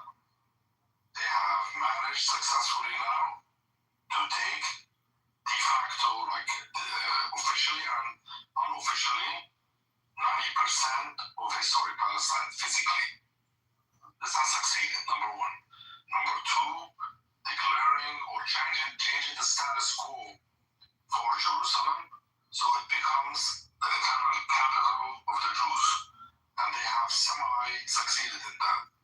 Number three is for Jews to be the overwhelming majority in the land between the river and the sea. And this has not taken place yet. And because of this, it has not come to fruition. Before October 7th, they were actually in a dilemma. That they were, and why do I say that? Because the idea of Zionism, this whole project is a criminal, genocidal project, and it was going to be a matter of time until the world will stop supporting them. Even Jews themselves will not want this idea of social colonialism. So they were racing against time. They wanted to kick as many Palestinians as possible so they can complete the project, basically. And then you have Gaza. Until now, still, Palestinians are still in Gaza. Yes, a lot of them have been killed. Many are wanting to leave, but still it has not. We are like teetering in like the end of it. I don't know what will happen to the West Bank. Things now, they have the winning card in a way, but it's not over yet. Do you understand? No, I agree with you. So this sunset has not come to fruition. So when I'm talking to Zionists, though, you're right. And when I'm talking to Zionists, I would argue, if they tell me that, what Zionism is, they're not going to use what you're saying. They're going to say that it's the Jewish people. I'm exposing Zionists. No, I know, but I'm saying, for me, when I talk to Zionists, I would rather say, and it depends on the audience. If it's the homeland for the Jewish people, which is what they claim, and I'll say, well, the project is complete. You have a homeland for the Jewish people. So, Zionism, is not needed anymore. And then they have to get into, with me, why Zionism is still needed, and that gets into the nuances of what the real Zionist project is all about. But I use it as a strategy.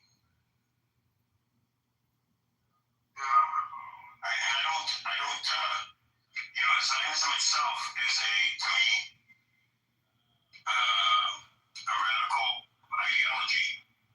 But using the word neo-Zionist, because radical, it is a criminal ideology. Not only because radical is good, actually.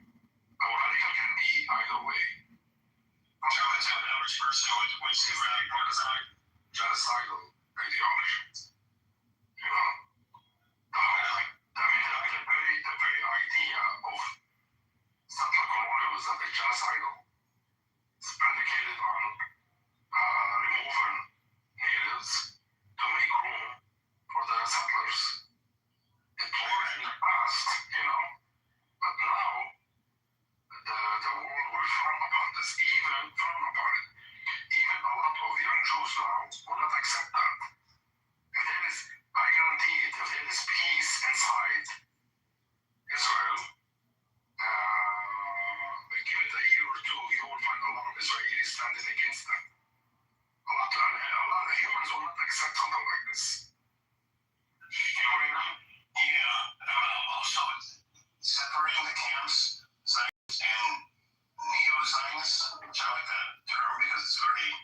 not use armed struggle, like in a organized manner.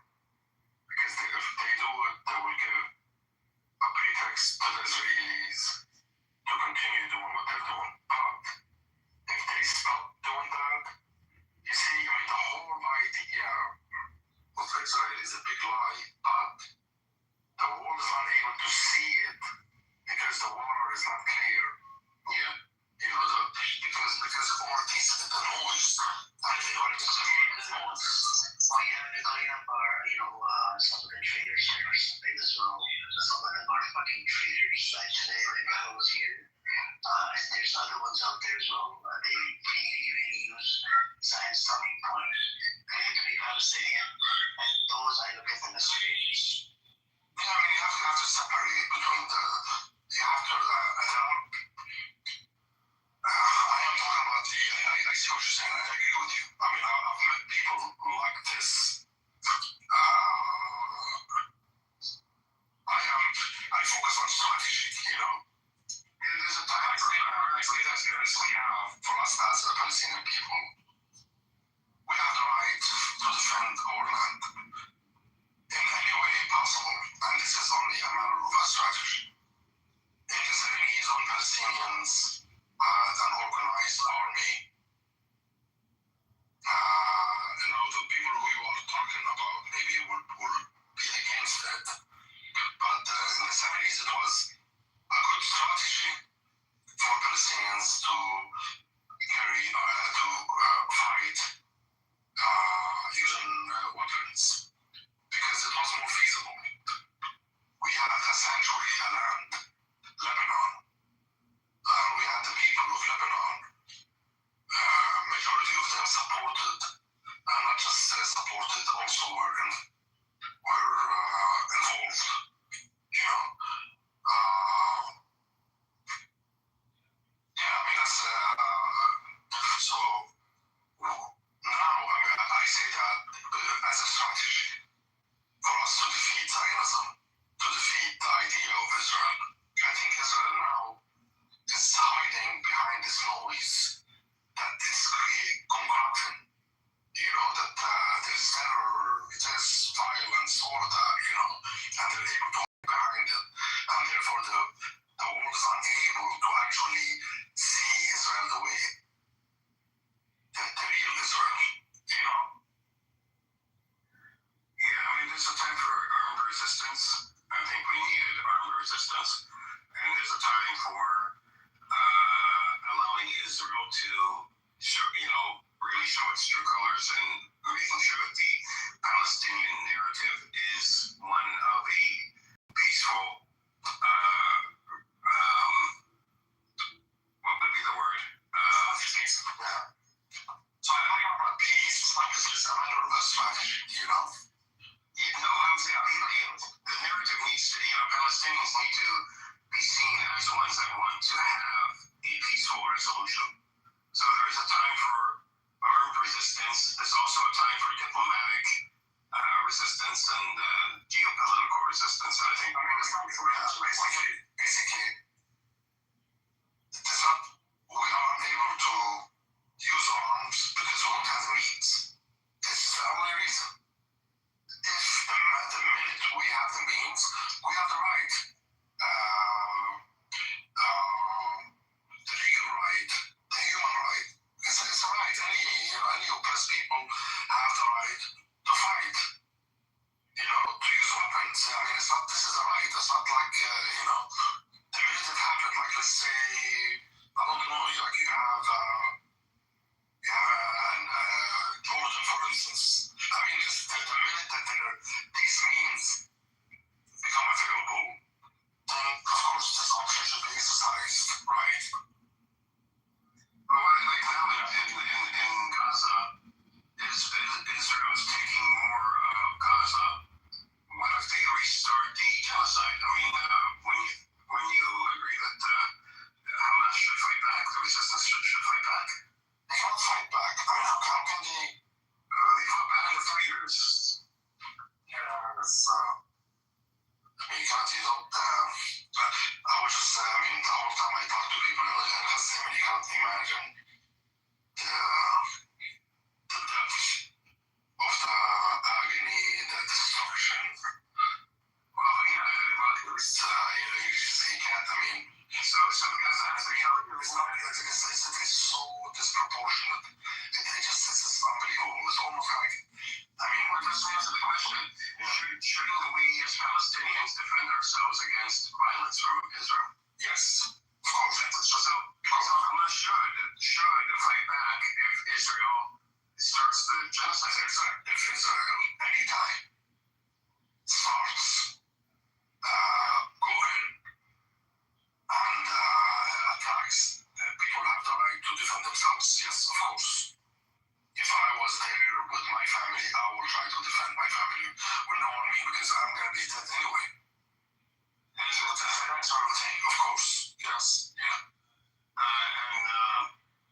So I think what's keeping Hamas from not attacking back per se. I think they've been conducting very clandestine operations in Gaza against Israeli soldiers who have been firing back. So it's low-level escalation, but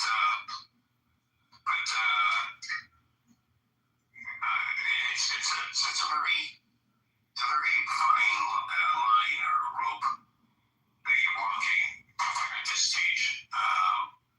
When is armed resistance over? When is diplomatic resistance start? And they kind of both overlap sometimes. But we have to be smart. He matters a lot. How any story is perceived is very, very important.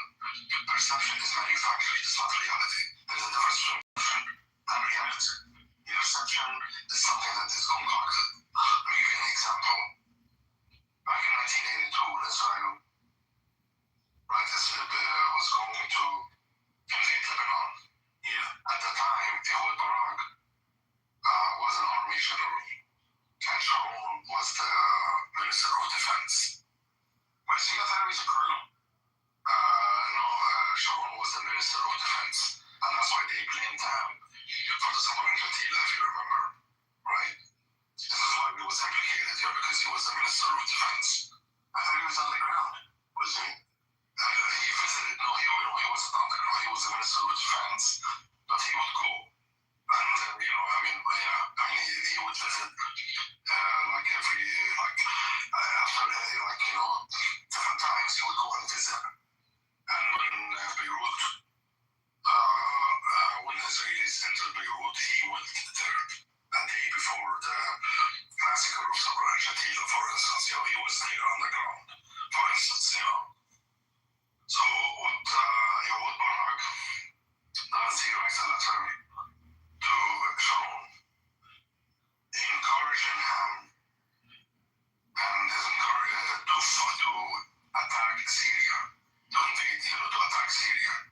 And in the letter, he is telling him, this is an opportune time for us now to attack Syria. But of course, how are we going to do it? Okay, now they have to manufacture, a perception. They say, well, we can engage in small shelling, missiles here and there, and then something happens, and then we show the world that the United States, Israel has attacked us, and then this will, we will build excuses that will help us attack Syria. We should take that advantage of it. The point here is that they will not go into any war without creating a pretext, without setting up the perception. They will not do it. You see? And by the way, this letter was published in the Horse magazine, newspaper. And it's a well-known document. Basically, a letter was written for real by Ehud Barak to Sharon, and it shows you basically, the point again, sort of reiterating that Israel will always try, and not just Israel, any country, will always look for a pretext before it commits a crime. So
State Department or something like that.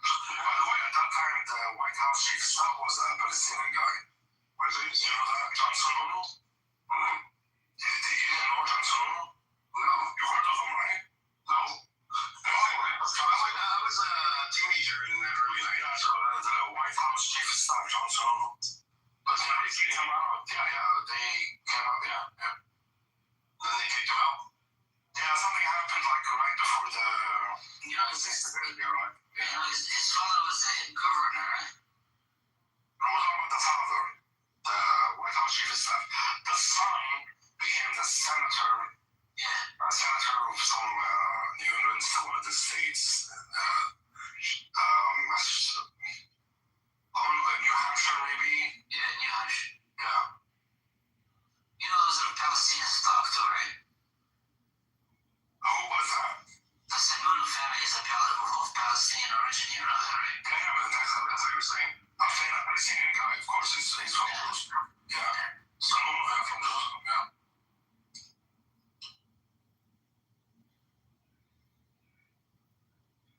Yeah, Palestinians creep up everywhere. It's crazy.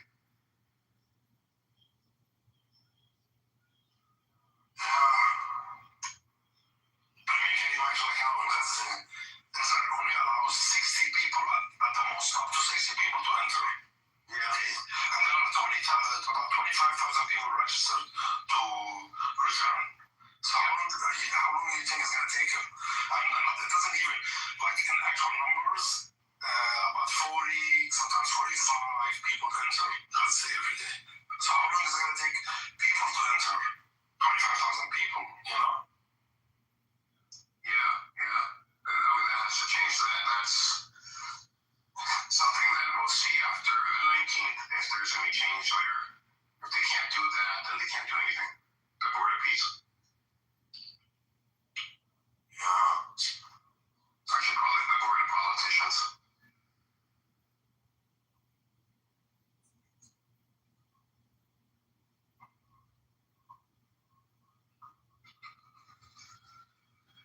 Indonesia is set to bring some troops in, about 1,000 to Gaza.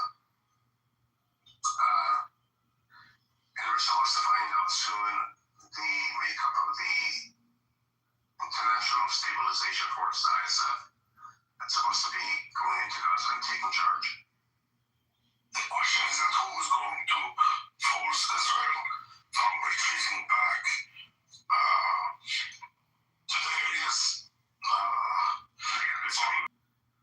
I mean, if the ISF is there, Israel is supposed to be leaving Gaza altogether.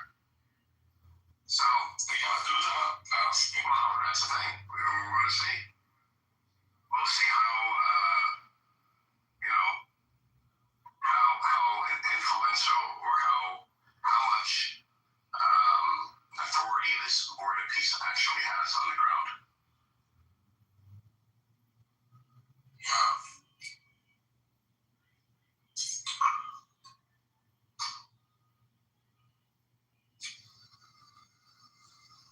It is what it is.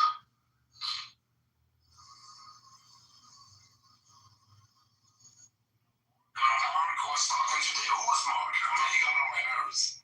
I wanted to engage over it. He's not even here. He comes in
brother Samoan, he changed his position up. He got beat up by transgender. Oh, hey, I'm here. What are you talking about? Somebody in the brings up. I just want to know what's your belief? Are you? Yes. I was trying to see. I was trying to know, like, are you a Christian Zionist or not? You? I mean, I'm not trying to. He's Jewish. He's your brother Samoan. Also, okay. So my father is Jewish. My father is Jewish. Okay, so you are Zionist. So by the halacha, I'm not considered a Jew. You are Jew. But you have the right to go and live in my grandfather's house, right? Well, I wouldn't say I'd be living in your house. More like in Tel Aviv or maybe. Zionist Jews have physically taken over 60% of the West Bank. But they're I'm going to tell you like what Jacob said. I mean, if you don't, maybe you can do it, Naftali. If you don't, if you don't steal it, other people will go and steal it. You can do it, actually. Oh, but it's not my responsibility. I don't think they're stealing it necessarily. No,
Well, suffering a hate crime does help in shifting away from supporting a group that doesn't have your best interests in mind. Another transgender that loves you a lot, as a co-colleague, would you give your position?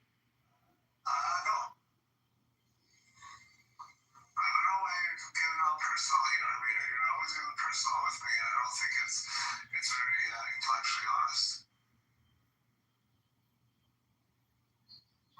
So if someone, he told us he changed his position because of what happened, you know, next week. Are you in Toronto and Naftali? Benny can hook you up. Benny can hook you up. I'm Benny Gay, you know, I have a lot of hookups on Church Street. Benny can hook you up. Are you in Toronto, Naftali? Where do you stand? Where's your stand like a bus stop? Benny. I can't believe I'm asking. I'm not gonna announce myself, Benny. Go ahead. Alright, just tell me like the general. I'm not telling you to give me your address or anything. Like Toronto, the big city, last time. Did you I live in Hamilton, Alberta. Hamilton, there's no Alberta. Hamilton, Alberta. Okay, alright.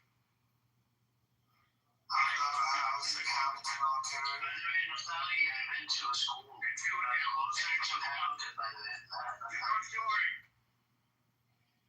You know the first apartment when we first migrated to Canada, we lived in North York, by the way. Oh, North York? Yeah, and then we moved over to a different place, which you just said Hamilton. I'm not, not too far away. My brother actually lives in Mississauga. So, what do you think of we're poor, we're poor, you're rich, you're the only rich person here, you know? Yeah, but I only became rich. I didn't know that you had to sell the thing you're fucking rich. I was poor as well, but then I became gay and became gave me a lot of money. What do you think of the attempts to bring Palestinians here to Canada? Are they terrorists, according to you? Well, I'm all for the vetting process that the Canadian government proposed. I don't think all Gazans are terrorists. Far from it, actually. So actually, Naftali, your story is interesting. Your ancestors, some of the were included or contributed to the ethnic cleansing of the Indian native people of Canada. What's that? Your ancestors, you were Canadian, right? Are your ancestors, did they happen to be one of those who contributed to the ethnic cleansing of the native people? And continues to do so. When you say your family, I'm talking about like your 7th great grandfather, 8th great grandfather. I'm not talking about your father, no. And my 7th, 8th great grandfather, my generations have been kicked out of so many places and moved to so many places. They've been running from place to place for like the last 7 generations. So, my family doesn't have the privilege. Can you give us what happened to your 7th great grandfather? Oh, wait, no. Or 9th? Oh, no, I don't know. I don't have that privilege. Unfortunately. Because if you don't know, then how do you say that? You gave me a story, right? Most of the generations. Because my grandfather escaped from Ukraine. Yeah, my father left the United States. My grandfather's father, my grandfather's grandfather might have come from a different place.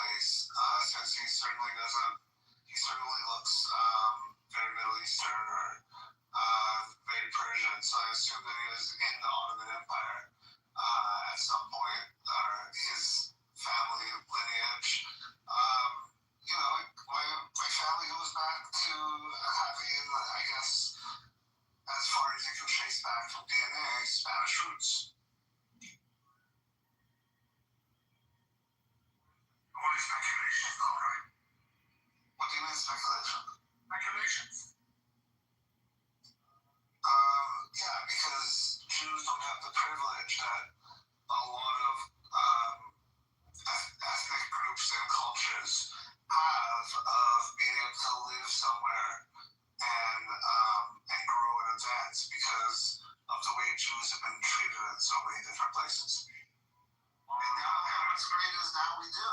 And I'm sorry that it came at the expense of you, but that's not changing. No, I see. What you just said about Jews who never had the privilege to live in peace, it's not true. The Jews who lived in peace. First of all, being a Dini is in peace, and the fact that at one point with any certain leader, they would undergo a pogrom, and pogroms are very common in the Middle East. No, it's not peace. No. That's what Jews are put through. What you're saying has no. Going back to that, Salud. No, we're going to go right through it. Listen through your head. Listen, it'll be a better conversation because I have through your head. I have to say no moving back. There's no moving back, only forward. Okay. Now I'm going to talk, and you have to be quiet. Okay. Don't talk to me. Is he going to say some rhetoric that I've heard 1,000 times? Stop it. Okay. Do not interrupt me. The reason why I mentioned that because you claimed that Jews all over the world have been continuously persecuted. And I wanted to show that you are actually wrong because the Arab Jews were not persecuted, were not treated in the same manner non-Christians were treated in Europe because non-Christians, also Muslims, were also genocided in Europe and were not. Okay, in this room, I think, you have to be a little more civilized, right? I know you took my land, but you cannot do this here in this room. You're going to have to be quiet. Okay, when I finish, you talk, okay? And when I talk, you won't do anything. And my ancestors, listen, stop it. 3 generations ago, bought property in Israel. They bought land in Israel. Okay? In the 1930s, you're going to have to stop now, okay? Because I'm going to tell you things that you probably either someone lied to you or you probably were not exposed to the truth. Or, so I'm going to have to finish. I'm going to tell you something new to you, and you can go and read about it. Okay? The Jews in the Arab world were not treated at all like the Jews of Europe. As a matter of fact, just to give you an example, except for the Hebron massacre, where Jesus marched around, okay? I'm sorry, because what is this guy? What is that? That's how you gotta calm down. Let the conversation happen. Come by here, let him speak, and then he comes up with it. It's dishonest rhetoric that I've heard 1,000 times. Massacre, I have educated you on this. It happened on both sides. It was thanks to your rabbi. Sure. Okay, the Farhood down here? The rabbi. Just give me the rabbi. Every once in a while, he doesn't want to shut the law. What is his law? That would make things bad. That's what he's in Palestine, that he has the privilege of finish, and then he goes, just get up, thank you. Do you know how, you are being restricted in this room, right? You know that you can't freely go and steal someone's voice or land or anything like this. You know that, right? That's such a silly thing to say to someone online in a room like this. Okay. I heard things I say. I mean what I said. Such a dumb thing to say. Okay. You are a dumb ass. Okay. I'm not. Let me just contain myself and just finish. Okay. So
wouldn't.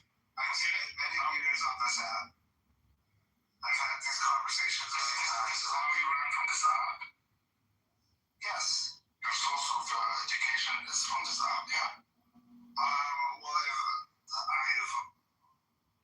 been on this app for on and off about 4 or 5 years. And yes, I know a lot of different information. Maybe you spoke to him before? I spoke to him, but he got to be anti-Zionist before he got his passport. He's a transgender. He's a confused person, so. Yeah, he's very confused, and I want to help. I want to ask Benny Gay to find you another transgender, and maybe he or she can appreciate you, for whatever you are. First of all, I don't think we should become pro-Pali again. I don't think you should call them a transgender. That's a very negative way to refer to them. And listen, I believe that trans women are women, and I'm attracted to women. So what point are you trying to prove? And I'm more progressive than you? Because if so, point proven. You told us you were pro-Pali before, and you I wasn't very educated in to be honest. Yeah, but you found somebody on Tinder or something, and you found out that there was a transgender, you went with it, you did whatever you did, and then you got your ass whooped by that person, and that person apparently was a pro-Pali or whatever. You told him that you were a Jew, and you got your ass whooped by the brother. I'm saying, if you found another one that's pro-Pali, but doesn't get, they don't whoop your ass, they do respect you as a Jew, would you change your position? Well, that's a really odd question, but I don't think so, no, because my position went to where it was because I also did the birthright program and really saw the reality of the country. I went to Jerusalem and I saw Muslims and Jews holding hands, singing peace songs and dancing in the streets. That's not true. So you saw isolated incident, right? You saw what, 50 Muslims? 20 Muslims? I don't know, when you picked a fig for me and gave me a fig, it was a really nice moment. What? There's a Muslim woman walking with her child on, I don't know if it was Shabbat or what, but she picked a fig for me off the tree and gave me this fig. Okay, so she did it out of respect. Oh, absolutely, yeah. Like that, you can do. Look, Muslim perspective, you don't have a problem with the Jews. They did coexist before, prior to 1948. The problem came around when you had the Zionist scumbags coming around. They wanted to establish a state, right? And people expecting God to say that. That was a problem. Now, that problem, it needs to go away. People can coexist all day long. But the state, down the road, it's going to have to respect your work. The state cannot run like this. And right now, Netanyahu wants to attack Iran. Yeah, I mean, look, I think ultimately they're going to try to use economic means first. They're trying to avoid another war, for sure. But yeah, I'm sure Netanyahu does want to attack Iran. So, you did your birthright, you saw people holding hands. Just because people were holding hands, you decided to pick the other side. Well, it wasn't pick the other side. It's more that I decided to take time to learn. Did you go to the West Bank? Did you ask Palestinians how they're getting treated? Did you see the 920 checkpoints in the West Bank? Did you see how they cannot collect the rainwater in the West Bank? Did you see any of this? No, we're not allowed. In the West Bank? I mean, I wouldn't feel safe in parts of the West Bank. I went to areas where I did three things. Area C is occupied by Israel. Area D is occupied by Israel, and some control the PA controls it. One area is controlled but if you went to those areas, hold on. When I was in Treasure in 2022, I did have a Alliance test member.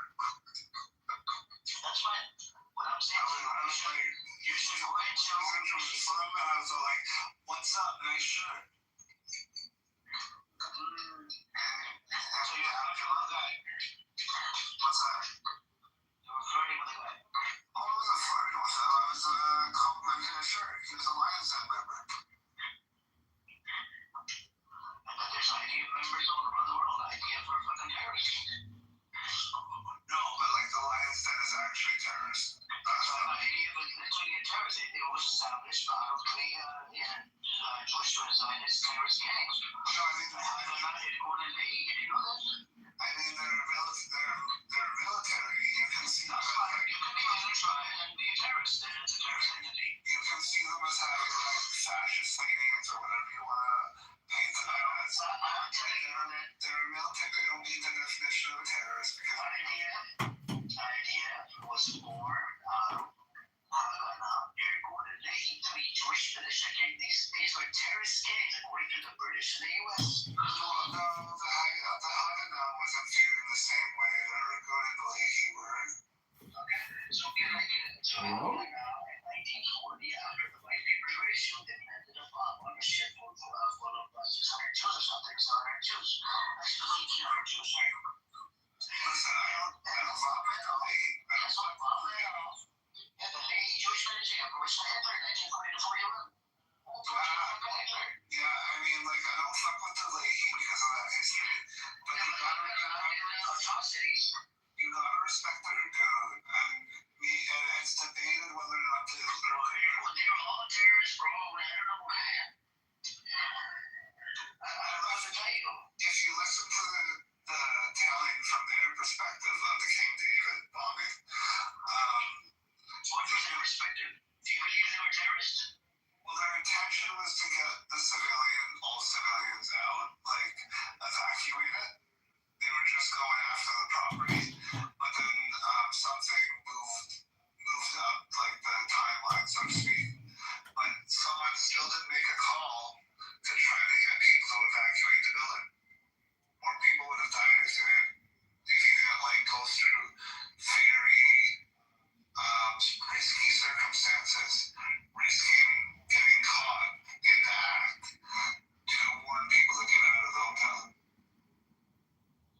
So it's not a terrorist attack. So if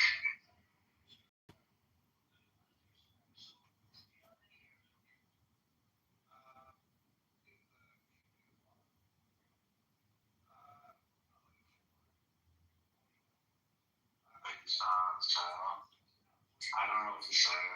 Yeah, well, it's your room. Because stealing is bestie, not mine.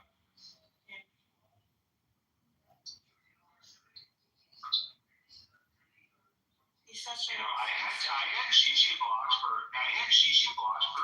legit like entire year. So don't come at me acting like I'm GG's best friend. No, okay. I understand your side. That's fine. Is that... Warned against intellectuals, and yet no one fucking listened. No one listened. Defeated or won out against their ego. So that's how the narrative spends time. Narrative can be whatever, it doesn't matter.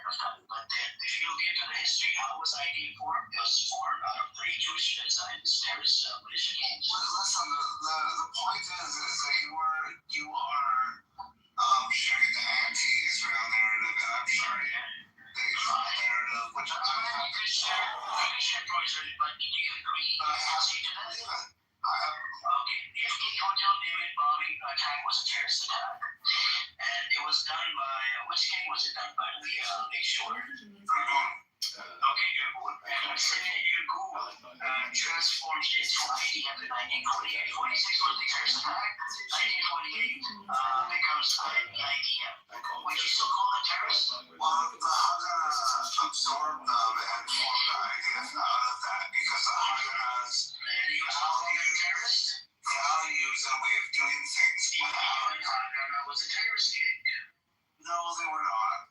Well, I give you an example of the party that they tried to fire a ship full of Jews, and they sunk a ship and killed about 250 Jews. I gave it that one example in 1940. And did a whole bunch of terrorist attacks as well. Not just, it wasn't just Irgun, it was Hana and Lehi. They all, Lehi lived in Portland in 1941.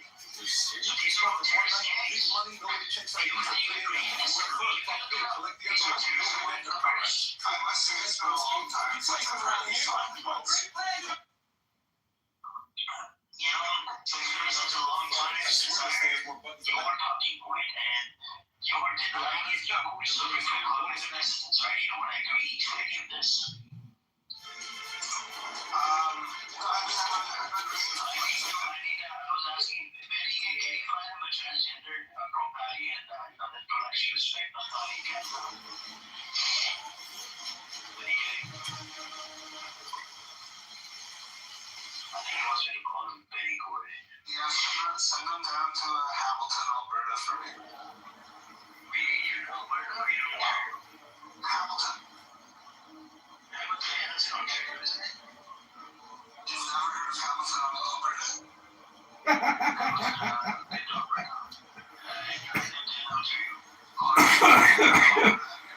So are you in Alberta right now? For intents and purposes, yes. So you've never been to Ontario? I've been to Ontario. Okay, so you live in Alberta, okay, I've been to Alberta. So you think I'm from Ontario? I thought you were talking about Hamilton, Ontario. The place that I went to school, it wasn't that far away from Hamilton. I went to school in Canada. Oh, you did? Yeah. Well, I'm proud to call you my fellow Canadian. Yeah, I'm a Canadian and American. That's awesome. And would you give it all up for Palestinian citizenship? Give it all up, like in what sense? I don't get. Are they gonna get all of them gonna get the citizenship? No, hypothetical. Everyone has an opportunity to take Israeli citizenship, but they have to give up whatever other citizenship they have. Yeah, but I'm not Palestinian. I am an outsider. Okay. I just know a lot more because I'm always looking into the history of Palestine as well. I'm trying to look at it from different angles. Like, you wouldn't give up your American and Canadian citizenship for If Palestine? I have to, if they're gonna get it, right? But I'm not Palestinian. That's what I just told you. So where am I gonna go? No, I'm saying, like, say the only requirement to get Israeli citizenship was to give up your all your other citizenships. So you're talking about me? I'm the only person that has to give up my passport, my citizenship, and all the Palestinians will receive Israeli passport. Is that what you're saying? Oh no, I think say we lived in a reality where every Palestinian could take Israeli citizenship, but they would have to give up they would have to first pass the checks, and then they would have to give up whatever other citizenship they had.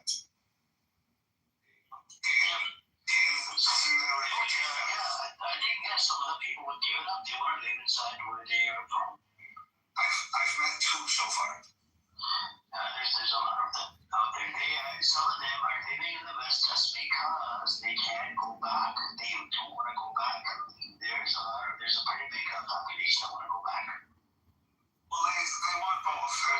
Muslims, the only Christians want to go back, but what's stopping them? Israel. But how many Palestinians want to go? For citizenship. That's what we're saying. No, say it was a new rule for both populations. I mean, listen, because say once there are states that do have this rule that you're not allowed to hold any other citizenship, right? So it's not completely out of the question. But you would have to apply it to Jews, as well. And I don't think a lot of Jews are going to be happy with that.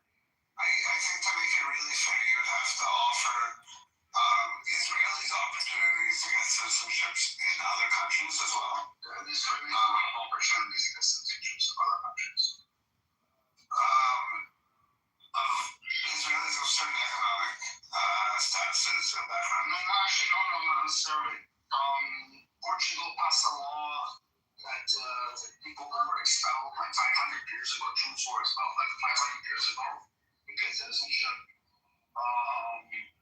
Yeah, I think Germans have that as well. Like there are countries that have this kind of law that if you lineage, you can get citizenship. Yeah, it's just not to the nation state. And a lot of Israelis that, take that opportunity. I know a Jewish woman who moved to, where did she move? Somewhere in Europe. She chose Europe over Israel. But she's like a physicist, so she has the ability to do that. A lot of Israelis really don't. Please report all break-ins and vehicle break-ins. Crime is not down. The unsafe airplanes cause chaos. Multiple vehicles both in import or local. 10 board games, voice consent, installed cameras, and networks are used for intelligence care and conceal. I'm saying that a lot of people. Lindsay is busy spending money in psychiatric services, income monitoring, and denying lives.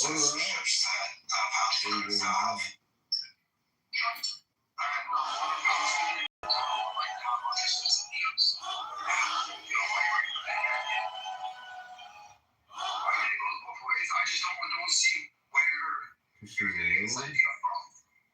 Oh, it's just it's an idea that I'm always curious of what people say.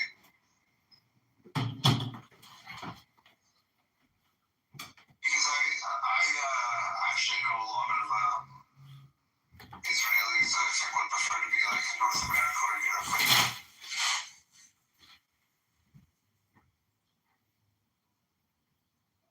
I mean, you would say that it is easier for a Jewish Israeli to migrate to North America or Europe as opposed to a Palestinian in the West Bank or Gaza, right? No, I think the West Bank is because of the high education rates. It's very easy.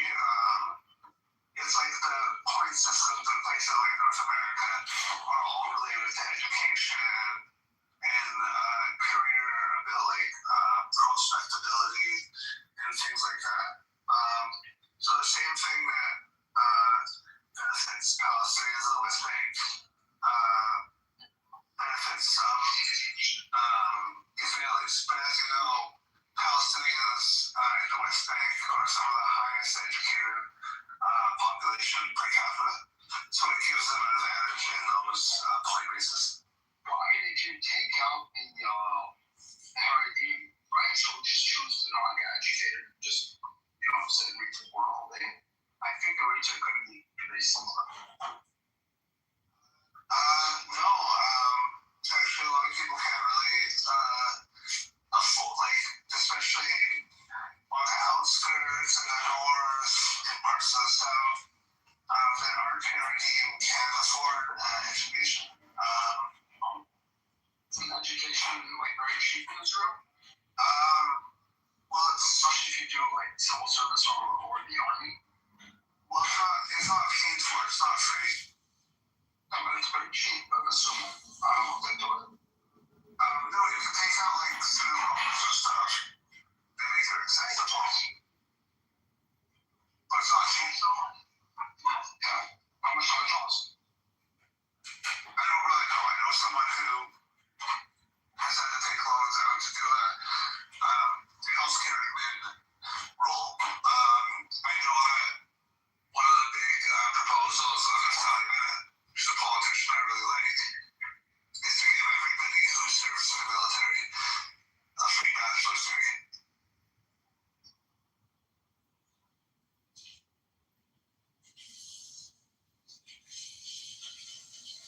It's pretty much. I'm just looking this up. Yeah, it's called the $8,000 and $50,000 a year. Shit, that's pretty expensive. Yeah. Actually, on the lower end, $3,000 is not much. They're talking about like $12,000. Well, let's say $15,000 for a bachelor's degree for a 4-year. That's not too much.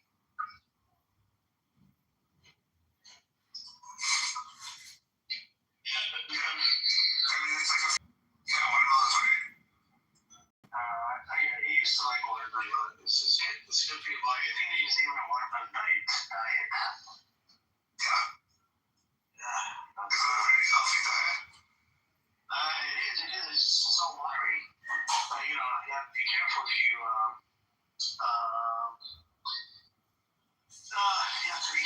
it's all water. You just drinking and eating water, you know. That sounds good. Good for you. Flush me out the toxins. I did eat a long time ago. It was good. But anyways, I think it's probably we need to bring you to the pro-body side. I have to switch from thinking one day you realize that yes, Israel has done the genocide. Do you believe it's a genocide, Naftali? I don't know. So let's say ICJ comes out that it's a genocide, would you then concede that Israel did do the genocide? No, I don't. I think it's a biased court. What I would say is, by certain scholar standards, so I say possibly. It depends on what lens you look at it. So what is your standard for calling it a genocide? Well, you have to separate the intent from actually what's happening. Whether or not you're using intent as one of the measuring sticks to determine whether or not it's a genocide.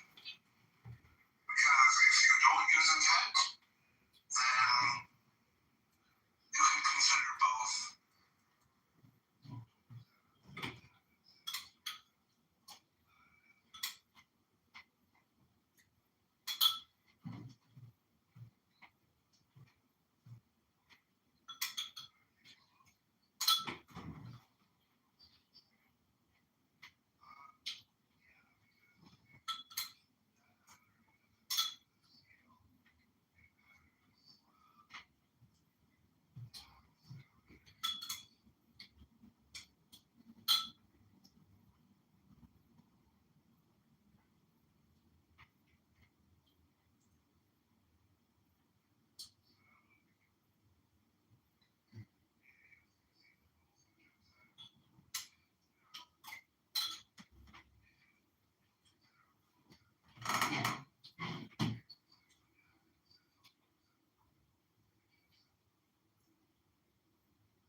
Oh my god.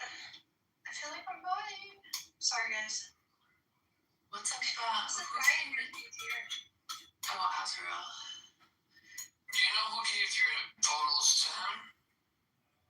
So it was a guy that had a thing. It's Mr. Moses. No, it wasn't. It was Aziz. It was the guy that I had a thing with who released my photos. He's the only one I sent them to 2 years ago. He said Dr. Osama gave him. Yeah, Dr. Osama got them from Aziz. That's how they got out. It's not because I gave them to Dr. Osama, please. Oh, it's just like, yeah, that shit gets passed around like, Yeah, it passed. once some asshole gets along, like, yeah. And a TikTok page. Multiple bug pages. Why does he go into that room though? Drama? I don't know.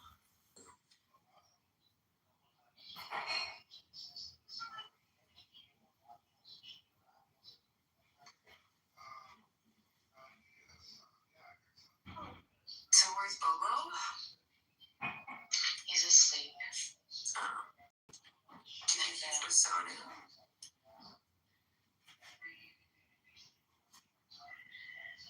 I spoke to him pretty late. And,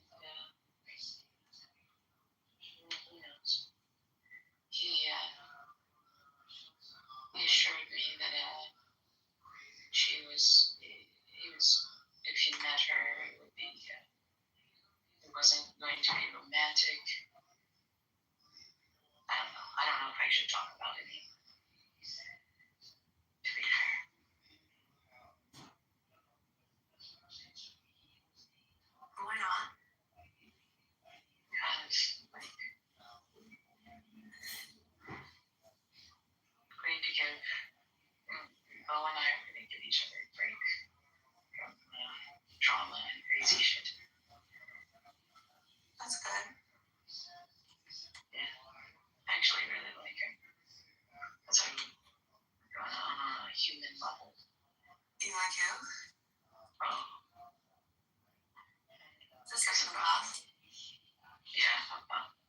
sociopath, I think. But I like Bo.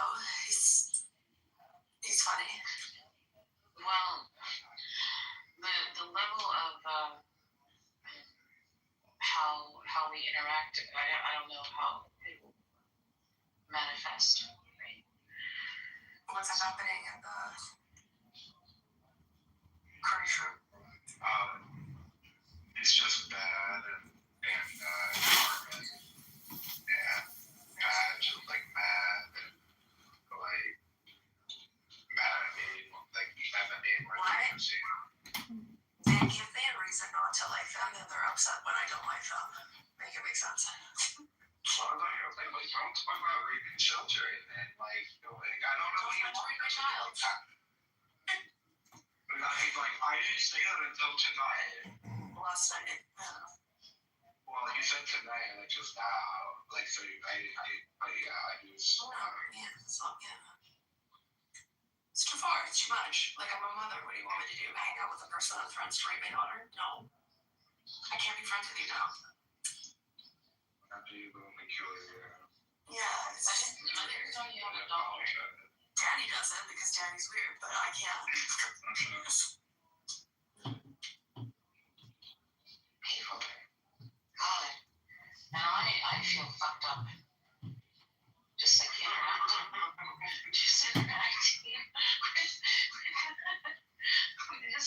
Just entertaining like the notion of what has occurred to people like on social media is just absolutely what the fuck. Just spiraling doomscape of like what the fuck. So what social media do you use besides Clubhouse? Jeez. So I was I was on Discord. I was invited over to Discord by which one first? Actually, both of the major politics servers invited me. People on it invited me.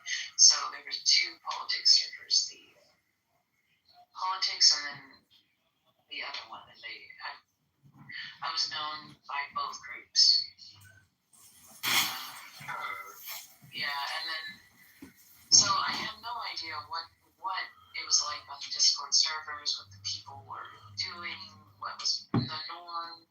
And I went in there and did debates, talked to different people, and I knew a lot of the community that was already in there. So, in fact, I brought a whole bunch of them from Clubhouse onto a Discord server. I just funneled them out there, got them off the site. I'm not really focused Discord anymore because I was getting banned, and it wasn't even for anything I did. It was like because of servers, and I was really banned me from the servers. I was even when I would even talk to the server, like never a single time. I would get banned while the server got banned. I didn't have that experience. I got invited to all sorts of really interesting servers by multiple people. I was modded in a room that you had to know somebody really, really popular amongst the server. You had to know the founders to get. It was like a major political, one of the biggest on Discord. So you had to know somebody personally to be, not even personally, but like really, really well. Can you explain your connections to white supremacy? I don't really like that, but it is real, and where I come from, traffic in those circles. Traffic. What do you mean?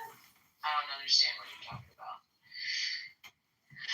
Because white supremacy isn't like I'm completely for diversity, but of course, being the way that I look and where I come from, I'm going to attract a certain kind of man, usually. So you're saying that you've been with neo not too bad. I feel bad too, I'll say. No, I didn't say that. But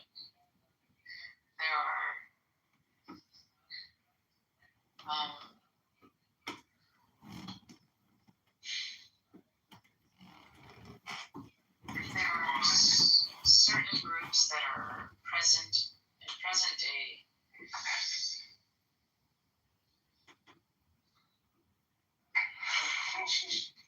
What's going on?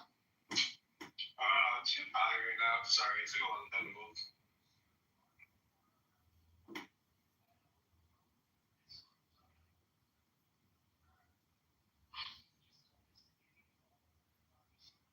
Okay, but so you've been this way since this man, is that what you're saying? No, I've been in the presence of them. I'm not sure if they were. I really like people who are more eclectic in their what they like when it comes to like culture and whatnot. That's why I got along so well with my ex.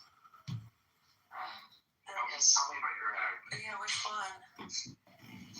Well, I generally get along very well with somebody who is willing to at least entertain people from different backgrounds and nationalities, and is able to navigate that with grace. I do that. You're accusing me of something, as if I. Here, listen up. This is the correct term.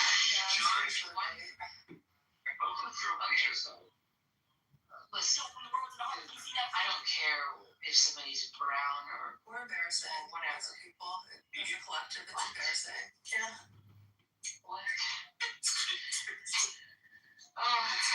Self-hating. It's Aurora. It's not just that. Like, you have to understand, like, they literally shit on our beaches. Like, it's embarrassing. Like, it's embarrassing.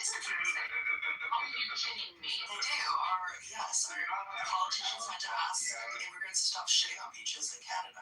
It's crazy. Oh my god. But they don't know the difference between that brown and it's all brown to them. Okay, wait. I mean, it doesn't matter. To be honest. It doesn't. Yeah, I'm with them on that. I'm not anti-immigration. Fuck this shit. Like, we're like the communists in the world. All of the Indian truck drivers and stuff too is pissing me all off lately. Truck drivers, it's fucking every job.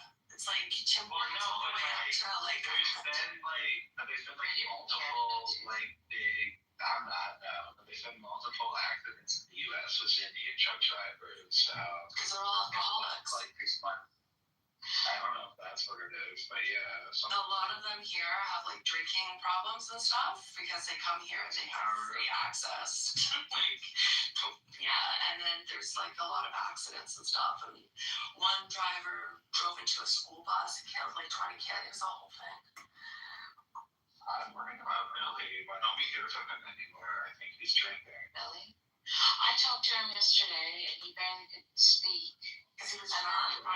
Really? No. And yeah, Billy. Well, he barely wanted to speak. But Brock came. Hang on. Let me finish. Brock came in and was kind of like, oh, Billy. He's like talking to a stone wall. I was like, leave him alone. Just let him flow. You know, if he doesn't want to speak or say much, just let him. Let him not say much. No, Billy needs to be bullied a little. A bully, Billy. I think he might be at a KGB spot anyway, so. Yeah, like I love the fact that you picked up on that without me because I noticed these things. Yes, I told I heard him speaking some Slavic fucking language like 2 years ago. This time Shemila was still around. And I made a big deal of it. And I'm sorry. Like, no. No, that was Slavic, right? Yeah. Yeah, he was speaking some Slavic language. And no one really believes me. And then like a year and a half, 2 years later, like you said that you heard him do the same thing. And I definitely heard some sort of like Russian or smart next time to tell me. It's bizarre though, because like I hear Bollywood movies and shit in the background too, but maybe that's just a soundtrack they give up. I don't know. I'm like, what's with the dog? Like, where's this big dog from?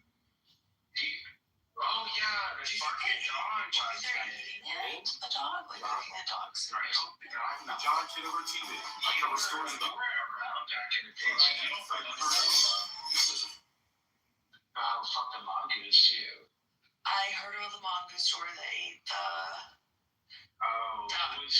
I swear to God, like.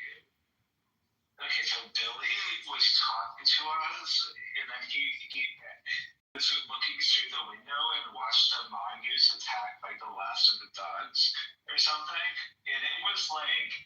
That was one of my top tier Clubhouse moments. It was like a David Lynch movie. I swear to God. A mongoose. Like, such a random. They're so alive. They're extinct. Like in Billy, like it always just like deadpan Indian accent was like, a mongoose ate my dog. It was just bizarre. That was a good. I mean, it was a horrible rebellion. The cat in the bird cage. The bird that flew, the parrot that flew away, so we decided to get the cat with crusty eyes and kept it in the cage. Like, it's just, he's so bizarre to me.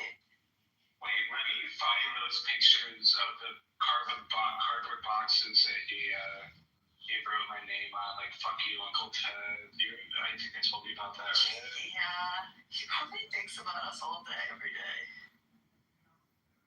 I don't know, I hope not. Poor Billy. Yeah. So that's why he was like almost stone cold when I was trying to just like tell me what he wanted to happen if he could have his dream come true, just to get him to open up. I don't think Billy has dreams.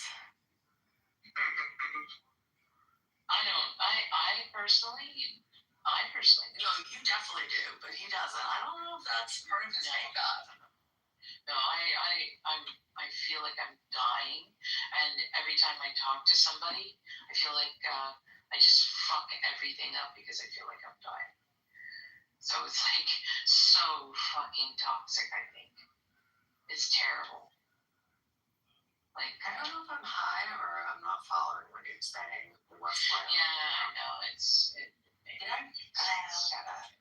No, I wasn't paying attention either because of those pictures, but I don't think I have that.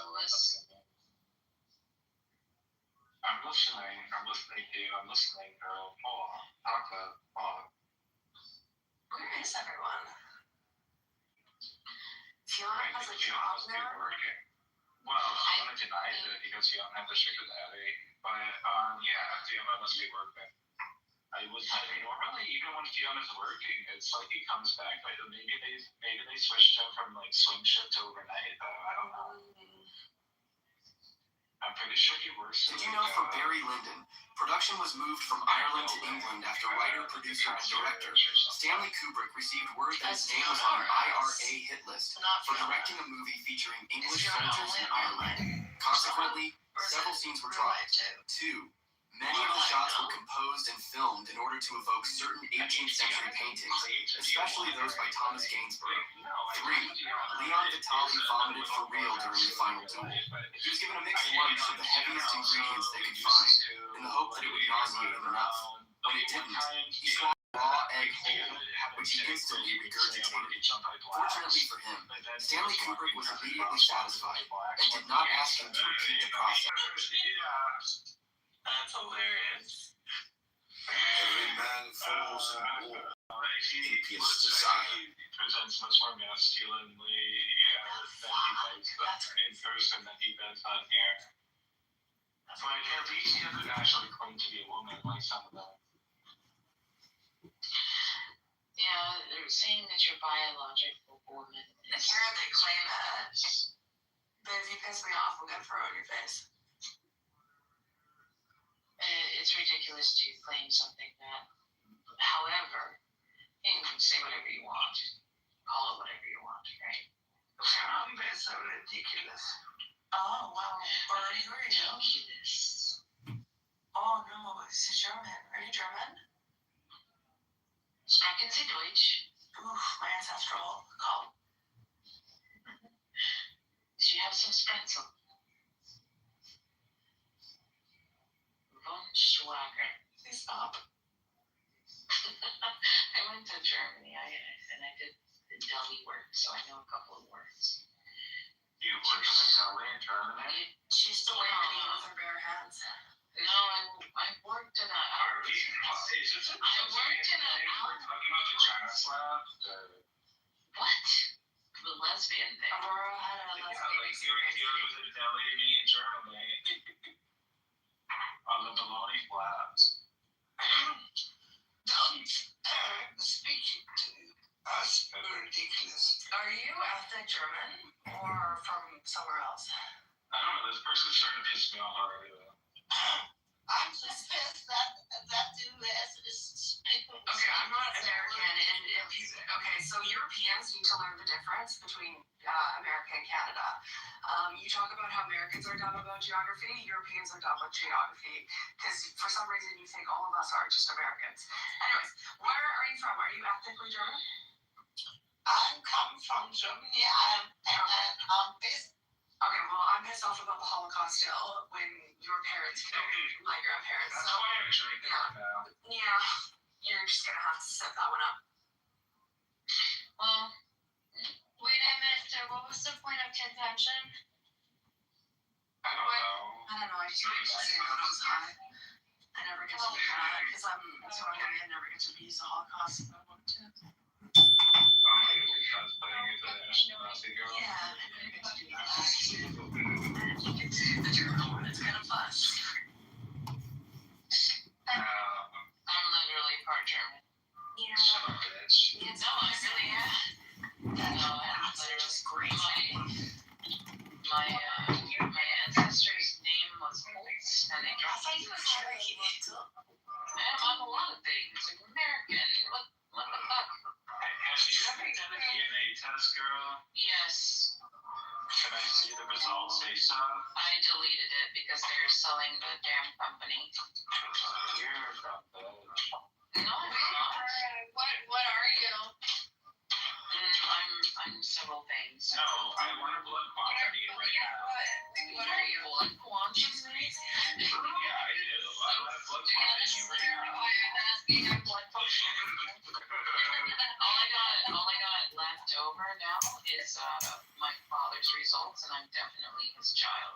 Of course, that was obvious. It was obvious because I look exactly like a female. Okay, so can I see the breakdown of the identification? She's 1 in 124. No,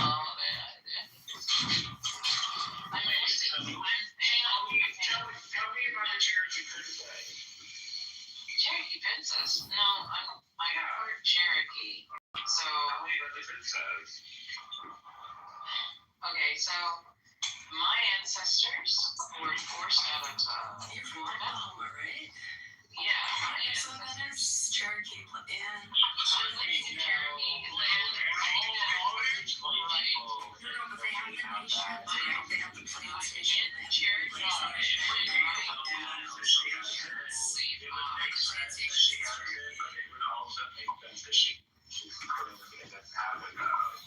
it's all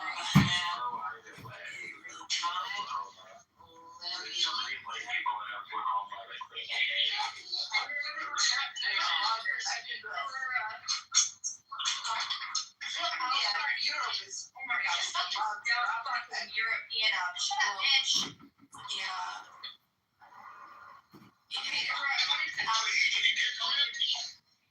There she goes. Okay, yeah, this What? mother. Oh, yeah. Aurora. Go ahead. What's up? Okay, so like, what all are you? Like, I'm part. Okay, I can't even answer that. okay, so how far up the line is it that you have a family member that's 100% Cherokee? Because we're in North America and some of the courts like for instance, some of the courthouses were burned down. Listen, burned down, and some of the records were lost that would be able to prove things 100%. But I looked back in the census and found my my Cherokee relative, and family.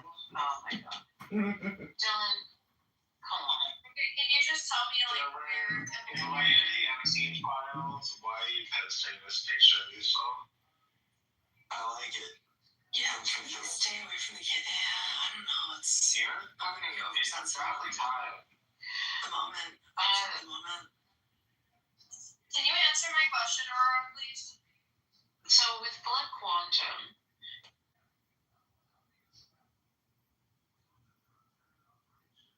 Hi, I'm your freestyle dance teacher.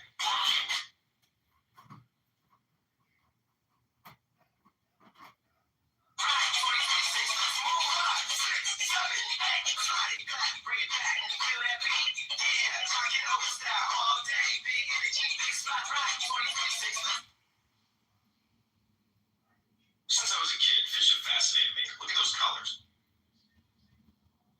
See hearts everywhere. It's a reminder to put a little more love into what you're doing. I figured I'd start with myself. Hi, I'm your freestyle dance teacher.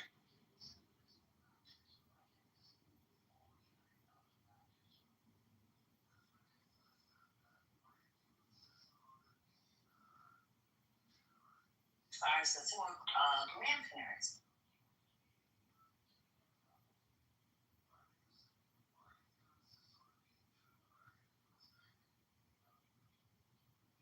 Resource that literally powers our entire nation or globe. Just coincidentally, we find a better solution. And we're seeing that happen right now in a million different ways. And this is not a secret way when it comes to humanoid robots and AI and what's going to happen in the next year. Let me explain something to you, right? My stepmother is Cherokee. Okay, she's Cherokee and fucking white. But when you look at her, you're like, oh, that bitch looks like a Latina bitch, right? I was a kid. I filled the mark So, with a memory notebook with does bread. that mean that I'm Cherokee because my stepmother is Cherokee? No, I don't share this. I don't ancestry. I share the same ancestry as my stepmother. Struggle is really not giving up. John Kitover. So your father, First ever Kitover global meetup, buddy. I'm trying to get her to understand, like, are you sure? Just because you think that you know more about Cherokee Nation, when you don't even live in Oklahoma, you didn't have it taught to you in the school specifically about the different nations. No, that's where you're wrong. I actually have went to school and been taught about all the different nations. Yeah, and I do know about the Cherokee. In fact, my best friend, not only is my best friend, and I can guarantee she's probably more than you. I hate to be the person to do that, but I don't know why you're picking the one thing that is the most You are what your stepmom is. Your fucking stepmom's ancestors aren't your ancestors. Your ancestors stealing. That's what you're doing. That's weird. That has nothing to do with what I just said, and you know it. You're just trying to. You're starting a fight for no fucking reason. You're changing your entire story because the last time I talked to you in Chilism, you said your step parents were fucking Lebanese and Middle Eastern, and now you're saying you're. No, I did not. Hang on. Listen to me. Well. Maternal parents were Native American, and I said bullshit. I'm looking at. There's two Auroras. Did you know that? There's two. Possibly said. You know there's two Auroras on the side. Oh my god. I've added her. There's two. Is the other one your other personality? No, the other one she looks completely different than me. Yeah, she's like very dark skinned, has long dark hair, looks nothing like me. There's two Auroras. So there's Aurora Metanoia and then Aurora Dot. So you might have been talking in Chilism to somebody completely different. Regardless, you're saying. No, that's not regardless. Not regardless. So Yes, you you may are be what your making a claim. stepparents are. Sorry. No, that's not what I just said. That is not what I just said. I didn't say that I was them. I'm saying that we share the same ancestry because we're all part of the Cherokee tribe who came over from the Charioteers. So, how about that? That's what I said. How about that? How about that? You love I that did not say. phrase. You love that. How about I do. that? I do love that phrase. Alright. See a photo of me? Would you blame me if I did though? I might bite your cheek if you did that to me. It would start a war. Oh wow, that sounds And not a good way. like an erotic session. I don't think it would turn into that. No. I don't underestimate me. What? That's ridiculous. Right, you were I'm such a just a couple slap you. I'm not into. I know you are not attracted to women. That's a lie, baby. Fuck ever. That's never stopped women, though. Don't. Are you okay? No. He's choking. Yeah, I'm choking on your tits, kids. Ridiculous. Maybe I I'll say really honestly love. No, I wouldn't see such shit was real though. you will not. Oh well, I'm gonna spoil it for him. Oh hell no. I'm gonna drill that well before he can get his filthy little sucky fucking dick into it. Why would you say Yeah, the way you jiggle is so gross. Making fucking sense? You're so Oh excited my by god. this. No, I am not. It's so fucked up. Hey, J-Lo. He's not even into girls. What? Both not into girls? No, you are not. Oh, don't speak for me, bitch. You told I'm me gonna the tell other Bob day. that you're cheating. I've never told You don't have to tell Bo anything. I'm. No, Bo knows. Bo knows. I am not like. No, it's alright. I record in the room. He's gonna hear all that. It doesn't matter. And he actually has Pegasus. This is on your cell phone right now, recording everything. I can hear it on the You better be recording on the You're microphone. half the spot. Yeah, you need to Faraday cage. I know that it has shit on it. You need to get a Faraday cage. I'm basically living in one of the No, you're not. shit. Yeah, it's a metal building, and when you shut off the power, bye internet and cell signal. So essentially, Yeah, because your ride goes off and the power goes off. You tough bitch. no, it's because a signal can't get through the walls. It's metal. I used to work for a cell phone company. So I used to do advanced cell A phone. lot of jobs. A lot of jobs. Yeah, I did a lot of jobs. I And did. you remind me, what was your favorite corner? What do you mean, favorite corner? Ever had. Corner?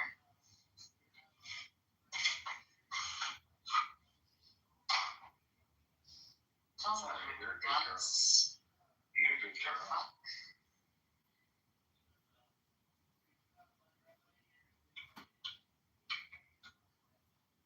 I'm trying to get back to who I was.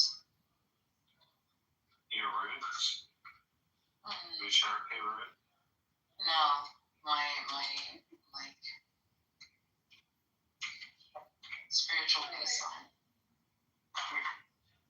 Spiritual what? Baseline. You're just No, I'm not. You're just being fucking rude. What? I'm a little tired, little tired. Yeah, you're fucking with me. You're fucking with me. But it's only because I love you. You know, I have to be He's the only one that loves you, Aurora. He's the only one you can trust on this app. Oh, Lord. No, I don't want that responsibility. Hell no. It's all like Bo. Hell no. Fucking bitch. I'm not gonna get passed around like a No. I just always like hit in the gutter. Yeah, and pass around that you're at a frat party or the You're so hypersexual.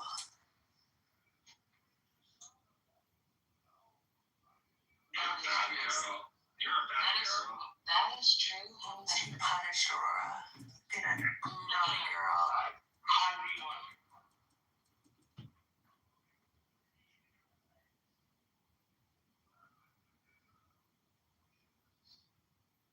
Making a video. Worst skill ever, smoking deep.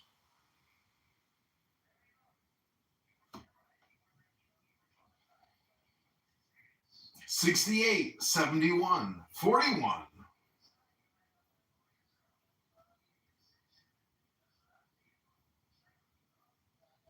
68, 71, 41.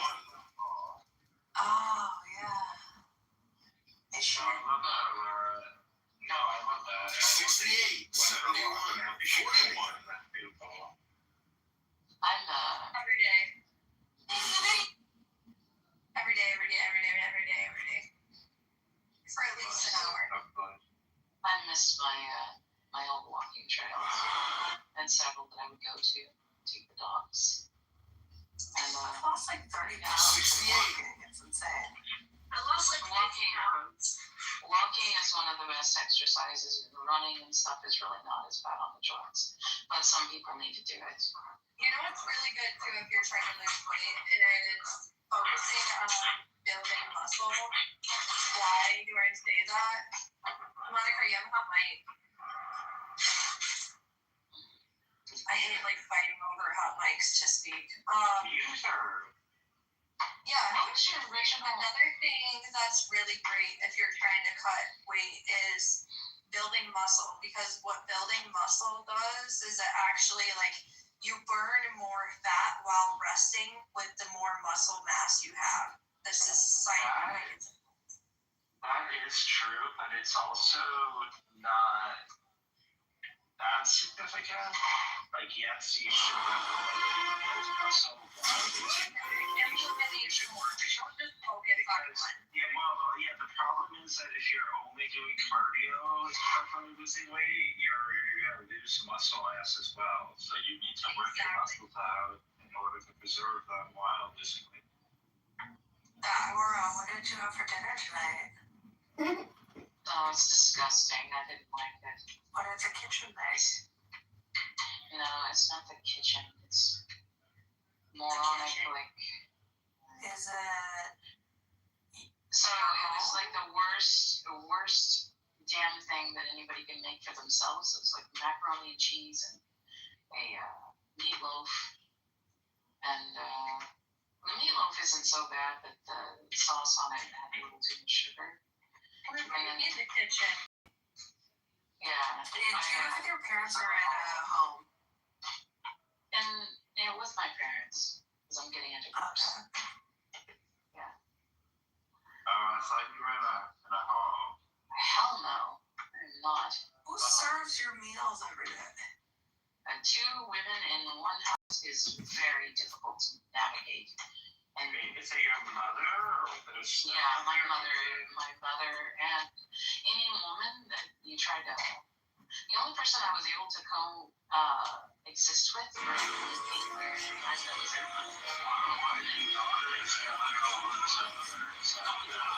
depends on the mother, but usually it's because they detach.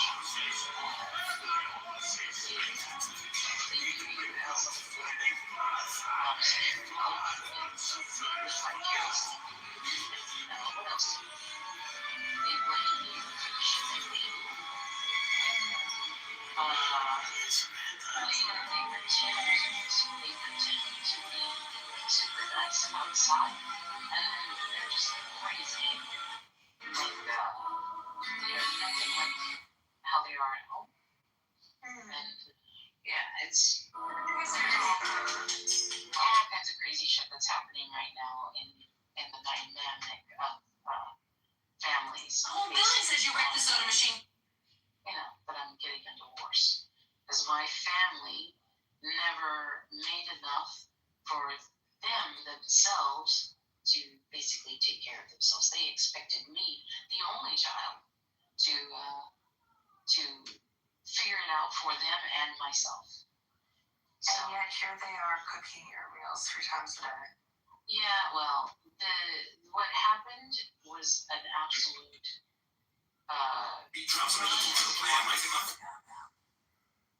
Yeah, try to live in the United States. Oh God, because life is so oppressive in the United States of America. Yeah, try not to. Shut the fuck up, Aurora. Like, I come from the Middle East. Live in Like, poverty. don't live in the Middle East in poverty. No. And then Shut the fuck up. Maybe I will. You're a white woman in America. Come on. No, you have no idea what it's like to grow up in Oklahoma as somebody who's poor. Okay. You have no idea what kind of shit you go through. I literally was dragged for a local on my own car. Famous for Marshall's Wider. You have no idea. You were trying to join a car and dragged around by it? No, they backed up, and I was pinned under the car. So my cousins were tied to who made it their village and tied them by the ankles to the back of a car and then drove it around until they died. I don't think your life in Oklahoma was Coming here and accusing people of being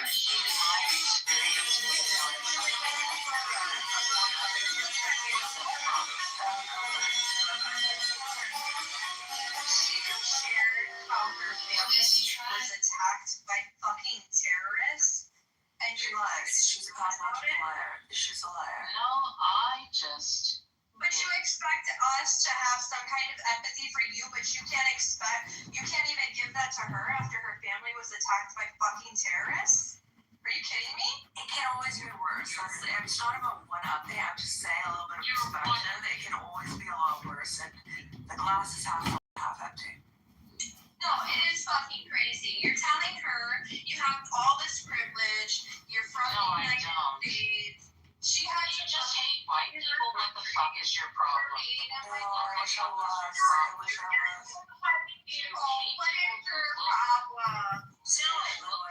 You're ridiculous. You are ridiculous, Aurora. Just like everybody else. You are ridiculous. No, you're ridiculous. I don't even know who the fuck you are. And you think Aurora, you're really ridiculous. Do you just hate white people? Girl, 5 seconds ago you were claiming you have 6 different races. What happened to being Cherokee? No, you keep on. I don't even know what the fuck you look like for you to make the claim that I know that you're white. You. Hello? Hello? Give a fuck about Hello? what I'm saying. It's like all you're. No, I think you're racist. I think you're a fucking racist because you just didn't race politics and we weren't even talking about fucking race to begin with. Jesus Christ, you've been bringing up race and. Yeah, you just projected your fucking racism onto me, bitch. Seriously, that's ridiculous. I don't even know what the fuck you're talking about. Yeah, sure you don't, because you're fucking crazy. You're fucked in the head. No, I'm not. I'm not gonna have you tell me what I am. You don't have that right. Okay, then I'll tell you you're fucking nuts, babe. No. Total delusional schizoid. No. But entertaining. No. Oh my god, this is ridiculous. Tell us about when you were a fish breeder. I like that story.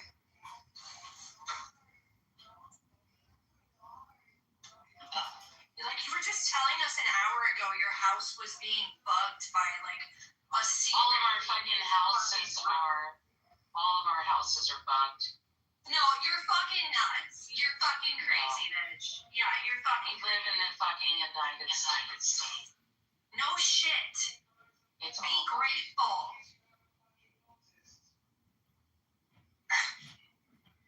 ever been to Europe? Have you ever been to Australia? Have you ever been to any other place other than the United States? Do you have a perspective other than, okay? Oh, wow. Wow. You're coming at me with a lot of aggression for no fucking reason. Just to have aggression. Have a great night. Sure. I just seen your photo, by the way. You're a white woman.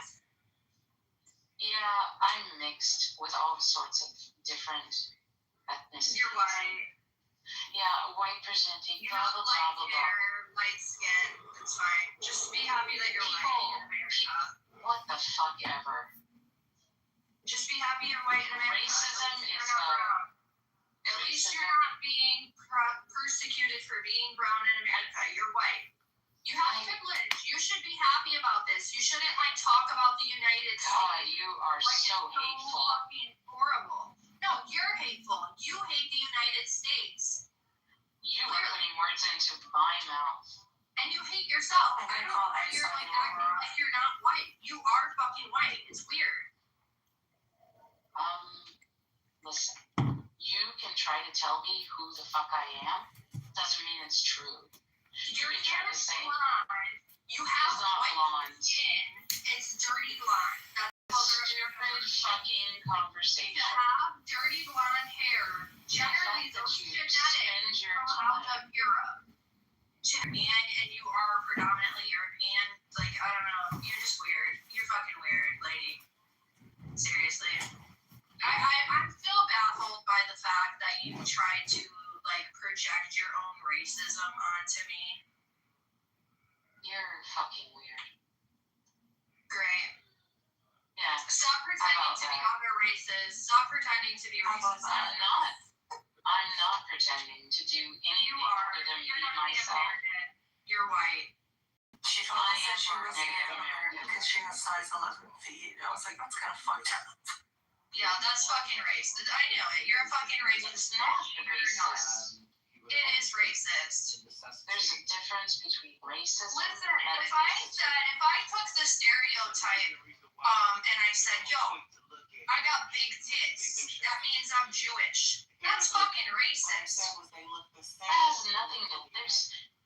What the fuck? If I walked into a black man and I said, yo, you got a big dick, black man, that's just because you're fucking stereotypes and you're a moderator doesn't make you the fucking end all be all of what is actually real. Okay, you're just parroting things you heard in other rooms. I honestly I'm just saying it.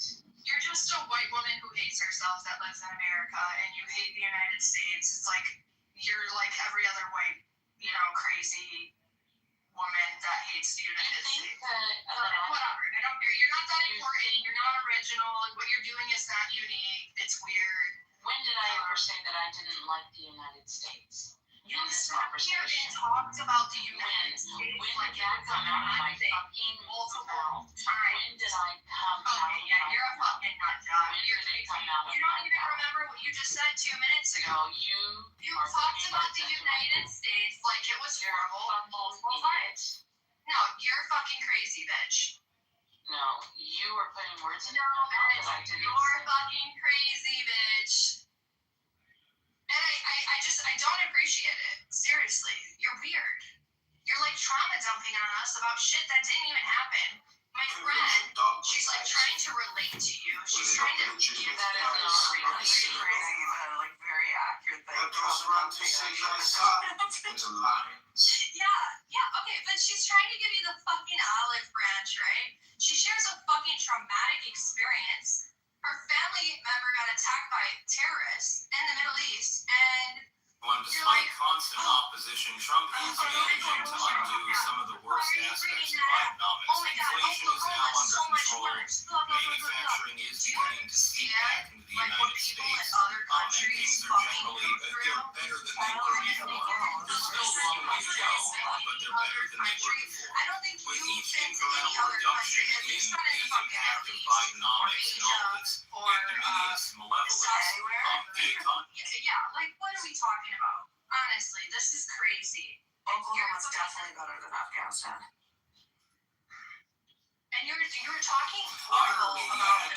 sense I would earlier add for too. this one, Like you're trying to like paint them out this to is a be story like about these satanic fucking people that they're tied into coming into your house and eating your house. Like It's probably a bad you're idea. fucked. Sounds rather Seriously. painful if you look at the I don't know what's wrong with you, but I don't. You just need to go get off the app and pick up a book and then go into the Everyone, the real other day world we and got a see list of names that are how mentioned in privileged you are emails actually now per living in Jeffrey the United Epstein and States the case against him.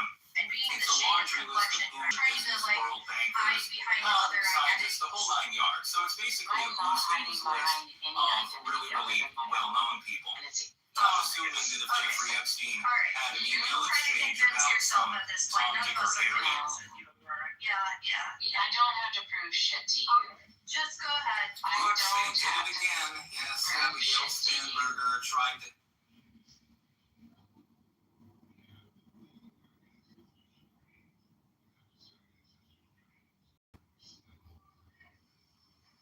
All right, everyone. We have long known about the health benefits of tea and coffee more recently. Originally, they thought it called. Fuck those makers. No, they didn't treat me right. All right, everyone. The American century has now begun. Say it, Aurora. Say it. I know that you feel it. Say it. No, I'm not gonna say that. Pussy. It's stuck in the stuff. All right, everyone. We have to talk about Alex Preddy and the Minneapolis situation. Link in the description, archived, of course. We've got new footage, actually, from some time before, where he appears to berate. All right, everyone. Let's talk about Venezuela and what's going on down there. It appears. After a few edibles, she grows on me. All right, everyone. ICE was attempting to take out a human trafficker, someone who was literally trafficking little kids. I love the fish reading stories. I haven't heard any of those yet. Oh, she was a professional goldfish reader. All right, everyone. The other day I was watching January 6th speech. Commercially. Honestly, When you weren't working in the Prince of Israel, one day. or in IT, or married to the prince, the royalty guy. That's not how you say things all out of order and make me sound ridiculous. These are all things that you have said. You want me to read it by now? You want me to go through like things that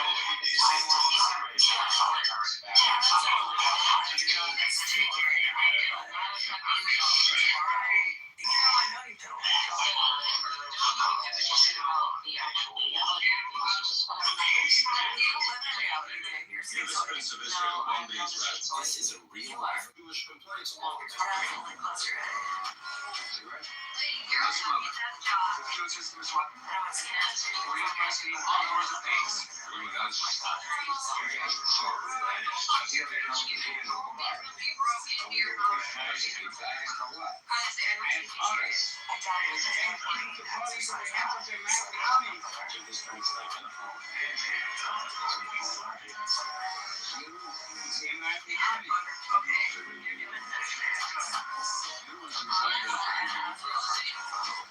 $16 million worth of loan advance.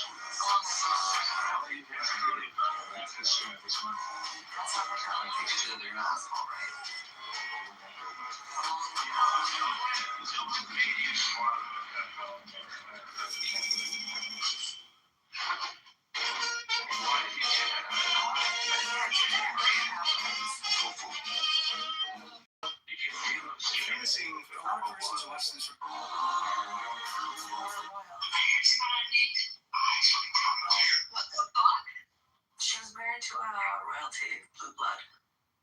Oh my god, yeah. This is crazy, bro.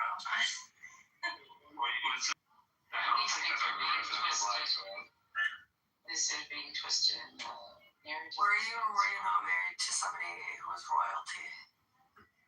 We're connected to the nobleman in Correct. There it is. Thank you. and And were you or were you not a fish breeder? A freshwater fish breeder. Mhm. not work at a dietitian where you could weigh the old meat with your hands as a scale? Yeah, in my youth. Correct. There it is again. Sorry. Delicatessen. Okay, this is weird. Whatever. Yeah, grow up in Oklahoma and see what it's like. It is. I'm good. I'd rather not live in the South. I like where I live. It's not the South, it's the Plains. Yes, you know that. I don't know anything anymore. Sweet home Alabama. Well, I'm definitely not in Alabama. However, this is the most religious state when it comes to Christianity in the whole of America. Right, you're an evangelical Christian. Great. Now, I'm connected to several churches. Your family was or something. Yeah, and I was also participant of these different churches throughout my youth and my adult life.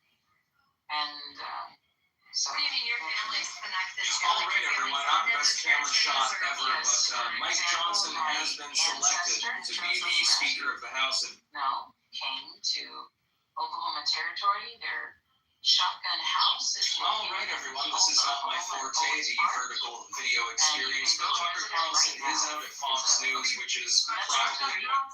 Yes, shotgun. That's what it's called, a church? No, it was the original homestead of the Methodist preacher who came and founded it in Oklahoma Territory before it was a state. Okay, so that's how it started. What is Look it in called? Owens Park. Owens Park? Yeah, in Owens Park, there's a, how do I say this? There's a little shotgun homestead in Owens Park of it. There's a plaque right in front of it. It's a tiny little house. They founded... No, this all exists, but it's not your family. It's just something. Yeah, it's my family name. No, it's my family name. I'm directly related to them. And you don't know shit because I've told you over and over again, and this is my family member. Right, and then you get aggressive and angry when you get called out, you know. No, I'm not being called out. I'm telling you facts. You can look it up on Google Maps and see it right there. I don't really care that much. I'm looking at cross trainers. Yeah, that's because you're not really having a real conversation with me. You don't give a fuck about anything that I say. And your basic interruptions with me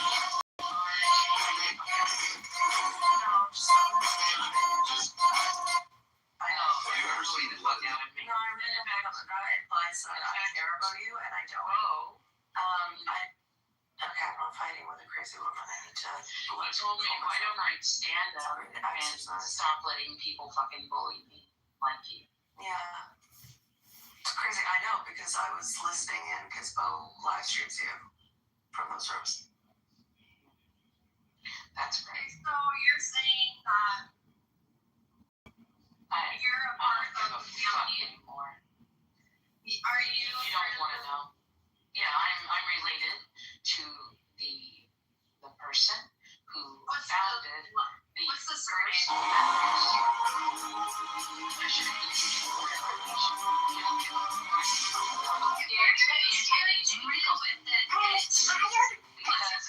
Filthy whore mouth. No, I'm getting really sick and tired of you talking like this. You don't know who the fuck you're talking to. Look, bitch, if we were in person and you kept flapping your jaws the way you are to me right now, I would have had you laid out on the fucking floor by now. I'm not about to listen to you.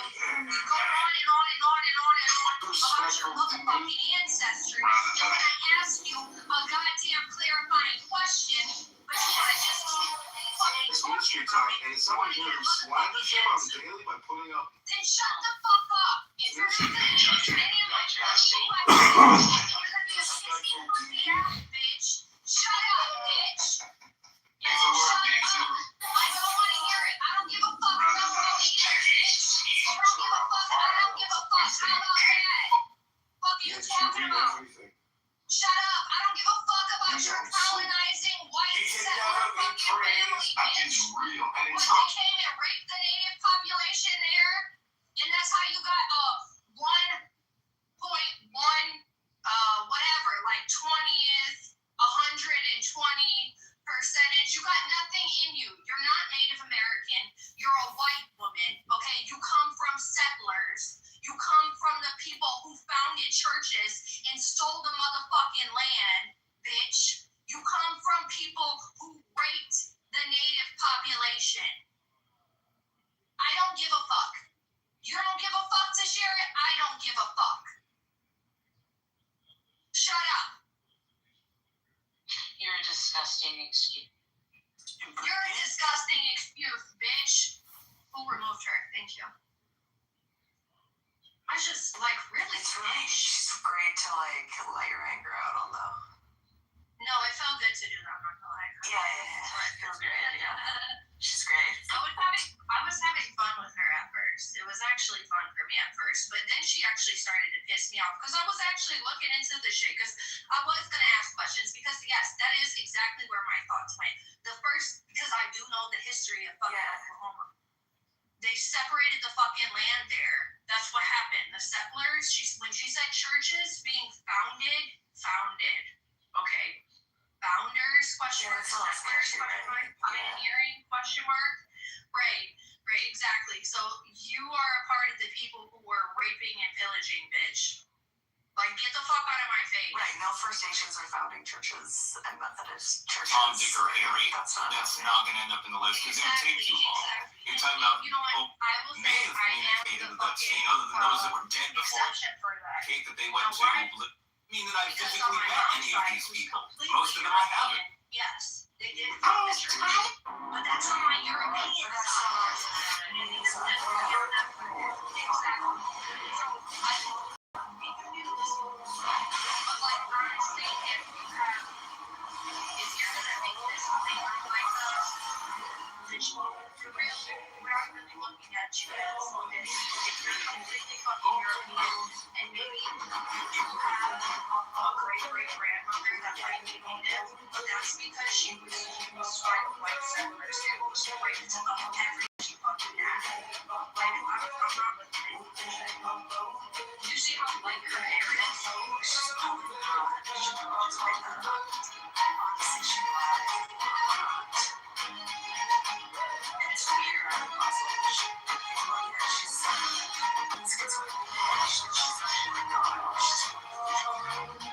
sorry, I might be word like extra sensitive about like that kind of shit right now as well, like the church shit and stuff like that, because it keeps getting worse. She's a stupid bitch.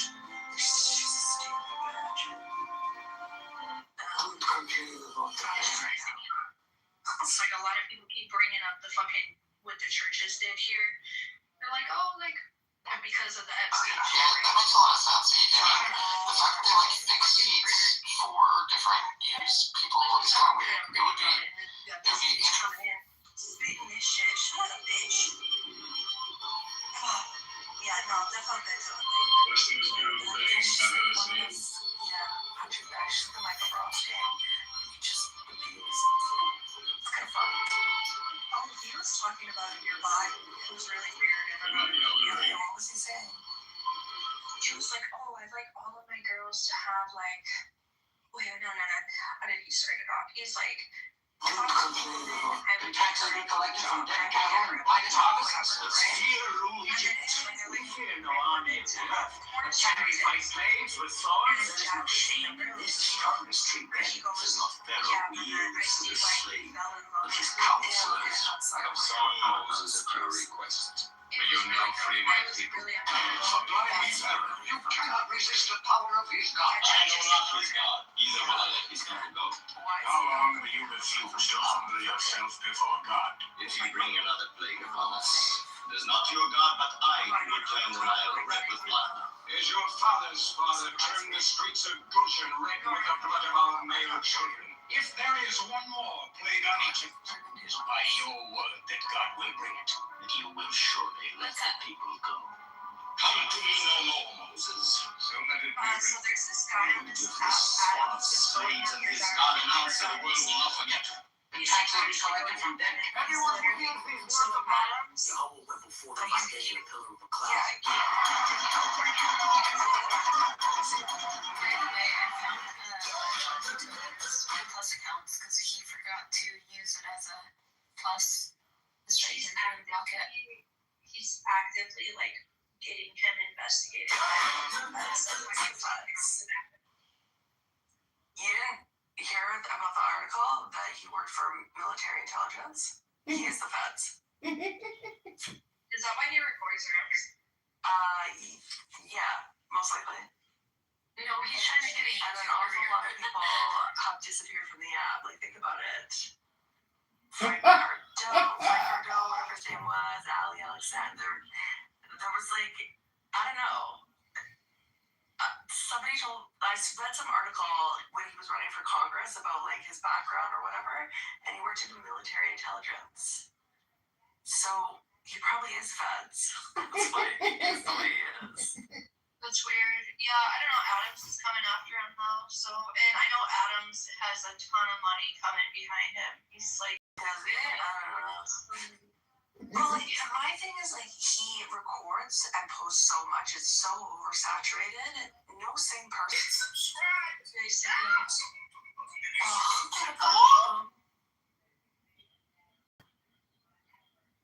Who's Ghost of Lou? I think it's either John or John Andrew and stuff. That makes sense. But they changed it to Arabian something.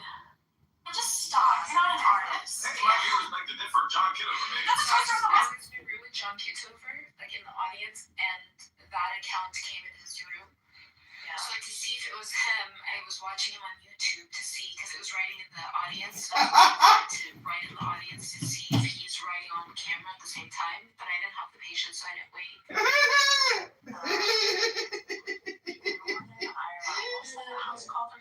This is too much spam. It's like, I don't even want to look at it. Did they talk about Ireland? If you want to see it, you just go to Ultra Derecha and just scroll down and you'll see Ultra what? Diego's house, Ultra Derecha. And if you just like see the recordings, because he was recording in those rooms, and then you see it change. That's how I found it, yeah. What does ultra derecha mean? Alright. Okay, so what's up with Diego being a pathological liar too? He's a white man in his 30s named Raymond or Taylor or something, Ray Taylor or Robert Taylor, some shit. And he's a Mexican? No. Turns out he's not. Oh, I thought he was. We all did. Nora, what the fuck is his deal? I love Diego.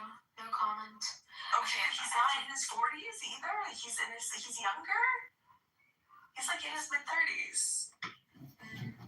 I have no He's a fucking psycho liar. You fell in love with a married white man, really? Who got no comments. And who's like currently indicted for running illegal Bitcoin machines? Oh God, I believe No, I think you're confusing him with I think you're confusing him with somebody else. Nora, I think you're something for a man that never did a thing for you. I love him. He was wonderful. Okay, I don't think he ever existed. I don't think that you know what love is. Like, I really don't. I think you have a gross misunderstanding of love. He's total, like... Sheila. That's crazy. The whole building's. Why would you lie about him? Wait, so he's died? Someone died. His name's Robert Taylor. And he was arrested in 2023 for running illegal Bitcoin kiosks in New York. And then he was indicted and convicted of a federal crime. And he's, what are they called when they become federal, like, people who break the law? I don't know. He's a criminal. He's a felon. He's a felon. And he's like 35 or something. He's not in his 40s. And yeah. How'd you find that out? Ghost of the Live sent it to me in the back channel, like all the court stuff. I was like, no fucking way, this is right. Oh, that's weird. Yeah. It's really bizarre. The most that they made in the scheme was $500,000. True heart speaks. The alien shall belong to you. Thank you, my lord. Unbelievable. Take him in peace. That's all a lie. Solomon? No, the true heart speaks. I don't even think there's kids. He's 35. I don't even get the plan. My face are all aggressive, man. They really never said it. I was like, what the fuck? Married, not married, I don't care. It's this whole crowd. Let my people go. Slaves are mine. Lives are mine. All of the aim is mine. I do not know you, nor will I let Israel go. Who are you to make their lives bitter in hard bondage?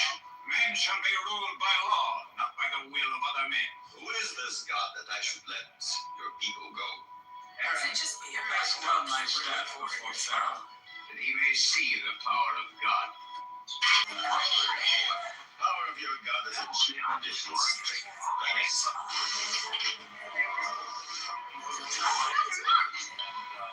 You gave me this staff to rule over scorpions and serpents, but God made it a rod to rule over kings. Hear his word, Ramses, and obey. Let my people go. Slaves. The Lord of hosts will do battle for us. Behold his mighty hand. How opens the sea with the blast of his nostrils. Watching that yesterday, people organizing their vanities. I've been really into these videos lately, like the restocks of makeup vanities. Okay, hello, you cut out. Hello. You know, repost in one chat, you can't repost in another chat. Yeah. Like I was trying to put the same. Hello. Okay, go down, you fucking retard. Go ahead, Nora. No, I was just saying, I didn't realize that it doesn't let you if you go to a different room. Hey, Fiona. Fiona. How was your long day at work?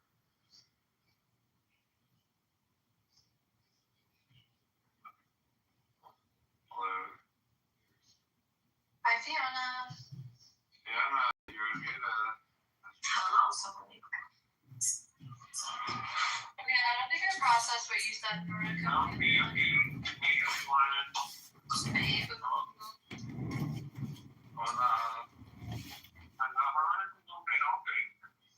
Nobody wants to suck your dick, bitch. They left. No, Danny hasn't been in here. She's been sweet. Some man, and I was like, what are you doing? Like, stop trying to be with Willow. Like, leave her alone. Go build a house. I can't remember. Who was that? Oh, Andy said,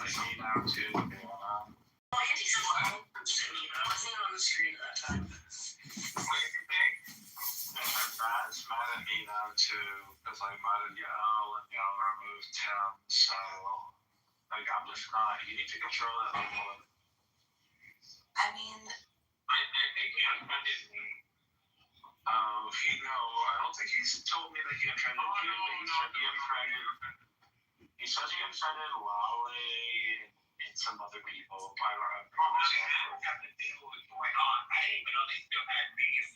I fall asleep in the room. I'm on everybody to keep the room under control. Like, any removal that happens is right. this is the thing. Like, you threatened to rape my child. I can't be friends with you now. You can't be in my spaces. Like, I'm a mother. Like, and if you threaten my, like, what kind of mother am I if I'm hanging around that? I can't. Okay, I'll be right back. Somebody's begging me to come in the other room. I'll be back.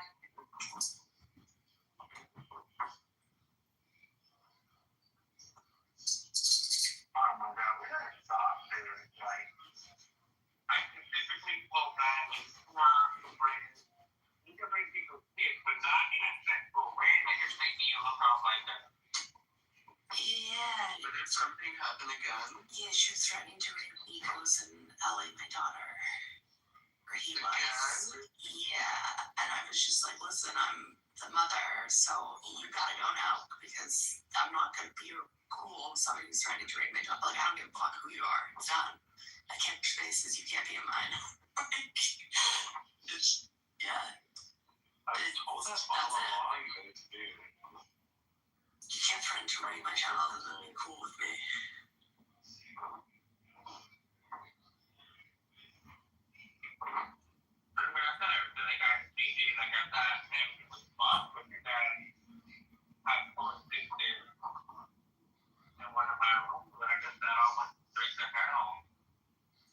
Yeah, I mean, I can exist as long as they aren't going off, but they're unhinged as well. They're like not control of themselves and have no self-control. So they, yeah.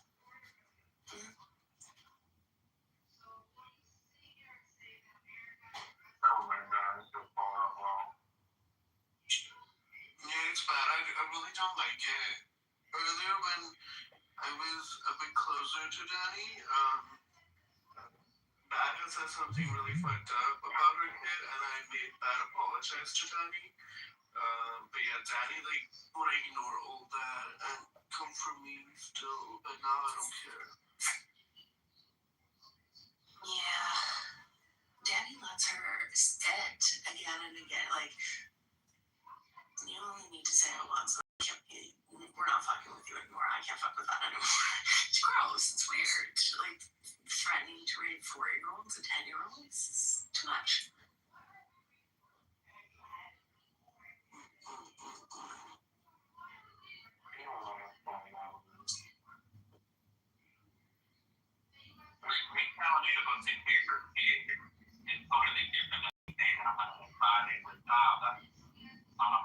Yeah, that's aggressive.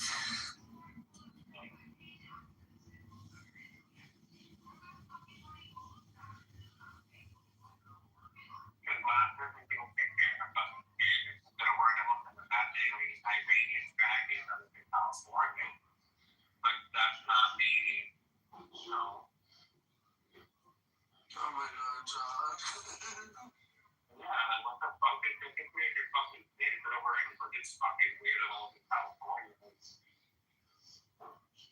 What happened to Lass and John?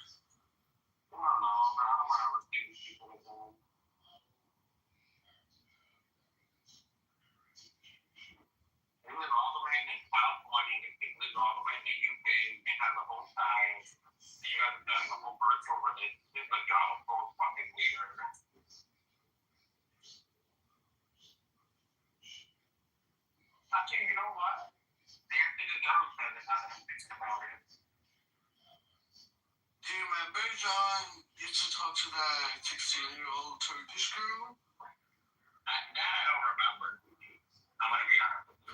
Yeah, she was my friend. That never happened, dude. Filthy fucking disgusting liar. It's pathetic that you still say that. That girl was 17. She lied about her age.